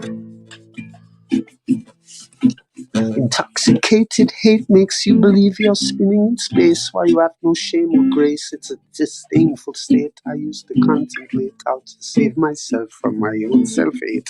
Wonder why I was even made. The blood was crying away with the full plate. No one to help me stay awake or educate. I've had to liberate and fight through hidden gates. But my brother, heaven could never be late. No, rabbits, they don't work in space. It's all fake. The show on Mars is a joke, but you're too far gone and it won't be long. Our beaks are strong. We have our song and we march along like streams of knowledge leading to God's holy pond. And life's the truth. It's the bong and sings the song and turns mankind from the wrong. We come in peace with a holy gown and are swearing our holy crowns. So the earth is flat and I probably just won't get along. Just to go along, that's it now. Welcome to the show. If you don't know, you don't know. Did we really go to the moon? I don't know. I don't know. Did we really rover on Mars? I don't know. I don't know. Welcome to the show. Yeah. Issa, you're putting me to sleep over here, bro. Music soothes the savage beast, man. Right on, brother. That's it too. You play chat room, baby medley. Oh yeah, you can find me in. Oh, how's it go? Johnny Apples. Johnny Apples is going to sing Yeah, that it's song. Johnny. Yeah, it's Johnny Apples that does that one. Right? He's like. Right. Where was that one? Oh, no, maybe it's this way. You can find me in your chat room, darling. Tell you how I feel. Yeah. You can find me in your chat room, darling. I'm very emotional. Oh, you can find me in your chat room, darling. Tell you how I feel. You can find me in your chat room, darling. I'm very emotional about the shape of the earth. Oh yeah, I don't like it. That last thing you said. You know, it's messing with me head. And I think that what was it? Man. Oh, I've got 1 million soccer accounts. Oh, Rip it up, Bloodstones. Darling. My name's Kosho. I tell you how I feel. You can find on in your chat room, darling. I'm so emotional. You know? Yeah, man. I love Tell it. them, rude boy. Tell them one time. That Right? was my jam. You know? When I was obsessed with Flat Earth, that was my jam. Darling. I tell you how I feel. You can find me in your chat room, darling. I'm very emotional. Yeah, I like that. You know, I like it. What was it? Rich guys like brackets.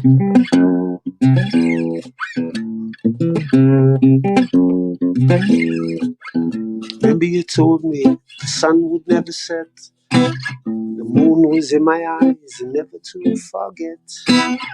Always guard yourself from those with no respect. Wise as serpents, watch out for our innocence. You said, ooh, ooh, taught you not to fight. Ooh, ooh, ooh, said it would be easy. Ooh, ooh, taught you not to fight. Ooh, ooh, said it would be easy. There is no innocence in my isolation. There are no enemies, only confrontations. There are no victories, only lamentation. But I will defend myself without hesitation. Cause I'd rather try, walk alone, than live your lives by going down. I'd rather fight, even if I die, fighting for what I like. Ooh, touch you not to fight. Ooh, city would be easy. Ooh, I touch you not to fight.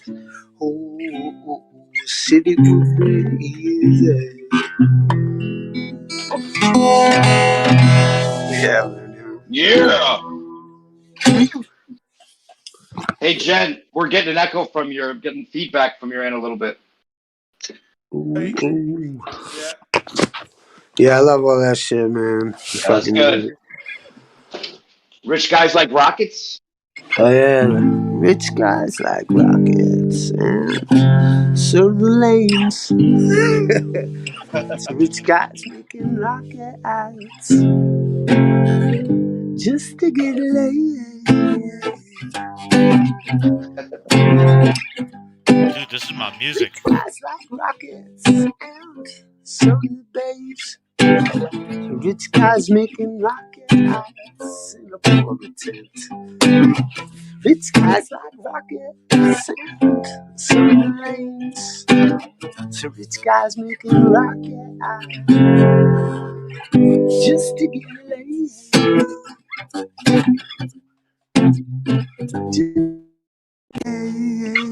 I need my whole get up for that one though, man.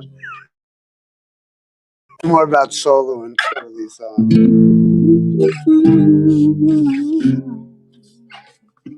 Just to get laid. Just to get laid.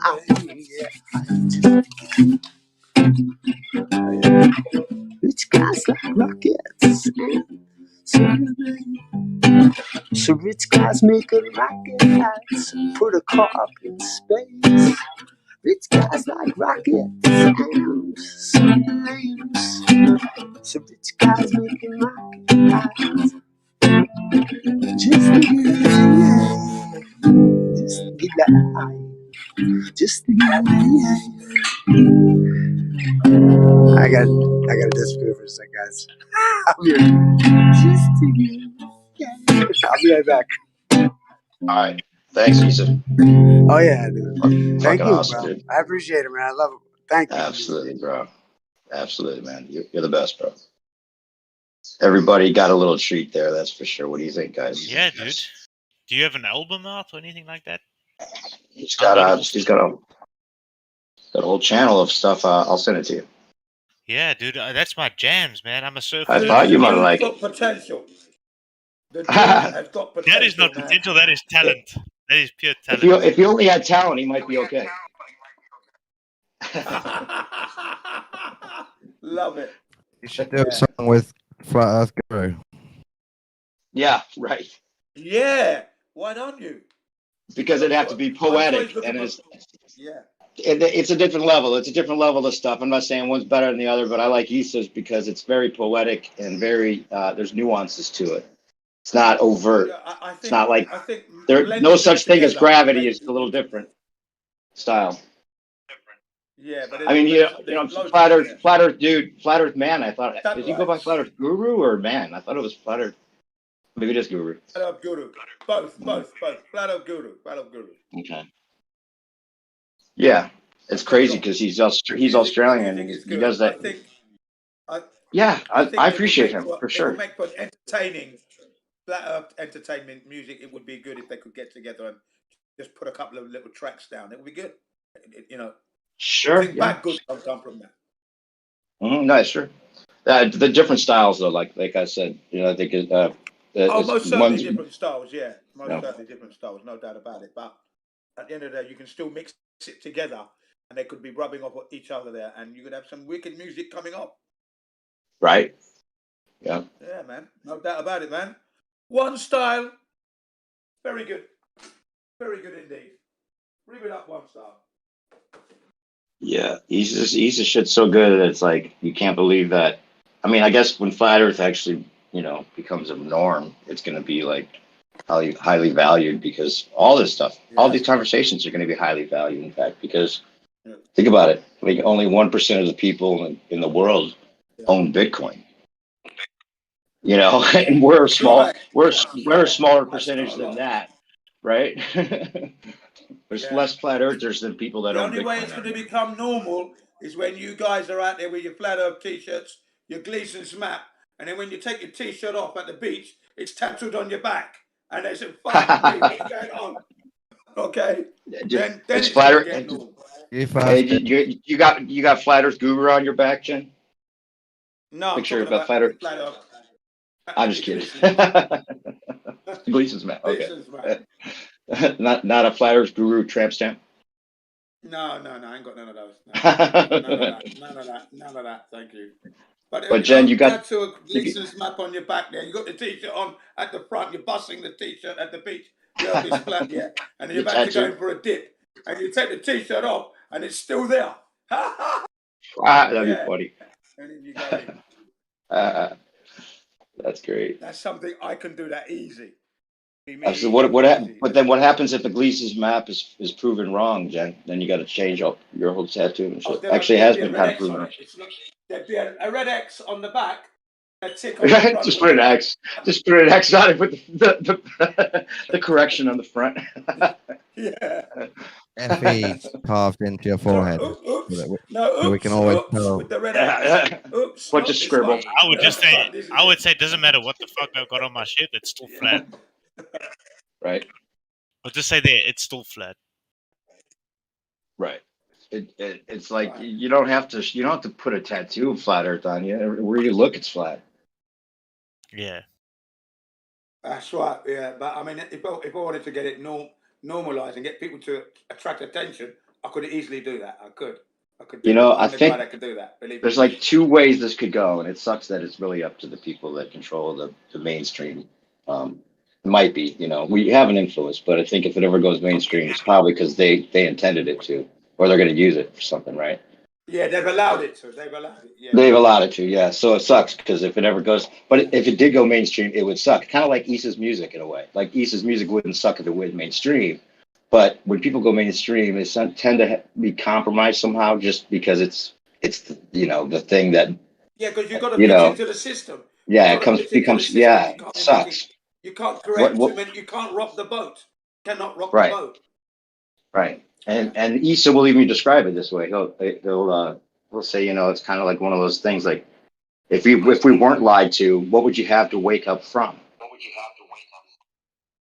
Yeah. And it's one of those nuanced things that's either you know or you don't know, and if you don't know, maybe you're not part of the show.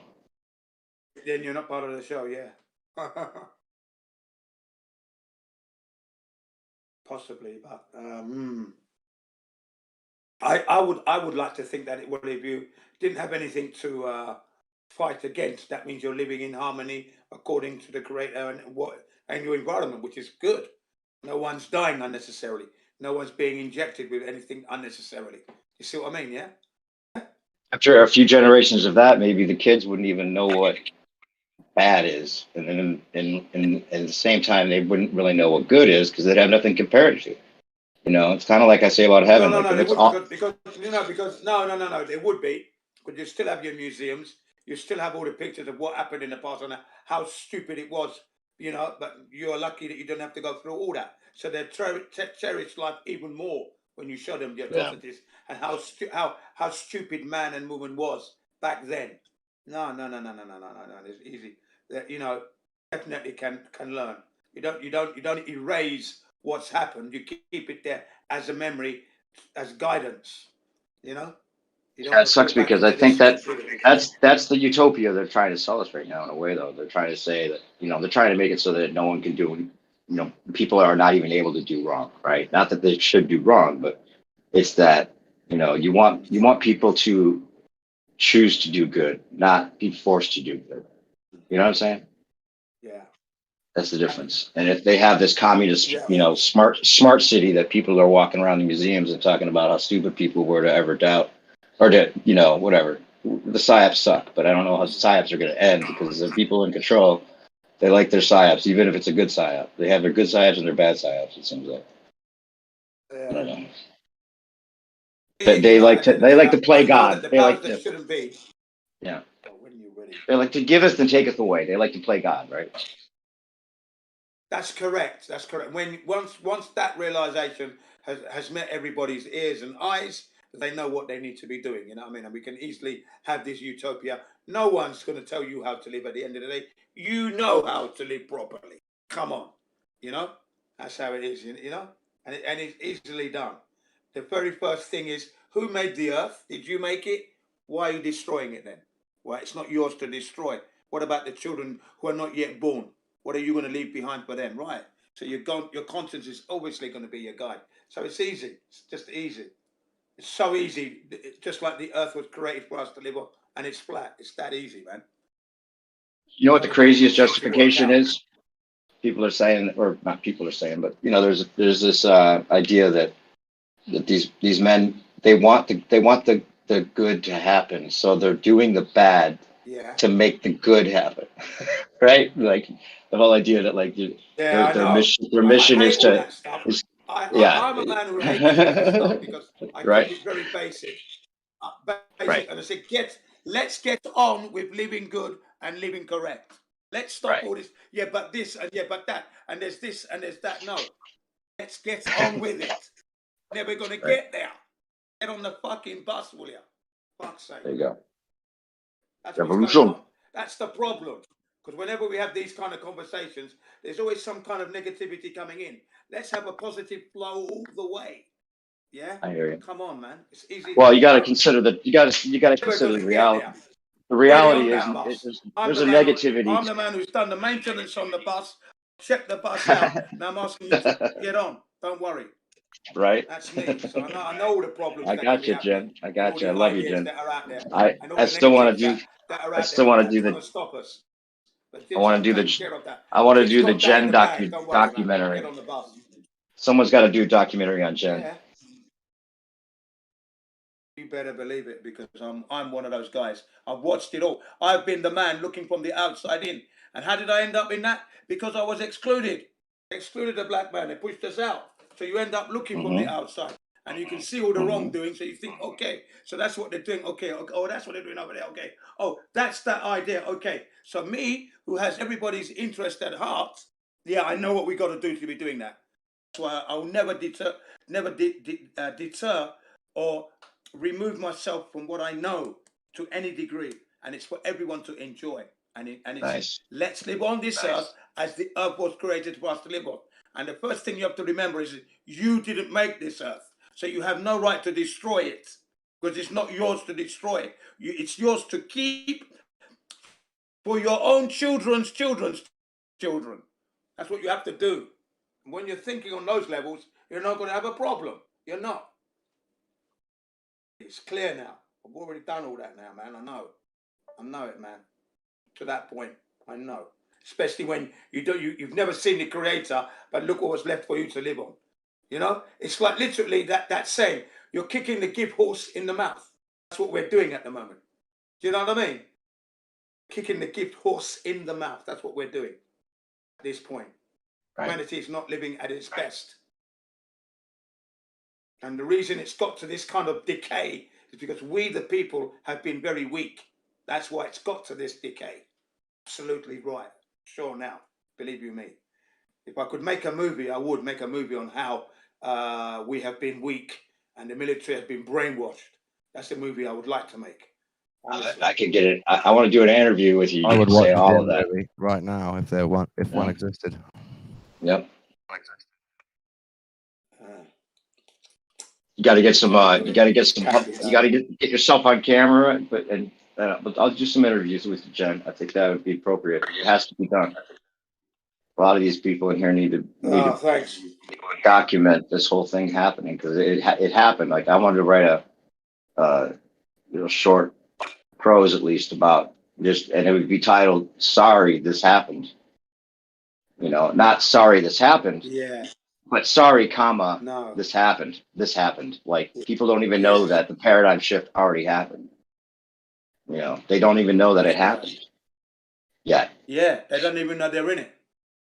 Right. They don't even know that there's enough people already that realized it, that the paradigm shift for them has happened. So therefore, you can never go back from that, really. No. It's impossible. I'm never going to regress. That can't happen. I'm dead. Before I regress, I'll be dead, mate. Believe you me. Right. It's not happening. Got to get some shots of you walking around Japan and showing off your big cockney. Yeah, skipping. I'm also skipping. I actually skipping in your orange coat. Skipping as Climbing I'm Mount, jogging. was it how Dancing many as I'm times? jogging. Mount Everest? How many times? Mount Fuji was 14 Mount Fuji. times. 14 times. 14, I mean, yeah. there's And gold summited documentary opportunity. 12 summits, 2 failures due to the weather, basically. And not due to my zeal, but due to the weather. Weather conditions were not permitting. So there were two occasions when I didn't summit. Everyone else was coming down anyway, but I was still going up against the flow. But I got to a point where, yeah, it's getting a bit dangerous now. And a massive group was coming down. And I asked them, did you summit? He said, no, too dangerous. I thought, okay, I may as well come down. That was after like 2.5 hours into the climb. And the climb would be normally 4 hours 4 hours, 20 minutes in good weather. But the pace that I was going at, I was being driven back by the rain, the fog, the wind. So I was making very bad progress this particular year. But yeah, and then the other time I didn't summit. No one was allowed on the mountain at all because of a typhoon was coming. So no one could climb. I went to Fuji. I got to the 5th station, but after that they said no one's allowed to climb up. Unfortunately, the weather is not going to be permitting. No, you have to go home. Sorry. And the car park was closed and everything. So yeah. Did you ever bring your camera up to top and get some good curvature shots? Yeah, I did. Yeah. Oh yeah. Nice. I've got those pictures on my Canon SD card. Okay, but I've got some on the iPhone. So let me go back and see if I can post a couple of shots of me on Mount Fuji. Yeah, no problem, man. Yeah. You ever see any curvature? Zero curvature, man. Zero curvature. Zero. And Why am I not surprised? I wasn't even a flat earther. Well, I was a flat earther, but I didn't realize it. Do you know what I mean? Right. Everybody's already a flat earther. We're all born on the flat earth, but we are then deceived and moved away from the flat earth very early in our lives. 5, 6, 7, 8. At your kindergarten and elementary school ages, you are then indoctrinated into thinking the earth is a ball. Because when you're that young, I'm offended. you're not thinking critically to ask the questions. Yeah, but miss, sir, do you have any proof of this? What's the evidence? You're not thinking on that level because your teacher is the person who's going to teach you the knowledge to help you in your life so you can grow up. That's what that's all about. So you trust the teacher. There is not one bone in your body that is skeptical. You don't even have that in your body at that age. And that's when they catch you. You see how criminal it is. How criminal it is what they do. Yeah. And so it's so deep that the people teaching it to you don't even know they're not teaching you the truth. Yeah, 100%. They don't even know it because they learned it the same way we are learning it. Yeah, so it's just what we have broken out of that chain big time. We are dangerous people on the earth. Don't be surprised if they start knocking us off one by one. We are dangerous. Jesus Christ. Well, you said it, Dave. Though I know. You said it. You know, we have an impact. We do have an impact. Yeah. We had so much of an impact. That's why we're in this pandemic now. That's why. Right. Partly could be true. Yeah. Could be that distraction. No, it's definitely true. It's definitely true. Definitely true. Anti-jabbing sentiment has been on the increase for 15 years, year on year. Okay, and then flat Earth, the 2014 to 2017 was an unrelenting progress. Even my youngest brother said, "Jin, look at the YouTube," and every video was flat Earth.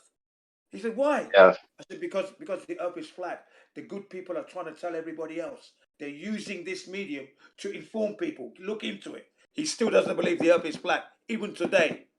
This Right. boy. Yeah, well, it's not a And yet belief. You have to realize it. he noticed the tsunami of information coming in on the YouTube. He said, I'm trying to find something, but look at all this.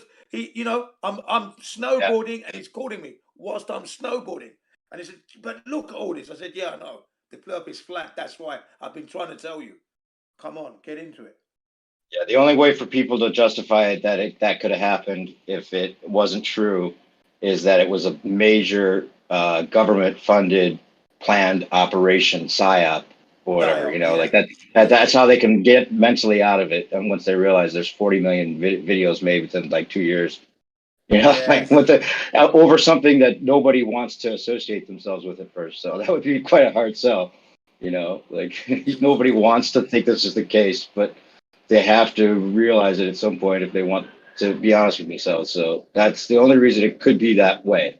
Otherwise, then there's a lot of people that are just, completely gullible and still totally intelligent at the same time. And that doesn't make any sense either. So, there's not too many options or the ways of explaining how this happened, except for that it happened. And the debates were won a long time ago, to be honest. I was there watching all that. I mean, I could say that, biasly, I guess, that no globe earther has ever won a debate, ever, just because their premise is false premise. So right there, they've lost, right? But at the same time, there was the information got put down, and it all got figured out, and Easton was a big part of that. I was just watching at the time, but I saw it go down, and anyone paying attention should know better by now. And, you can't just think of maths as reality. That's the only way to get out of it otherwise, mentally, I guess. Right. But yeah, you have the scales, you have everything that you ever experience or observe on one side, which is not only evidence, but, solid proof until something else comes and proves that wrong. Yeah, and what we thought proved that wrong isn't the case. It didn't win, they got maths and, reverse engineering or whatever else. That's all they got. Go ahead, Beerman. Yeah, I was going to say the world is not built on a math equation. Right.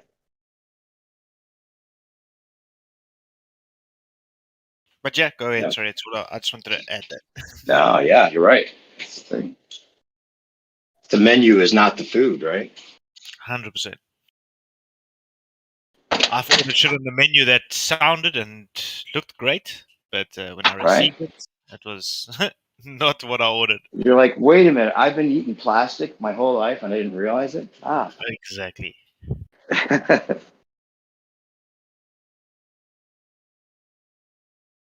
Oh, sorry, Kosho.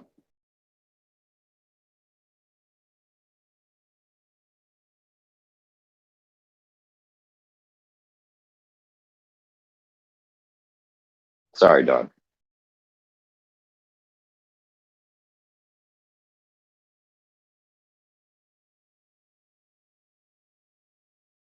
It's way better, though, I think, once you realize it, I think. Then you're like, oh, well, then, a million things all of a sudden make a lot more sense to begin with. And then, just the excitement about, some of the things that haven't been figured out yet or haven't been told to us or whatever else. Like every day there's a new adventure, something else you could look into and spend all day trying to figure out. Yeah. And that's why I'm loving this Titans that I'm looking down. And obviously the Yeah. mothership. But I'm loving because it makes way more sense. And it's something that you can physically prove, basically. You could literally go look at it and see, oh, there we go. I see it. I'll send you some good videos, a couple other explanations besides that there might be an animal vein thing going on with the rivers and stuff. Or, some of these currents that we see could be electric discharge. Oh, yeah. Give you the same effect. It doesn't have to necessarily be the veins of an animal and those pictures you sent, but No. So those Yeah. pictures, like that's what I'm saying. I'm not going to tell you what it is because I know what you think I think it is, but it's not what you think I Oh, think. okay. No, I wasn't. That's I what I was thought you trying were to get saying it was a big animal. Okay, yeah. at. No. Trees, the big giant trees. Is that where you're going with it? The roots of No, the trees. this is something that Okay. no one's touched. Oh well, I don't think I've been All right. trying to find someone that's touching it, and I don't see anyone's touching it. So I think I may be onto something that might open up a few more doors. Oh, you're holding out. You're not going to tell me about it yet. Okay. Yeah, no, I'm really old. This is still early days, and let me just All really get right. my That's ducks cool. in a row. No. It's good. It's good to do that. It's good. It's like when you're writing something and you tell the story to somebody that you're writing before you write it. Sometimes it takes the place of writing it. You know. It's Yeah, just to show you it's quite exciting because it's something that this is my research and my work. So it's not something that awesome. regurgitating from someone else. Right. That's Yeah. why I'm loving it. That's the shit. Right. Yeah. I got some stuff to show you that's along the same line. Stuff that I've Yeah, discovered dude. on my own. For More sure. I don't think I've information seen better it. because everything's a little sure. breadcrumb. Everything leads to another thing, and that's what I'm digging. Right. Yeah. I've definitely got some stuff to show you. If it wasn't for me, for instance, introducing the giant trees to my brother, I wouldn't have known about the Titans as soon as I did. He then started researching and he's like, dude, have you checked this out? And I said, yeah, I've read about it. And he said, dude, just look a bit more into it. And basically because I introduced something small to him, he introduced something small to me, which is turning to something bigger. And I'm just finding it really, really cool. Yeah, it's so cool how those things happen. There's so much synchronicity that happens. This conversation. And it's normally with each and every time you find something new, a new discovery, you just wake up more and more and more, and you just things are better. Right. Yeah, I'd say so. And it's weird that people can like hear this conversation or be involved in this conversation for this long and still somehow just like chalk it up to well they want to feel special or they just like the idea of it and they want to believe it rather than no they actually realized it. I don't know where that break is. I know where you're going with that, and I feel my wife is that boat. Gotcha. Yeah, that's a tough one. Yeah. Your brother's down though, huh? He knows. He Oh yeah, realizes my you're brother's right. 100%. Yeah, and That's I good. didn't even know he was until recently. Oh, really? So he did it on his own before you talked to him? Yeah. That's good. It's interesting that you both happened to, because it's still kind of, one of those things that unless you have someone seriously recommending it, and even then it makes it harder sometimes. I think when you recommend something to somebody in your family, they'd rather not find out through you or your friends. They'd rather find out on their own, so they get resistant to it even more so. Yeah. Weird. Or if they call it stupid or resist from the start. And it's so weird how the psychology of this works on people. Like if they start out rejecting it or being, at all flippant towards you about it, then they've dug themselves in a hole, right? And the only way for them to mentally survive that is to either ignore it completely or, double down, keep doubling down. Even if it doesn't make sense, they have to double down. That's why I feel sorry for so many ballers that have to accept everything that they're shown, like they can't start saying, oh no, okay, the Tesla car was fake, but everything else is real. They have to accept it all. And it's hilarious when they just give us so much ammo.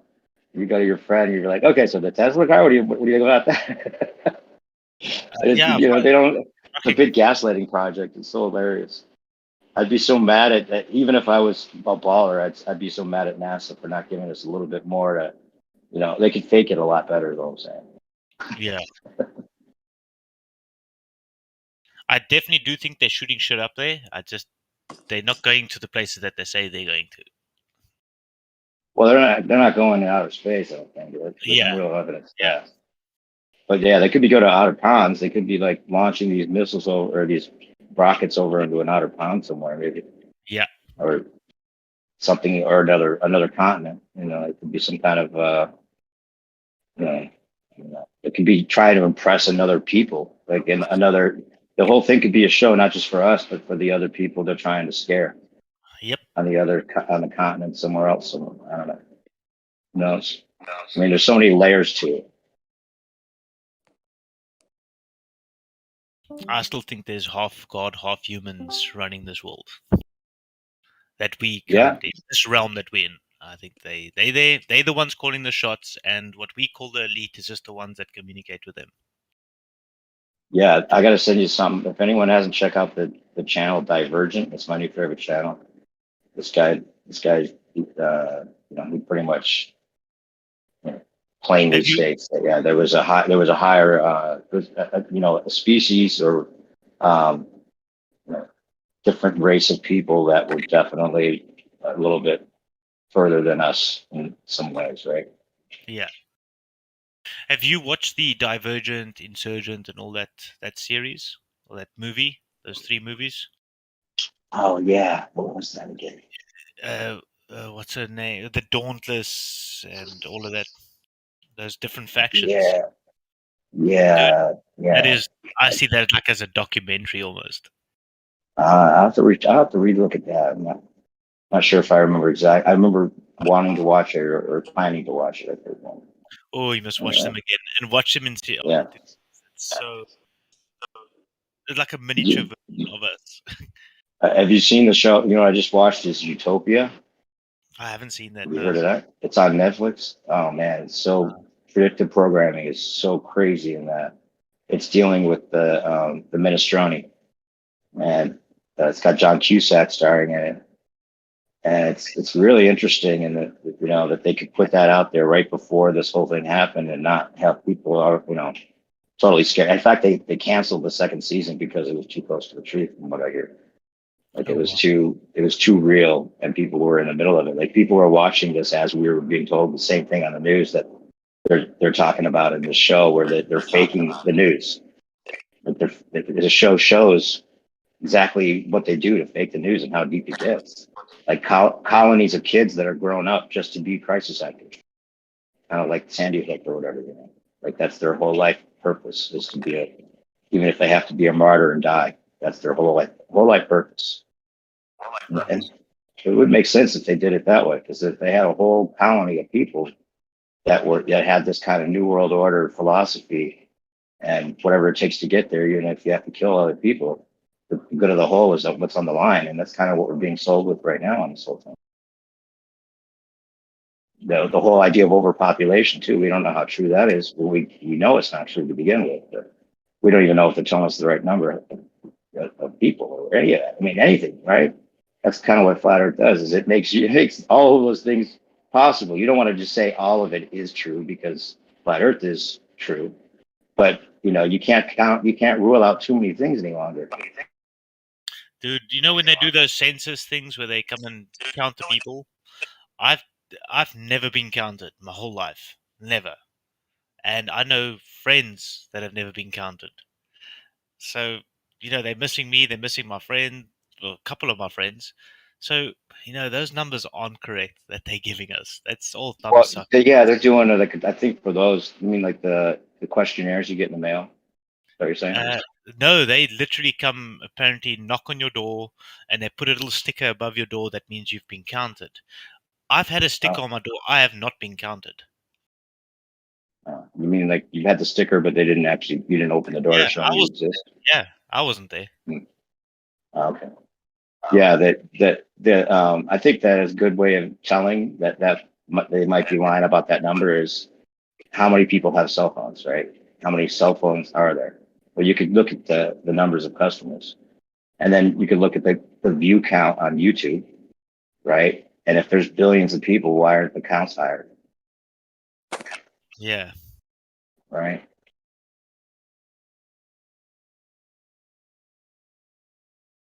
I mean, not that proves anything, but it would seem like if there was billions of people, we'd see the billion number come up in some of these demographics a little more often. Yeah, 100%. There's definitely enough room for people.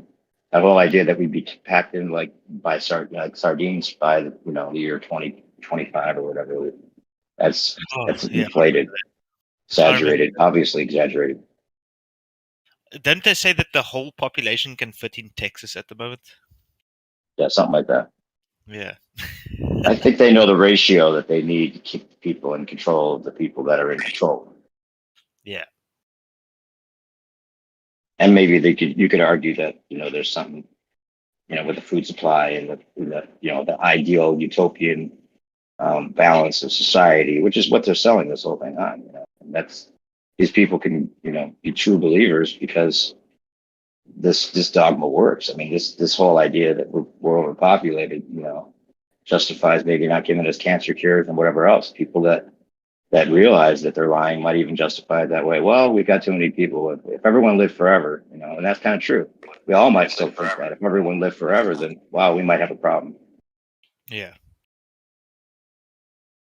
But that's what this show deals Okay. with. You gotta watch Utopia. Yeah, I checked now. It's not available in my country yet, but Okay, Dave. Well, set a reminder. So I've done that. Okay. no, go ahead. Oh, go ahead. You were cutting out a little bit.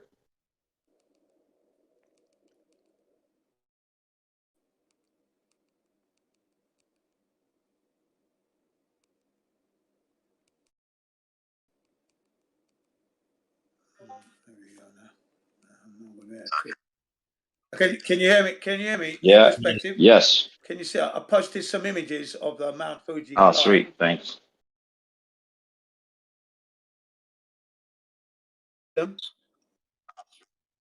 Midnight. It's 47 minutes past the hour. Is the first shot? See that shot? The children are by the Sweet. car. Awesome.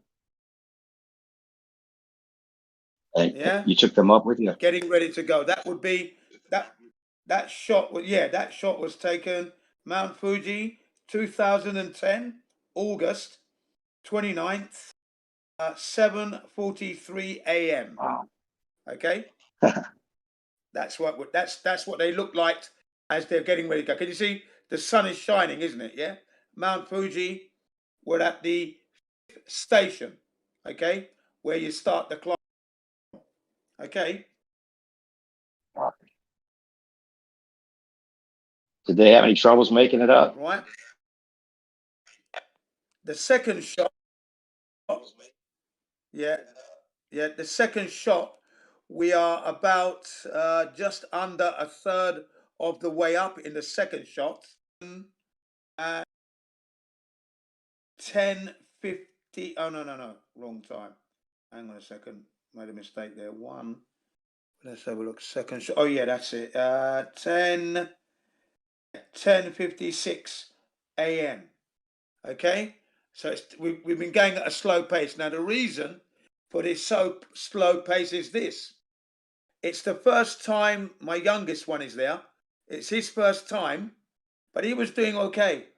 And the other two boys, but the other two boys were moving a little bit slower because they've grown. They're bigger now, yeah. So they have to carry a little bit more weight, their own body weight now. It's their second time. They made better time when they were younger, a year younger.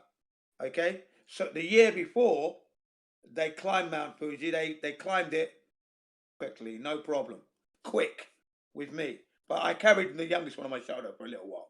Second time round now, they're feeling the labor, yeah, because they've grown a bit more, they're a bit heavier, so they're feeling the pace a little bit. So we're making slower pace the second year, and then we've got the youngest one at that time, his first time. So he was leaping in, he was just going in leaps and bounds because it was his first time. Lots of energy. He's lighter than his brothers. You know what I mean? Yeah. Do you understand that? Yep. Yeah. Body weight. Okay. Yep.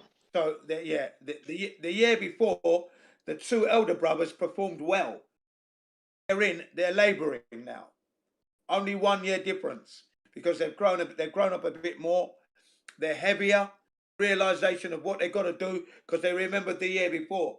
All that psychology is hitting them. Okay.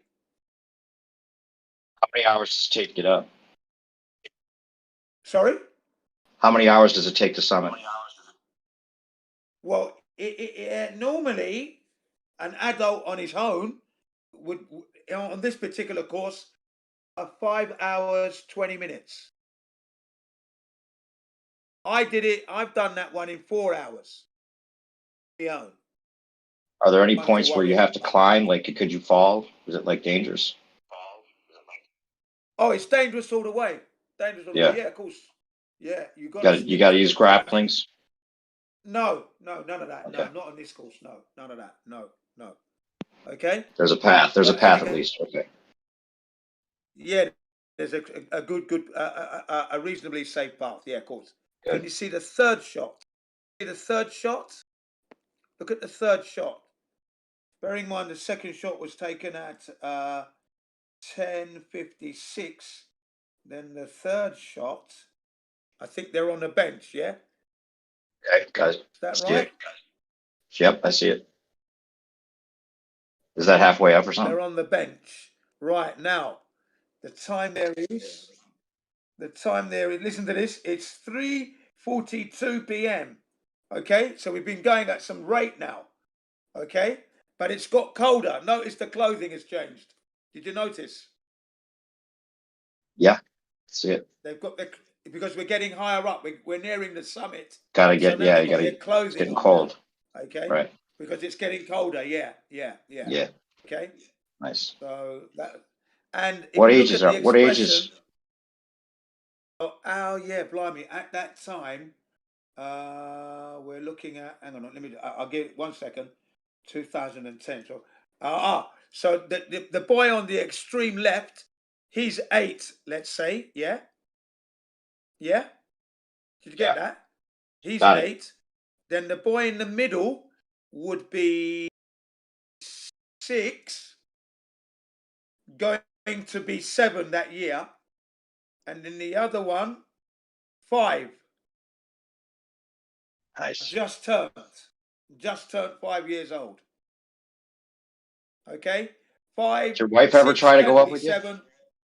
Sorry. Did your wife ever try to go up with you? She do any of that kind of stuff? No. She not even once. No, she doesn't like it. She's Right. tried some other local mountains where we are. Yeah, but Mount Fuji, no. She actually, because the children took longer this time round, she called the police because she thought we'd got stuck, lost, something had happened. She called the police, but then the police were surprised that I took my children at that age up there. Right? That's what they said to her. They said to her, obviously, I didn't hear that conversation, but she told me that the police were surprised that would take it. But They send out a said, search team? if there's no news, then don't worry, there must be okay, is what they said to her. Right. Yeah. Yeah. You go without a guide? You don't have a guide? No, Just you go on don't your need a own? guide. No, Okay. you don't need a guide. Remember, this is my children's second time, so that would be my, hang on a second, 4, 8, 9th time for me to climb Mount Fuji. This is the 4, 8, 9, my 10th time, my children. Okay, I've climbed it 4 times in 2008, 4 times in 2009. Okay, and then 2010 twice. Okay, so by 2009, so this would be my 10th time to be climbing up Mount Fuji. Did you ever think to yourself, at any of those times that you were up there going up before Flat Earth, that you were like, wait a minute, I'm upside down right now relative to people in America? Kind of makes it more scary for you going up the mountain upside down. No, I wouldn't be upside down. No, you'd be sideways. Yeah, I'd be perpendicular to you guys. Perpendicular. That's what I mean. Perpendicular, really. Japan. Well, upside down No, I relative wouldn't be to upside Australia. down. Yeah, it'd be Relative to perpendicular. the. Yeah, no, I know it never crossed my mind at all. It never crossed my mind because I'm actually worried and concerned about my kids, making sure they're all right. You also weren't thinking that. The Earth being flat. It doesn't even cross my Yeah, mind. you weren't even thinking like. You got the views. I mean, look at the next picture. Good thing for gravity never even crossed your mind, right? You're like, oh, good thing for gravity. You never thought good thing for gravity, or this would be tough. Well, yeah. It's funny you say that. I said to myself, I'm walking against gravity. That crossed my mind. Funny enough. Right, gotcha. Maybe not on that particular day, but on other climbs, on other occasions. Yes. If you're a baller, you'd have to believe that, right? That you're fighting gravity the whole time, not just your body weight. force right. pulling you. On my own, on my own on other climbs, other mountains and Mount Fuji as well. That crossed my mind for sure. Yes, definitely. On this particular day, no way at all, because I've got 3 boys. I've got to get them to the summit, down to the 5th station safely, and I'm being a responsible father. That's what's going on in your mind. Bearing in mind, right? My kids are hearing other kids complain, I can't go anymore. They're crying, they're screaming. Their mum and dads are begging them to keep going. We're nearly there. Come on, keep going. And my children have to overcome that as well. Can you imagine that? As a kid, and you're tired, you're hearing kids giving up. They want to give up, and their dad is saying, "No, we're not giving up." Yeah. No, Remember, I bet. Yeah, you didn't cost even me give money. them a chance. Yeah, you're not even given a choice, though, right? You're not like they know not to even try to. I said to them, look at the petrol money it cost. Yeah, you said you wanted to come. I said to the other 2, you've done it before, so you know what it's about. Yeah, you've done it. Hayu hasn't done it yet, so we've got to get him up there. Yeah, come on, Hayu. The youngest one didn't have a problem. It was the other 2 had done it before. They knew what was in store. What was in store for them? Yeah, right. It was one of those, man. I remember it very well. The climb. If you look at the 4th shot, you get an impression of the angle and the cloud formation, so you know how high we're going. Look, we're still not there yet. Look at the 4th shot. Where you see the gate. We're nearing the summit now. When you see that gate, it's a marker. You're getting close to the summit, but the angle gets really steep from there onwards. Yeah. How many people have died from just doing the path that you were doing? I don't really know that number, but I remember in 2009, the year before, 2 Americans died, and they were ill prepared to do the climb. Silly asses. Yeah, they died. But they didn't bring provisions, or they just weren't in shape. They didn't have the right equipment with them. One, weather turned bad. They should have come back down, but they carried on going, and they were blown off. Oh, the winds took them off. To their death. Yeah. Oh man, the weather changed that bad. Yeah. Wow. Yeah. They should have turned back down and gone back down to the nearest mountain hut, but they didn't do that. They carried on going. They got blown off and down into their death, basically. Poor sods.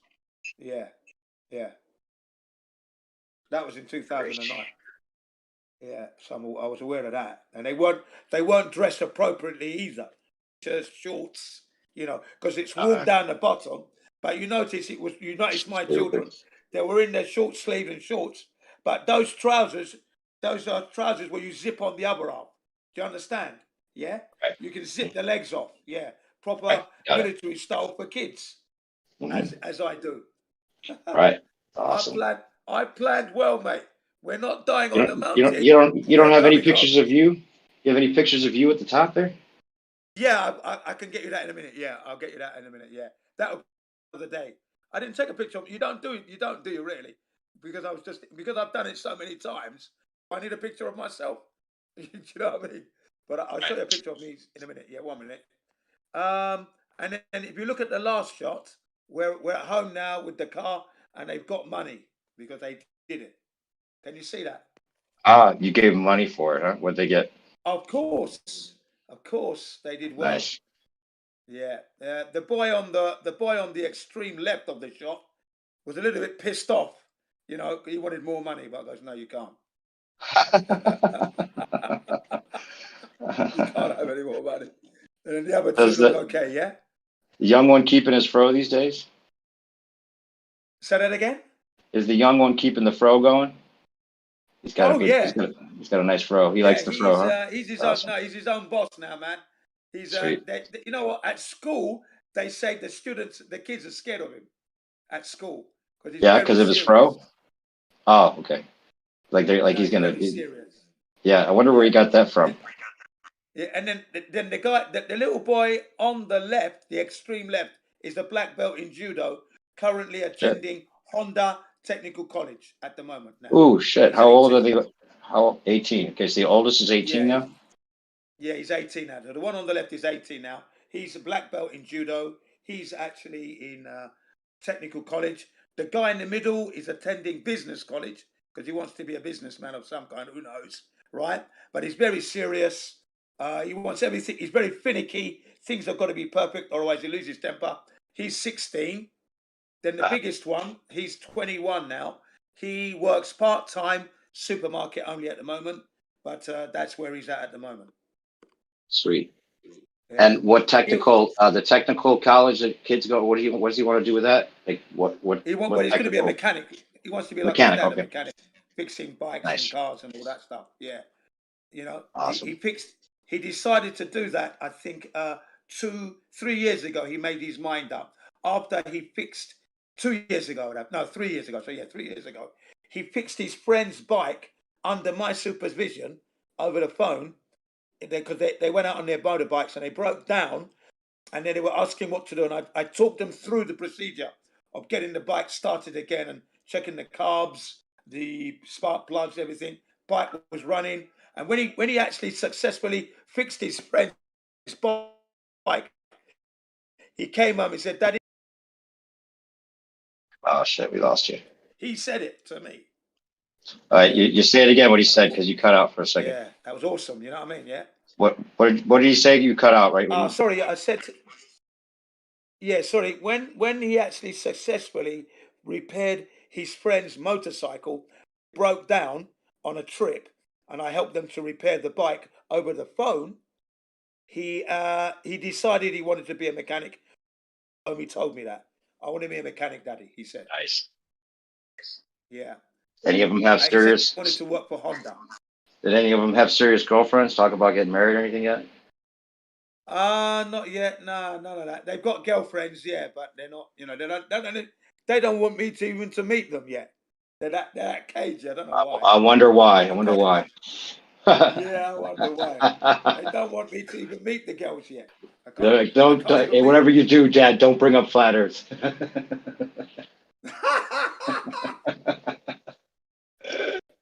Oh, we wouldn't want you having a girlfriend who doesn't realize the Earth is flat. Yeah, that's right. You know, but Did they ever have any problems at school with like?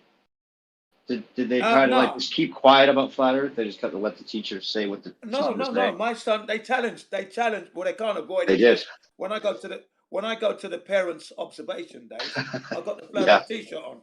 I've got my flat Earth T-shirt. You do. That's awesome. Everyone else has got suits. The parents have got suits and things going. I don't wear a suit. Yeah. You got your orange hoodie with a flat Earth T-shirt, right? You got it, mate. You know what I mean? Military camouflage trousers, flat Earth T-shirt, black lycra sleeves. I'm serious, mate. Did they all just look at you like you're crazy, or did anyone engage, like the parents? Did they take you? They know me. No, they know me because they've seen the things I do, they cannot do, or they will never do, sort of thing. So they know that he's a crazy guy, Gene. But man, look at the children. You know, they respect me because they know I'm an English teacher. I'm teaching their kids in my school, so they know. No. I get respect. You ever have a student have like because you're teaching your students, your private students about flat Earth, right? Any of them you ever have a call from the parents saying, "Hey, don't tell my kid that Earth is flat. I can't deal with this." No, what they tend to do is just remove the kid from the school. That's what they do. They don't even talk to you about it. They just say, "This will be the last week for my son." I got you. Yeah. Thank you very much. Thank you very much for your service. Blah blah blah. And that's what's happened. So I lost a few that way. Yeah. Oh yeah. Yeah. I'm sure it makes it easier though. You don't have to take it personally, right? You just know the reason. No. There's no reason. It's easy to figure out why. I knew the reason. I knew the reason because you meet them later on because they live in the same neighborhood. So you meet them in the park and they tell me why they left. You know what I mean? And I asked them at the festivals from time to time, what shape is the Earth? And they say, no, Jim says it's flat. They've said to me, they're glad they know. They've told me that. Oh, okay, so the kids are going home and teaching the parents. Okay, that's cool. Yeah, that's right. Yeah, you know, so I can hold my head up high, even if I'm drowning. My head will be up high anyway. You know what I mean? There you go. Paradigm shift happened for them already too. Yeah. Right up, right, all the way to Tokyo University of Science and Physics. All that way, they know about it. because I've got students who attend and they've mentioned the flat Earth there, and they've had hot debates. Do you remember I tried to get them on the server? I think you may have been there. Masato, Yeah. the Japanese. Yeah, well, there you go then. Yeah, I talked to him. Yeah, yeah, right, yeah. That's right. And What about your? I've actually spoken to his professor, who got fired in the end because of flat Earth and his political Yeah, that's what I was going to views. ask you about. Yeah, What happened to him? Yeah. Well, What's he he got doing now? fired from he got fired from the university because of his views on the flat Earth, but also the political views between Japan and Korea. That also helped him get fired. He's currently got cancer. Okay, he went for the chemotherapy at the beginning of last month, so he's having a bad time of it. I've spoken to him recently. He's not getting the jab because he knows that's not necessary. He knows that's crazy and that. I said, but you know that's crazy, but you can't prove the global Earth, can you? Right. So come on, think about your actions. Your actions are totally haphazard and incoherent all over Did the he place. Did he try alternative methods first and all, or? I asked him that. He said I asked him that, and he didn't know enough about it. So I lined him up with the hang on a second, a clinic in Fukushima, okay, that deals with cancer, and it's from the Gerson therapy. These doctors went to Mexico, met Charlotte Gerson, learnt the Gerson therapy, and established a clinic in Fukushima. I gave them all the links to that. Go there and check. You know, you know what? Coffee, He said, coffee enemas you know and what he vegetable said? diet or something. Yeah, listen to what he said, because you asked a very good question. Listen to his response. Imagine you asked him that question, and I'll give you his response. I want to check. I want to see what it's like, what chemotherapy is like. That's what he said. I said to him, What? I said to him, it's not a game, mate. It's not a game. You're acting like your life is a game. Hey, did you guys hear about that chemotherapy? I wonder what that's like. They Let's can't give it a handle try. that. Yeah, They was his can't response. handle. They can't handle chemo, bro. It would fucking bring it to you. Yeah, that's what he said. He wants to try it out. God. That was his response. Wait, are you talking about ridiculous. chemo or chemotherapy, or the guy we know chemo? Chemotherapy. Chemotherapy. Oh, I thought you were talking about chemo. The real chemo. No. No, real chemotherapy. Well, because chemo, always saying that he gives him chemotherapy because he's like giving him There you mental go. help. Is that why he goes by chemo? I don't know why, but whoa, that's good. Yeah. No, his friend was a flat earther. His friend was a professor, got fired for being a flat earther, but then didn't know enough to look into alternative cancer treatments before he took the chemo. That's just weird because flat Earth is one of those things that you might if you realize that the Earth is flat and you're lying about that, then shit, you're gonna look up everything you do from there on before you just assume. Sucks because it's about Don't that get me wrong. discernment. He was Mr. Hirao. Professor Hirao was not a flat earther. He was an English teacher in the in the University of Science and Physics. He was teaching English, okay, but he was known as a radical sensei there because he always spoke his mind on whatever the topic, political situation was. He was Oh, very so he vocal. wasn't flat. I thought it was flat Earth he got fired over. No, he got fired over this debating flat Earth because the students were asking him all the questions because they'd be asking me here on Skype. Oh, so it's your fault. It's your fault that he got Like fired. at 1 like now, 1 a.m., 2 a.m. in the morning, I'm discussing flat Earth with Japanese students. Okay. And then I said, well, why don't you ask your professor? So we do a conference call, we get the professor on, and we ask the professor, can you prove the flat Earth, the Earth is a spherical ball to your students? No, I can't. I said, so then why do you promote it at your university if you cannot prove it? And I said to the students, you hear that? Your professor cannot prove. You can't prove it. If your professor can't prove it, how can you prove it? Well, if he was defending the ball, why did he get fired? Just for talking about it? Yeah, because it was. Look, it's in the University of Tokyo Physics and Science in Tokyo, a prestigious university, the number one. Now, if they're talking about You can't even address it. You can't even address it. You can't even entertain it. Wow. No, he got fired. What's that tell you? Just for entertaining it. Yeah. Wow. So it's all kind of your fault then in a way, right? Well, not really. Why is it my fault? No, not my fault. I'm just kidding. I'm just kidding you. But you were the one telling the students about it that, he doesn't know. So they were debating it because of you. That's all I'm saying. Yeah, you know what I said? Do you know what I said afterwards? Jin Sensei, you are great, is what they said. Jin Sensei, you are great. You know what I said to them? I said, we are all great. Now that you're in that position, you must talk about it amongst your students, and pass on the message. That is your responsibility. Now that you know the truth, you have a responsibility to inform your parents and your relatives and everybody else, so that everybody knows that that's your responsibility. I'm expecting you to do that. As you say, I'm great, you are great now. Okay? You're going to be great. Yeah, yeah. That's what you do. Of course you do. Right. Yeah, There you man. go. Yeah. Yeah. So that's that. So the professor, unfortunately, has got prostate cancer. That's what he's got. And he took some treatment before the chemotherapy. It didn't work, and then he's moved to the next stage. And I said to him, why don't you try alternative medicine? You know, let me link you to this clinic. I've forgotten the name of the clinic. I've forgotten the name. I've got it bookmarked anyway. Right. So I gave him the clinic link and the phone number and everything. Sent it to him through Skype. But he'd already booked to go 3 days later already. But I said, before you go, why don't you ring them up and see if they can help you before you go and take that treatment? Is he receptive at all to what you're saying now? He's What a do you say? Japanese professor. He won't be. You know what? He knows I know what I'm talking about, and he knows he's met his match more than his match, but he just won't succumb because there's stubborn Yeah. Japanese. Like it's kind of like I was saying. Like people dig in. Like now that he's, Yeah. you know, he's rejected it. Like if he were to go and find out this alternative cancer treatment might have been the best option or could be a better option, you might have to admit that you were right about flat Earth. It's like the same thing going on with the current protocol and people that we were trying to tell about flat Earth or 9/11 or something, and now they're not listening to us when it really matters. Yeah. Yeah. It's kind of You know almost what? like they did have a plan of rollout. It was almost like they put it out there so that they knew when the important shit came along, no one was going to be listening to us. Yeah. You see, Masato, who attends the university, he was there at the time. You know what he said? He said, Jin Sensei, how do you know of the clinic?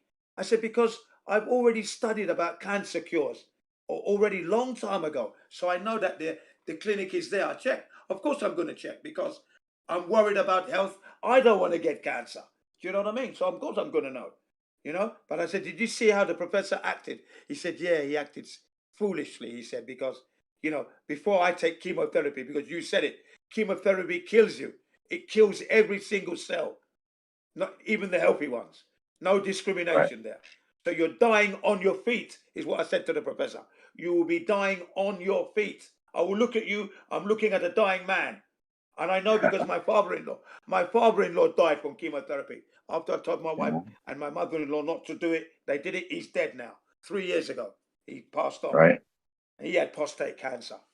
Look at this. This is how queer it is. He had prostate cancer. He was doing his exercises, walking the dog. I walk the dog in the morning. He walks the dog in the evening. Picture of health, even though he had this cancer. As soon as he got the treatment, 3 years, gone. Yeah. Gone. Like that. Gone. Yeah. If he didn't take the treatment, he'd be alive today. I guarantee you. I imagine. Yeah. That seems to He'd be alive today, yeah. that seems to be almost like, yeah. Yeah, I said to my Yeah. student that if I was told I got cancer today, I'm not going to take any treatment. There you go. Right. I'm going to do the Yeah. natural therapy only. Exactly. Thank you, doctor. Thanks very much. And then they go, but yes, we've got some treatment now. I don't need any of that stuff. Thanks very much. Yeah. Thank you. Thanks for the diagnosis. Bye. Yeah. Walk out the door and be gone. Not that I'd be there for them to tell me anyway. Not planning to go. All you got to really do, I mean, let's look at the numbers. When you see that the investment in the treatment is far outweighs what the benefit of any kind of cure would be. Do the math. There is no cure. There is no cure. Yeah. You know, you get like the monthly your medicine. It's like $10 a month, $7. Sorry, $10,000 a month, $7,000 a month just for the medication for some of these people. Yeah. Mad. Yeah. Like just handful of pills every day, right? Yeah. Yeah, but in the thousands of dollars. And they're doing it on small scale too with a lot of these other things, like, you know, like people with their cholesterol medication and, you know, all the problems that go with that they're not worried about. It's just crazy. Yeah, you're on a slippery slope to death, mate. You know? Uh-huh. So no. You know, when he said, I want to try it out, I want to see what it's like, I thought, bloody fool. You're just an idiot, man. You're an idiot. And you are a professor? Fuck. Glad you weren't mine. Sucks because a lot of them probably don't have autonomy. I mean, like you're lucky because you do private teaching and stuff. But I think that, you know, if you were a science teacher in the regular school, they probably wouldn't let you try to talk about flat Earth, you know. Yeah, but you know, Jin would be that. I'd be that guy that'd be getting fired. Yeah, I know you would. I know you would. I'd be getting fired, mate, because Right. I'd rather get. I don't mind getting fired as long as I get the message out. And I said to it, and the thing is, I would have already captured their heart through honesty and integrity, because that's part of learning. You see, that's Right all on. part of Yeah. your learning. Everything I'm going to say to you, you can go and find. Okay, so just think about Yeah. it. Think about it, students. They're firing me for teaching the truth. Yeah, did I lie to you before I leave? Did I lie? Anybody, please put your hand up if you think Jin Sensei is a liar and he lied about the teaching of the planet. Put your hands up. Okay, so Right. so you now know that you are not learning the truth here. Do you understand that? You understand that, students? Okay. Yeah, they're going to learn that, man. They're going to know. Right. Make sure they understand Awesome. what's really going on. Yeah. That's what I've always done. I mean, I've got students who are teachers, okay, and my role here is to explain Western expressions, cliches, etc., so that they can then relay that to their students. But there are times when the Earth comes up and an opportunity to tell the truth, because they know it's flat. I've told them, they know it. I said this would be an opportunity where I would be explaining to the students that there are two schools of thought: the heliocentric model and the flat Earth. Okay, and they need to know both to make a decision. And if you don't do that, and you know that knowledge, and you don't put that knowledge down on the table, then you're failing as a teacher, because you're not teaching them properly to the best and the fullest extent of your knowledge. You're not doing that. Do you know what I mean? And that's what a teacher's supposed to do. Teach everything you know. Everything. Right. Don't leave anything out. Yeah. There you go, Jay. That's awesome, bro. Yeah. You should hear you should see them when I say that to them. They look at me and they say, yeah, you're right. I go, yeah. But I say to them, yeah, don't say, yeah, I'm right. And then you leave here and don't do that action. Because integrity has a meaning. Honor has a meaning. Okay? Okay. Right. That's why I said to them, that's why you come to me. Because you know I'm not going to judge you. I'm going to teach you. You could go to an American teacher or somewhere else. You could easily go, but you come here because I'm not judging you, yeah? Okay. But I'm trying to help you to help others, yeah? Okay? I came here to teach the truth. So you must do the same. Got to do the same. Otherwise you're not a teacher. Yeah, man. Got to keep it real. Do you remember? That's right. Remember there were times when we had you guys were helping my students. Do you remember? Yep, I do. Yeah, that was really That was good, awesome. man. You know, Yeah. I want to do that again. Sure. Definitely. Yeah, so Yeah. So great. I'd like to introduce the students to this server so you can actually speak to some of the kids and that, and the adults Yep. and that, and ask them whatever questions you want. It got a bit silly when Hitch got a bit rude. A couple of others talking about the Second World War. Yeah. Nonsense. You know what I mean? And then, I thought that was a bit silly. Too bad. Don't go there. Yeah, keep it Right. clean if we can. But it was good. Yeah. It was good. It was a good. Yeah. It was a good exchange. I thought. For sure. Yeah. They were so nervous. Right. Because their English isn't good too, partly. Yeah. That's the reason why, you see. And I said, Yeah. well, look, how else can you improve if you don't speak to other English-speaking people? This is your opportunity to express yourself. So don't be nervous. Just relax and listen and answer their questions. That's all you got to do, because you why are you learning English? I said, what's the point of learning English then?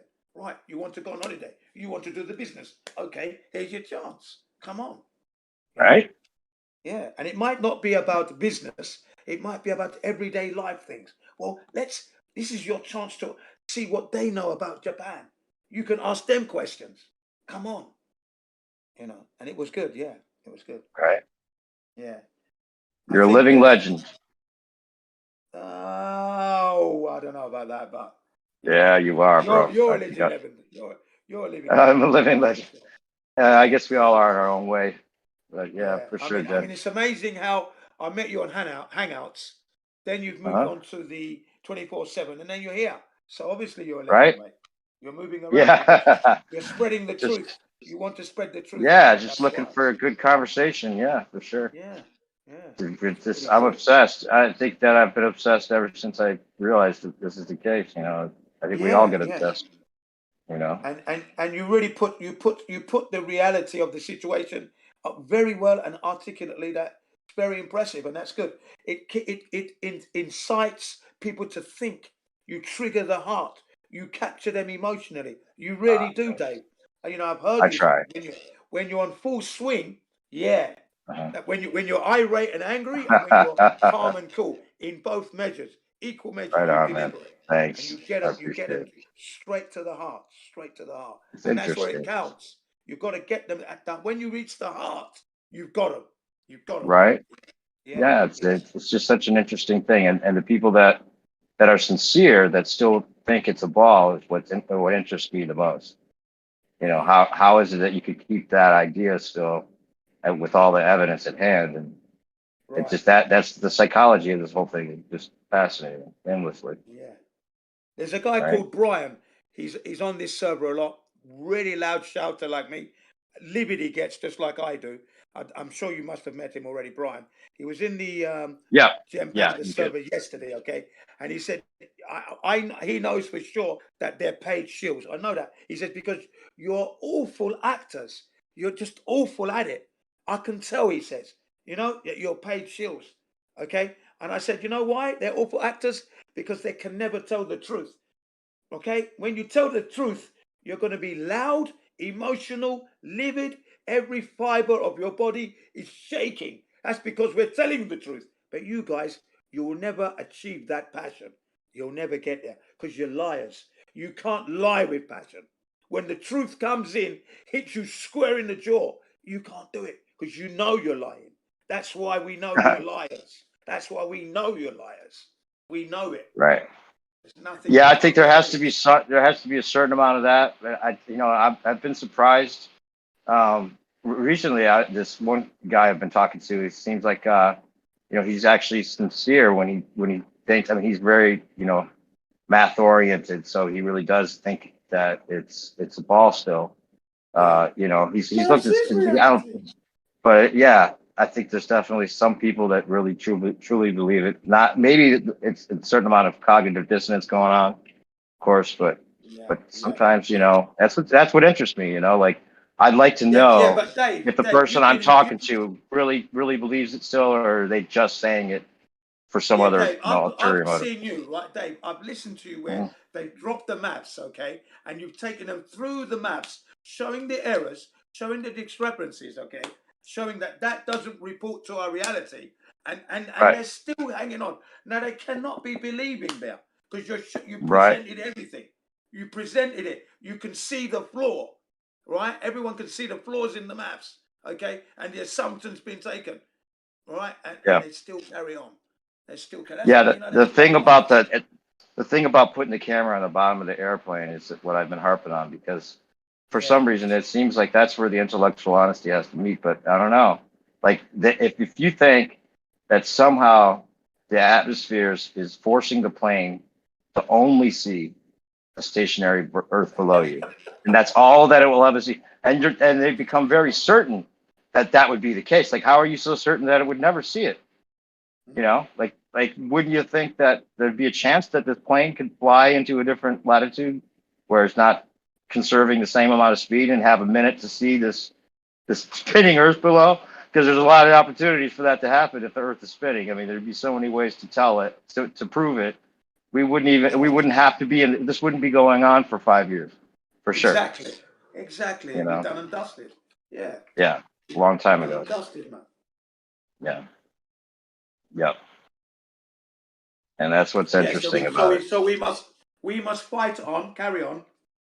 all of us with our levels in intellect and our methods in delivering it all different ways, fine. But the one thing is the truth carries us through.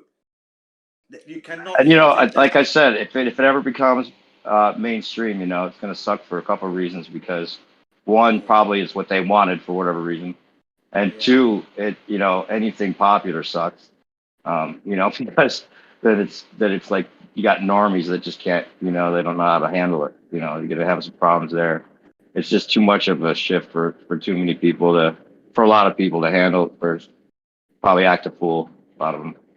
But also just that, you know, it's one of those things that it's probably better just. I mean, I feel like we already won because I think what Oh yeah, you the said goal, it. You've been saying this for the not like. past.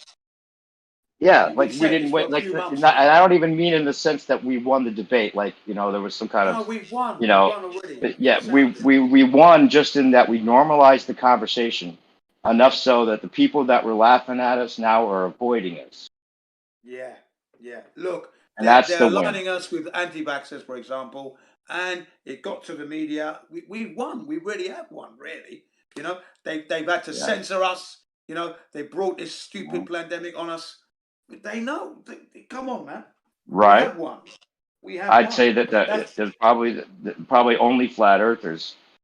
In fact, Tommy Davidson on Saturday Night Live said this right at the start, and it shows how you know well thought out this whole thing might be in different little ways. But he said only flat earthers are going to be, you know, outside in the streets tonight, you know, when they lock everybody down. Like, basically, like, you know, people that realize the earth is flat, yeah. they're They're going to willing be to on the go. streets. There might be people that are questioning the you know, the effectiveness of the jab or whatever, but only flat earthers are the ones questioning whether the whole thing's made up from scratch, right? Like like the whole thing from scratch. There wasn't anything to protect you from, and whatever they're trying to protect you with is probably not good for you in any way. You know, all of that. Right. But it takes that realizing how intricately these things are designed. You know, Yeah, absolutely. got to peel Yeah, all you've been those saying onion it. You've layers been back. saying that for a few months now that we've won, and I know that we've won already, hands down. Look at their action. Their action is just telling us that already. The things that they have to do, Right. panicking, to cut Just the us fact out. that there's ballers here. Why would they be here arguing with us if we're so stupid and Exactly. wrong? Come on, that's what I've been saying. Come and defend Right. your model. Why are you running from the truth? Come and defend your model if you can. You can't, can you? You can't. You can't defend They're it when you trying. start to look at They're it. trying, man. You know it's a falsehood, and if you know it's a falsehood, and you carry on that board, then you are no longer living. You're not living Right. now. You're now a drone robot. Is what you are. A robot. Right. It is the contradiction of living. You're a walking contradiction. Is what you are. Period. Right. Yeah. I'd rather be poor, knowing what's going on, rather than rich and believing in the ball. That's not. I don't want to live like that. So that's how I am. There's That's never the been way I anything roll. like this in so many ways. Like, there's never been. I mean, like, think about all the contradictions just in that. In one conversation, you might have like level is curved. Yeah. Just Red you is know, blue, green is it's so yellow. big. It's so big that it feels slow. Yeah. If you know you're spinning, you don't feel it. There's several different Yes. directions that you're going, but it's all one vector. It's Yeah. like It's so all many things to relative. reduce it down to this, you know, mathematical reverse engineered idea. They even have to admit it could be reverse engineered, because that obviously is the only other way that these things might have been worked out the way they were, right? There's not really much of a choice. It's not like they guessed at it and maybe they got it wrong. That it had to be reverse engineered. If they're wrong, yeah, it had to be. Of course. Especially in the And modern age. people that get invested, I understand.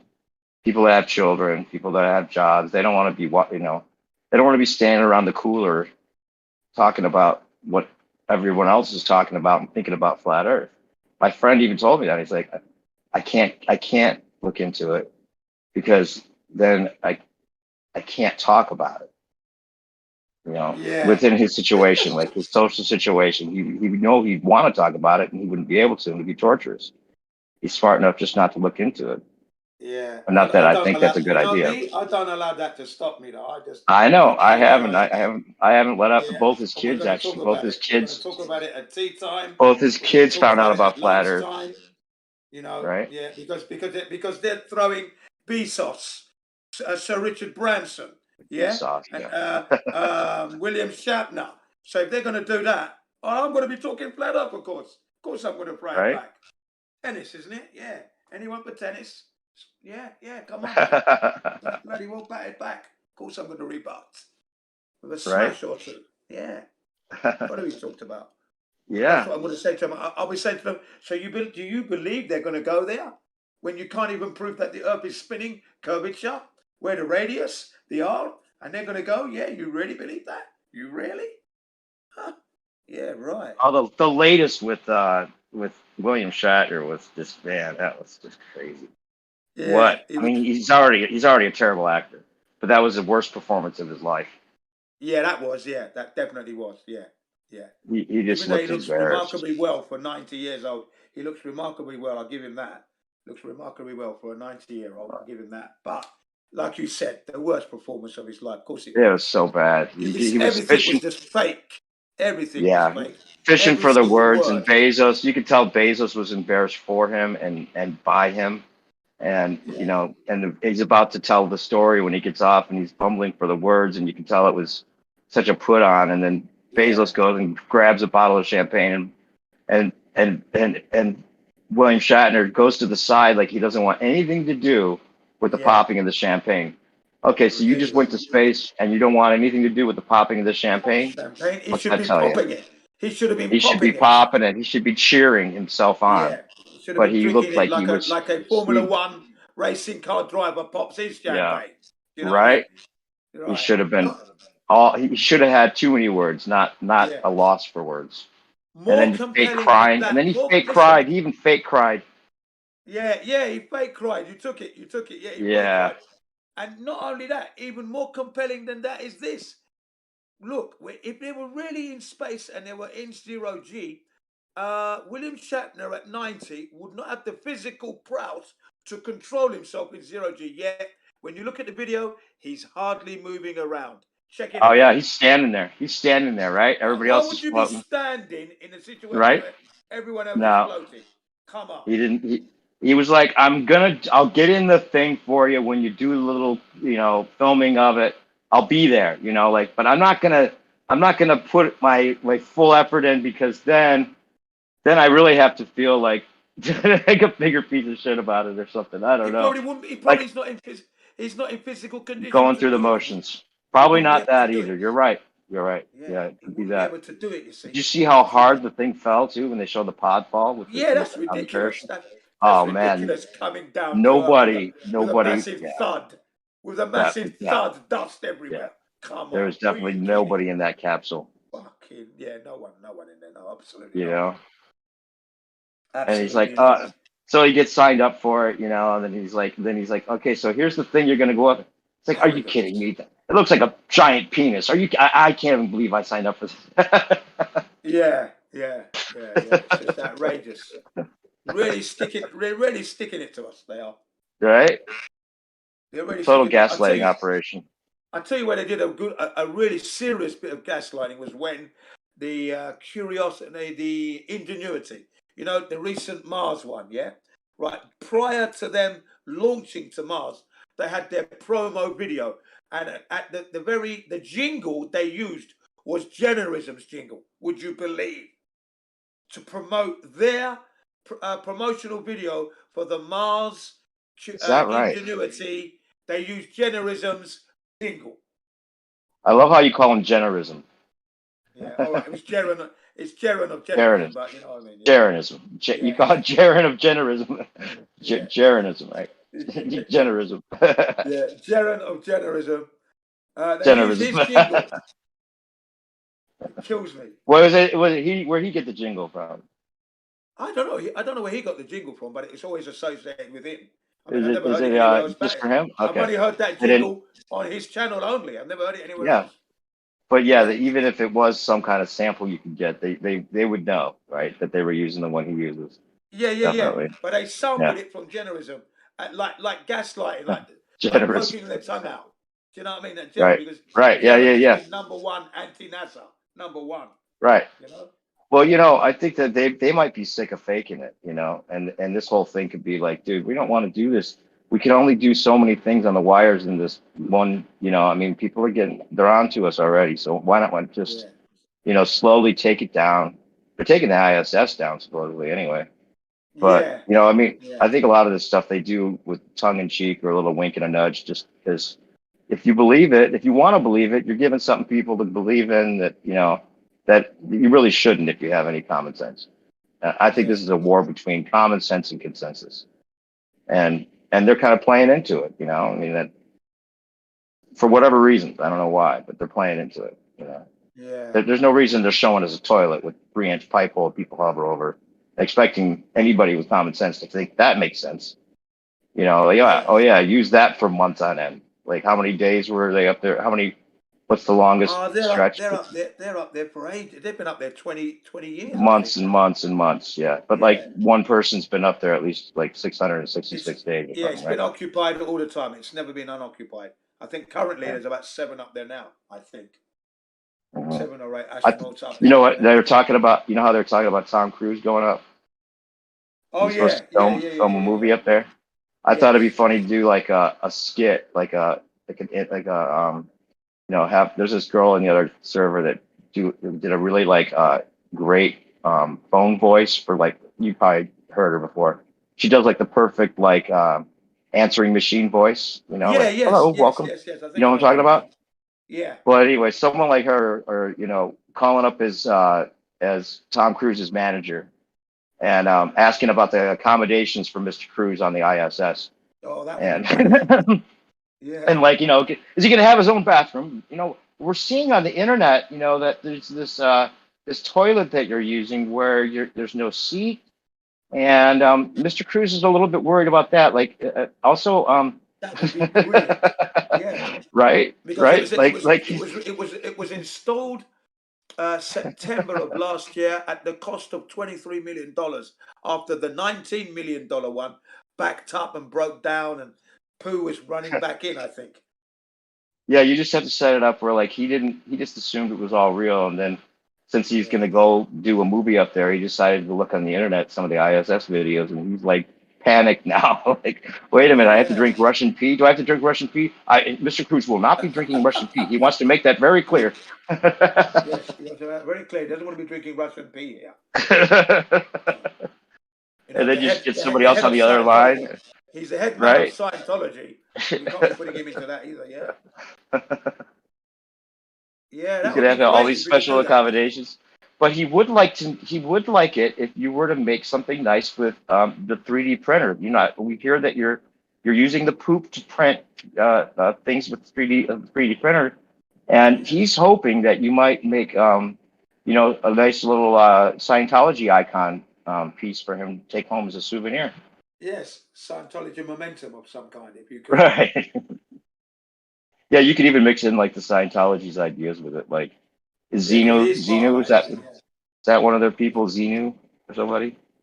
Right? Are we going to get close to Xenu? Do you think the ISS might be able to see Xenu? Or do you think it might be able to communicate with, I don't know what they think. They think there's what's their deal? They have they have space mixed into the Scientology, yeah, they right? got this kind of big wheel thing that they've got about up there. Some massive satellite, massive wheel thing that they worship. I don't know. Wheel in the sky? It's all crazy anyway. It's all crazy. Yeah. And the Mormons also. The Mormons are kind of mixed into that bag, They think there's different planets, I guess, that you can live on when you die. And only the men can go to the highest planet and the women can go to people with different colors. They have it all segregated and everything. It's weird. Yeah. The things people get convinced of. It is wild, isn't it? It is wild. It is, man. It is a crazy world. And and you talk to Issa and some of these people, when you really get down to the what's going on with the financial system and the setting up of America and all that stuff, and you realize, wow, it's fictional. Everything's fictional anyway. So I mean, there's so much of it that's fiction, legal fiction, or you know, some of these assumptions that money's based on. It's just funny how reversed it all is. They know it too. They know how to use the psychology in different ways. So like predictive programming, another thing. Like, they'll put it out there, and it could either be so people don't take it seriously because it was a movie, and then if you claim that it's real, people are going to be like, "Oh, you saw that in a movie," or it has to be nuanced. It has to be done just right. Like the premise of the Earth being round can be enforced in something when they're telling you the truth about something else. But as long as you keep the Earth ball, they don't care what you say, or as long as you can talk about the controversy behind the jabs and all that goes with that. But you can't say that jabs are the thing that we're jabbing you for is made up from scratch. You can't go there. You have to keep the premise of it being real at least. Then you can question any of the details after that. But flat earthers are like, no, this shit's fake from the start, like from the ground up, motherfucker. Can't be having any of that. Definitely watch Utopia, Yeah. anybody. It's a mind-blowing predictive programming mayhem. There you go. Because they know what they're doing. They know what they're doing. They're well in control. They are well in control, man.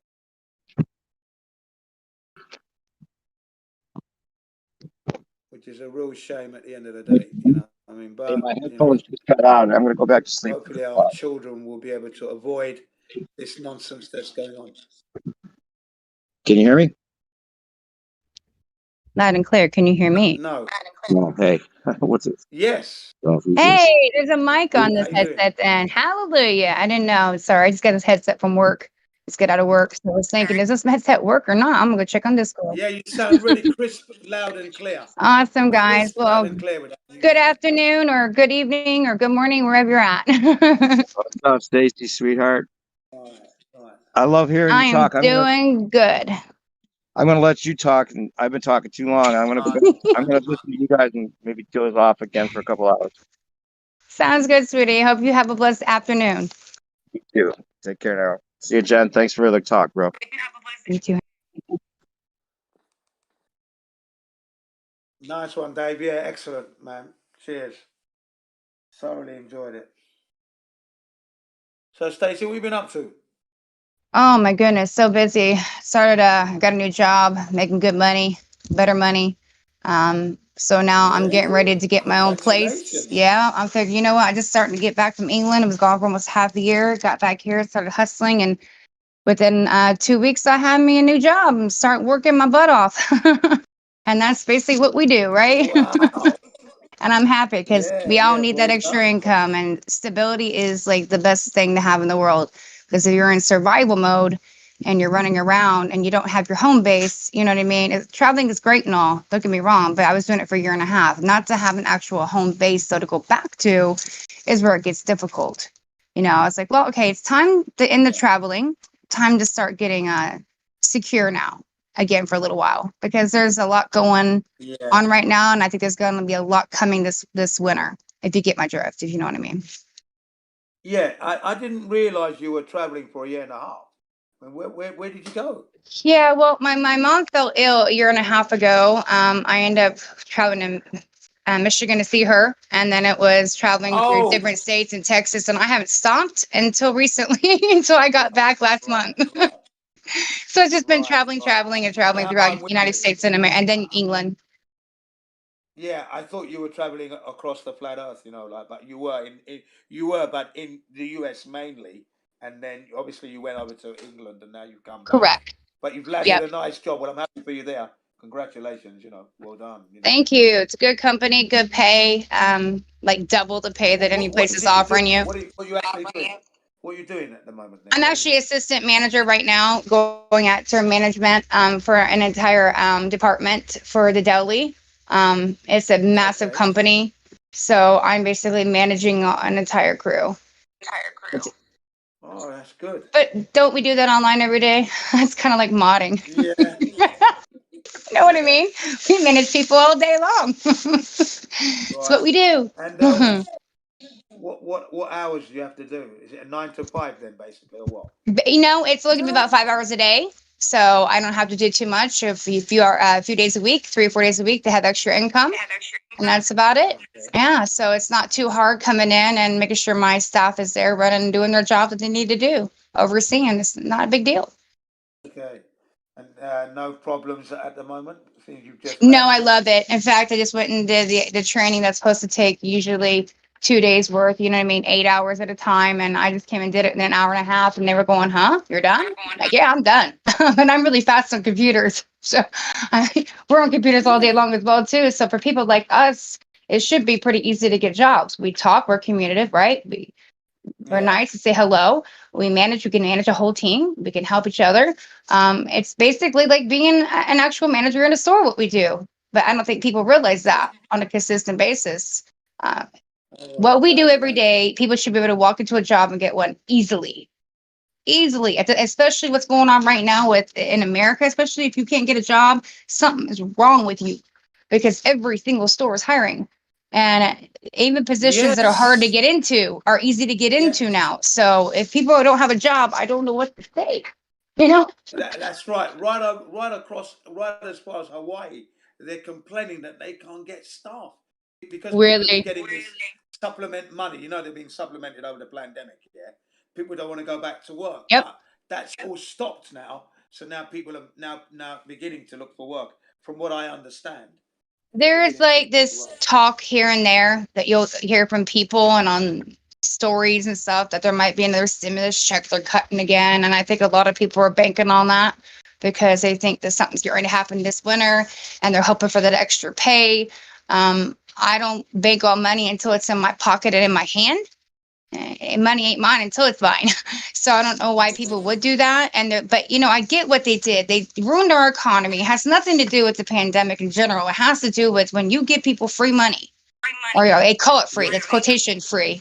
And you say basically I'm going to pay you more to not be at work and to quit your job and be on unemployment than work. What did they expect people to do? Most people who didn't want to work anymore quit their dang job because they were getting bigger checks, and even their food stamps went up. All these people started getting a lot of money to not work. And then, of course, now they don't want to go back. Or some of them are on drugs and can't go back. To be honest, I've spoken to a lot of them and they can't pass the drug test. That's an issue. Yeah. Wow. Yeah. That's the thing.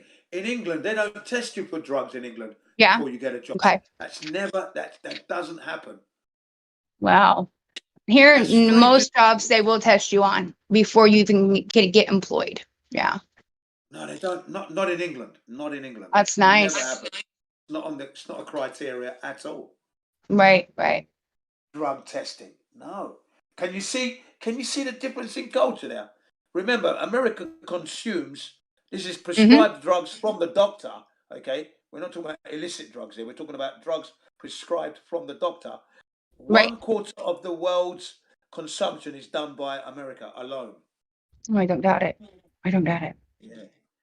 I mean, I can't pass on the information because it's actually illegal. I was just taking my training. So some of the information I was just learning was unreal.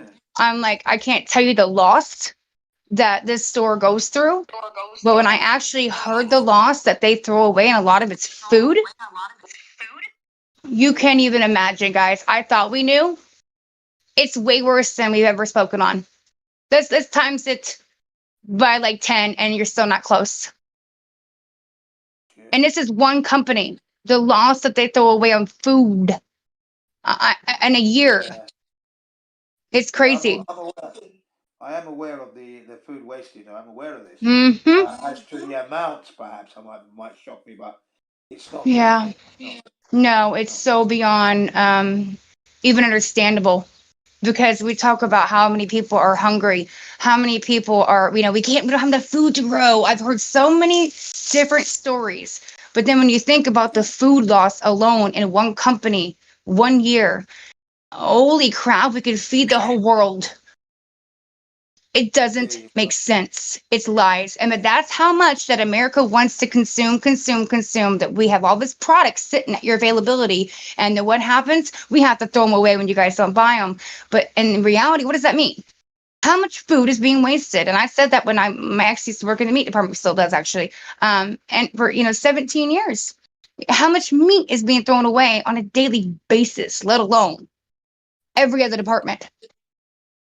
So anybody tells you that, oh, we can't grow enough food, or we need to do this and this, genetically modify food or whatever, so we can help feed people, it's nonsense.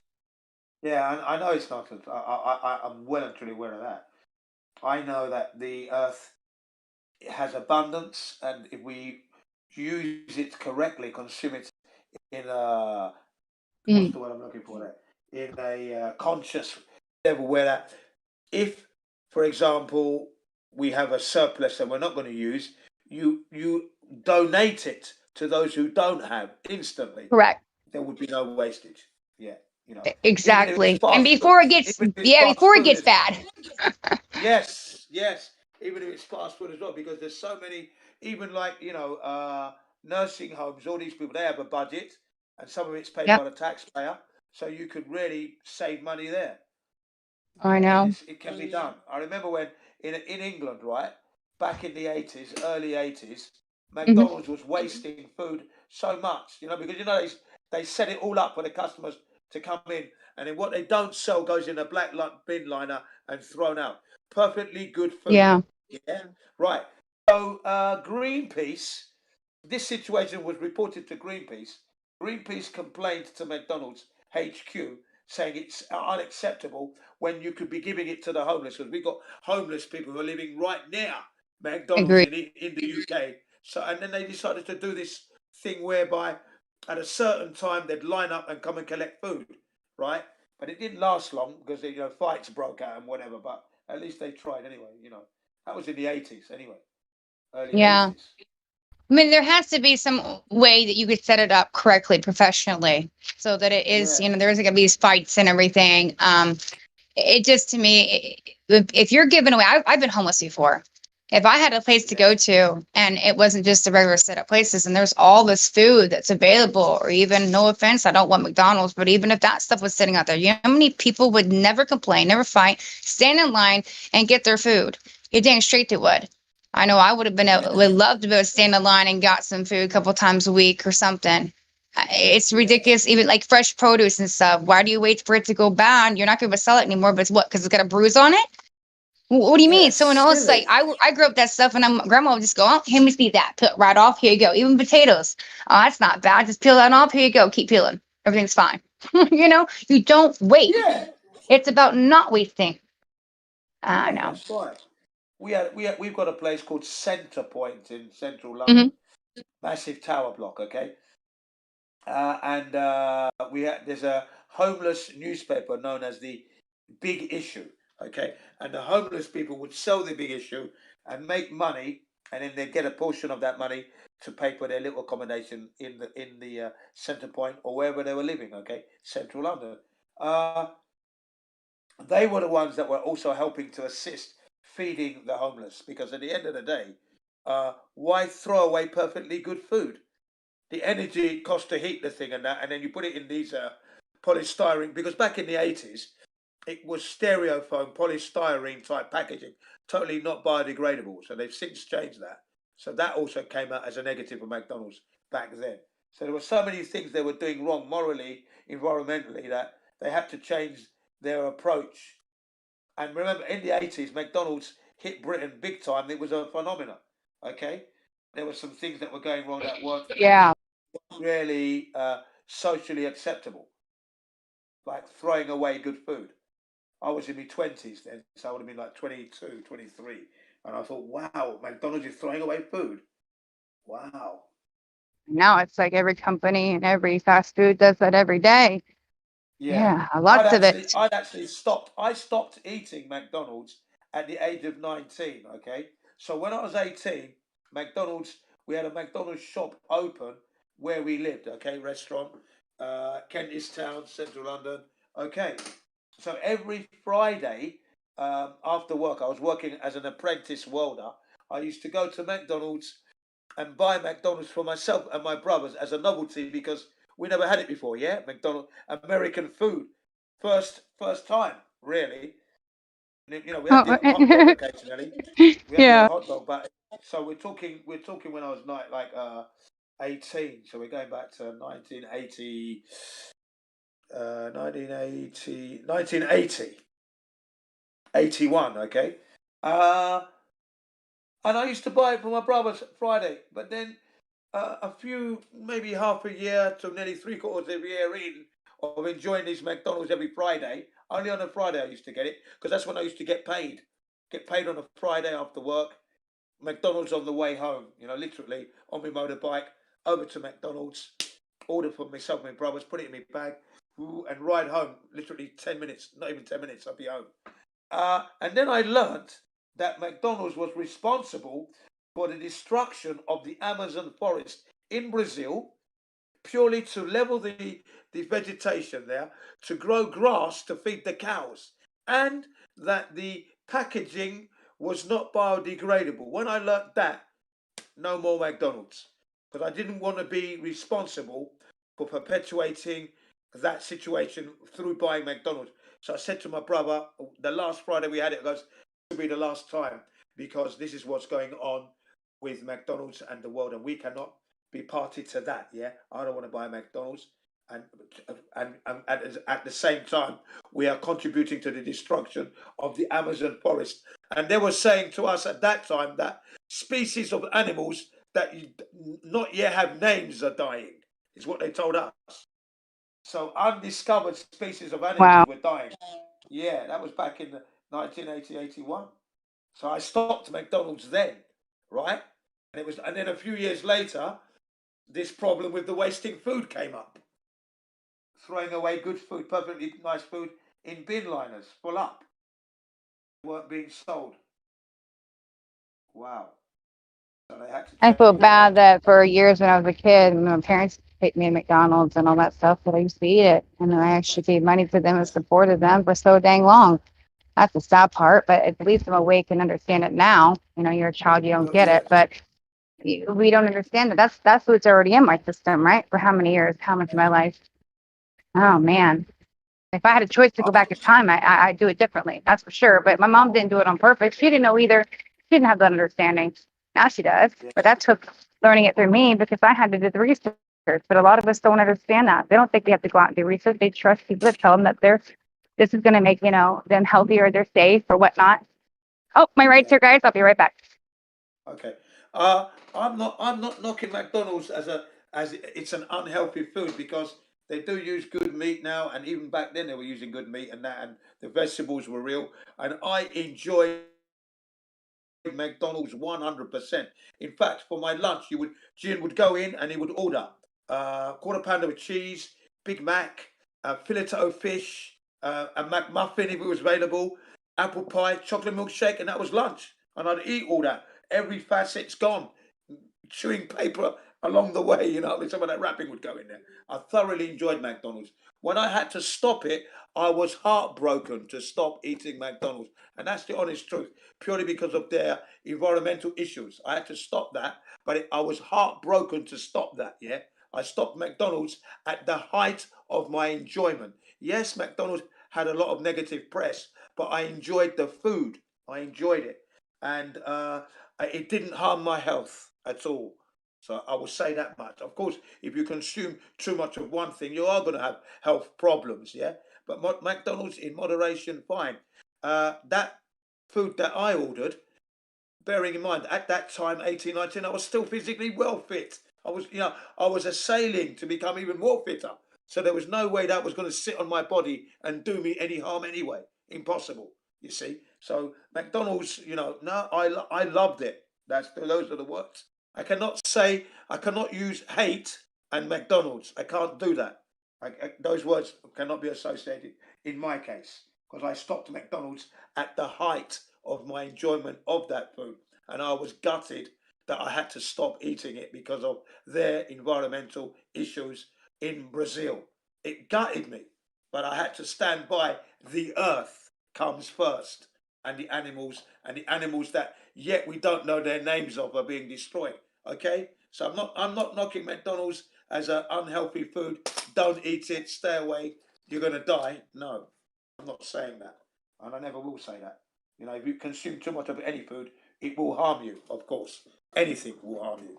And I thoroughly enjoyed it. And then there was a time when I had to buy McDonald's for my children when we went to Hawaii in 2013. And I started to run out of money. Went for 2 weeks. My wife couldn't come with me that time, so it was me and 4 boys. We had a rental car. We were enjoying it. But the money began to run out, and I was doing the budgeting very carefully. So I took them to Wendy's hamburgers. That was a bit, the restaurant that served us the Wendy hamburger, bit dry and hard. You know, I thought, well, that wasn't very good. So when we went to another beach, following a couple of days later, I said, do you want to try McDonald's? And they said, yeah. I goes, okay. First time in their lives, I'm taking them to McDonald's, okay? Now that's going, remember, I stopped McDonald's in the 80s, okay?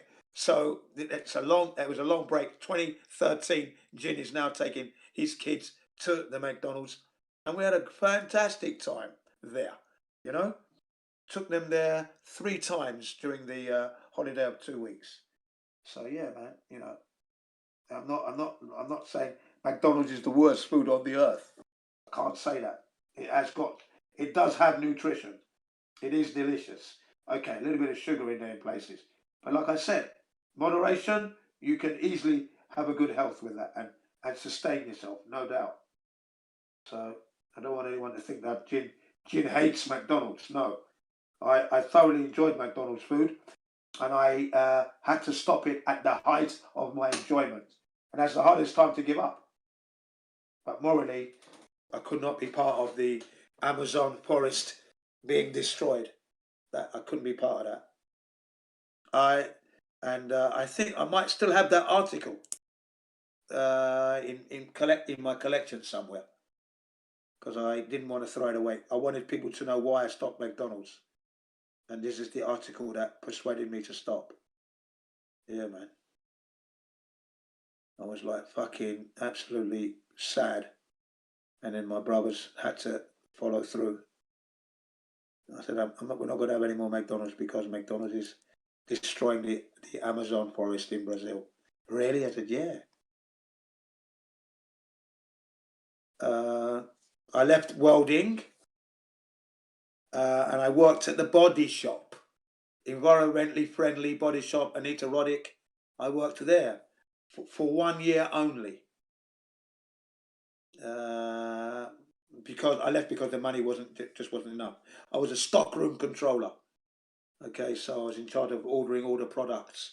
What I liked about Body Shop was the products were not tested on animals, all natural extracts. Anita Roddick got best business, best environmental, this, that, and the other. And it was Body Shop that started getting other business to think about recycling. So Body Shop was a company, and I still use them today. My children use Body Shop today. So 30 years on, I'm still using Body Shop. So yeah. But that's why I went working. I was really proud. One of the best companies I ever worked for, purely for the environmental point of view. You know, thoroughly enjoyed working there. I was privileged to take part in a charity event, Boys Town of India charity race competition, sports competition. We were supposed to win that, but we were cheated at the last second. We were cheated, so I ended up with a silver medal. Right, one of our opponents changed lanes, and they reckoned that I changed lanes. And I said, no, I did not. I did not change lanes. You can see I didn't do that, but never mind. It's a charity thing. Don't worry about it. You need the gold that bad, you can have it, you know. But there you go. So I've got that medal still, silver medal, yeah. So from the Boys Town of India charity fundraiser. It was pretty good. I worked there for a year, Body Shop. I put out a fire, saved their lives, because the building that Body Shop was occupying and leasing at the time didn't have an adequate fire escape. And what the girls did, they were using the shrink wrapping machine, whereby when you get a gift present for somebody, Body Shop's in a basket, you put it through the shrink wrapper and it wraps it, and the heat shrinks round the packaging and makes it look really nice. But what they did was they left the arm with the electric wire down, and it caused the fire. I've gone out to deliver some Body Shop stuff, come back, only to see the machine on fire. So I put it out with the fire extinguisher, okay? And that's when I discovered that there wasn't a fire escape. When after alerting the my manageress, and she said, "Thank you for that." Yes, I saved the lives of the people in the building. Jin the hero that day. Yeah, and it was highlighted that this building was breaking the law, in that there wasn't an adequate fire escape, so they had to do something about that.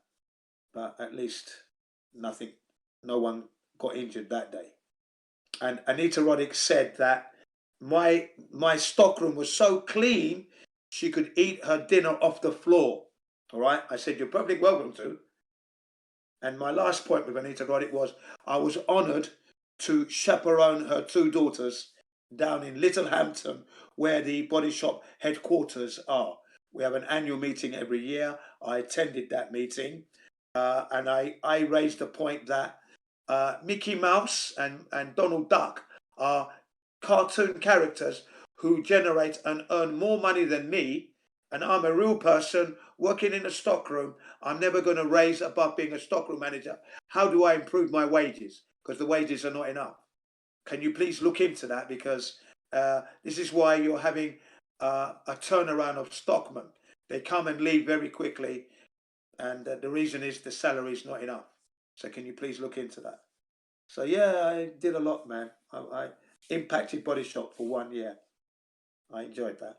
Sorry to bore you with that piece of crap, but there you go. Anyone listening? I don't know. I'm not even looking.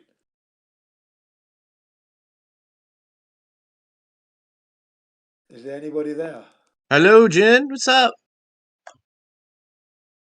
Okay, yeah. Can you hear what I'm saying? Sorry, I wasn't sure if anyone was there, but I was going on. Sorry about that. Yeah, I just connected a couple minutes ago, but I'm listening. Okay, yeah, right, yeah. So I was just talking about, life in general and how funny things that you hold dear, you have to give up. Things like I was saying, I was enjoying McDonald's, but because of the environmental issues that were not very good, their morals were a little bit skewed, so I had to stop eating it. Much to my disappointment, because I thoroughly enjoyed McDonald's in London.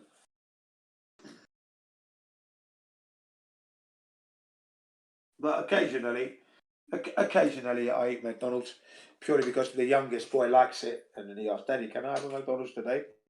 Okay, yeah, I'll go and get it for you. And then I might get myself something. But yeah,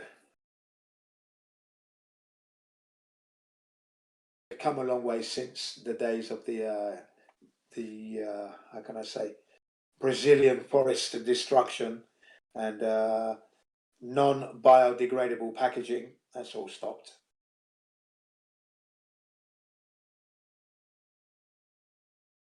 But yeah, quiet period at the moment, isn't it? Where is everybody? I don't know. I think they're actually at Brandon's. Oh, really? Is Brandon back on the line now? Wow, that's good. Because everybody came to this server and no one, like, Brandon was abandoned for a while, and I felt sorry for Brandon's server. How are you doing anyway? I'm doing just fine. I'm just chilling. I got my day off today, so yeah. Right now I'm eating some pizza rolls. Right. Yeah. Did you manage to solve the problem with your car? Because the last time I spoke to you, on a one-to-one like this about your car, you was having 1 or 2 issues, like, engine-wise or something. Just needed tidying up. That's all. I got a new car, and this one's Okay, got so you its got rid of that car then. yeah, and this one's got its own quirks, but it's pretty straight. Right? I might get a replacement motor for it someday because it's got a timing chain tensioner that's going a little bit loose. So far though, it's been fine though. What is it? What is it? This new car you got? It's a Nissan Altima SER. Okay, So you've gone Japanese this time around. Very good. Yeah, the last one was a Mitsubishi. So I was still Japanese, but yeah, I like this one. Okay. Oh. What CCs is the engine then? Oh, I don't know. It's a 3.5 liter. Oh, okay. Quite big then. All Yeah, right. it's like a half liter bigger than the last car's engine, and it's also got the variable valve timing as well. So once I hit 4,000 RPMs, it's really go time. Yeah. So yeah, so basically you got the best of both worlds. If you want the speed, it will kick in. If you need to be economical, poodling around in low traffic speeds, it's economical, isn't it? That's what you want. Yeah, that's what you want. Yeah, it's also got another gear too, 6 speeds instead of 5. So that's also nice. Yeah. Yeah. You see, when you put it into the 6th gear now, brings the revs down. Again, it's economical. Sounds like you've got a nice car there. Oh, it sounds like it must be at least 10 years old or older. Oh yeah, it's 2006. So Yeah. All right. yeah, Okay. it's pretty nice though. It's Oh in yeah. good condition. Nothing. There's like not a spot of oil on any of the parts on the inside of the engine. It's very clean. Yeah, my car's a Nissan. It's 26 years old, so it's immaculate, bomb-proof. The engine is solid. The V6 3.3 SUV, Nissan Pathfinder. But it's called the Terrano here, as in terrain. Terrano here in Japan. But That's funny. That's there's a car in this game that I play called the Toronto. yeah, yeah. Yeah, yeah, it's great to hear your voice again anyway, you know. Yeah, I saw you talking in here, and I had to jump in. So yeah, it's nice to talk to you, bro, and hear your voice too. Yeah. Do you ever pop into the 24/7? Yeah, occasionally I do. Oh, okay, cool. Yeah, yeah. I got banned from there, I think, back in March. I didn't do anything really wrong as such. Just sticking up for the history of South Africa, because what's going on there now with the white farmers being murdered in certain places. Obviously, that's not good. It's not condoned. But I was the one that was reminding him of the legacy. Why is it happening? You've got to go back in history. So you can't mention what's going on now as bad and not mention what happened before as bad. Yeah? Do you know what I mean? You know. So Oh I yeah, got right. kicked off for actually standing up for history, the historical event. Yeah. And the only way I'll get back in is if I apologise to the South African brothers. I was told today, because it was March, and I sent a link yesterday to Battle Mod, Crack Villain, and Helio Skeptic. Only Battle Mod replied to me. It said, Jin, here's a link. I clicked on it. It says I'm still banned. So I said, can you unban me so then I can get back in?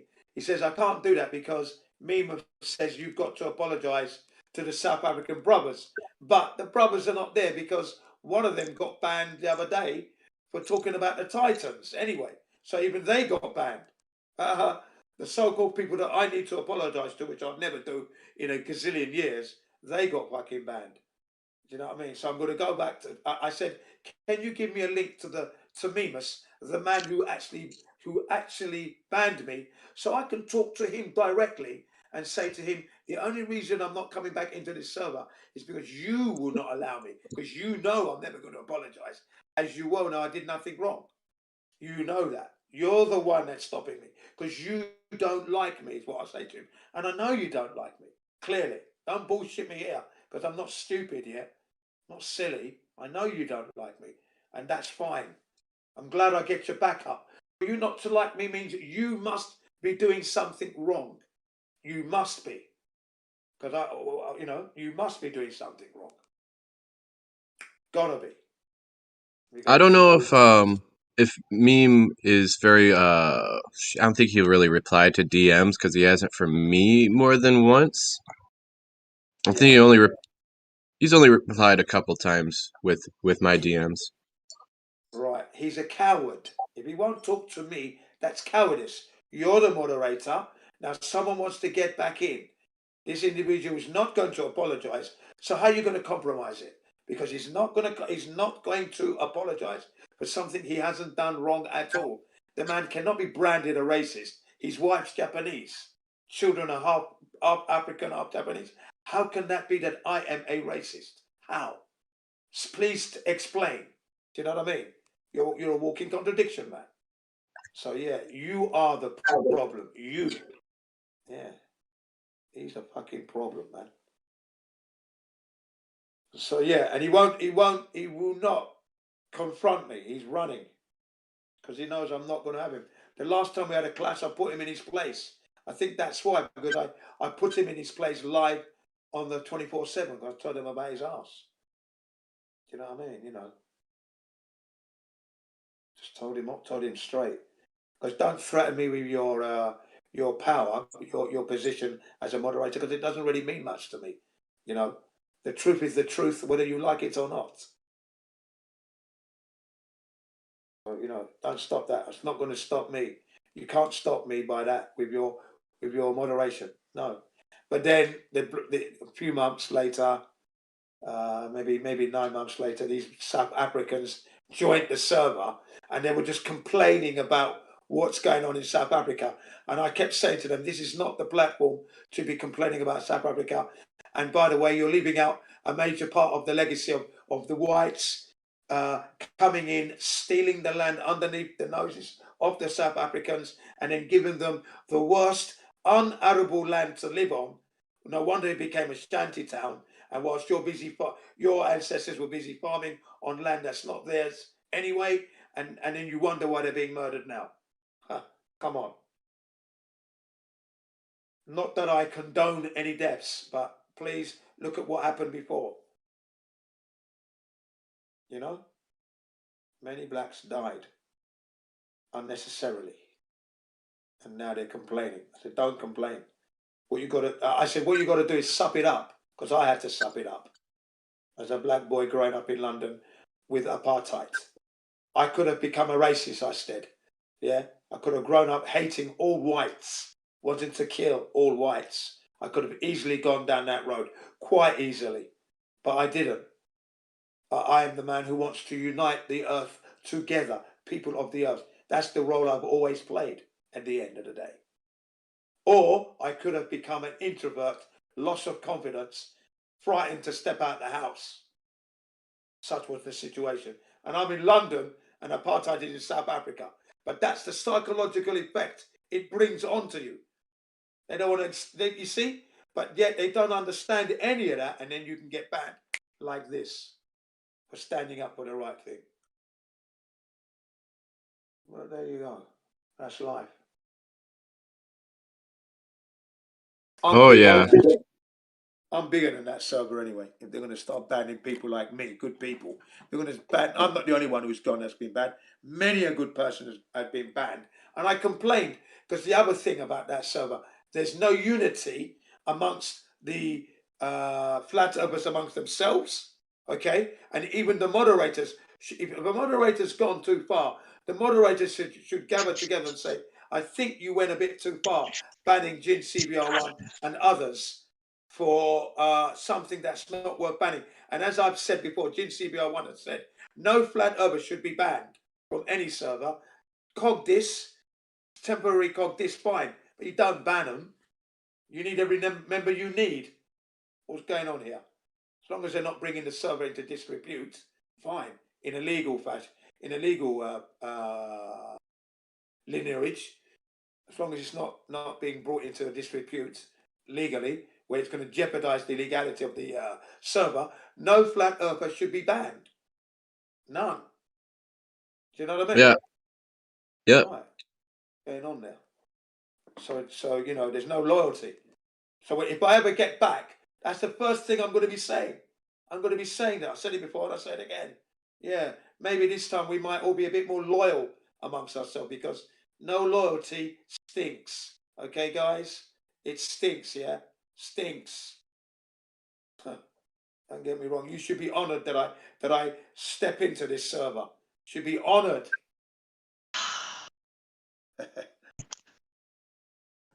Sakes. Yeah, you know. But yeah, that's right. People were saying all that time you put into that server, Jim. Yeah, I goes, I know. Silly, innit?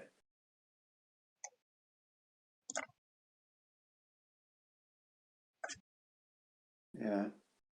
Yeah, I can relate a little bit to what you're saying, Jen, although I've never been banned, but a lot of times I feel like I have to step back for various reasons. And Yeah. Thanks, Jenny. yeah, I mean, I just think, I forgot my point, dude. I was like trying to think of too many things at once. I'm not on the clock Yeah. right now, so forgive me. No. Basically, the whole ethos. I'll of remember my it in a second. Sorry. Yeah, well, I might be able to help you. The whole ethos was unity, you know, Oh, I remember now. sticking up for each other. Do you know what I mean? Okay, so yeah, I can relate a little bit. For me personally, for my situation, so yeah, I just had to come to the realization that it's not my server. It's Yeah, not you a said public that. domain. You said that the other day. You see, you said that the other day, right? Yeah. And I know the other So day when you said that. When you said that the other day, it was getting heated and hot on that day, which made it seem like you never left. This server is like similar to the 24/7, but it's oh not. yeah, how it used to be. Momentarily. Yeah. Okay. So you've landed on your feet here for sure, Jenny. You've definitely landed on your feet. It is different from 24/7, although from time to time, occasionally, it gets heated, and you might have to say, "Relax, guys, calm down." You will have to say that from time to time. It does get there, but Yeah. on the whole, it's generally quite cool and placid and Yeah, I still go over there. I mean, yeah, but I think it's up to the individual to decide that they don't agree and then they just have to choose to disengage. It's that simple. We're yeah. all not going to agree on everything, so we just have to, shake hands and agree to disagree. I don't understand why that's so difficult. That's I really right, don't. because I'm not going to apologize for something that I never did. Okay. And when it comes to this particular topic, Jin was the man who was at Wembley Stadium 1989. Now, Wembley Stadium is the #1 soccer football stadium in England, still there today. And they had a concert, free Nelson Mandela concert. Star-studded cast from around the world, musicians from all over the world went there. I was there. We're trying to help get Nelson Mandela free. Okay, 3 years later he was freed. I was there at that concert. So to hear people from South Africa come onto that server and complain about what's going on in South Africa without mentioning the actual legacy from the events, that's the history of it. I was livid, and it wasn't the first time they did that. They did that 3 months prior to that, right? So that would be in January. So January of this year, they were complaining, and I said, don't ever talk about this subject on this server when I'm here, because I will be all over you like a rash if you don't tell the truth. If you don't mention the history and you complain again, I'm going to be all over you like an unwanted rash. You better believe that. And then March, it started again. And then I said, what did I tell you about this? Why are you complaining? Stop complaining. And then there was another black guy, I can't remember his name now, and he said, now you know what it's like when we had to take it back in the day. Now you know what we've been taking, what we've been catching, as he termed it. And I said, yeah, now you got to suck it up. You got to suck it up. And then Mima said, is that how you guys are hanging? Right? And then this black guy, I can't remember his name now, he said, don't ever talk to me like that. You're not my father, my boss. And he banned him as he was talking straight through. Then I said, that's wrong. That's not good. You're gone as well, Jim, just like that. Wow. Yeah, and when it gets really heated like that, considering it's not your server, and this is how I think, you know, I just keep my mouth shut, and you know, you don't have to prove anything to anyone. Yeah. And, you know, you got to let people hang themselves. Well, yeah, that's fine. But Hmm. when people are talking about complaining about things going on in South Africa and they're not mentioning the truth, you know what's going on. I'm not going to sit there and allow that going out live to the YouTube and the rest of the world. I can't allow that.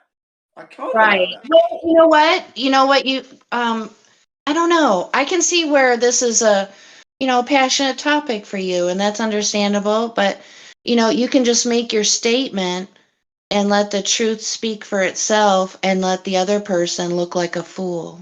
Well, I did that. I did that, you see. That's what I did. And I got banned. I want to point That's what something I out did. that I think is very telling about that server. Have you ever Go on. seen that server been trolled before? Yeah. So I guess it's not just us, Jin. Right. There's other people out there that are fucking annoyed and they just don't even like these people that run this server and they just want to screw around with them because that's all they can do. Yeah. Yeah. Well, shit, like, dude, that means that it's not just us, dude. I'm not the Yeah. only one that wants to punch Helio in the face or something like that. I don't know. Yeah, that's right. That's right. You know what I mean? Because I know that you could just crush them with your hands. You know what I mean? You You guys, see, if I had $1 for every time, you know, like somebody talked over me or somebody like dismissed or didn't acknowledge me or whatever the case may be, oh my gosh, I would be living the good life. yeah, I see what I you mean, mean. Yeah. seriously. Yeah. I'm not going to Yeah. fight with anyone. I'm not going to, nothing against you guys or anything, you know, what you do or don't do, but I'm not going to fight with people on here. I'm just not. I'm going to go find something else to do. Bye, Felicia. Yeah. Yeah, I see what you mean. Yeah, no, but I want things to be addressed properly. That's how I've always been, you know. And I agree with you. I agree yeah, with you. But especially the historical event of apartheid is a scar on humanity amongst other scars that have gone on over the years. Yeah. So it's always important to keep that point, especially those who are coming up that don't know the story, who may be listening, they must know this. Yeah. So that's where my historical knowledge comes in. And I wasn't being rude or even forceful. I was just saying to them, you need to remember the legacy of your ancestors. That's why this is going on now. Remember, hey, Jen. black people suffered at the hands of the whites back then. Hey, Children Jen. died, mums and dads died. They're living on land that wasn't arable at the time. Now, the Prime Minister of South Africa, yes, he's corrupt. We've got corrupt presidents and prime ministers all over the world. He's now reallocating some good land to the South Africans. At least they must have some good land to live on. Surely. Jen, I think I asked you this a while back, but what's your zodiac sign? Scorpio. Scorpio. Okay. That well, because you're definitely a strong personality, Jen, and you know it's a strong point, and it can be something that can go against you. You know what I'm saying? I know. Yeah. Yeah. It's only going to go against me because there are people who don't want to hear what I'm saying because I'm not here to put myself above others. If anything, I will take the shittiest job to keep everything going smoothly. So if we're going to run a campsite, I'll be the toilet man. Don't worry. At least that will be done properly and it will run. I'll take the shittiest job first. That's me. I'll take a back seat. So I'm not out to put myself in front of anyone. Okay, but I'm not going to allow anyone to tarnish the history. Go ahead. Sorry. But Jed, you just said just a while ago that we should consider it a privilege to have you here. Oh, yeah, I did Not hear here. that. I Not did on hear this that. server. Not on this server. No, not on this server. I'm talking about 24/7. Not this server. Well, you know, Yeah. people don't really. I mean, people get offended by stuff like that nowadays, Jen. You know what I'm saying? Yeah. But listen, 2 days before I got banned, 2 days in a row consecutively, I thanked the server for allowing me on and others like myself to come to the server and try to deliver the flat earth truth. Hip, hip, hooray, hip, hip, hooray. 2 days in a row. On behalf of everyone, even those who are not there on the day, I'm speaking on behalf of everyone. I'd like to take the opportunity to thank the producers and organizers of this server. They're doing a great job. 2 days. I'm showing acknowledgement and appreciation that I'm allowed to come on. So that's what I did 2 days in a row. Next third day, I'm gone. There is so much stuff there that does not make sense, Jen. There you go. As someone who's been over there for 5 years, you can do yourself a favor and just let it go. I'm letting it go. Don't worry. Good. I'm glad to hear that. Very glad to hear that. Yeah, I've already let that go. 'Cause it's not going to get you anywhere. It won't get you anywhere. No. But I've asked for certain things to happen. Let's see what happens. Is what I'm doing. And I'm an old fox at the game. Believe you me. I've been doing this for years, getting into places where I've been shut out, and I get it, dissipate the truth, and people have succumbed, shake my hand, and they turned around. So I know what I'm doing. I understand the psychologies at play. So I'm there. I know exactly what I'm doing. I've already let it go.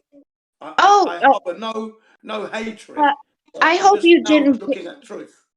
I hope you didn't get the impression that I was trying to say that to what you just mentioned.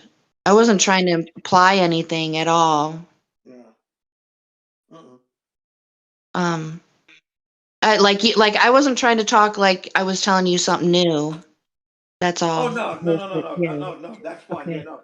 I just wanted you to know that what you said there, I resonate with what you're saying. I'm resonating with what you said. I'm just letting you know. Yeah, I'm an old dog at that And game. I think that's where we need to help each other out sometimes. It's like, look, bro, you need a timeout. Yeah, and I gave myself that time out because Yeah, that's good. I'm glad. it was only a temporary ban anyway, right? So I could have gone back after a week, but I was offended. So I thought, well, no, look, I mean, that's ridiculous. So I thought, let me give it a break. So I gave myself that time out anyway. So that was March this year. March. That's March. Now we're in November. So I thought I'd give it a break. Now let's see what goes. Good enough, Well, isn't it? I think it's cool you're hanging out here. Yeah, cheers. Yeah, thanks. Don't worry, I'm still going to be hanging out here. I'm not planning to disappear from this channel anytime. If I get back in, I'll only be putting in a kind of like a guest appearance, if you can call it that, back by unpopular demand to rock your world kind of thing. Yeah. You're not okay. All right, I get the double entendre with that, sir, but you are in fact married. That's not fair to ladies to listen to that. I'm just saying. I just. Yeah. But yeah, I just feel that some people have got so much ego going on that it's destroying that server at the end of the day. And that many good people have gone. Good people, nice people have been banned. And they're here. They're here now. We'll take them. Yes. Yeah. They're here now. So maybe I should send a link to some of these people that I know, actually. Yeah, I might do that. Invite them here. Oh, I don't know what the status is of invites. You'll have to ask Gio. I'm not entirely sure. No, Gio already said to me, he trusts me. Okay, cool. Yeah, he said that. He trusted me. I said, Yeah. So I'm not going to invite any troublemakers. No, none of that. No, I didn't think you would. No, that's silly. I said, no, not every people I'm going to invite. Some of them are more articulate than I am at delivering that flat earth truth, and you'll be pleased to hear them speak. That is for sure. That's what I said to him. So don't worry. These people are very I large people. actually like how Gio has things set up here rather than the other place. Yeah. It is quite comfortable here, and he's got it ready, sorted out, really well. It's very, I like. Do you know what? I likened Gio to Miggy. Miggy is that kind of character. I like Miggy. Miggy's quite a nice. Have you heard from him lately? Is he just doing a YouTube channel, or what's he up to? Yeah, he was doing a YouTube channel. I don't know if it's still going, but he was on the 24/7 on Thursday, where they had Professor Phil there, and he does that 3-point questioning where Oh yeah, they work out the radius. Yeah. Well, Professor dude. Phil was stuck on that first one. Do you know Professor Phil, I the Australian? I just remember for a while, for several months, Miggy was on this mad, crazy marathon. Yeah, go on. And I'm not throwing Riggs under the bus, but I remember him just exploding one time. He was like, basically like, what the fuck? I come in here in the morning, he's here. I come in the afternoon, he's here. I come back in the late evening, he's still here. And he's just, I'll have to ask him about it when next time I see him. Yeah. Miggy does that, doesn't he? So funny. Miggy does that. Yeah. You know what? That's why. That was one reason that prompted him to do his own channel, because people were saying he was on there a lot and others can't get to speak. And Oh yeah, that's it was bad. It was bad, dude. yeah, it was bad. Yeah, people couldn't get. But it was He for was a good good though. purpose. Yeah, he was good though. He wasn't talking shit at any time. Everything he had to say was on point. He wasn't Did you? dropping I was any. there when he was talking to. Well, I don't know. I don't think it was there when it was live, but as far as I know, one of the most prestigious persons he talked to was Danny Faulkner. I could be Oh, I wrong, wasn't there for that. Yeah, I wasn't there for that one. No, but I think he was there with Mick West. I think it was. I was there. oh, I joined yeah, at that's the always end. worthy of a re-listen. That for sure. Yeah, that was a good one. Yeah, I need to figure out how the music bot works in here, dude, so we can play stuff like that and talk about it. Yeah, that would be good. I don't know how to work that at this point. I haven't really looked into any of that stuff. As such, bit of a lazy boy there, but there you go. Me too. Yeah. Okay, what's that last image that DP posted? And I've got you, Jen. I've just been thinking about this and looking at it as you were speaking. Yeah, So what go it is, it's 3 water level setups that Bev and DP believe in. So these 3 sections of tube that come up show the water's level. And then he's saying a plumb line should be parallel to 90 degrees to that horizontal of that water level. And because he believes Earth's flat, when you spread 3 of them out, that means the plumb lines are all parallel, proving Earth's flat. So with his belief, through his GIF, he's proved his own belief that plumb lines are parallel. oh boy. Weird, isn't it? I could make that GIF on a circle, so the water levels slightly go around the curve and show the plumb lines are not parallel. But I wouldn't spend the time doing that with a GIF, because it's ridiculous. Yeah. I guess that's when you say, what you talking about, Willis? Yeah. Yeah. You went too far, DP. Too many spliffs. Made too many GIFs. What you talk about, Willis? I didn't mean to interrupt. I was just amazed that you asked about that GIF as I was thinking about it. Whoa. What a coinky dink. Are you putting a spell on me, dude? What? Don't do that. I would never. All right. Yeah, that's quite the coincidence. I always love it when that happens. Yeah, I mean, plumb blobs always fall parallel. I mean, I made No, not about that. That's not the coincidence I was meaning, but please do go on, Chin. Yeah. The plumb blobs are like, they prove that, you've got a horizontal line. That's all. They don't really. Well, of course, they prove flat Earth as well because they're not swinging around. If you're in Africa, it'd be so you wouldn't be able to do it. You just wouldn't. If you're on the side of a ball, how would you be able to have a plumb line? You'd need a spirit level in that cell, horizontal I think line. that it's a small scale thing, and it's just like a meme thought experiment to try and extend that round Earth and say how you think they're angled round the edge of Earth or on the edge of Earth. A thought experiment. How dare you? Funny about that. It was when I was at school. That was probably the 3rd thing I made in metalwork. A plumb bob. Yeah. in metalwork at school, secondary school. We had to make the toolmaker's clamps and an outside caliper clamp, which is the curver one. And the toolmaker's clamp, we made that, and then we went on to make a plumb bob. You ever held a magical pendulum? It's a bit like a plumb bob, but lighter. Wiggles Did you ever have? backwards and forwards in, No, I've never. in your hand. Never in my life. I've never seen one.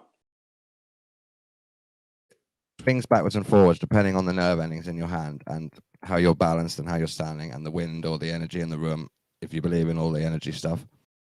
No, And it will yeah. swing That's either what- forward and backwards or left and right, and you can ask it questions, and then it will say yes or no depending on how it swings. So people do it over women's bellies See to what see I if mean? they're That's pregnant. not in my world, is it?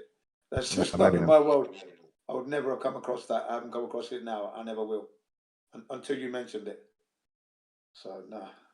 They used to see if a woman was pregnant, lie them down, and then hold the plumb bob above their belly. See how it moves. Jenny's put it in.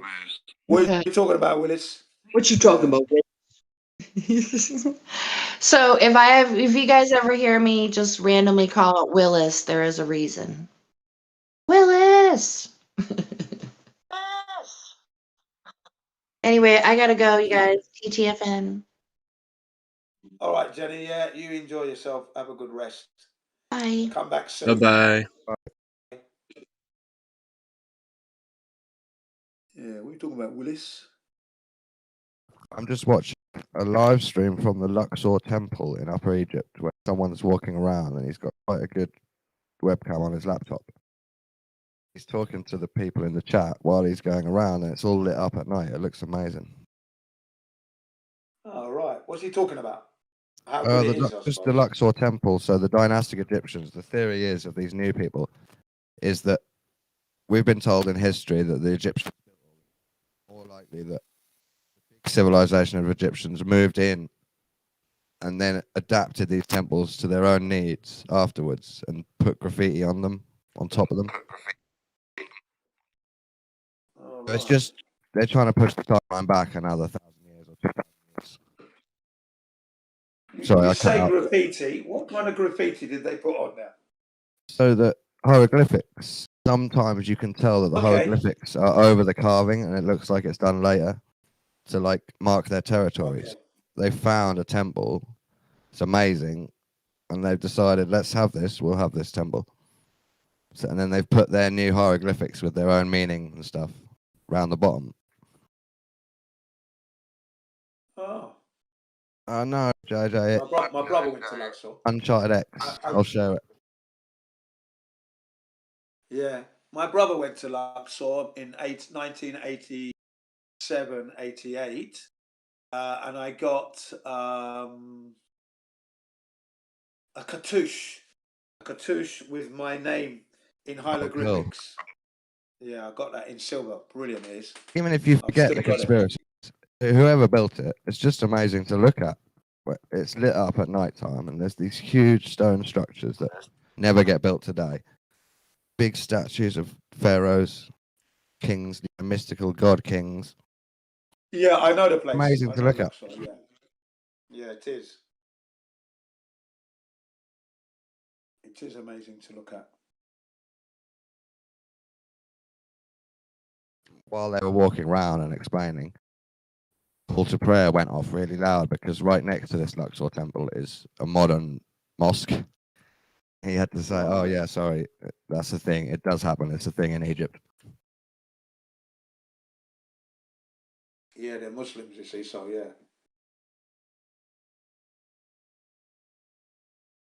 I mean, they might have had a call to prayer years ago in Egypt. It would have been different. Might have done a similar thing. We still would have had a religious place next to the temple, with the temple. Yeah.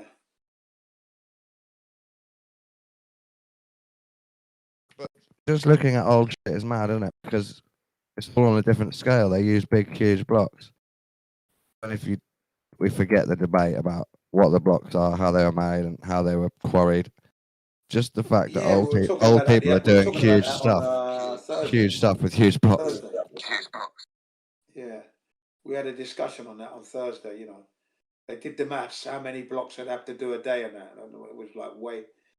a lot of blocks, and they had to fashion it, get it perfectly level, because they're perfectly level, these blocks. True in every Yeah, it's got to angle. be right. For God, they've got to do their best mathematically. Crazy. Yeah. But it's how they manage to transport them as well. Yeah. There's a lot of Blows the problems. mind to think about. 2.3 million blocks. 2.3 million blocks make Wow. up one Great Giza, the Great Giza pyramid.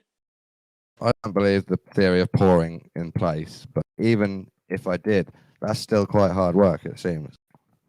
Yeah, because you've got to, Yeah. even if they pour it, you've All got the to have so materials many blocks poured, gotta go and then together. they've all Yeah. got to dry, and then you've got to finish them off smoothly, at least get it true as possible, you know, in a given time, and then move it and put it into place. No cement mix, no bonding, no mortar, just block next to block. That's it.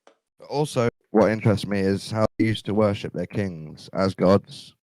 How the kings managed to convince them that they were gods. And it like makes me think about nowadays, where we look up to celebrities and government and scientists, and we think they have all the truth, like they're omniscient or whatever. Maybe our I've never idolization. ever thought that in all my life. I've never ever thought that these superstars were godlike ever. I've never No, had but have that. you ever idolized any man yourself before? Nah, I've never gone into that at A all. I've never teacher or something? idolized anyone. No. Have a professor that you met? Someone clever? No, I've never. Idolization is not in my blood. Never That's done that. fair enough. I think a lot of people do fall for it. Yeah. And I don't think it's necessarily bad. I think it's just a reflection of the past. Yeah, no, yeah, I've just never done that at all. No. You know, I like you know, the superheroes, drew that Spider-Man sort of thing. Enjoyed that kind of thing. Yeah, you You get know, into the the story. It's the story. It's a hero, isn't heroes. it? Yeah, Marvel In the heroes. story, Spider-Man's a god hero. Yeah, never thought he was a god because he was a cartoon character, so there was no point there, was there? I've actually played Spider-Man 4 or 5 years in a row, or right up to before this COVID thing started, for charity at kindergarten schools. So Yeah, for I can Halloween, imagine. every October, I dress up in the Spider-Man outfit. Maybe if you haven't ever idolized, you've at least seen other people try and make people into idols, right? Yeah. Oh yeah, seen all that. But I myself haven't idolized anyone, and I've never been into that sort of thing. Never thought anyone was like godlike status, anyone famous. You're famous, you're lucky, you've done a good job. If I see them on the street, I like their acting, like David Jason, you know, Del Boy. I said to him, yeah, I love your acting, man. Keep it up. I thoroughly enjoy Only Fools and Horses. You crack me up, you know. And I used to see him a lot in the West End because the studios where he's working from were in the West End. Saw him a lot. Del Boy. You know, I met Sean Connery at the Elstree Studios. Said to him, "Love your acting, man. It's a pleasure to meet you." Blah blah blah. Delivering documents and videos and stuff, material at Elstree Studios. Shook his hand. Sean Connery. Who else did I meet? I met Seal at the club. I was at St Chad's Place, King's Cross. Came to the Transatlantic Crew nightclub, which starts at like 11, goes on till 6 in the morning. I was security there. Still came Now in your 3 name times. dropping about the idols that you've And met. yeah, I'm naming the people that I've actually met. Depeche Mode. I met them. You know, I actually bought their albums well before I met them, so I like their music. Depeche Mode. I met them. You've gone for idolization, meeting the stars, It's not idolization. I telling the was doing story. security. I didn't idolize them. The people that I met, you know what I mean? You know, I actually met the people, famous people that I've met in my life. Famous. I met Sir Richard Branson at his place in Holland Park, which would be Holland Park near Shepherd's Bush. Got to get the presser. What's the bloody proper name for that area? shit. And it was Holland Park anyway, where they have their Notting Hill Carnival. Notting Hill Gate. See, Notting Hill Gate, Holland Park. I met Sir Richard Branson. Met him once when he was still owning Virgin Records, and then when he became Virgin Airlines, he bought property almost a stone throw from where he originated from. Massive mansion. Met him in his house there, delivering documents there as well. So yeah, Richard Branson. Who else do I met that's famous? Oh, Lenny Henry, and Lenny Henry and his wife. What's her name? They got divorced now. Come on, Lenny Henry's wife, big woman. Then Jennifer Saunders was on top. Jennifer Saunders, and I've met Jennifer Saunders. She lives in Richmond, right? And then what's her name now? Now you got Lenny Henry. What's her name? I can't remember her name now. Right? They lived in South London, South East London. Or was it South London? Southwest London. Sorry. Yeah. Near Balham. I delivered to them a few times. Dawn French. Jojo's Dawn calling out. French, thank you very much. Yeah, Dawn French. That's it. So I met Dawn French. When I used to deliver to their house, I used to say, "Is Lenny in? Is the man in?" No, he's where you've just come from. He's back in his office at West End. I said, all right, well, there's his documents anyway. There you go. Sign here, please. Thank you very much. Go on. Yeah, several times I went to their property. And then Jennifer Saunders, who lives in Richmond at that time. I don't know if she's still there now. Who else did I meet that's famous? Fuck me, I met a lot of famous people, man. A couple of BBC presenters, yeah, met them. Trying to think, man.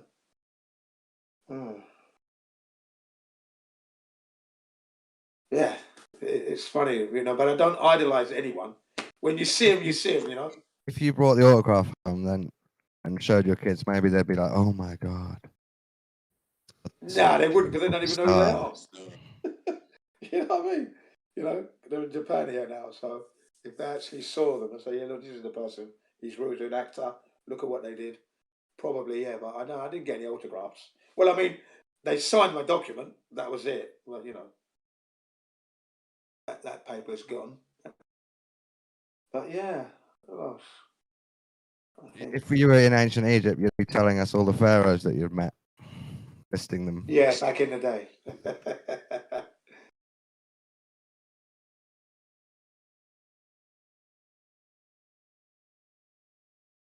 I played a joke on Seal, right? And I said, "Sorry, you know, I knew who he was.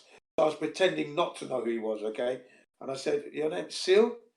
Hang on a second. Well, you're not on the list, on my list, so you're going to have to wait a second, okay? Next, please. Oh, yeah, going, yeah. Okay, going. You got your ticket, yeah, going. And he's waiting there. I go, yeah, okay. Now, you say you know my man, do you? Okay, hang on a second. Let me go. And I go, yeah. Ricky, there's a guy called Seal, do you know him? He goes, Seal? Yeah, man. I said, I know, don't worry, I said, I know you are. I love your music. Please come in, you know. And congratulations on all the awards you won. You know, about 6 awards at the Brits, one hit. Best this, best that, best this, best that. Fuck me, it was amazing. Another group that followed in his footsteps, like winning awards, Stereo MCs. Do you remember them? Do you remember them? Stay Connected or Get Connected. Stereo MCs, they were brilliant. Well, they won best album, this, best music, this, best newcomer, this, best everything. They were brilliant. They still are. Stereo MCs. They were good.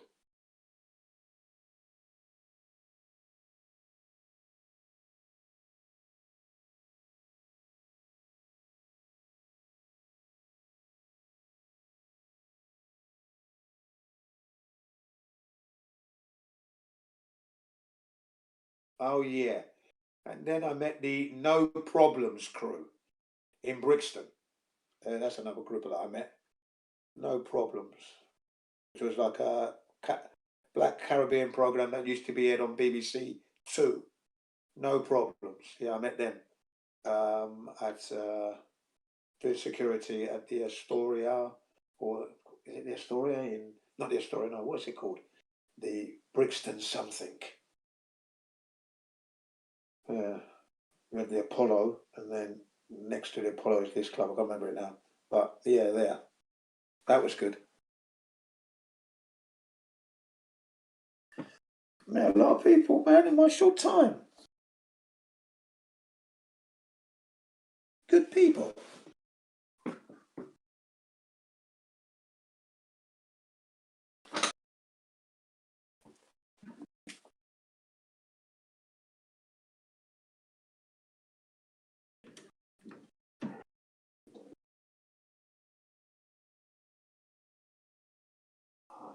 Gil Scott Heron.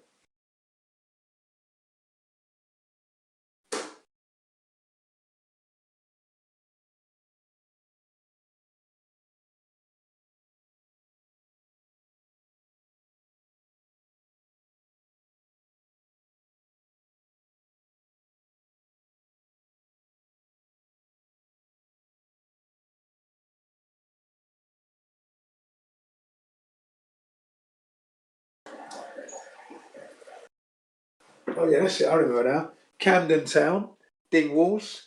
I was working at a place called Arizona's, security there, and I met what's his name, the lead singer of Loose Ends, and he left the premises without paying his bills. I had to chase him up. You know, said, "Look, no, you haven't paid the bill yet." You know, he said, "Oh, no, you haven't paid the bill. So can you come and pay the bill?" Bloody embarrassing situation. Somebody famous, you know, not paying the bill. So yeah, Loose Ends. Couldn't believe that. I said, "Don't worry, it's just an oversight on your part. Just come and pay."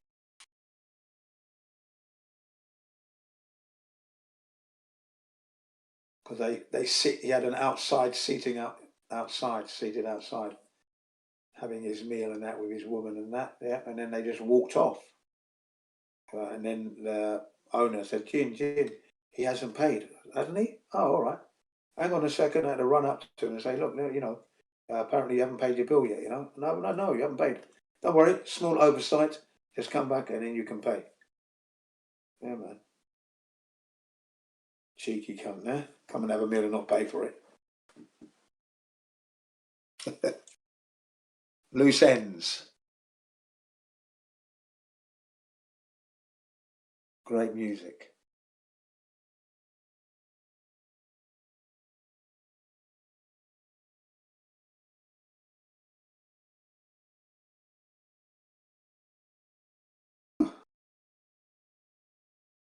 Is everybody?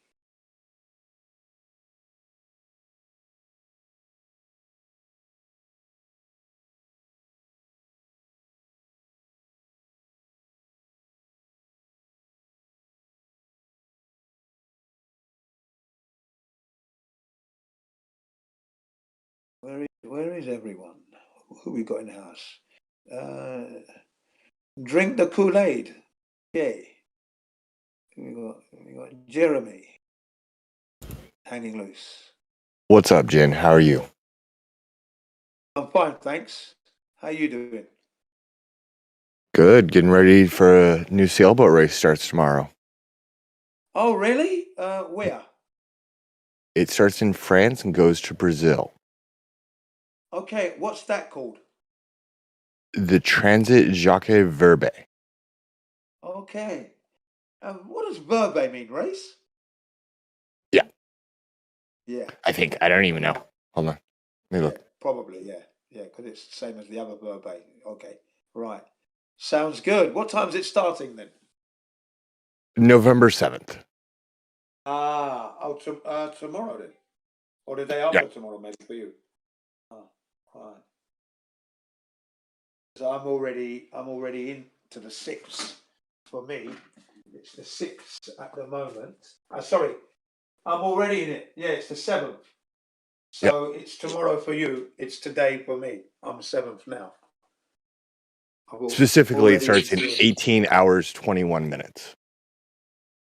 18 hours, 21-minute race. Okay. Yeah, that's quite straightforward. That should be easy to be proved. You know, that would make sense on a flat Earth because it's a straight route, isn't it? It's not far, is it? Well, I mean, they access great circle routes, but Yeah, but they're not going in a circle in this case. It's just one straight line, isn't it? right. Yeah. Would that be a known distance? It should be. Should be able to know the distance there. I mean, they should be able to, you know, plot that one quite easily.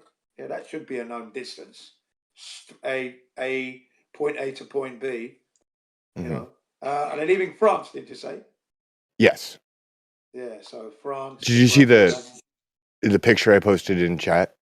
Livestream 2 Yeah, I'm text. just That's looking the at it right now. I'm just gonna look at it picture. But oh yeah, thank you very much. I've just clicked on it right this second to enlarge it. And yeah, okay, yeah, I can see the route. Yeah. So that should be a known distance. That should be plottable. There should be no problem, no discrepancy here. Should be almost a straight line, but not quite because as you can see, there's curves already here. So right. And should be a they're little bit they're going upwind, so they're gonna have to tack back and forth and things like that. okay. They're going upwind. Okay. Yeah. So the wind is blowing against them. Is that what you're saying? Yes. They're going against the wind. Yeah. Yep. Okay. And the exciting thing about this, How at do least, we know this? How do we know that they're going to be going against the wind? Is it because the winds flow anti-clockwise or clockwise? I mean, how do we know this? the wind, so we call them the trade winds, and they always flow the same direction. Yeah, which is what it would have to be clockwise then. Yeah, it would have to be clockwise. If it's the trade winds, it would be flowing from west to east, if you will, in a clockwise fashion. Correct. Yeah. Right. Okay. Yeah. Otherwise, if And it was reversed, the boats it'd be that they're down. sailing are upwind boats, so they go faster into the wind than they do with the wind. Really? Yeah. Okay, so that would be a very good hull design, yeah. Number one, to facilitate that. There's actually a brand new boat that I'm very excited to watch. So the German national team, which is called 11th Hour Racing, just got a brand new Amoka 60, which is a foiling flying catamaran boat or flying monohull. And they'll be setting probably a new record in this race. This is the first race that this boat will compete in as it's getting ready for its shakedown to finally do the Antarctic Yacht Race next year.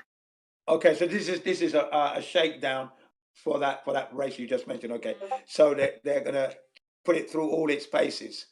It sounds like it can fly. Will it be leaving the water at some point and then jumping back in? You know, taking off and yeah. Like kind of. When I say it flies, most of the boat is out of the water. There's still a couple parts that are down in it, pushing it up. I But knew that's what you meant. I've seen such vehicles do that. You see on the sea. So yeah. You literally meant fly, and yeah. So that'd be interesting. Now that's quite interesting because if they've got like an odometer, that's really they're not. It's funny, isn't it? But they've got to measure the distance. Now you wouldn't be if you're flying, then you're not registering like. so You know?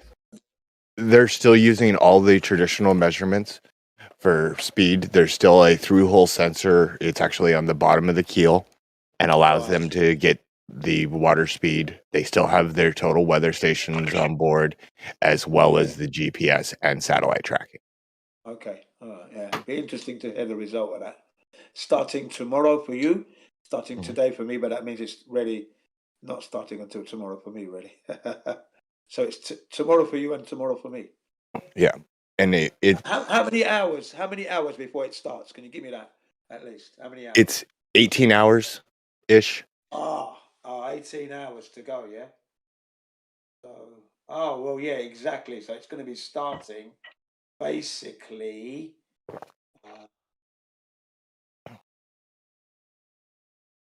Okay, yeah. It looks like it's about 11 o'clock my time, something like that.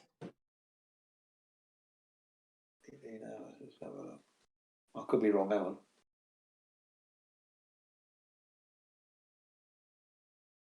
The this race is Actually, done no, it's usually tomorrow. done in about It's starting tomorrow at 8 o'clock in the morning. it's usually done in about 17 to 20 days. You know, obviously depending on winds and everything else. So I'll be very Well, interested to see. That long, yeah? Yes. Yeah. That's a long ways to go, dude. Yeah, yeah. Yeah, that would be about right, actually, yeah, because it's 14 days to Nigeria. So that would make sense, yeah. When I went with a luxury liner from Portsmouth, England to Lagos, Nigeria, West Coast, that's a 14-day journey. Yep, that makes sense. Yeah. That was back in the 1970s, by the way. Yeah. The this is going to be great race, and we'll see. The Germans are just so dominant. I'm very interested to see how they do, and then that will give them a nice springboard to finish up the pack downs and get ready for the Antarctic yacht race. And you know that one destroys flat Earth. So It's not going to destroy flat Earth. It can't do that. That's right. It's flat. They're I racing mean, on a flat surface. as long as we don't know where the boats are, how fast they're going, the distance they traveled, you know, any of the information on them, then we can pretend flat Earth still It's works. flat. It's flat by default. So basically, we just need to have all the cameras in place to see them racing on this flat surface because there's no curvature to be found. So definitely, In fact, what I'd like to do really is to That's a do a month-long video race. showing them. Did your boat go over the curve here like this? And now look at the attitude of the boat on this ball replica model of your Earth, and then the boat's brought down to scale. Notice that the attitude of the boat is no longer at horizontal level now it's but we notice when everything was level, you could have a drink, running around, your boat was never at this angle ever, going down towards Brazil. Yeah.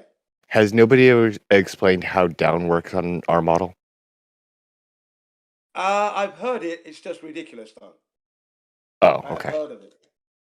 I have heard it, but it's just ridiculous because at the end of the day, my argument is this: is that that argument violates the law of nature because it's a ball, and from when you leave the top of the ball What? and you start to follow the contours of that ball, the attitude of whatever you're on, whether you're on a boat or ferry, even an aircraft, it has to follow the contours, and when you do that, the attitude of the plane now changes from horizontal.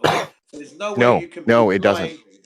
Yeah, it does. It does. I'm sorry, it does. It No, does. Jin. It's impossible. It's impossible to be level on a ball because the ball has no level surface, which is why the water rolls off a ball. It never sticks to it. It just Do you rolls think? off and it clues at the bottom. Do you think South is down? Say that again. Do you think South is down? From my position in the UK, if I was in the UK or in Japan, South is below me. That's why they have that expression down under for Australia. So when we're in the UK, they refer to Australians being down under in relation to the ball and where we are. Down under is the expression they use. Yeah. So that's why there's a down. Has to be. If there is Yeah. an up, there surely has to be a down. I also go down to the store, which is north of me. So maybe vernacular and expressions don't mean shit. That would be a wrong expression. I'm going to go down to the store. I never say that. So I'm going to the shop. How does- darling, be back. okay, if South is down, Someone's talking in the background, I think. Hello? Yes. Okay, carry on. Sorry. I heard a woman's voice. Oh yeah, my girlfriend was talking to you in the background. Ah, sorry. Okay, my mistake. So, if south is down, which it sounds like you're saying it is, It is most certainly from north. Yes. why are there rivers that flow from the south to the north? That would only be because you're on a flat plane. It would never do that on a ball. Okay, so on a flat leveled plane, water can flow north, no problem. But not on a ball. So, yeah, maybe like elevation matters, and well, yeah, horizontal and level is a local reference, correct. But elevation would have something to do with that, exactly. right? But it's not. I never will I see a ball, and then unless like you said, elevation, fine. But normally when you throw water on a ball, it just rolls and accumulates at the bottom of the ball in a puddle, neatly leveled out. It doesn't stick On the and earth. adhere to the exterior of that ball. It never will. Actually, it does, Jin. No, it doesn't. It doesn't. Have you ever? You might have one or two drops, but never. I learned this when I was a child in the bathroom. So I already Right. learned that Okay. one long time ago. Have you ever Water does put? not stick to the ball. Have you ever put a ball underwater, or you've been out playing baseball, or soccer, or football, whatever you want to play, and your ball goes in a mud puddle, gets all wet? Oh yeah. Well, that's quite thick, isn't it? Does the mud is water? quite thick. Does the water stick to the ball, or is the ball dry? Right, now, if it's a leather ball, then the leather absorbs the water because it's porous, so it holds some of that water in. That's the ball, yeah. But eventually, if you just hang it, it falls down and drips off, and then the wind dries the rest of it. Okay, so like a force works on it and pulls the water back to its own level. Yeah, that makes sense. Basically, the water just drops down to the floor, okay, and Responds to the forces upon it. The excess will drop off through, okay, and then what's left is absorbed by the leather. Why is it dripping off if it never stuck to it to begin with? How is it there to drip? You're talking about a leather ball, which is porous. No, I was actually talking about a plastic ball or A plastic ball, no water. You dip it in, and in water, not mud, but water, because the earth sees water, salted water. When you dip it in and you pull it out, it just rolls off, and then you can see dry parts and one or two areas where there's some water sticking on there. Wait, but Jin, that goes against what you said. You said water can never stick to the outside of a ball. Well, it then you say, then you said the water was sticking to the outside of the ball as it was wet. Well, which one is it, Jin? Both of those can't be true. Let's get it precise. Bodies of water. If I throw a bucket of water at a ball, the majority of that water is going to roll off and hit the floor. Then there might be some residue in places. You're not taking my word literally, are you? You're being silly. In places, but the majority of that ball. You're being silly. This is a stupid argument. A good 90% of that ball is going to be dry. No water on it if it's a plastic ball. Dry. You can see the plastic. Okay?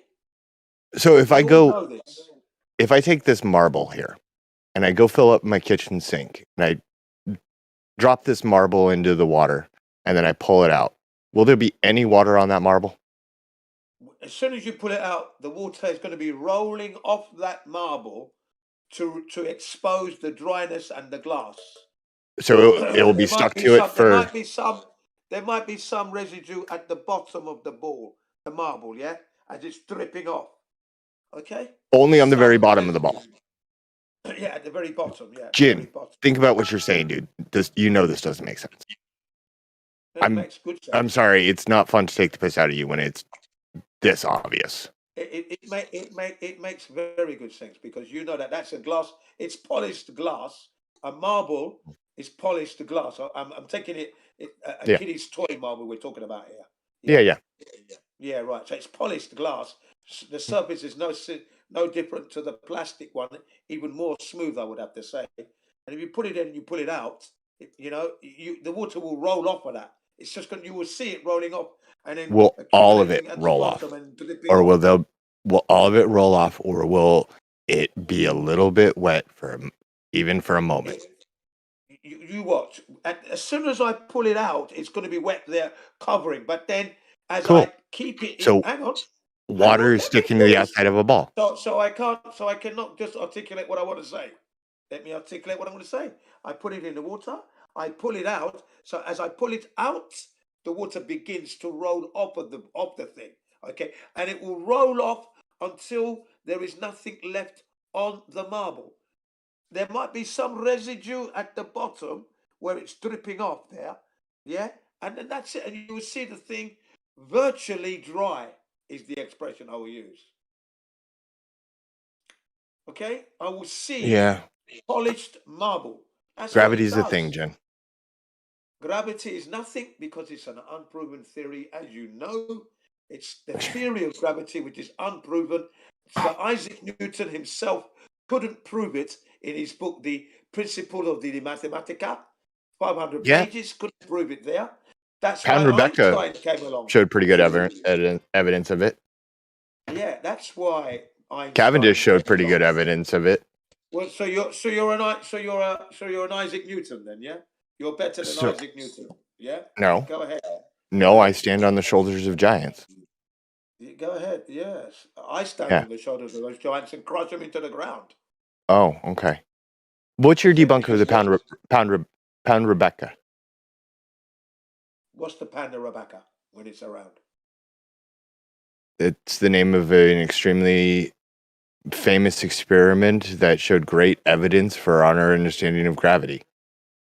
Well, You stand on the shoulders of these giants, so what's the debunk for it?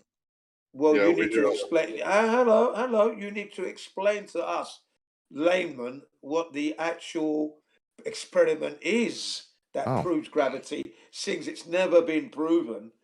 And even Einstein's theory, 106 years later, the bending of warping of space-time fabric, is also a theory that is unproven. So whatever experiment you can bring forward, let's have it. Yeah, do you have it up on Google right now where you can read it to us? I'd like to hear it.